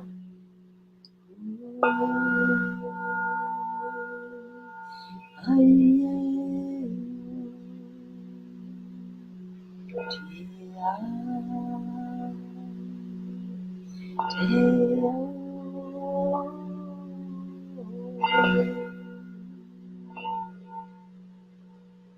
breathing into our hearts, this light, and into our stomach, spleen, pancreas, liver, gallbladder, to the diaphragm,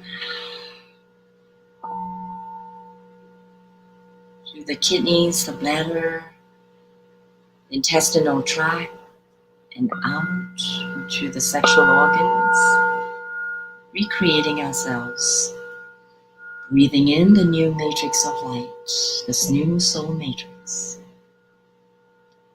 breathing out the old. It is being done now. Breathing in even more and sending the energy up the spine to the top of the head and opening up the 1,000-petal lotus above the head to receive from Shen, from Spirit, God, in our own souls, through the many spheres of light above the head, to the point of light, and going back to the Council of Light in communion, we bring forth through the central sun, straight down the center of our bodies to the 0 point, so that we may travel and journey the full spectrum of our own souls. We rejoice and celebrate life and all there is, and embrace all the shadows and darkness of the planet. Embrace it and take it back to the light. Right now.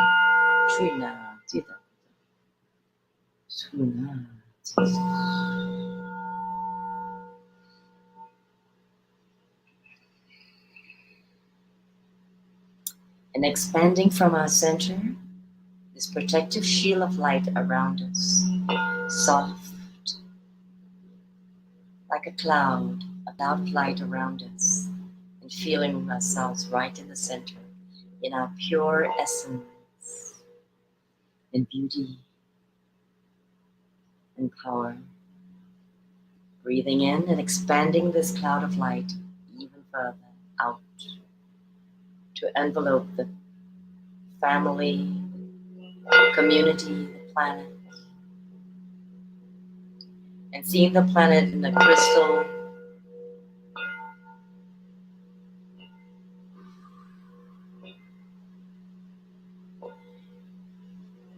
and I'm guided to say to send even more love and light to those who seem to have been embodied, reincarnated, to be in the lower vibrations. We bless them too. As we ascend,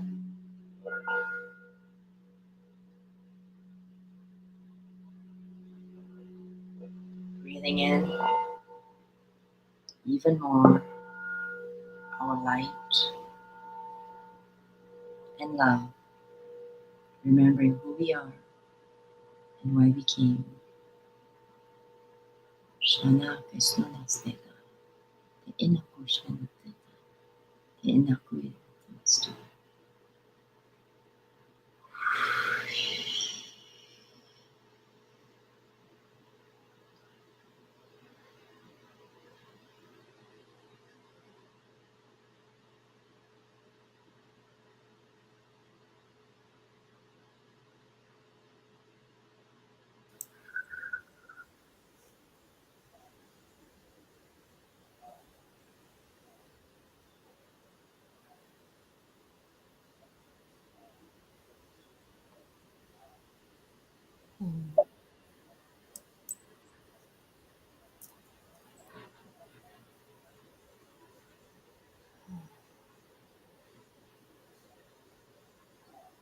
Thank you, Amalia.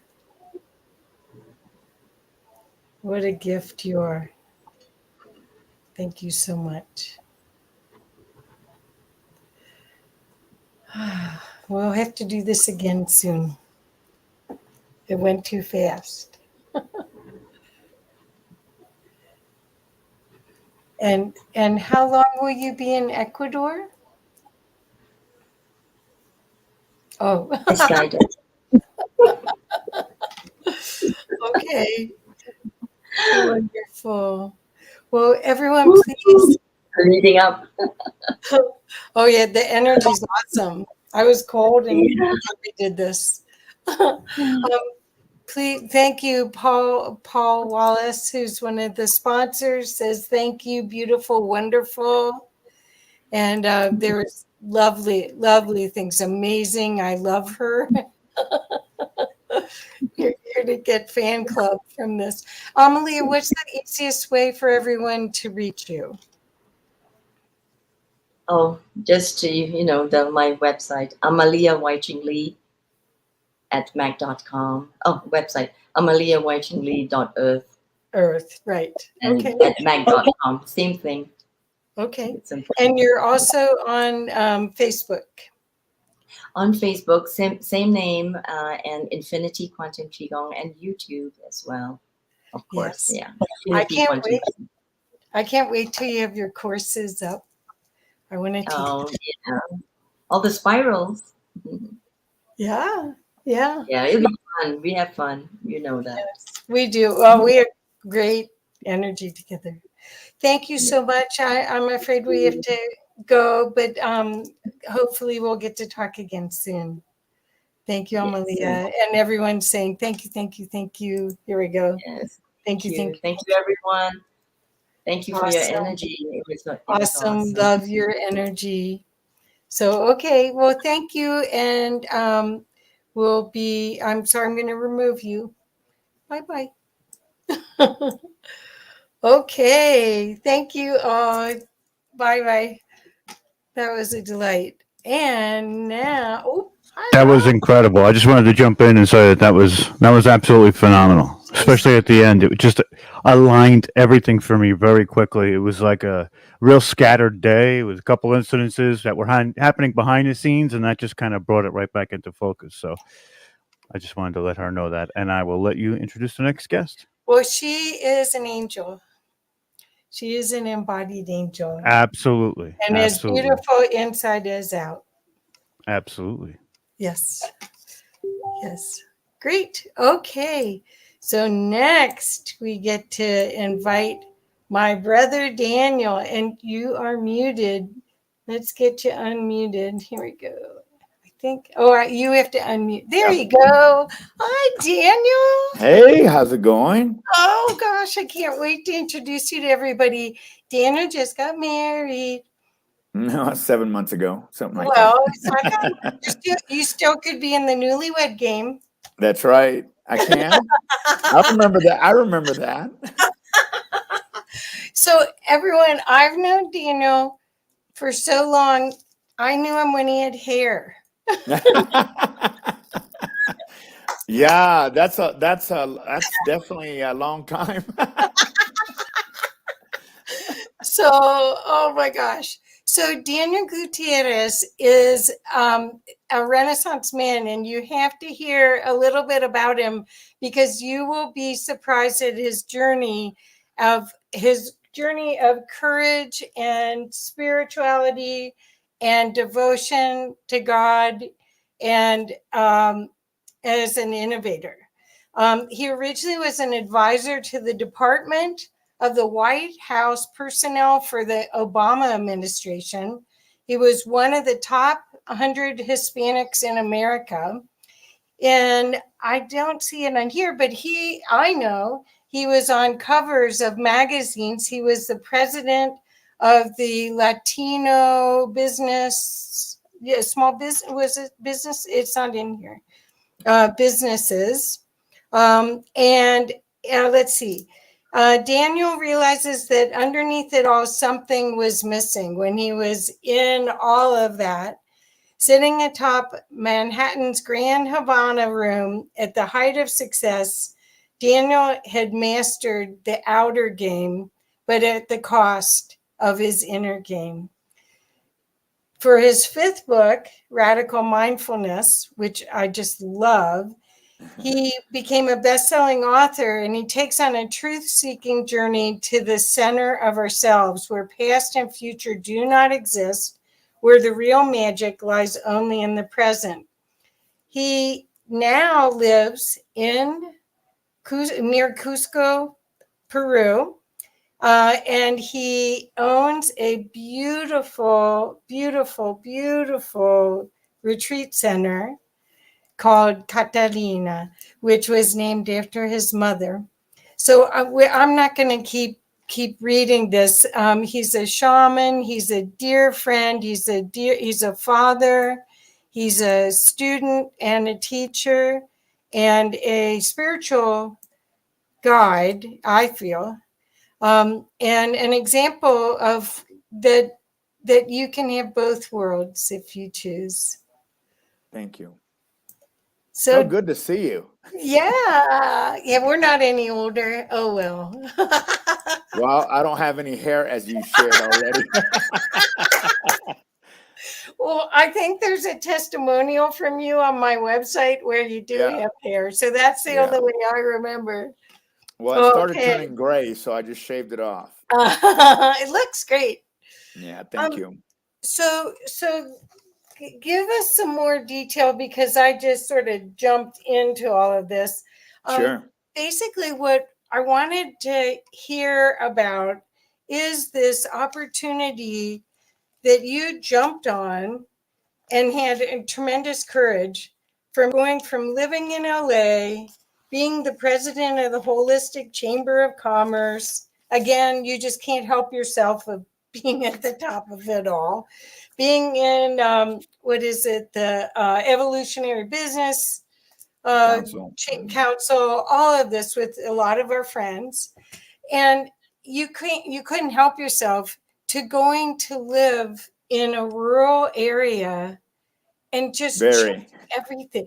Yeah. So do you want to talk a little bit about that? Yeah. And then tell me when you want me to bring the video in, or. You bet. Okay. Well, this has been an amazing journey since I left Los Angeles. There was absolutely no reason for me to leave my work. Many of my friends were like, "How could you spend your whole life building your brand, building your leadership, and then just walk away?"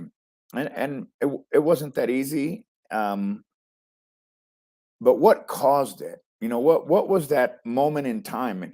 And I want to share this because I think it's very important. Now, you can always go back and read about who and what I am or was. It's not about who I am today. But there was a moment in time, and I think that we all get that opportunity in our lives where spirit knocks at our door and sometimes comes up with some of the craziest things and request. And I had one of those. I for many years had been traveling to Peru, bringing groups 2 or 3 times a year, loved the country, but never really thought about being here or moving here. And then one day I was in Machu Picchu, and I visited there 35 times, 36 times, something like that. I was at Machu Picchu and I got this message that says, "It's time for you to move here." And actually that message is on my YouTube channel. It must have been 5 or 6 or 7 years ago. And I thought, why would I come to Peru and what's here for me? But I didn't ignore it, but I didn't act on it right away. About 3, oh gosh, I keep saying 3, but it's 5 years ago, my mother passed away. It was a very devastating thing for me. I was close to her. Our mothers are always our first love, right? And I was her firstborn, and so we were very close. And another thing happened. My son graduated high school, and I found myself in a position where I was asking myself, well, what now? And Kathy brought up just a few minutes ago, I was on 5th Avenue in New York City in this posh Havana club, membership only, sitting next to Al Sharpton. Many of you may not know him, but he was a political figure. Some athletes, full of myself. Just everything that people had asked me to do to get to that level of success I was looking for, I had done. And there I sat in that very posh leather chair looking out, and it was snowing that day. So you can just imagine it was like a scene out of It's a Wonderful Life, and the snow's coming down, and I'm looking out the window, And I happened to catch a glimpse of myself in the glass. And there was a tear coming down my face. And the question that came to me was, what price did it cost you to be where you are? What was it that you gave up to be where you are? And I realized at that moment that, as Kathy mentioned, my outer game was great, but my inner game was bankrupt. And I decided to change that immediately. I no longer made the White House calls. I was president of Primer in New York City, which was a C-suite organization. And that's why I was there that day at a meeting. And I said, if this is all there is to life, then this is not what I was looking for. I remember I tell the story of waking up in Los Angeles or leaving Los Angeles at 11 p.m. and getting to New York at 6 a.m. or 7 a.m., starting my day, ending about 1 a.m. the next day, and going back to JFK and sleeping on the chairs until my flight showed up. I don't know how I ever thought that was success. But that moment in time, when my mother passed away and my son was graduating, I had a moment. And I want to encourage everybody to look for that moment. We all know some of us have already had it and some of us gave it up and some of us ignored it. But there was a space and time where everything, like the perfect storm. My son was graduating high school. He didn't hang out with dad anymore. He didn't go to the movies with me anymore. What was I going to do? My mom had passed away and she was the glue for the family. There was no reason for me to go back and visit. And that message came back up again. Move to Peru. And so I did. I thought I was going to write a book called Radical Detachment because the message said, go with nothing or with very little. And so I literally shred, sold, gave away everything that I owned except 3 suitcases. And I came to Peru. And some of you may ask me, how do you know you made the right decision? Because I laugh sometimes here in my home in the Andes. Now there's no hot water on the bottom floor where the kitchen is at, so I have to heat up my water, and there's no buttons that you push for your coffee to come out. You have to heat it, grind your beans. Sometimes I even roast my own beans the way they used to in the Andes way before electricity. And I grabbed that cup of coffee that I'm so happy to make. And I grabbed my dogs and I walked the property. And this is something I wish for everyone, that you would get a piece of this. My soul smiles from the inside out. Never in my life had that happened before. Kathy also mentioned I'd been on the cover of several magazines. Every time I did something, it wasn't enough. I wanted something else. If I had a president position, what was higher than that? If I worked for the White House, who else could I work for? Nothing satisfied me. The carrot was always there. And here, when I say that my soul smiles from the inside out, I don't have that desire to seek out something that isn't good for me and or my family. And so here I am in the end. I'm sitting in the Andes today, right now, in Pisac, Peru, in the sacred valley of the Incas. And these people have taught me so much about love, so much about family. And for the first year, I went through what I call social detox, society detox. I didn't realize how stressed I was. I used to believe that I wouldn't live out of my 50s. I didn't. I really didn't. But today I can see my 90s. And these mountains are full of love, and these mountains are full of knowledge. And throughout this conversation, I hope to share some of that with you. But my wish, my desire for you is that you'll get to a place in your life where you will say, my soul is smiling from the inside out, and find that joy and that peace and that tranquility and love that exists for all of us. In our very troubled world, It could seem sometimes so dog eat dog, but you know what? This is the time where we must all have the audacity of courage,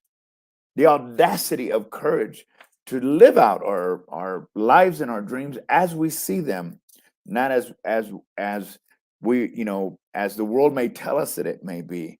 And I think about the audacity of courage, audacity, bold, risk, daring, bravery, guts, confidence, guided by spirit, and courage, doing something about it, the backbone, the resolution and determination to do something about that, the audacity of courage.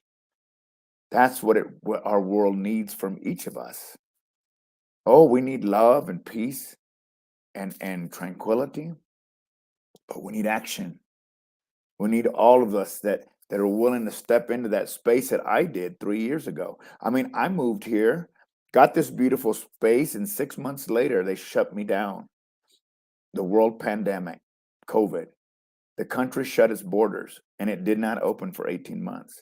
And I spent mostly 40 days to 100 days by myself in this beautiful place called a paradise. But there was something in me that said, okay, then let's make something happen from here. So that's a little bit about my story, Kathy. I'm actually writing a new book called The Audacity of Courage, the agony and ecstasy of living your dreams in a world pandemic. No one said we had to stop dreaming. Sometimes I ask the universe, oh, how big can I dream? How big can I dream? Even in the midst of a world pandemic, even in the midst of the turmoil and war in our world, how big can I dream? And the universe smiles at me and says, oh, son, so big that only I can help you. So big that only I can help you. I mean, that to me says I'm living out loud.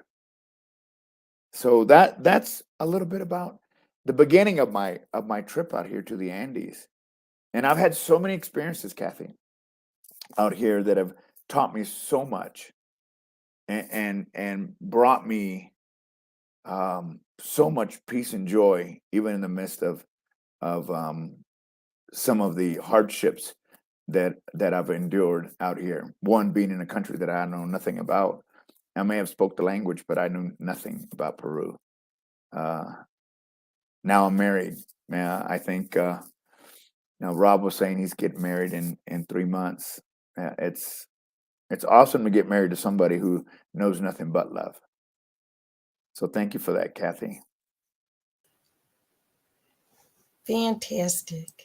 So I remember when you were here, and well, several times. One time I was on the trampoline with you and Aaron. That was fun. But one of the times was on a project that we both worked on. You headed for Don Miguel Ruiz. Mm-hmm. And that time period, and I think he was one of the first people that said something about you connecting North and South America. So he saw you there. Mm-hmm. Did you have that inkling back then? Well, I was dabbling in Peru at the time, and there's a great deal of story, of connection between the North and the South, North America and South America. They talk about the condor and the eagle,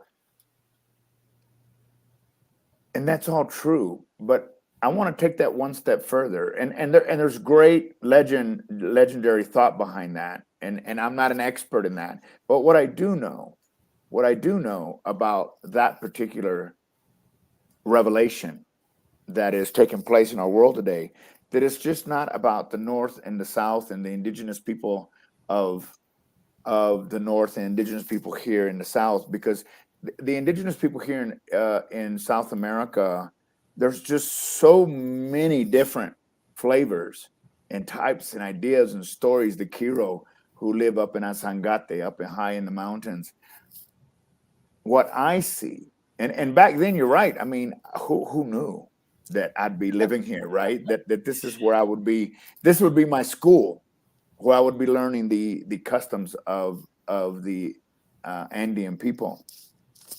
But the connection between the North and the South, I think, is very true about our whole world. That you know, there has to come a time when we realize that regardless of where we sit in our world, regardless of where we live, that we are truly one, and that it is impossible for us to be one with each other if we are not one with ourselves. Exactly.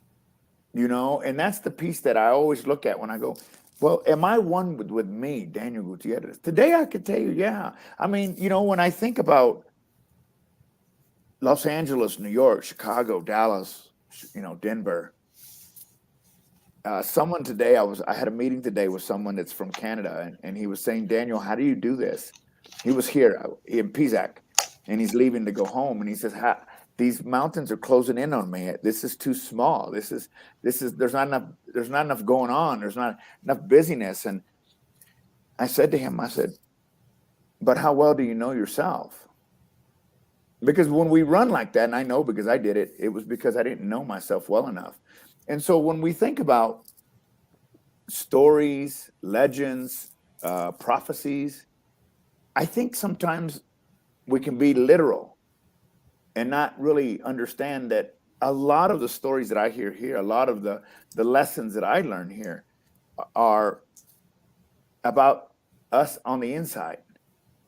You know, what is the connection to myself, me, myself, and I, my connection to spirit, my connection to Pachamama, my connection to the earth, you know, which I think is a big lesson for many of us. You know, COVID was an opportunity to stop, you know, and it's sad as I look at the river across from me, the Vilcanota, the famous Vilcanota that goes all the way to Machu Picchu is in front of my house. And during the pandemic, during the quarantine, it was clean. You could see the rocks on the bottom. And as soon as they allowed us to move, it was dirty again, you know?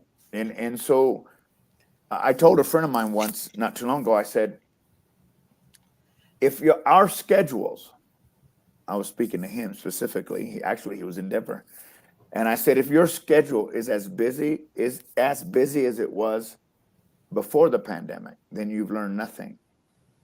Wow. You've learned nothing, because that was the moment that we had to take a step back, you know? So when I think about those days with Don Miguel Reese, and we had a blast for a year and a half. We did TV together. We traveled together. We spoke together. And I'm like the opposite of him, right? I'm loud and obnoxious, and he speaks like this. Think about it, you know? And, you know, and I'd say, speak up. Remember that? Speak up. We can't hear you. He got so angry at me. But I want, you know, what is it about the condor and the eagle? They're both majestic animals. They both fly high and at different levels of spirituality and mean different things. But I want to encourage people to find that within themselves. Where's the legend in you? Where is the lesson in you that will allow you to evolve and evolve others? And many of I'm sure of the people that are watching this program are already there. So then the next question is, and what are you doing to forward humanity? What do you do? I love this Humanity Unplugged, you know, because it's like, okay, I feel very unplugged here in the middle of the Andes. You know, I'm like, I don't even get more unplugged than I am. You know, I'm like in the Andes. And yet every day, even though I may not see you, Kathy, or I may not see the people that are watching this program, what I do for myself is for everybody. Right. And that's our part, right? That's our part, to continue to evolve humanity by evolving ourselves. And I think that's the biggest lesson for me here in Peru, is living daily in a moment by moment basis. That's what I see as an opportunity. And thank you for bringing that up. I haven't talked to any of Helen them. in quite a while. Yeah, it's all different now, but that's another story. No, not for now. Okay, so then one of the other times that I'd love for you to share the story about how you got the sacred bundle, the shamanic jump bundle, because I got to mesa. see it. Yeah. Yeah, it's a mesa. Mesa. I have a mesa. A mesa here in Peru is equivalent to the medicine bag that the northern indigenous people wear. So it's the same idea, right? I had been coming to Peru for a little bit, and every time I came to Peru, I would look for little nuggets to put in my medicine bag. I had a yellow medicine bag, little things, you know. And I went into the store. It happened to be here in Pisac, and I said, I'm looking for a hand carved llama. I wanted a little bitty llama. And so the lady comes out and she shows me this llama, and I look at it and I thought, oh, this is perfect. You know, how much is it? I don't remember today what she said, but I said, okay, I'll take it. She goes, no. Have a seat. And I was like, I don't want to have a seat. Have a seat. You know, and her little dirt floors, you know, and what? I'm not sitting down. Finally, she's almost like a grandmother, you know. She's like, you're sitting down, right? Sit down. So I did sit down, and she began to pull out this, and this is all so coming around for me, because I sat down and she pulls out this cloth that was 100 and something years old, right? And in this cloth was relics, I guess. The mesa represents the healing bundle, as you said. It is the power of the shaman, the power of the healer. In this part of the world, and it may be in indigenous in the north, I don't know, but in this part of the world, when a shaman dies or an elder dies, they give this bundle to their son or daughter to pass on their work. In this case, the person gave it to their son, and he didn't want it. He didn't have anything to do with it. And so he took it to the store where I eventually walked in and told the woman, you cannot sell this. This is for the person that it belongs to. And you will know when that is. And every medicine person and every healer in this area wanted it, but she wouldn't give it to anyone. So I'm sitting there, and she pulls this out, and she says, it's yours. Now, I didn't know the story because, you know, they had to tell me later. It's yours. And I call it grandfather because for the first few months, I couldn't sleep at night because it just kept talking. You know, and I finally put it downstairs. I could sleep, you know, just talk. But this mesa is magical. And I'm going to tell you why, Kathy. I think that during all those magical things were happening, and you're one of the very few people that know me long enough to know all this. Yeah. But that happened in Pisac. And that was the first thing that brought me to a kind of in a circle going, wow, it's coming home. This is coming home. Another experience that you may or may not know, I know it's in my book, Radical Mindfulness. I did Wachuma, San Pedro, for the first time, plant medicine, in front of a beautiful hacienda, 6,000 square foot hacienda, with a friend of mine who owned it, Lidia Colón Pereira. And I did medicine for the very first time. And I remember sitting in front of that house and looking at Pachatusan, which is this beautiful, full of energy mountain that has a, ¿cómo se dice? I'm switching to Spanish. It has a sanctuary, sanctuary on it. Anyway, so in this message that I got from Wachuma, I had asked the question, how do I know what I know? And many of you probably have asked yourself the same question. Where did this come from? And I, you know, a businessman, I would read people in a board meeting and know exactly what I needed to say. It just came to me. You know, and I had business people go, how did you know that? You don't even know anything about financing. How did you know those answers? I said, I downloaded it. And they were like, what? I said, it just came. It came. But I always thought that everybody could do it. And it's not true. It's a gift, right? Some of us do it. Some of us have other gifts. Anyway, I asked, where did this come from? And I was guided to look at the top of Pachatusan, and you see those flames? I said, yeah. Every time it stops, it's a different lifetime. You were their medicine man. You were their shaman. You brought that into this lifetime, which is why you know what you know. And I was just blown away because I was still in corporate at the time, Kathy. Now, I'm going to share a couple real quick stories. This is very important. So fast forward, I'm here in PZAC. It's the pandemic. It's quarantine. We had it was martial law here, so we had military in the streets. You could barely go to the store and get anything without getting thrown in jail. I mean, it was a mess. Eventually, I decided I don't want to sit at home anymore. What can I do? I with the former mayor of PZAC, ended up taking food to all of the communities above PZAC. Yeah. And one of the communities, I remember thinking to myself, what the hell am I thinking? Why am I spending my own time and money coming out here, getting harassed by the military to give people? There was this old lady grabbing the food that I was going to give her. And all of a sudden I remembered what I remembered in front of Pachatusan. These are descendants of your people. That's why you care for them. That's why you're here. Now, let me tell you the rest of that story very quickly. That house that was owned by my friend Lydia, she passed away 7 months ago. Oh. And her husband sold that house to me a week and a half ago. And we're moving Catalina to a 56,000 square meter home in front of Pachatusan. Almost 15 years later, I'll be moving in a week into this beautiful house that it has waterfalls and it has land, it has 100 fruit trees. And is that an accident? No. When you live in the present moment, when you have the audacity of courage to pursue what spirit is guiding you to do, this in its own time, I didn't know the time. I had no idea that I would be there. But my wife and I are moving into this beautiful space, and he left it fully furnished. Oh my God. Yeah, the whole thing, the art, he's got Chagall, he's got all kinds of art there. And he said, I just want you to further my wife's work. And she loved you so much that she wanted you to have this house. And so we made a deal. And I'm sharing that because it's so important for us to listen to spirit. And yeah, don't you think I thought it was crazy that day and it's just time for you to move? I did.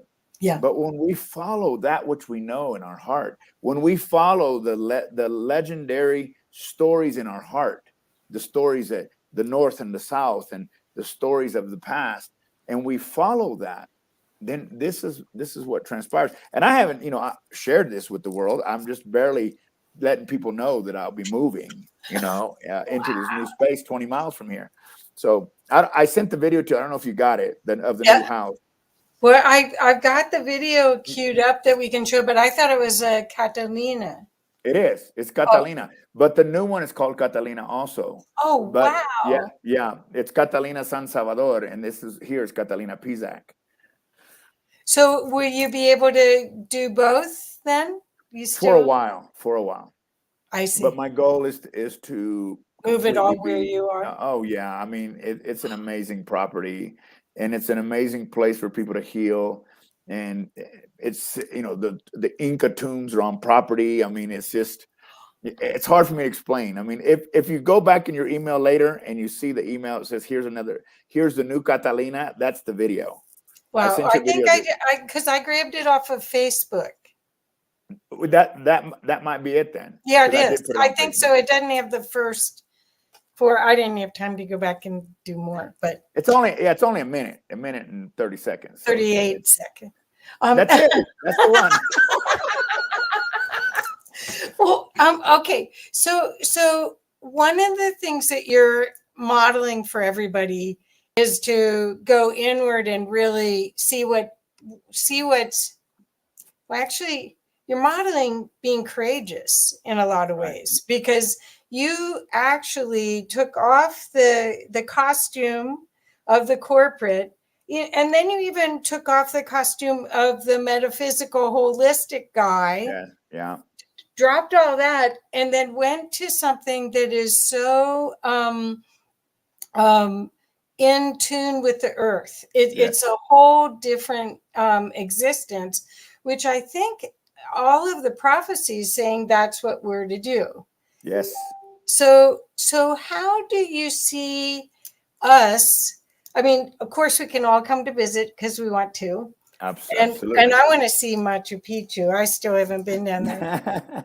But how can we, do you think, I mean, lots of people are talking about plant medicine and, you know, it's sort of trendy, or microdosing and all this stuff. I don't really, that doesn't appeal that much to me. Right. But how do you see us? Because there's people from all over the world on this stream right now.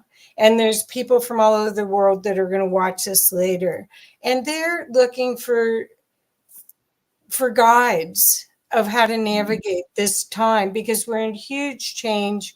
We have to do what you've done. We have to let go of whatever we're holding on to and let it ride. We cannot become who we need to become by holding on to what we were. And what do I mean by that? I have said this, and this is no dig on anybody. Our bios in our Western society, or in our corporate society, in our business society, define who we are. Look at my bio. This is what I've done. And what I realized about being here is that in order for me to become who I am today, I had to literally let go of who I was. Daniel, the president, Daniel, the teacher, the whatever positioning, that I had, in order to step into who Daniel was today.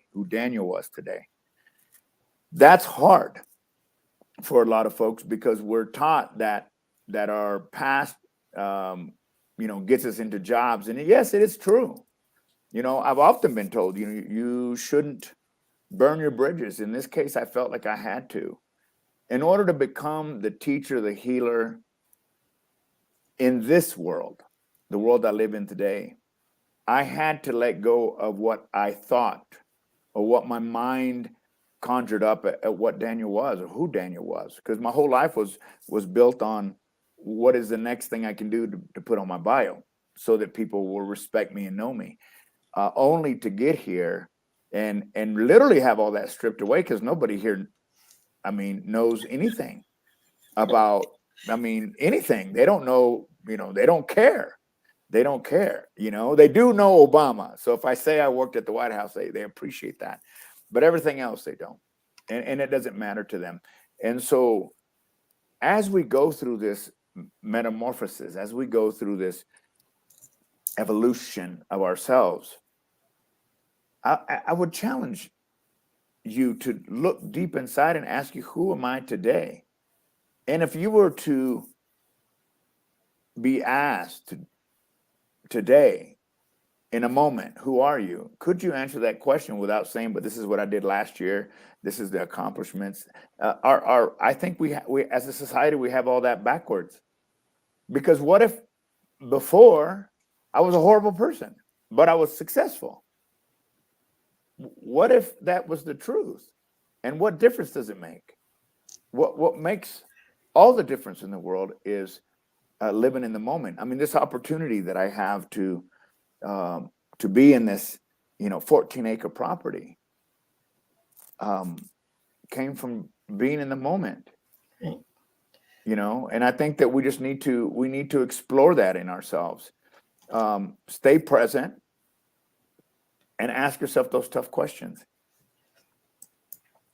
Well, there's so many times that you'll go, not this past 2 years, because there haven't been very many Christmas parties, but you'll go to a Christmas party and someone will say, well, I'm going to do this or that. And then the next year, especially books, I'm going to write a book, or I'm going to do this.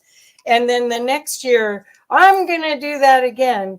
But I remember when you said, I think I'm going to buy a place down in Peru. This gal has got this place for me, and she's making it affordable for me to buy. And it was like, I think he's going to do it. my son said that too. He didn't believe it. Yeah. So tell me, again, what's the courage? What is the jumping off point? Because that's really what we're talking about. Courage is, I'm using that word, there may be a better word, and you may have a better word, but it is I've got nothing to lose. I'm gonna go for it. And Well, you have that. it's backbone, resolution, determination. I'm not going backwards. I'm going forward, no matter what shows up. I think that we're in a place in our world where we all need some courage to live out loud, to step forward, to lead, to inspire and embolden other people. I mean, look at the president of Ukraine. That's courage. That's courage. Stepping out and doing something that he may or may not have had inside. Well, obviously he did, but he had an opportunity to expose that, and he did. And we all have that, and you said something that's so important. I remember being at Christmas parties and we're going to do this and do that. And for some people, it's just rhetoric. For the rest of us, it's action. I mean, think about it. An untold story doesn't serve anybody. What's your story? Even a bad decision moves you forward. Yep. We're so afraid that we're going to, there was a point, I'm going to be honest with you, during the pandemic where I thought, okay, I could lose everything. And this is going to be a public failure because everybody knew I was here, right? Everybody knew what I had done. I'm very public on social media. And yet at the same time, I said, and so what? Who tried this? Nobody, and I saw you outside. You didn't have a landscaper anymore, and you're outside mowing, hand mowing part of it, and mowing your own huge area to keep it maintained. So you were still working on the earth. You still had your dream. You were still in alignment with that. You weren't above it all. I mean, so many people that have large properties, they probably have servants and all sorts of help to do everything. And here you were out there sweating, doing the hard work. So you have a bond with that land, that region. Yes. No, and that's so important. I think that we, when I had my little breakdown on Facebook, during the quarantine, where I decided to F-bomb the whole world on Facebook, which wasn't a good idea, but I did it anyway. I realized something that, what you said is so important. Mother Earth said to me, when I was broken at that time, because I was alone and dogs are great, but they don't talk to you. And she said, when you came here, you asked me if you could be here. And I said, yes. Then you got here and you were busy and you had other people take care of your lawn. Everybody was doing everything except you. And she said, what I want you to do is to take care of me the way you took care of your dying mother. And put your hands in the soil and touch me and feel me and be part of what you came here to do. And that was what I did. That picture you saw, I mean, if you could, put a cartoon caption above my dogs, I mean, they were like, this guy's going to kill himself, because I had to go on YouTube to figure out how to put gas and load this thing up, right? And then the most magical thing happened, because in putting my hands in the soil, I was forced to do it because my employees couldn't come to work, so I had to take care of the property. It just brought me so much joy, trimming the trees and digging in the ground and putting my hand in the soil. And I guess what I'm trying to say is that in our own lives, sometimes we have to get dirty. Sometimes we have to go back to the basics. And in that connection, I found like a rebirth of myself. Again, Daniel, you're the only reason why you won't put your hands in the soil is because you still think you're wearing that $2,000 suit. You still think that you're this powerful president. You still think that, and the truth is that I may have been, but I wasn't in that moment. Exactly. In that moment, I was just the guy taking care of the property. Wow. So you've gone to Machu Picchu a lot, and you're yes. What lessons are there for us? Because what I find, I want to go there, and I know the energy is still there. I know there's got to be a bunch of portals there. But that's one aspect. I want to switch what I'm going to say. When you created ways to get the villagers that were way up in the mountain top food. They were cut off. Yes. So if they hadn't had storage, if they hadn't grown their own potatoes, Yep. if they hadn't prepared, they were going to starve. Yep. And you used all your connections like Yeah. me and and created a way to bring them food. How did you get inspired to do that? When I had this breakdown where I was telling you that the earth was telling me to connect with her, she also said, too much is given, much is expected. You have the ability to bring people together. You have the ability to bring community together. Find a way. Find a way. And I did. And I have to tell you this story because you asked about the lessons, and this is one of the lessons I wanted to make sure I talked about. Here in this part of the world, they have a word called Ayni, A-Y-N-I, Ayni. What it means is me today, you tomorrow. Imagine I've gone up and I've taken all this and I gave 180 chickens to mothers on Mother's Day so that they'd have food to feed their families. And I didn't do this for anything. I did it because it made me feel good, and I did it because I could. And I did it because I was connected to so many people around the world that so graciously gave so we could make this happen. A lot of people. I didn't do this alone. And one December, my reception center caught on fire. I don't know if you saw that. My reception caught on fire, and I put so much love, tears, sweat into this place, and I'm looking at this thing burn, and I was devastated. I mean, it was the first time the people around here had seen me cry, because I just felt broken. I thought, you don't want to ever ask, what else can I do? What else can happen? Because it will. But that's what was in my mind. I mean, my gosh, we get the pandemic. Nobody's here. I have no customers. What do I do?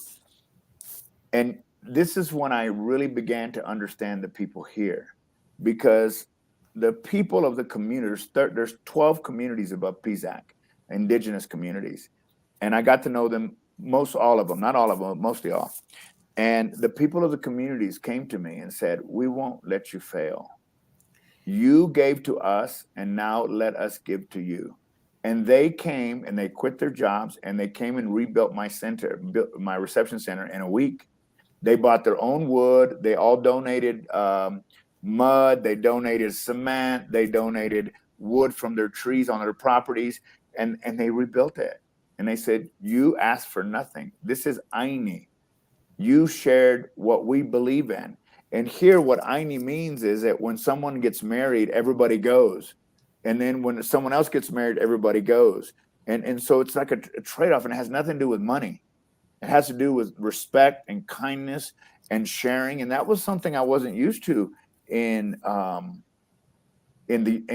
world in the US. It was me, take. And here it was the opposite. It was like we all help each other. They came here, they helped me, with my garden. I mean, it's just beautiful. So Ayni is something we could all learn. You built a church there too. I built a chapel here on campus. Yes, you did. And I got married in that chapel. Oh, yeah. How perfect. How perfect. Yeah. Well, do we want to show the film? We only have about 10 more minutes. Yeah. But let's show, it's only a minute and something. So then 38 seconds, like you told me. Well, I was trying to compare the one I was trying to make sure I hit the right one. Okay, here we go. There we go.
and that's our new beautiful home, the new Catalina. Wow. And I want to invite everyone to come and visit and, hold your retreats or bring your groups. And I'm always willing to talk to people and make that real for them, because we do whatever we can to make it real for them. It's amazing. It's amazing. And can't wait to hear all of the wonderful things that happen as you start expanding Catalina, because your mother's got to be going, go, go. I hope so. Seriously, I've known you I helped you with that one book. You were turning 50.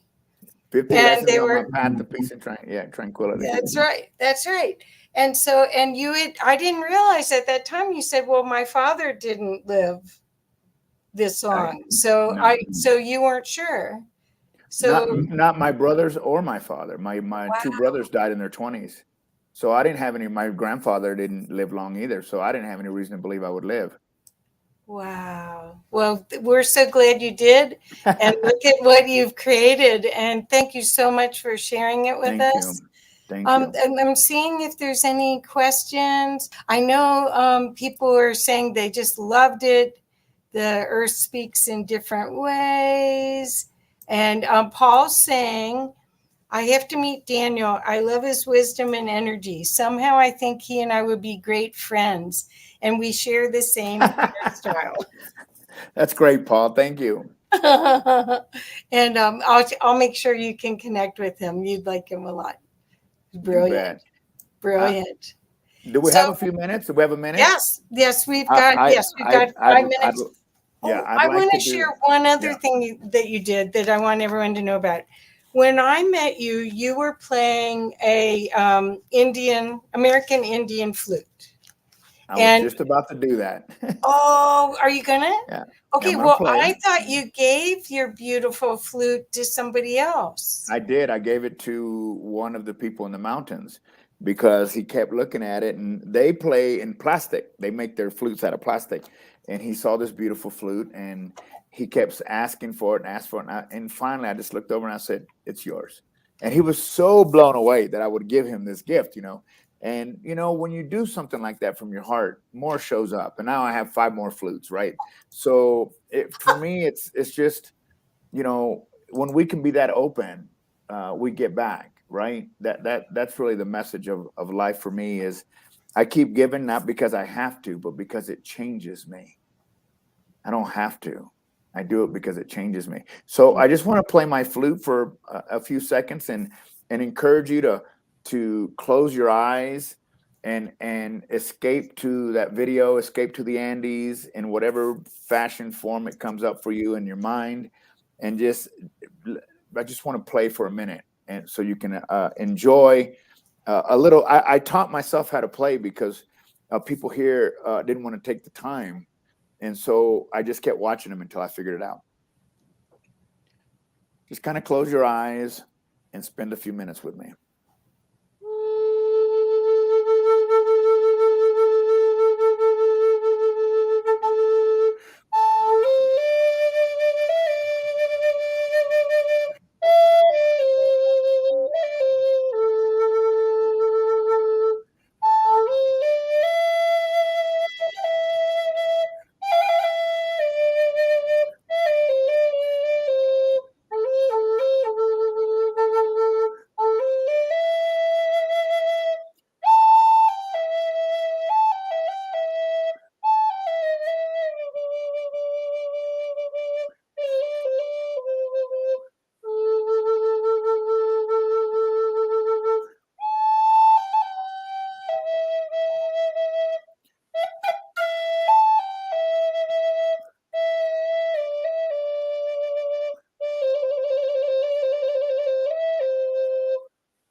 Thank you for allowing me to play. And I hope you enjoyed a little bit of my connection to the earth, my connection to Pachamama, my connection to the mountains here in the Andes, and that soothes your soul just for a little bit. So Daniel, I did put your website in the chat, but would you share how are the best ways for people to connect with you? I'm sure that a lot of people will want to. You're still doing coaching, and Yep. Yeah, I still am. it's amazing. So if you could share that, that would be great. Well, Twitter and Instagram is Motivator Dan.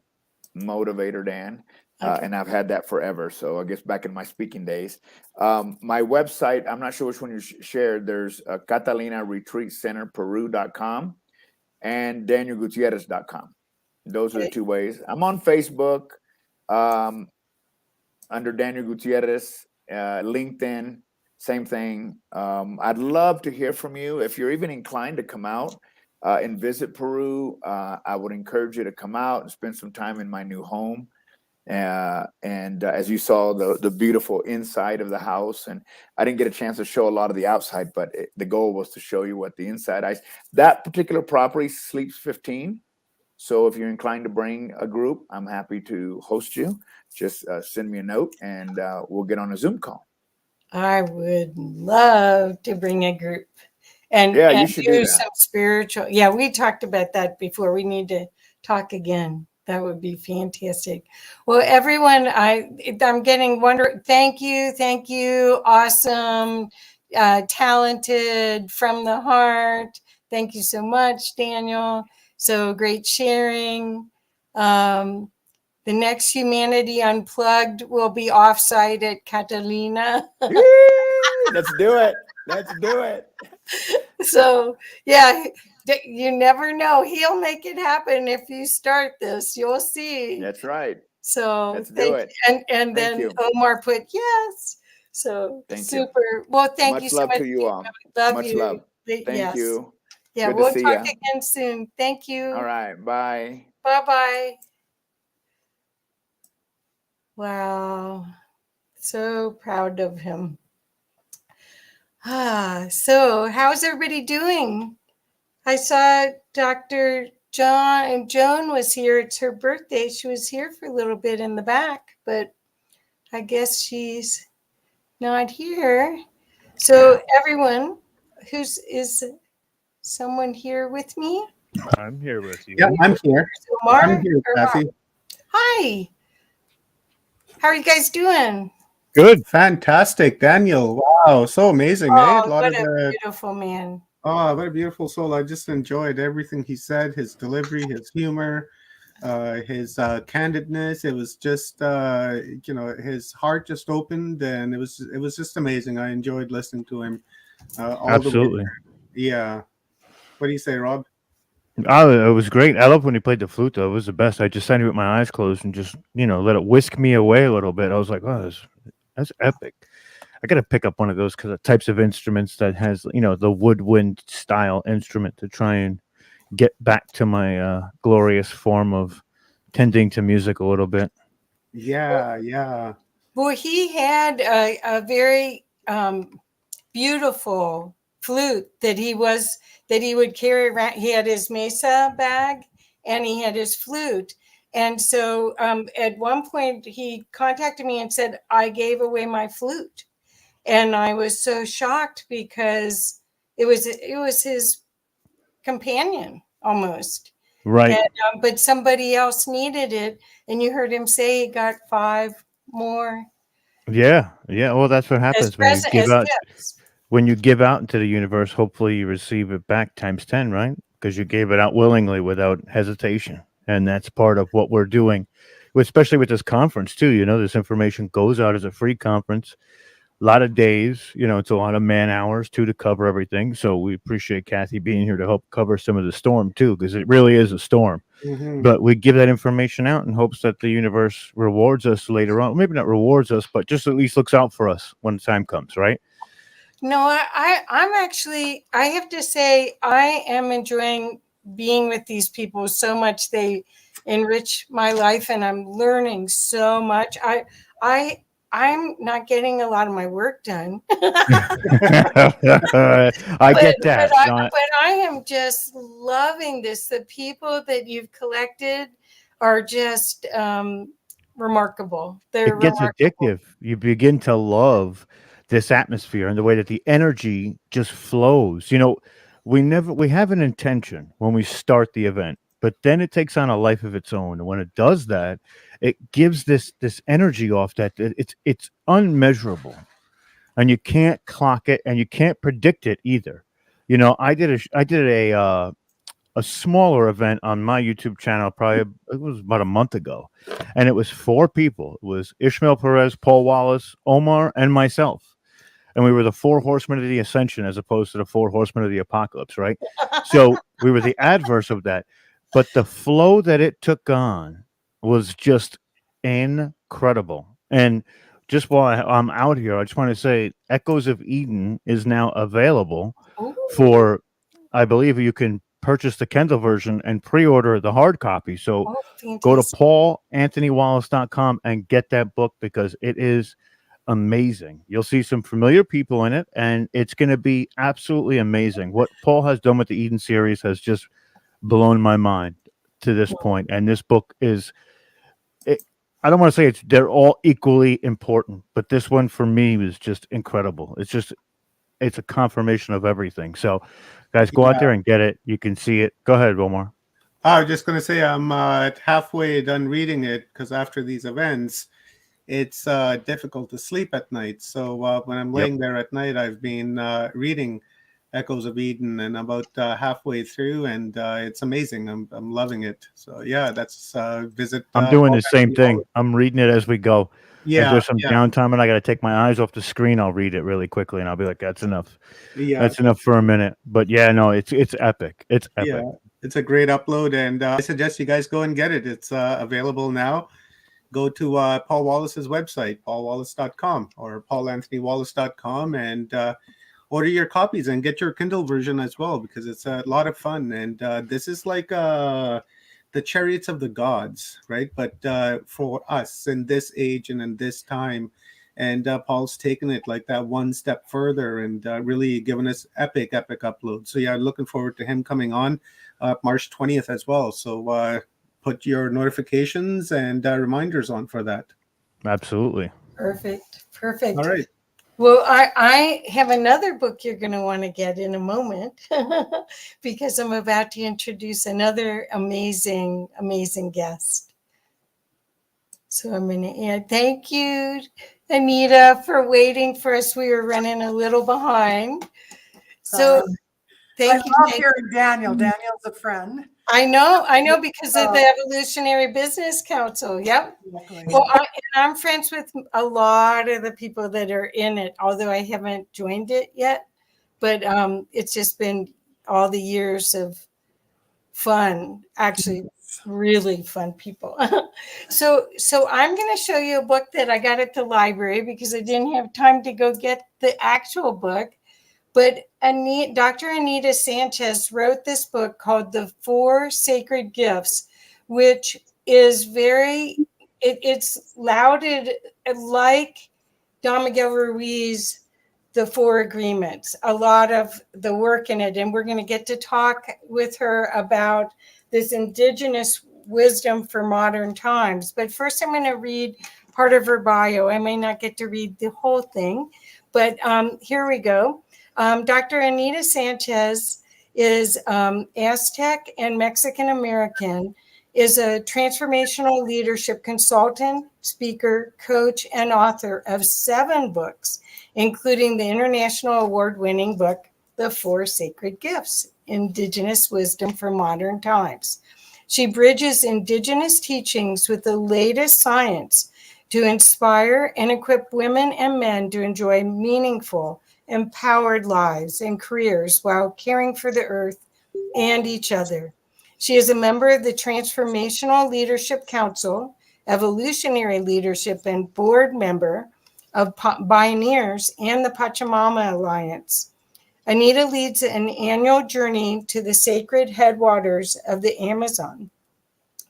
One of the ways that I got to meet Anita is I've been a volunteer for a lot of nonprofits, and Anita held an event for World Unity Week at her house, where we were outside, and it was at the beginning of the plan, whatever you call it. I don't want to call it that. The lockdown.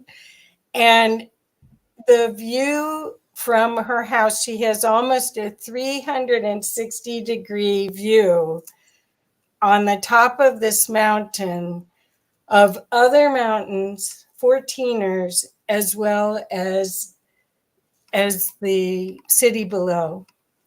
So, and that alone, you live in God, in a realm of God. So that alone is remarkable. But what I'd love for you to share with us, is to give us a little bit of idea. We're talking about Humanity Unplugged, and all day today we've been talking about the indigenous prophecies, the way to live in this new era, going back to simpler ways. And actually, compared to yesterday, we're really focusing on hope, which, we can have either drum playing, but I know from what you're offering and the way that you are in the world, you're seeing this as an opportunity for humanity. Is that correct? Absolutely. Absolutely. I think it's a time that we get to choose, like we always do, but like hopefully more consciously, that we can be part of the solution, or we can just accept the way things are. And I don't think that's what humanity wants to do. That this is a time that we're getting faced with such challenges, divisiveness, on and on. But it's a part of the paradigm shift that's happening. One that many prophecies have talked about happening at this time, where now we, as two-leggeds in the hoop of life, get to choose to be a life-giving force in this one hoop of life. And so it's I am very hopeful, and I'll be glad to talk, because that is one of the 4 gifts, a very, very important one, the hope in action. But as you spoke, I have to say, I'm so delighted to see you again. And it was fun having you here on the mountaintop outside of Boulder. And the first peoples of this land, and they are still here, they're not gone, are the Cheyenne, Arapaho, and Ute. I myself, as you said, I'm Nahua, which people know as Aztec. And I get to be a keeper, a carer, in reciprocity with this land. And I'm just grateful for it every day. And everyone who is listening, I just want to acknowledge you and thank you for allowing me to be a guest, because I know you're not just a person at the other end of a Zoom or in a little square, but that you are not only you, but you're all of your ancestors who dreamed of you. And you are here because I know that you're called. And so whatever time of day or night it is for you that you're watching or listening to this, I thank you for being one of my precious relations. And I'm looking forward to this conversation with you, Kathy.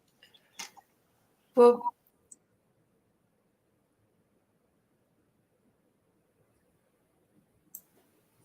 trying to add myself again.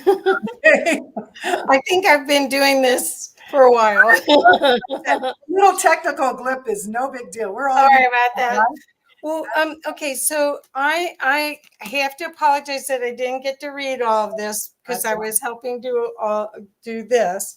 But I'd love to talk about these 4 sacred gifts, because I think that what I've learned from my experience with elders, with grandmothers, is appreciation and gratitude is one of the biggest parts of our awareness that is possible for us right now. So focusing on that.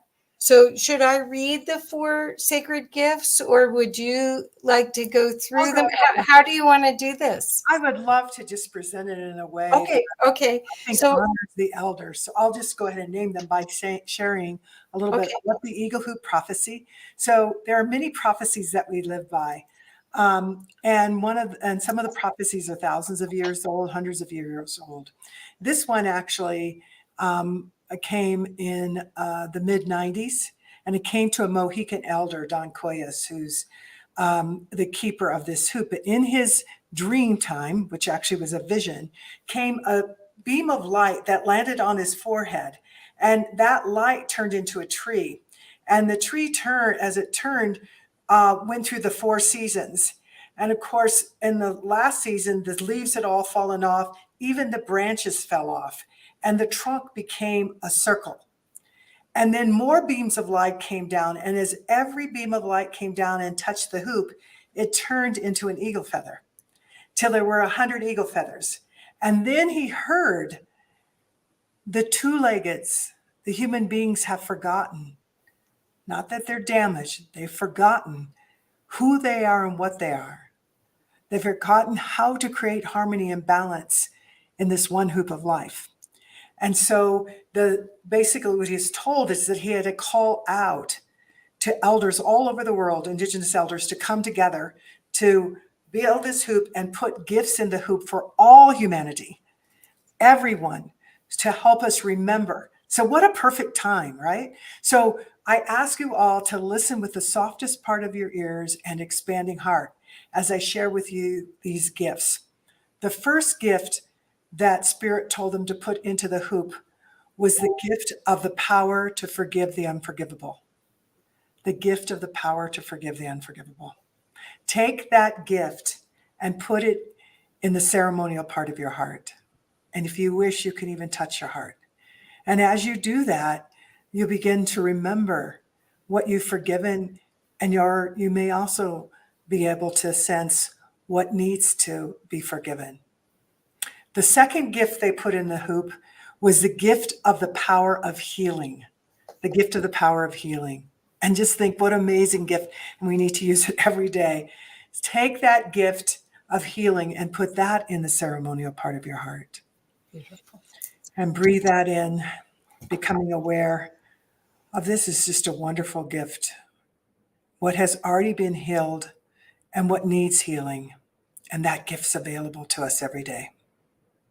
And the third gift for all of humanity, to remember who we are and what we are, and how to be in right relationship with all our relatives, is the gift of the power of unity.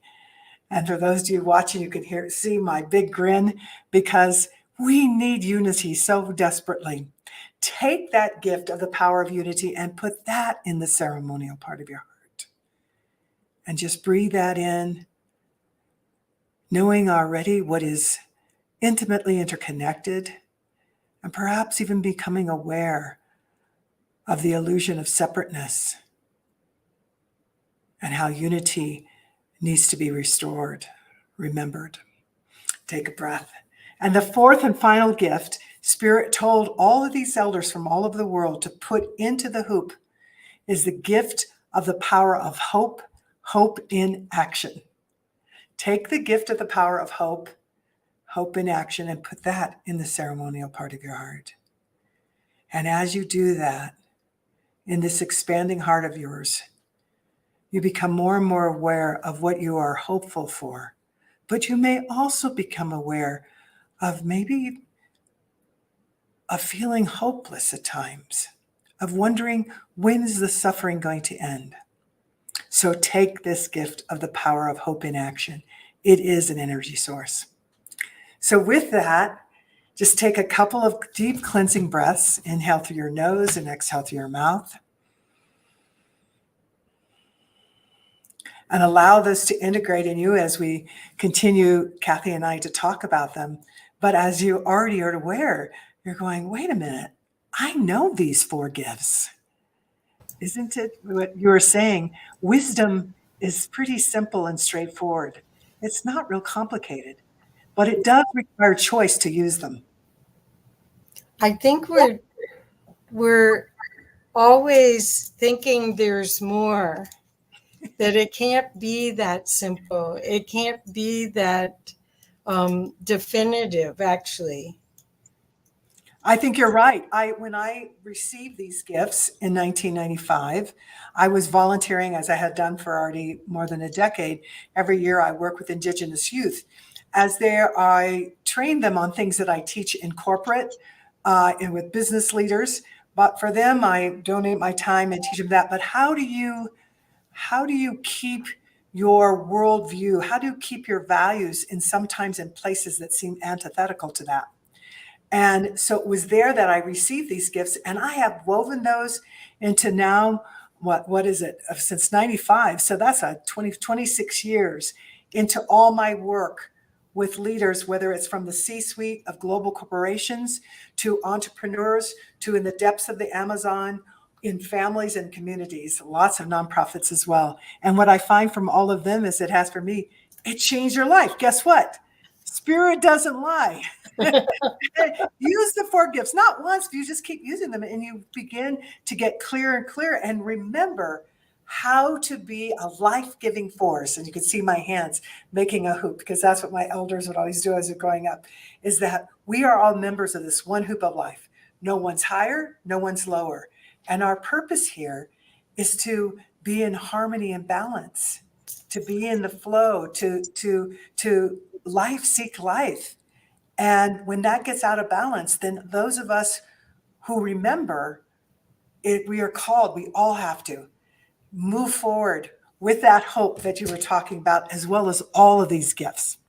Well, the thing that I think people are finding is they're finding resources like yourself to give them insights so that they can grow, because there is a lot of shadow work happening, a lot of healing, and we're seeing the work on the inside affects the outside. And the indigenous knew that. They also knew to be in right harmony. Could you talk a little bit about that and what you're seeing, hopefully getting better? Yes, yeah. Well, I do believe it is happening. Now, we know it's sort of like with birthing too. You know, been in this paradigm, this dark winter. That's what this prophecy is about. And there's other Hopi and other prophecies talking about the same thing. And that when we're going through that, it's almost like giving birth. It's painful. It hurts. It's like, when is it going to end? And then the shift happens.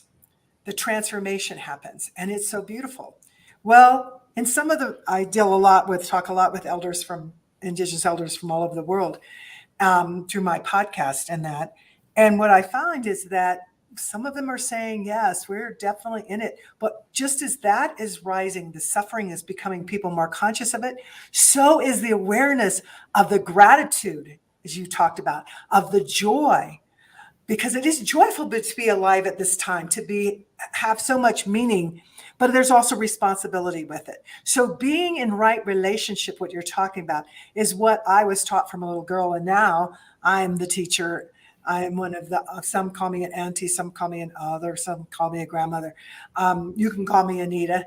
And I just get to share that wisdom about how do we be in right relationship. Lots of people are asking that. We're like, gosh, it's really hard. I don't know what to do. I'm crying. I'm upset, or I just don't want to. I just block it all out. What's going on? And I'm just going to go here. And this is not the time to do a spiritual bypass. That is to say, we are spirit, mind, emotion, and physical.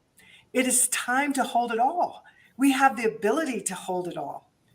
And as we hold it, we have choice to move toward what is life-giving. And that's what each one of these gifts, as you learn more about them and integrate them, allow you to do with much more ease. And I just have to say, I grew up in a Black neighborhood. We were the only non-Black family.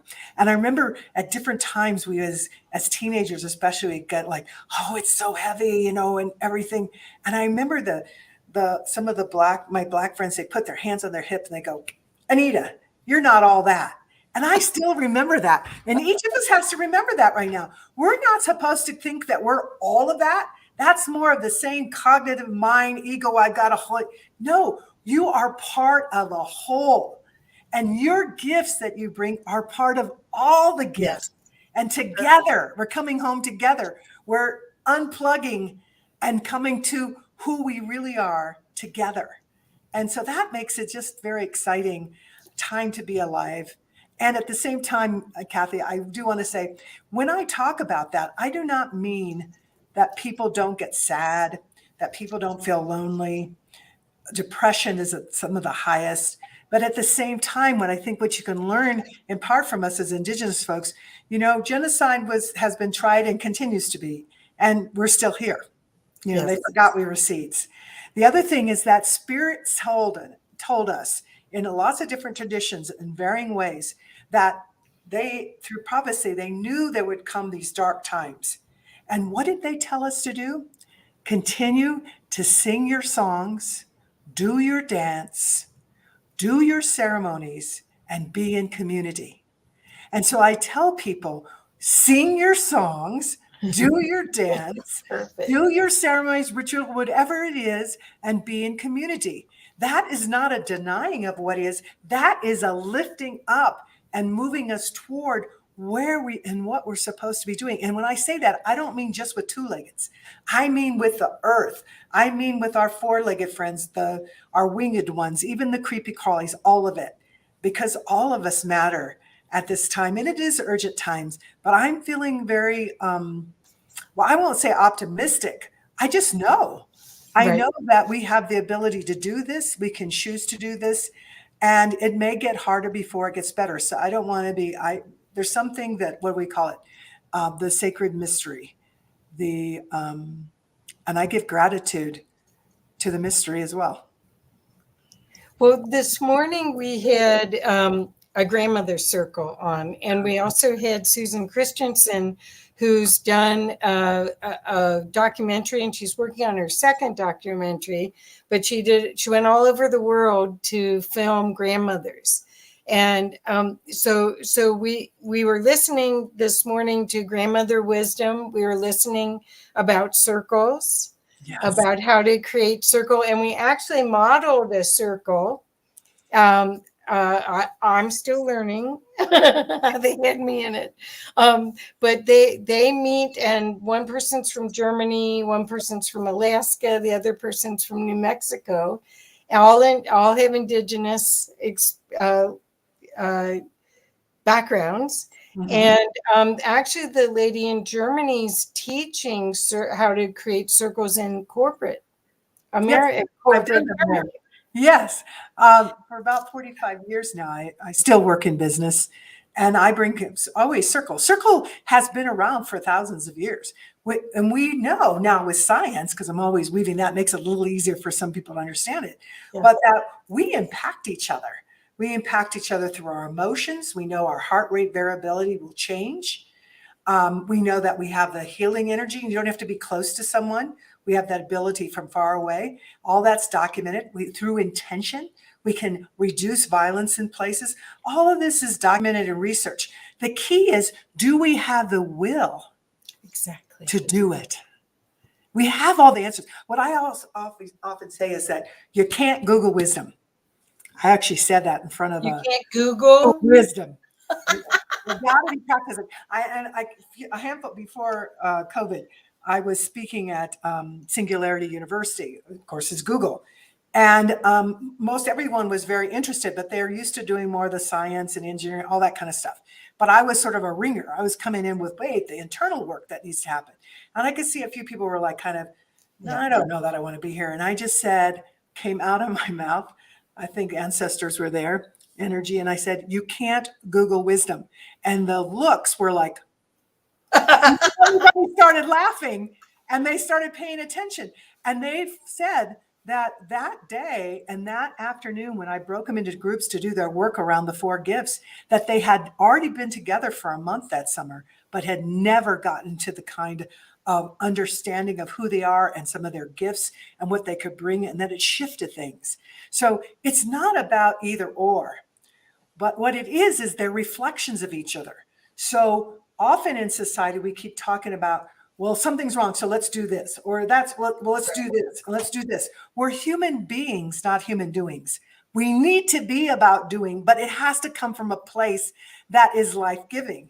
So what we create out here is a reflection of what's in here. So if we take care of some of this individually and collectively, then what we start creating together, like you all are doing with this Humanity Unplugged, listening to, and the others who, the founders of this is powerful of what is going out, what we're sharing practical tools with each other. Right. As Right. well as energetically in those things that we don't see. Actually, I don't usually use can't, because the reality is you can see a lot of this stuff of what's happening. But even at the cosmic level, we're beginning to understand that more through quantum physics and other arenas. So yeah, I'm glad you had the grandmothers. I saw kind of a listing of what was happening. I thought that's exciting. And I'm often with grandmothers because there's a lot of work that we as women, as Indigenous women can do. But the time now is that Indigenous medicine are knowing from all four directions are coming together. And of course, those that don't call themselves Indigenous, we're all coming together. And that's important. Not to make oneness sameness. That's not it. No. It's about all of our unity and our diversity and all that beauty. Yes, I always say it's like a puzzle, and every single piece needs to be in place to make the picture. And we all came as a piece of that. But when it's all together, there's a whole different possibility. And there's no one piece that's better than the other. So Absolutely. I do have a question, and hopefully there'll be a lot of good questions from the audience as well. But I have a question for you, because I do my show called Conscious Business Zone, and I do it because I believe that there's a new breed of leader that I call a servant leader, the leader that is very interested in making the business run and profitable, but is very committed to showing love and support to employees as well as the customer. They aren't focused only on the bottom line. And I do my show a lot of times because I'm trying to give that servant leader who doesn't have much time, by the time they take care of everybody else and the business, they don't have much time for finding resources for themselves or for nurturing themselves. And I think what you're offering is part of the opportunity to empower these servant leaders, so that's the model, the circle, and the servant leader is the model that we'll be going forward with, rather than the hierarchical. Yeah, version. it's not that. In fact, people empower themselves, because if you look up the word empower, it's hierarchical. And that's not what we're talking about. You already innately, everyone is sacred. Everyone has gifts. And so it's a matter of holding the grace and space so those gifts can come forward. So I think that's what exactly these gifts are offered. And that's why I think leaders, whether it's a leader of your own life, leader in your family, your community, or businesses, small or 300,000, whatever it is, they're interested in that. And also just keeping on with what you're talking about with business, that I didn't know you did that podcast. That's very cool. But I think you'll have to remind me what the name of the board is. It's a business board. And in 2019, they've been talking about for years of changing, making clear what is the purpose of business. Mm-hmm. And that board had been studying that for some time. And it was in the 1800s when things started shifting, where the purpose of business came for benefit of the shareholder. And they changed that in 2019 and said, no. Great. The purpose of business is to benefit the stakeholders. When I hear that, I'm a translator, I see the hoop of life. And that means every being in that string, in that stakeholder circle. So that means the earth and the water, the skies. It means the animals. It means the trees. It means all of us two-leggeds. It doesn't just mean the people who had the funds to put in and be a shareholder. So that's dramatic. And then we add that with, if you are a person who is an entrepreneur, or again, a Fortune 500 leader, what am I supposed to do? How do I do all of this? These 4 gifts are ways to remember. And truly, if you use them, you will discover. So most people, I'll just say, because we were talking about hope, I love hope.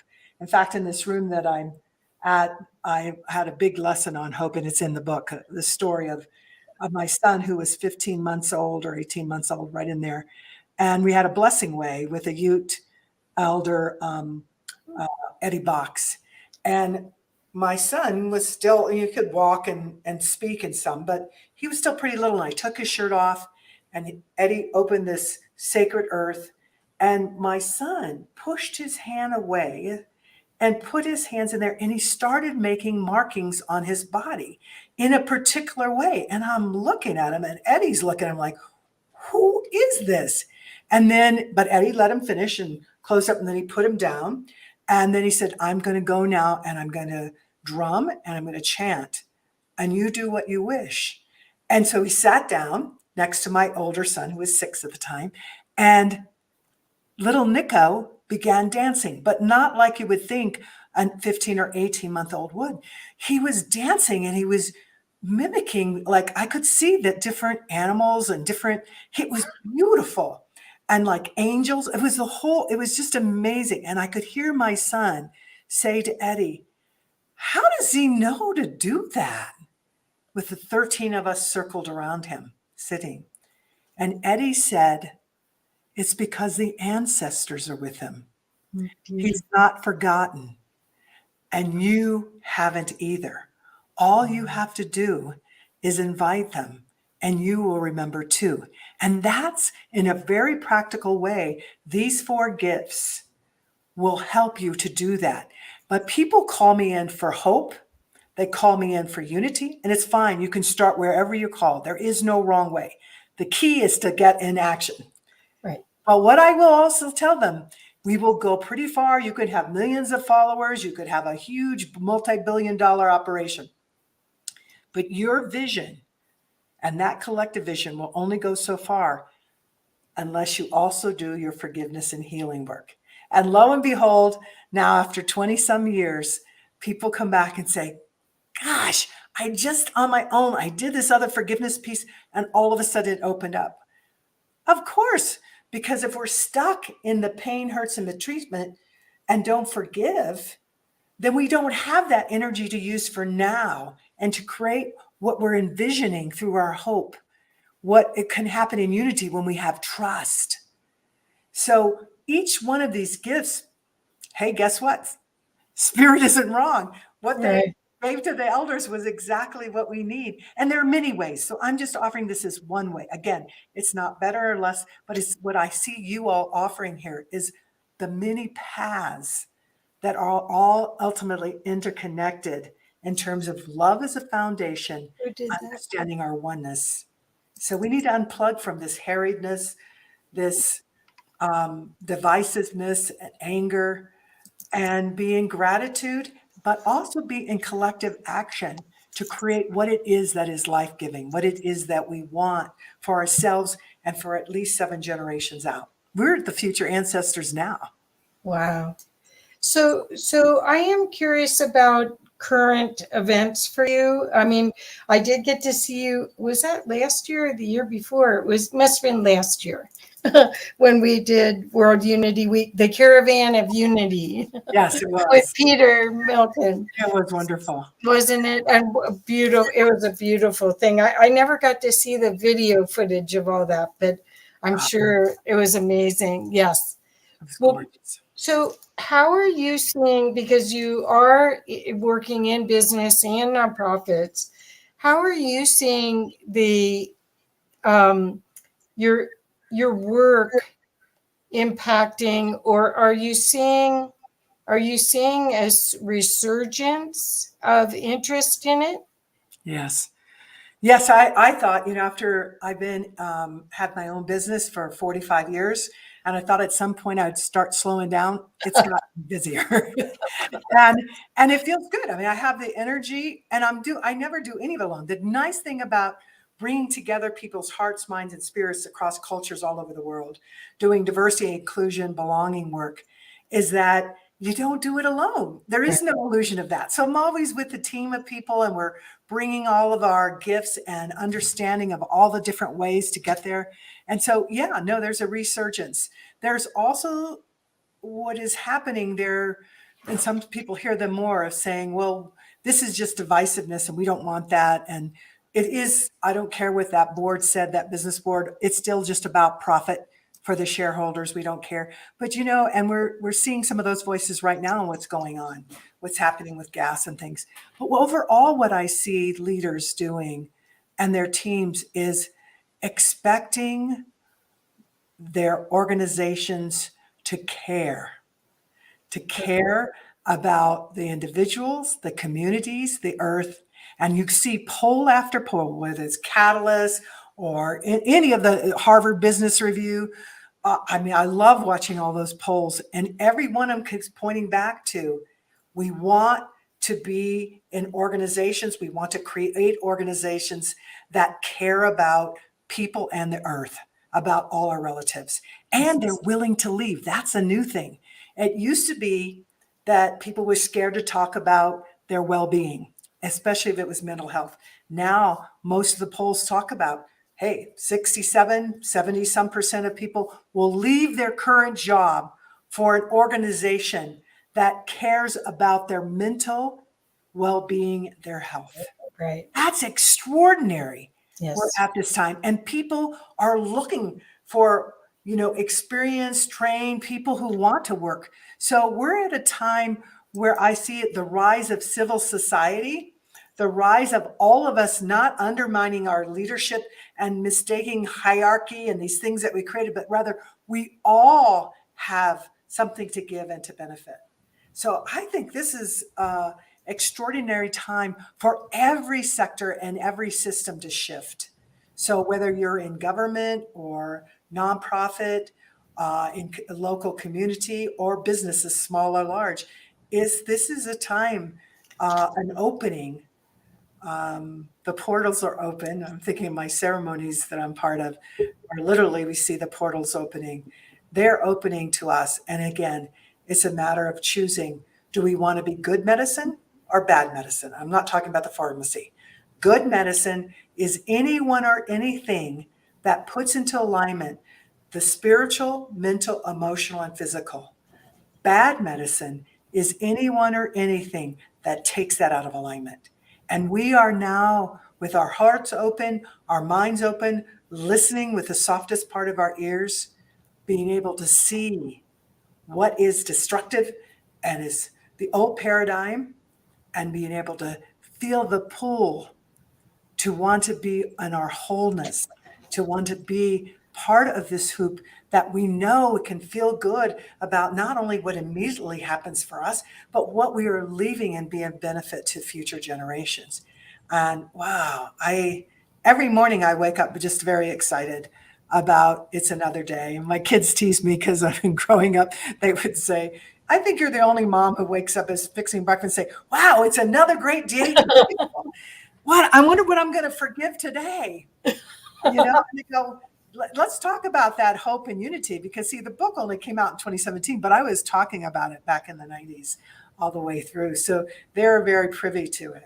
And I'm very excited about that and how they're living their lives. What is exciting is I haven't been in corporate America for over 20 years, but I had the experience of running the change enablement group at Arthur Andersen. And I had 80 people below me.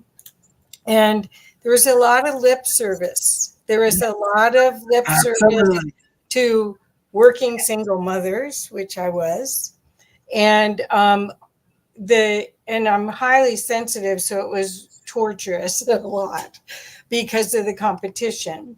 And so I love the idea that there's a softer, kinder future that's possible for these people that really are helping turn the ship around, and that there may be a model like the Circle or like other business concepts that help people clear their own obscurations to who they are, because that's what these 4 sacred gifts do, is they help you clean up, to bring back your wholeness, the things that have been broken, you pull that back together. And it not only pulling it back together, you realize as you do that, it's not just you doing that, because you begin to see through the illusion that we don't do anything by ourselves. Nothing. We don't breathe by ourselves. I'm looking out. It's a little dark here, but I can still see the trees right outside the window. Thank you. You know, you're taking the carbon and giving me oxygen. There's a reciprocity that's happening. So what you described, that was, it still exists. I'm not going to, you know, we have to be truthful to each other. It still exists in places, but at the same time, along with that, we see women rising, maybe not fast enough. We see people of color rising. My son just got a job where they give 4 months, it's either 4 to 6 months, I'm going to get it right, of paternity leave. We're not even talking maternity, the paternity leave. And that's why we moved there. Yeah, he'd been looking to go there. He's like, you know, I'm going to want to be a father. He's 30. At some point, I'm going to be a father. My wife and I will want to, but I want to not be one of those leaders who say, oh, I'm on my 3rd marriage, and oh, I never have met any of my kids' birthdays. You know, that's a great loss, and not a modeling of how we can be. And even with this lockdown that happened for a period of time, that was very insightful, because the fear was, and it's coming out of a control mentality, oh, people aren't going to produce. They're going to be at home. They're going to do other things. Across the board, businesses had higher productivity than ever, which is changing all this thing. Why do we have to build all these big buildings? We can still create culture, but how do we do that with periodically coming together, but hold that culture to be true and strong when we're not, when we're in a virtual space? So lots of things are shifting. And I'm of the mindset and seeing what's happening and seeing some boards like, I'm just going to go ahead and name, like Hewlett Packard. You know, they have one of the most diverse high-tech boards, mainly women and people of color. And they're doing amazing. And do they have problems? I'm sure they do, like all businesses do. But they're also modeling that, wait a minute, this filters all the way down and up, and we can do it a different way. And when the pandemic happened, they and some other high tech, instead of saying, oh, we can't do internships this summer, they multiplied the number of internships. Where they had 400, they did 1,200. They did it virtually, but they went bigger. That's what we need. We need to stop holding ourselves in these small places. And a lot of that smallness that we hold is from our own hurts and mistreatments, our own inability to forgive what's happened. And so we have the opportunity now to really go for it, really understand this unity and be in hopeful action. The cats keep going, and I have 2 of them. If you're wondering why they keep along here, Kathy, they're part of. You know, I always loved it when I work with nonprofits, especially women's, and they bring the kids along, and not just the 4-leggeds. They bring the children, and children start crying. We can still keep working. Somebody take care of. You know, again, there's all sorts of ways to be in community, and that's what we need to awaken. Yes. We're in exciting times. Do you want to talk a little bit about? Okay, bye. Would you like to talk a little bit? Thank you, Mountain Devil, sending love to my cat. Do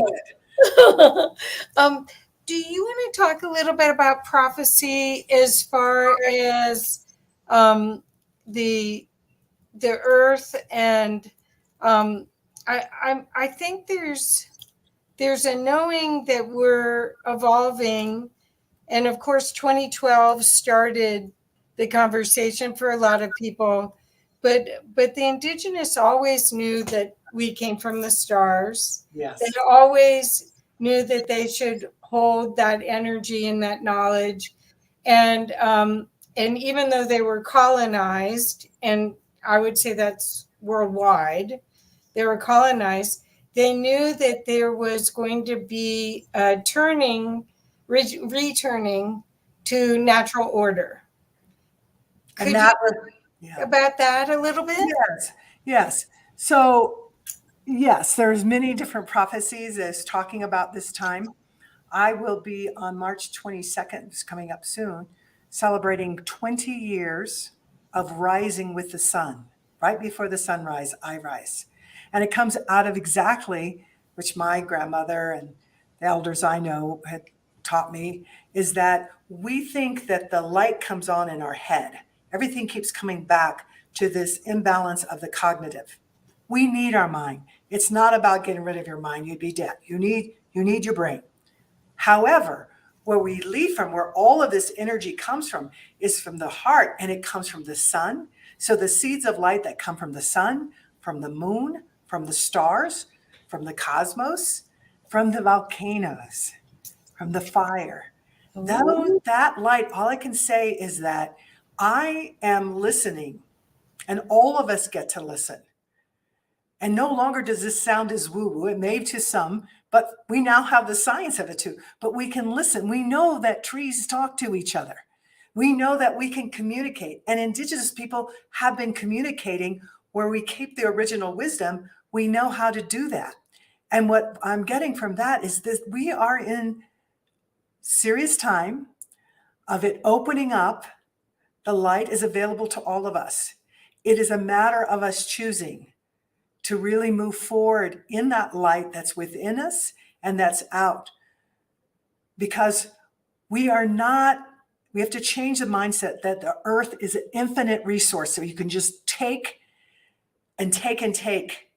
That was never the knowledge of Indigenous people. It was always about reciprocity. And when I go to the Amazon every year, which I'm going to go and haven't been for 3 years again this August, I'm take a group, August 17th to the 28th. The two things that come up right away, and it's important for us to all understand, is people will land in the middle of the Amazon. We hike and they'll go, "What is that? Something feels different in my body," because our bodies don't lie. And I'll say, "Well, it's oxygen." Most of us haven't been around where the oxygen's so clean. And so aches and ailments, even how the fuzziness of your mind starts to clear up. Then the next thing they notice is in translation from the different languages, whether it's Ashwar, Sapara, to Spanish, to English, and then back. Wait a minute. I'm watching the people and I'm listening to what they're saying. They don't talk about living in the rainforest. They don't even talk about just being caretakers of the rainforest. If I'm understanding what they're saying they're part of the rainforest. And I think, what will that be like if all of us, as this light comes out, we begin to remember who we are, these energy, these light beings in this human form, where we have to take into the being presence to the physical as well as the spiritual. What would that be like if we say and understood we are part of? Then maybe we wouldn't do the disastrous things to the earth and to each other, the warring, the excavating, the poisoning, and just say, well, it's so we can have profit. It's because I want more, more, more. We're beginning to understand, and the voices of the young people are coming through strong, that what is sufficient? What is enough? And you begin to see the freedom, just like the people who go on the journey that freak out at first, because like, what do you mean we're not going to be able to use internet, have our cell phones? You can take pictures, but you don't have any. And within, usually it's 8 hours, some that are even more addicted, it takes 2 days, and they're just like, freedom. Oh my gosh, I'm listening. I hear things in a different way. I'm listening to my own knowing that I wasn't listening to before. And so we can immerse ourselves without all of us going to the Amazon. There's spaces and places that we can do the circles with each other, different forms of meditation, dance, drumming, sweats, what I talk about, reintegrating memory, dropping in. They're all different kinds of methods for us to remember our wholeness, who we are and what we're actually capable of doing. And I feel like as I'm talking to you, you already know that. And all of you put this together, you know that. And actually, Every one of you who's watching and listening, you know that too, or you wouldn't be taking the time to do this. And you want to go deeper and deeper. And guess what? The earth, the ancestors, the indigenous wisdom keepers, there's so much here for you to support you in that journey. We're not alone. You might feel lonely, but you're never alone. That's so beautiful. And that's perfect for everyone here to know, number one, breath. No one today really talked about breath, and I was sort of surprised that Amalia didn't, Dr. Reverend Amalia didn't talk about breath because, of course, from Qigong, it's a big part of breath. But I think breath, the idea of us being in nature and breathing pine trees, breathing, I mean, going up to your house, I go to the mountains almost every weekend to just be with the trees, just because I have to have that air. And you can feel your whole system change just by being in that fresh air. So I think breath is difference. And even if you live in a big cement city, even in those cities, you can find a flower. I mean, I led a lot of groups when we're doing face-to-face business groups. And when we get stuck, I go, all right, stop, pair up, no more than trios, walk around the block. And at some point, pause and stop. Don't talk, just breathe, be next to a tree, see a flower, even just image if you can't find it, and come back. And sure enough, it shifts. So we have a lot of relatives here to help us. That's great. Yeah, we just have to remember. Yes, that's the whole thing, is remembering. Yeah, yes. Okay, so I do have a question here. Does Anita have any advice on setting up a circle and how to go about the process? Yes. Well, first of all, you need to share with people that you actually are doing a circle. And then you need to be really clear about the protocols of the circle. Because one of the things, I've been in circles since I was 3, and I run those circles too. And the key thing is that in those circles, there isn't judgment. You're not responding to somebody. Sometimes they set a topic. Sometimes it's not even that. You just sit in circle and whoever wishes to speak, speaks. If they want to pass, come back. But I will tell you, the phenomenon that happens that now we do understand about the power of all of us, our power of our healing energy, is that even though you may come with nothing, someone speaking and clearing something happens to you. And I remember one of the most powerful circles. So there is protocols on how to do that. And if you'd like, at some point, I can send you a little graph of things to set up. So it's the person holding the space needs to truly hold that. And it's not responding to people, it's allowing and holding whatever comes through.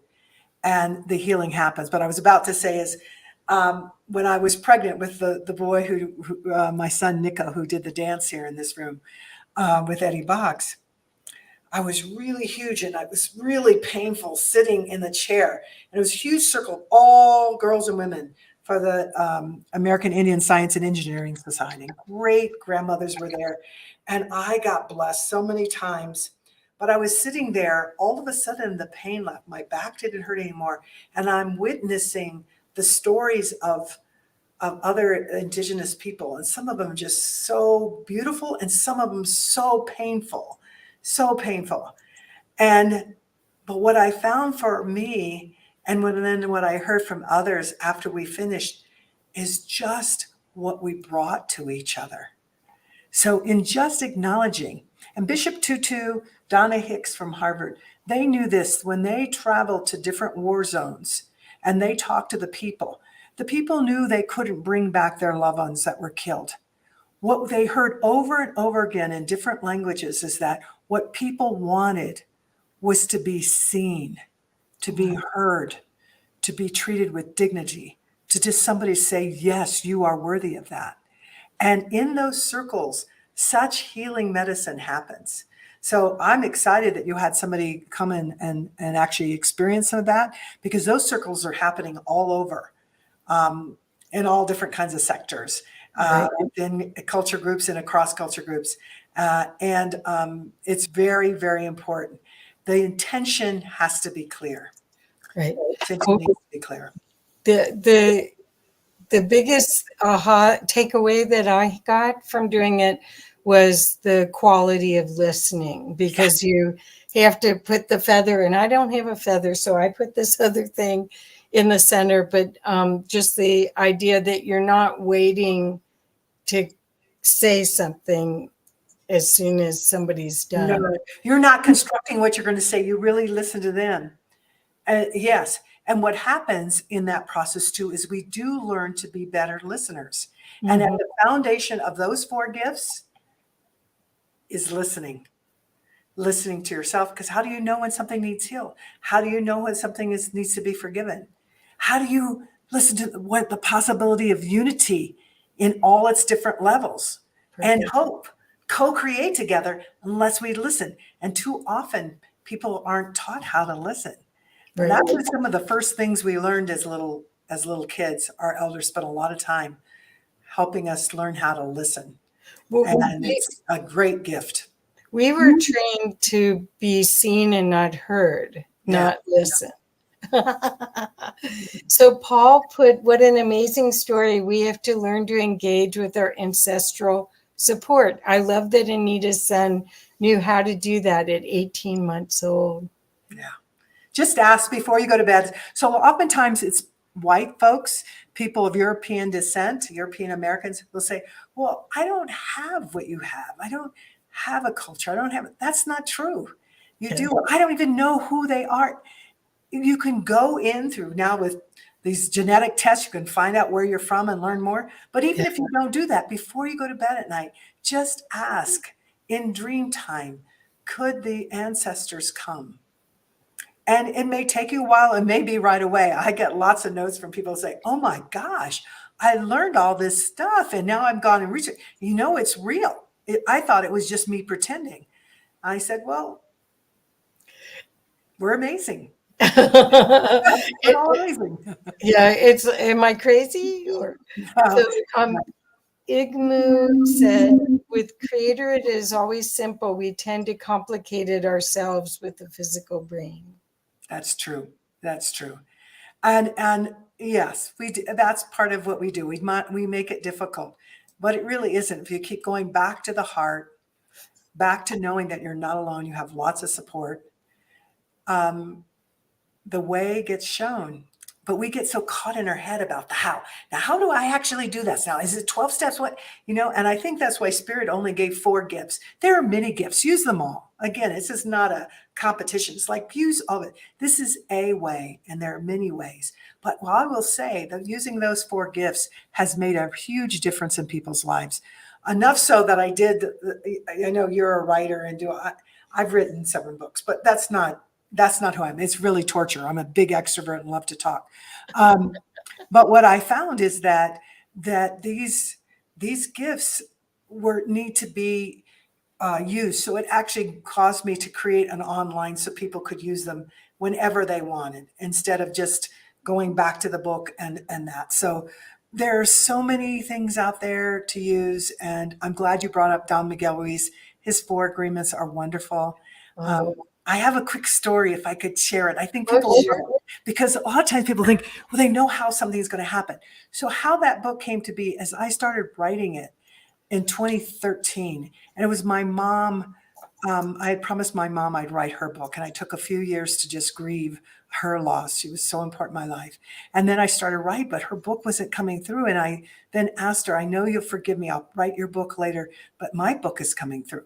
So I wrote, and then I got hassled and got it caught in my brain. Anyway, I am a member of the Transformational Leadership Council with people like Jack Canfield, Marianne Williams, and other people like that. And every year we meet twice, and we allow a few presentations. And I submitted, and I said, I want to talk about the 4 gifts and share about my life of the 9 years of abuse that I had as a child, about the murder of my father, which was race related. He was dark skinned and he was at the wrong place where a white man and a black man had an argument. The white man returned and just saw my father's dark skin and killed him. Anyway, I was scared. I'm not usually scared. I can go to the C-suite and all that, but I was scared talking in front of these amazing authors and people. But anyway, I did it. I got up, I spoke, they laughed, they cried. I put them in groups talking about the gifts and everything. And then afterwards, I sat in circle with a group of women for lunch. And there was a new member next to me. And I was so excited to see my friends, but she kept talking. And so I finally paid attention, listened, and say, who are you? She goes, I'm a new member. And I think what you talked about should be a book. And I said, I've been working on a book. She said, what's the title? And I gave the title. And she said, no. It's The Four Sacred Gifts, Indigenous Wisdom for Modern Times. And I said, but there are a lot of women in there, amazing women. Yeah, The Four Sacred Gifts, Indigenous Wisdom for Women. I said, but there's leaders, corporate leaders of big Fortune 500 corporations and Bishop Tutu. And yes, The Four Sacred Gifts. And I said, who are you? She goes, well, I'm a new member. And I'm a publisher for Simon & Schuster. And while you were talking, I text my boss, Judith. Do you know Judith? I'm like, I don't know anything about publishing. She goes, well, Judith is the publisher of the Celestine Prophecy, The Secret. And she started going through a whole list selling me. And I looked at, she goes, she told me I can't come back unless I sign you up. You need to write this book. And well, she didn't have to sell me. And I was like, but this is what I'm saying. This is not to go, oh, isn't this great? No, this is the Eagle Hoop prophecy. This is these gifts. These are these elders who came, which was not easy, from all parts of the world to do what the vision came through for this Mohican elder. And what I didn't know, that the Mohican elder told me later, that in the prophecy, there would be women who'd raise this up. And you happen to be the woman who's starting this. Wonderful. And so we support you in doing this, in getting this out. And from that, it just keeps unfolding. So it's an award winner. It's seen as the most, not only inspirational, but the most beneficial self-help book by the International Latino Book Awards. Wow. On and on, things happen. I have elders who come and say, help amplify out their voices. I didn't know how to do all this. I just knew that from my dream as a 4-year-old, that I was to connect hearts. And I knew I had a special calling about those who are often not listened to or heard. And that's the Indigenous elders, the wisdom keepers, who this wisdom is so essential at this time. So thank you for letting me share that story. I did a little plan, but I want everyone to know you are more than your circumstances. We are far much more than that. And if we can stop with all the hows and having to have it all controlled and laid out, and pay attention and listen, it will arrive. It will arrive, and then you move forward a step at a time. Sometimes it's a big leap, and sometimes it's a teeny little step, and sometimes it's a false step. And you go, thank you. Now I know that's not okay. And you go again. Wonderful, wonderful. Thank you so much. I want to make sure that everyone knows how to get a hold of you. I did put your book website in the chat. Good. But what are the best ways to reach you? That is the absolute best way. Oh, okay. FourSacredGifts.com, FOUR. Because if you go there, you'll find my press kit, you'll find all the other corporate stuff and business stuff that I do, but FourSacredGifts.com. You will also begin to learn about another group that I'm part of, Upend, where it's a new wisdom school. And March 31st, we start a 90-day course. And I'm saying this because I'm not selling. What it is, we all said at this time when the Ukraine and this is all happening, what we want is wisdom. We've got enough knowledge, right? We can't Google wisdom. We need to practice from all these different traditions. So we're asking people just a donation, $100 up to $1,000, whatever you want to give. And you get the course, and all of the proceeds are going to the Ukraine. And we have people signing up. So please, Upend, UPEND.com. Go there, as well as FourSacredGifts.com. And if you're called, then step forward. If you're not, then I know there's something else calling you. And just listen to it. Listen to it. And thank you so much, Kathy, and all of you that put this together. Humanity Unplugged. I love that. Such freedom. Yes. Well, the wisdom that's come through from all around the world is remarkable. And like I said, I'm a little behind in my work, Right? I totally get that. Actually, I've given up. That younger one, he's the son. My older son was always, oh, good, Mom, you're going out, you're doing great things. The younger one would say, Mom, is this for free again? Or, is it for that Pachamama thing? Is it free for this, free for that?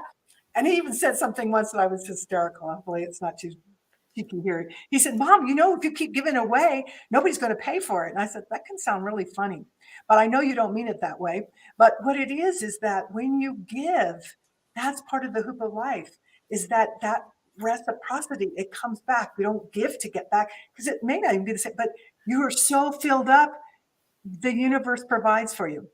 So continue to pay a mortgage, but I'm provided for. I mean, it keeps coming, and I'm alive, and I see others enlivened, and so we're here together for a reason. And I just love you. And Wonderful.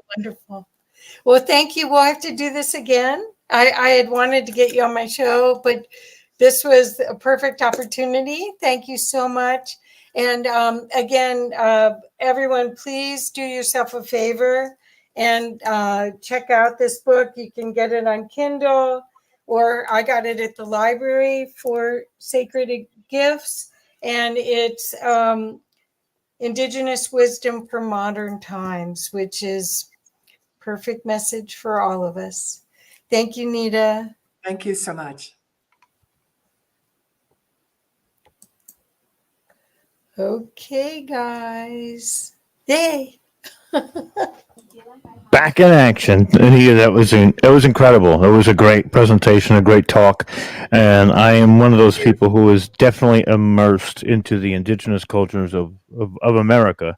And learning their mythologies and their rituals and their initiations is really something that I love, because I really believe that they have a more symbiotic relationship with the planet, and we need to get back to that state of being, not just spiritually, but physically. So I completely agree with everything Anita said, and I think it's right on time. Yes. And honestly, if you ever come visit me, if we get to go up to her house, I've lived here since 1972, and I didn't know that place was here. And we went to an event. It was for World Unity Week, which is part of Unity Earth. And there was a caravan of us up there to put on this event. And it was, somebody was going across America to wake everybody up. And so we were filming up there, and I drove up and went, oh my God, I had no idea this was here.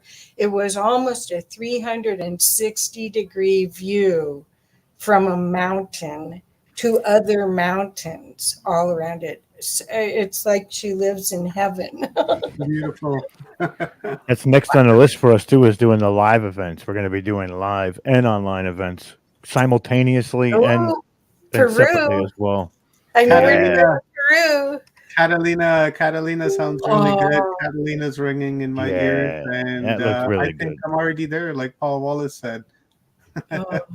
Well, thank you so much for letting me bring people to this party. They're just amazing beings of light. Dr. Anita rocked it, and thank you very much, Kathy, for your service. Yes. And for your light work here today, and all the years that you've been doing it. I truly, truly appreciate you. I love you. And I really enjoy working with you, and I'm going to keep on doing that in the future. And you deserve a nice rest. You've been busy since this morning, so you deserve it. Everybody in the comments, let's see some love for Kathy, and visit her website. You guys got to do that. And thank you, Kathy. Let's bring our next speaker on. Thank you, guys. Thank you, Kathy. We'll bring our next speaker on, Carrie-Anne Feild. This lady rocks. I love her so much, and she's a star sister, and I've learned so much from her. Recently, we've done a couple of shows together, and the stuff that she has to educate us with is phenomenal. We've been looking at a lot of wisdom today, and what we're going to look at now is something more on the darker side that people may not be aware of, and how we can do shadow work to fight off like these dark energies and things that feed off of us and use us as food, just like we rear chickens. They're rearing us, and that's not very cool. So I'm going to bring Carrie-Anne on, and she's got a wonderful presentation for us. And I can't wait for this upload, because I feel this is going to really add to what we've learned today, and it's going to really connect a lot of dots, and it's going to make us understand with what we're dealing with and what we have to let go in order for us to walk this road here that we're all trying to create. So welcome, my beautiful star sister, you illuminated being. I appreciate you for giving us your time, for being here to educate us and to raise our awareness on things that matter the most. So thank you. You're muted, buddy. Hi, Carrie-Anne. Hey, hey, hey. Hey, nice to see you. While I start raving on. How are you, my darling? So good to be here. Thanks for having me on. You are very welcome. Thank you. Thank you for being here. I appreciate you. And I'm really looking forward to this upload that you're about to give us. And I'm sure that everybody in the audience is looking forward to this as well, because this is transcending the matrix, right? Like we're really, leaving this matrix behind and moving into some unfamiliar territory and yet familiar territory. So you're going to cover a lot of that tonight, and I'm looking forward to that. Yeah, perfect. I can already see a comment, cosmic plasma parasites, which sums it up perfectly, that there really is a egregore energy that we have created for ourselves through our history of ego and taking power off each other and lies and deception and manipulation. And it does create the egregore. It creates the force field that comes back to devour us. So we're definitely going to dive deep into the murky waters and look at the archon forces, which sit in the lower astral realm. And the astral realm really overlays this third dimensional realm. We'll say that the astral realm is the fourth dimension, and in a way it can create a bridge from 3D to 5D. So we'll be exploring concepts of multidimensionality today, which, in order to transcend the matrix, we need to be aware that we are in fact a multidimensional being. We need to be aware that we come direct from source code, God, goddess energy, however you term that, omnipotent, omniscient energy. That essentially is who we are. And we chose this perfect galactic story for ourselves to move into a descension timeline. And we sit really at the base of the descended timeline here on Earth in the third dimension. We have concepts of 2D and 1D as well. 1D is that beautiful crystalline earth core of Mother Earth. 2D is the beautiful telluric forces for those who are into the mystical realms, the fairies and the hobbits and all of these elementals that sit in that space.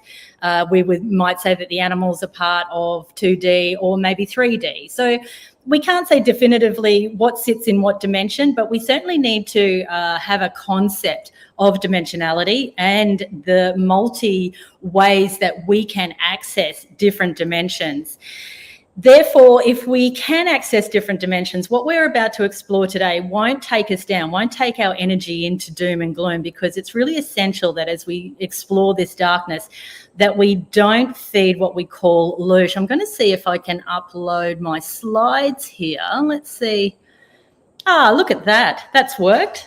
So wonderful, Omar. I think that's me doing it now, so you may not need to, Omar. Let's see. We just lost them. I think that was me, Carrie. I thought that was a cue for me to toss it up. But you got it right there, so I'll add it right there. There you go. All right, darling. Perfect. Yeah, I hit the wrong one. Sorry. Well, let's see if I can do the controls. Otherwise, I'll call you in, brother. So we want to look at transcending the matrix, the multidimensional realms that we all come from. And really, we have to accept that there's two things going on for humanity at the moment. I love the theme of this whole event, which is Humanity Unplugged, and it really speaks to what's happening when we transcend the matrix. But the two things that are going on for humanity are the matrix awakening and also the spiritual awakening. Now, many people listening will have been through a spiritual awakening already.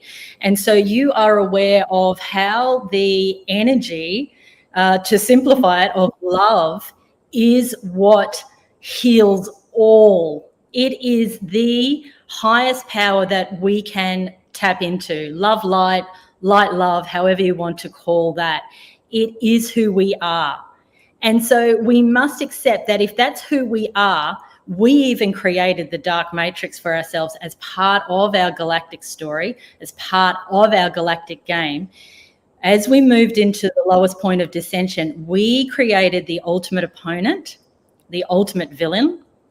It is an aspect of ourselves. And when we accept responsibility for it, we remain in command of it. If we don't accept responsibility for us, it continues to have power over us, and we feel that we are completely helpless to it. So we learn to glitch the matrix, knowing that we are the creator experiencing our own creation. You must accept that as the basic premise in all aspects of your life, because if we don't, we render ourselves the victim. We render ourselves powerless to know how to change what has become. I guess I feel we're at the lowest point of dissension. There is so much chaos in the 3D external environment at the moment. We've been in a place of isolation and lockdown for the last 2 years. We are now seeing wars erupting. Of course, wars have been on the planet for thousands of years, but it seems to be shoved in our face more and more and more. We're seeing, I'm Australian, we're seeing in Australia there floods. Maybe it's been weather manipulated. That's certainly the narrative from the conscious and awake and aware community here. We're dealing with forces that are so strong and so despicable that sometimes we just don't know where to turn, and we want to throw the towel in, and we've come to the end of our tether. And so it's a necessary point to come to where you say to yourself, I actually have no answers.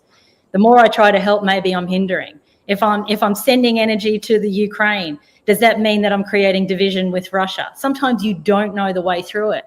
Even all your mechanisms of love and light from your spiritual awakening don't seem to be working anymore.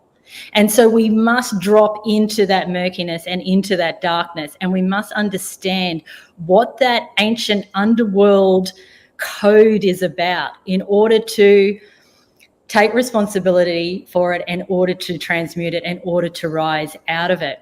Now, interestingly, where I live in North Queensland in Australia, I live right on the ocean, and right out in front of me, and I'm looking at it now, I have crocodiles that swim in the waters here.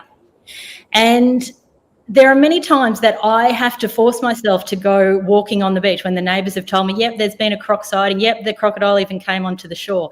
And I go down onto the beach and I make myself walk that beach, because it is the facing of my primal fears as part of my spiritual initiation, to trust and know that I can be with these ancient beasts, these reptilian creatures, and to know that no harm will come to me. Because if I don't face it, if I don't go there, then something forms in my consciousness of avoidance, of separation, of being consumed with hypervigilance and fear. And so these are not easy practices to do. I get an opportunity to do it raw and real, in nature. For many of us, we have to do it within our heart and our mind by facing what we know, for many people, to be the Archon reptilians that are impulsing through our governments, that are creating this darkness and this sense that we as humans are just simply farm animals, like Omar said before. We're penning up the chickens, or we're being penned up as well, and we're being looshed off. Now, loosh is an interesting term that you may not have heard of before, or many people would have heard of it. Loosh is the feed of energy that these Archon forces get into the lower astral realms, the demonic forces that siphon off human energy. We're talking fear, we're talking aggression. It's okay to have anger. Anger can be a beautiful energy if you harness anger and you use it to motivate yourself. But when you get stuck in anger and when it becomes aggression and when it becomes blame and pointing the finger outside of yourself, that's a form of loosh. Complete hopelessness, despair, you can drop into those energies, but if you remain in those energies, that's a form of loosh. And so you look around what's happening for humanity at this time, and you can see that we are supplying truckloads of loosh to these Archon forces. And they are our puppet masters pulling the strings when they need a feed of loosh. You know, in their camps, in the Cabal camps, it'd be narratives like, oh, you know, let's throw out another virus. Let's throw out another war. Let's see how we can just get another fix and another feed for our dark masters. And some people listening, if this is very new to you, you'll think, wow, that's really supernatural. How is that even possible? For others of you who've been on this journey for a long time, you absolutely know that it's real and this is what's happening. And this is why we must awaken our sense of multidimensionality, to know that we don't just live in a 3D realm. In fact, this 3D realm is more like a hologram that shows ourselves back to ourselves. So we are responsible for feeding the loosh to the Dark Masters, which creates that egregore. It's that overlay of energy that's created that keeps devouring us. Therefore, we can change it. We cannot be a loosh supply or a feed supply to these dark archons. This can be quite a task for many people, because if you're plugged into mainstream media, if you've turned off mainstream media, but the people in your close circles just want to keep telling you what's going on in the world as if it's the truth, you can be very susceptible to getting caught back in the loosh cycle, the fear cycle. How can you transcend? How can you transcend that dark overlay matrix? So just as I was coming into this live, I heard Anita talk about breath work. So one of my trades is as a yoga teacher, and breath work, I would say, is possibly the highest skill that you can cultivate, to pause in the moment, to close your eyes, to feel your breath. And for anyone listening right now, I invite you to do that, to place your hands on your lower belly, to breathe from your lower belly up to your collarbones and then back down again, and to get into that rhythmic breath, because that is a portal into the inner self. And the inner self sits in a place always of trust in that highest frequency of energy that we all come from. We are God, Goddess, source code. We cannot be anything else. We have to remember that we created the video game as the God, Goddess energy. We are experiencing the video game as the human in the 3D. And we have the remote control of the video game in order to transcend any time out of an experience that we don't wish to have here in this 3D hologram, because it's our creation. We are the creator experiencing our own creation. So are we going to let forces outside of ourselves dictate what this creation will be? Or are we going to take control of that remote control? And are we going to breathe? And are we going to move inward? And are we going to close our eyes? And are we going to activate then our own third eye portal? If you look inwards and upwards into your third eye as you sit here and breathe, can you see that that's a creation center? That's a cinematic lens. That's your own inner movie.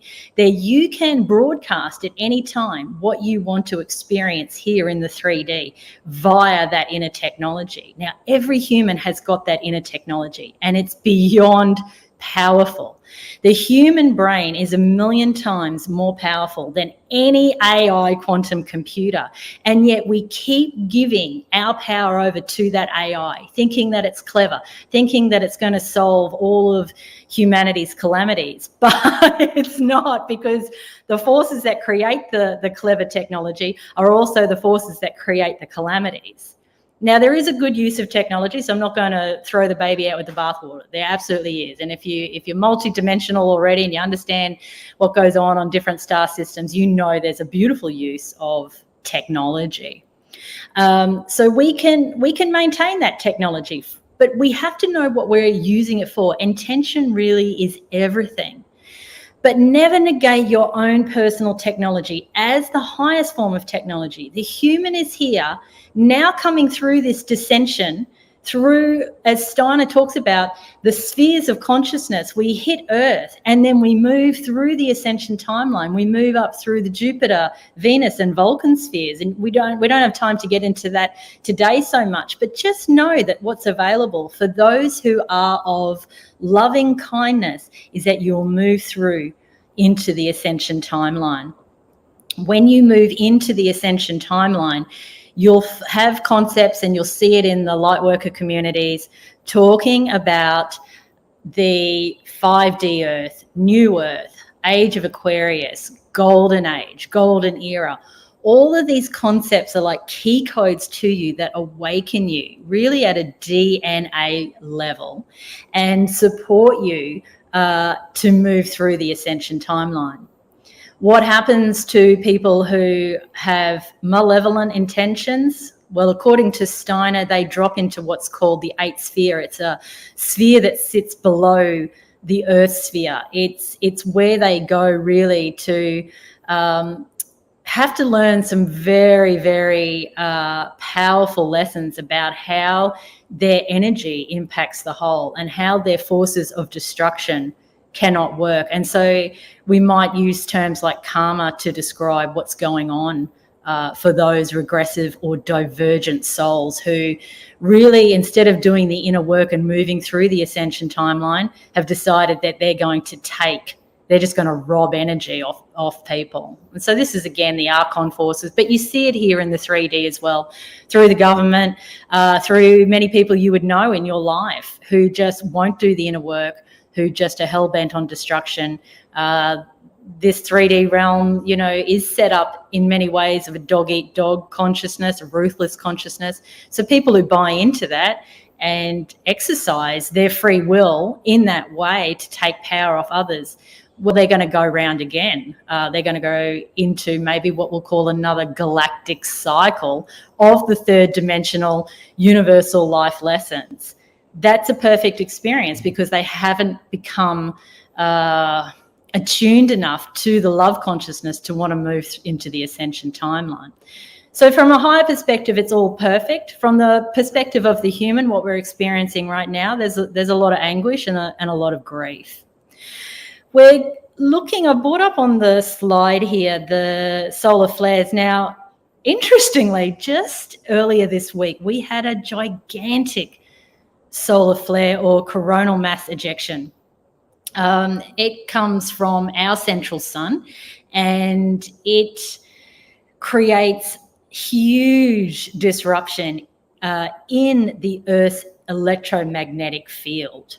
Now, of course, because we are one with Gaia, we are one with the Earth, we feel that same disruption. And so we can be very irritable. We can experience a lot of disturbance in our dreams. Our perhaps nightmares are coming to the surface. The body can respond in ways that we feel like we're spinning a little bit of vertigo type symptoms. Different things for different people. And interestingly, if you are a vibrational match to the sun codes that are coming through at the moment, you actually can ride these solar flares like waves because they're solar waves, and you can allow that energy to assist you to upgrade in consciousness. For other people, it exposes their darkness so much, because what does light do? It exposes the darkness, doesn't it? It exposes their darkness so much that they really flail at this time. They're not sure where to put their energy, how to navigate through this particular time. But for anyone who's listening here, I know you wouldn't be drawn or gravitate towards an event like this unless you were a vibrational match to the kind of conversations that are going on here, and therefore to what the sun is giving you at the moment. Whilst it is disruptive, it's almost like a dark night of the soul, I guess. The purging that comes when the light shines that brightly on you gives you a way to just clean house, clean out of your consciousness whatever is no longer serving your higher good. Move yourself into alignment with the central sun, which is really just a portal for the divine energy. So you're moving into alignment with divinity.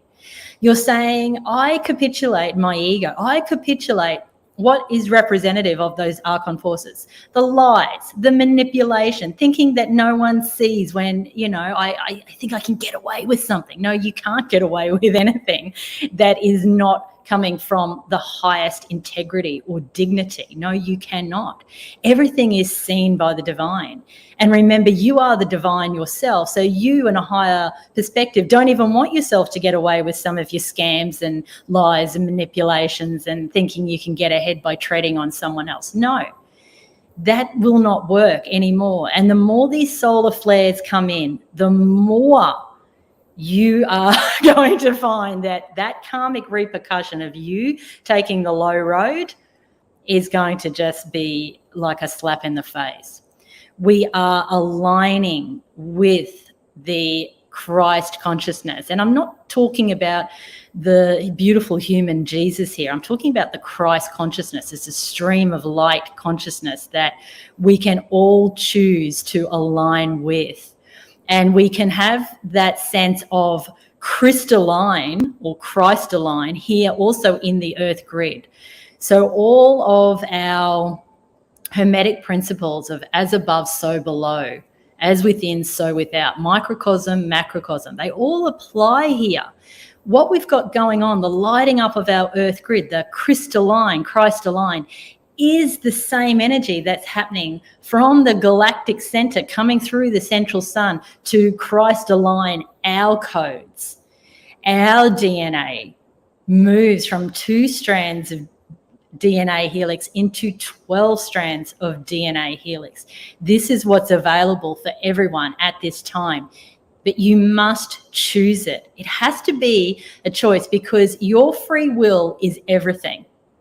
Your free will never, ever be taken from you. So you have to make a really devout choice within yourself that you are choosing to align yourself with that highest crystalline or Christalign energy. When you do that, you actually change your structure from carbon to crystalline. Your blood plasma becomes light plasma. This is the ascension that is happening and is available for many beings at this time. And this is lovely. And I dare say you would have heard beautiful friends of mine, Stephen and Evan Strong. I'm sure they have already spoken about these concepts today or in other talks that they've done in this event or other times you've heard them talk here on the Watchers Talk channel. And they talk about the Hopi prophecy and the 2-world split and these concepts because our Indigenous brothers and sisters have been speaking to end of days prophecy for a long, long time. They know what is happening. We might also lend from astrology. We might also lend from that concept of the coming to the end of a 26,000 year approximately galactic cycle and what we are moving into. Dolores Cannon is another one to look at and explore, and all of the regressions that she did with thousands of clients, the hypnosis that she put them under, who all came through with a similar narrative that we are moving from the 3D operating consciousness into the 5D operating consciousness. So we are stepping into 5D Earth. We would go as far as to say that many people are already operating within 5D frequency. And that 5th dimension, like I said, the 4th dimension overlays the 3rd dimension. Of course, the 5th dimension overlays the 4th dimension, which overlays the 3rd dimension. And we could go on, but we're not going to talk about that today and go through all the dimensions. But certainly have a concept that 5D Earth is available in the now moment. It's not out there in a future timeline. You are anchoring it in the now moment. You are claiming it in the now moment, because there is only ever the now moment. And because you know yourself to be that awakened soul that is aligned with that love, light, love consciousness, it is your divine right then to claim 5D Earth in the now moment. And so you feel that as an activation within your own coding, within your own inner being. You yell it out loud, or you write it down, or whatever you need to do. You say it with fierceness within your own heart, soul and mind. I claim 5D Earth for myself now. And what often happens at this time for many loving people is that they want to claim 5D Earth for everyone. They want to claim 5D Earth for everyone. And this is where it can get quite refined. And this is where people can get a little bit lost in their ways, because what you're being asked to do is to claim 5D Earth for yourself. You must walk through the Ascension Gateway alone. You are not taking anyone with you. And by doing that, you give all the power to all of your brothers and sisters and children and parents and loved ones and pets and whoever else that you desperately want to go with you into 5D Earth. You actually give them all the power by not carrying them on your back. You set them down, you give them the power, and they awaken their own Christ consciousness. They awaken their own ability to claim the 5D Earth, move into the Ascension timeline. And I feel it's a conundrum for many people at the moment, because the loving, aware and awake community have a savior complex. They want to take everyone with them. And you can certainly do your best to speak of these concepts, to plant seeds of wisdom, but ultimately you must give them their power to move through this Ascension Gateway alone. And even break down the word alone. It's all one. Everyone must step back into aloneness and do this as their own initiation. The initiation through these big portals that are open for us all at this time must be done alone. And I believe even, the Hopi prophecies and that beautiful poem that Evan speaks to of the 11th hour and getting into the river alone. And we keep being shown the same pathway by so many different cultures. And this is what's available. We must trust that those who are ready are coming to, and those who are not, there's nothing wrong with that. If they need another cycle in the third dimension to learn the necessary universal life lessons, the initiations that are part of that dimension, that is also a perfect experience. And so we take judgment out of what is happening for all beings. We don't point the finger. We don't say, come on, you need to get hip to the groove of what this matrix is even all about. Some people simply won't see that we are being controlled by a dark matrix, that we are being fed lies and deception in every which way possible, through the media, through the governments, through the banking systems, through religions, through the royal institutions. In every which way, the powers that we've looked to outside of ourselves to give us the answers, academia, the list can go on. There is no truth to be found in any of those constructs. And so dismantling the matrix collectively, but essentially within your own world, it's a big undertaking. It's a big undertaking. Slip back into breath, slip back into now moment, slip back into remembering you are the creator experiencing your own creation. And often when I say that to people, people can get quite triggered by me saying, well, you are God, Goddess, source code. You are all that is. You are a fractal of that energy. You are a godlet. You are a droplet in the ocean of consciousness. You cannot be separate. I would have thought that for most people that would be just a wonderful knowing, but actually many people get triggered by it and believe that that's arrogant and egotistical to claim your place as creator being. But I think we're at crunch time. I feel like if we don't claim who we are at this time, then we continue to be hijacked by these forces that are devouring us, that are siphoning off our life force energy. So here it is now, the claiming of your spot, the claiming that you are the ultimate consciousness. Yes, you're having a third dimensional experience currently. You are having a experience, a point of attention, if you like, but you are the infinite, omnipresent energy. There is no such thing as separation. It doesn't exist. We are all one consciousness, and all that you need to do is claim your spot within that consciousness. It's a beautiful aspect of Prime Creator. And as you do so, your powers come online in the most magnificent ways. You become the true alchemist, moving from that carbon operating system into the crystalline, or we might say pure alchemy is moving from lead into gold. You become golden in all ways. Why do we often perceive that consciousness or God, goddess is golden?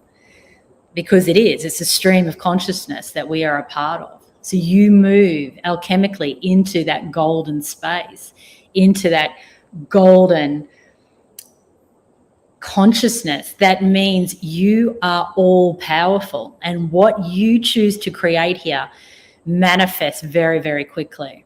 And it's a great responsibility, of course it is, because if you shorten the timeline of thought, word, and manifestation, then you want to make sure that what you're manifesting is golden, is loving, is kind, is beautiful, is compassionate. But what have we got to lose? We might as well make that choice and claim our spot now in that 5D earth and dissolve this dark matrix that has been controlling our beautiful Mother Gaia for so long. To really know that we have that much power and beyond. Remember what I said, your human brain is 1,000,000 times more powerful than any quantum computer. And you don't need to be plugged in. You don't rely on the inorganic structures to motor your consciousness, to motor your technology. You are plugging into the highest stream of consciousness through that Christ alignment. That is who you are. And so your supernatural powers are about to come online like you've never had them before. Many people listening would have had supernatural powers come online already. We're talking about things like telepathy, telekinesis, teleportation, bilocation, being able to be in two places at the one time.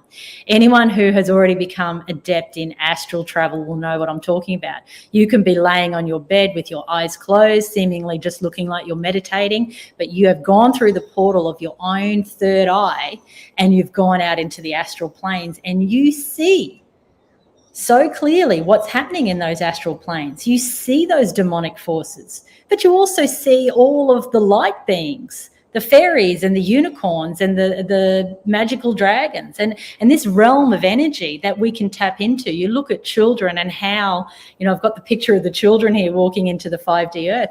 Children know all these things. Why is it that we knock that mysticism and awareness out of our children? We say, oh, that's not real. Your imaginary friends aren't real. Of course it's real.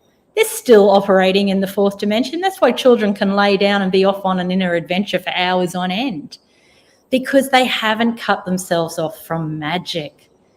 We are here to live within magic. It is who we are as the creator or the creatrix. We are that energy. We cannot be anything else. So let's play in the energy realms again, in the fourth dimension, knowing that pre-matter realm creates matter. That energy realm of fourth dimension overlays this realm of third dimension, and it creates our manifestation. It creates what we experience here. So be aware you can bilocate right now just by choosing to do so. It's not woo-woo. It's not out there. At any time when you wake up, before you go to sleep, give it a go. You might think, oh, I'm imagining it. And that's the point. You are imagining it. That's how you astral travel. That's how you astral journey. That's how you then start recreating in the hologram that you are. Remember, you're the avatar here. You are the one in the video game, but you have the remote control. And you have to remember every step of the way, you created the video game. It's all perfect. It's sheer brilliance, your sheer brilliance in what you created for yourself.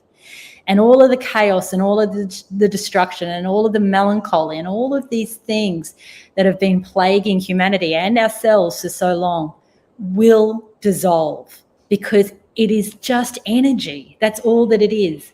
Sometimes we take the video game here too seriously. We think, oh, it's so real. It is real in some sense. We feel emotion. We stub our toe. It hurts. We get sick. We have illness. It seems very real, but we created it for ourselves, never to be stuck, held, or trapped in any situation ever. There will always be a new moment. There will always be another opportunity. The universe is in a constant state of flux. You can't be trapped in any scenario, situation, or experience. It doesn't exist. It's never existed. It won't exist. So it's up to you to be the commander of that experience, because at the moment there are forces that are commanding what we're experiencing here on Earth, and it has to absolutely stop. It has to stop now. We have to say that's enough. We have to, yes, maintain our love light consciousness, but we have to get fierce, really fierce. And we have to say, every time that dark energy comes around, I do not consent. You are not part of my creation. You are not welcome in my orbit. You will step back. I am more powerful than you. I outrank you in dimensional consciousness, because remember, those archons are sitting only in the fourth dimension. You're at least a 12th dimensional being and beyond, you know, we're talking about esoterica, difficult to describe what the higher dimensions are, how many dimensions there are. But we have concepts that we are at least 12 dimensions, and then the monad sits as the omnipotent energy encasing those 12 dimensions of consciousness. That's who you are in your higher sense. You may not have remembered for some time. You may have truly believed the story and hear and think that that's all there is, and you've got the spiritual amnesia. But now is your activation point to pull back the veil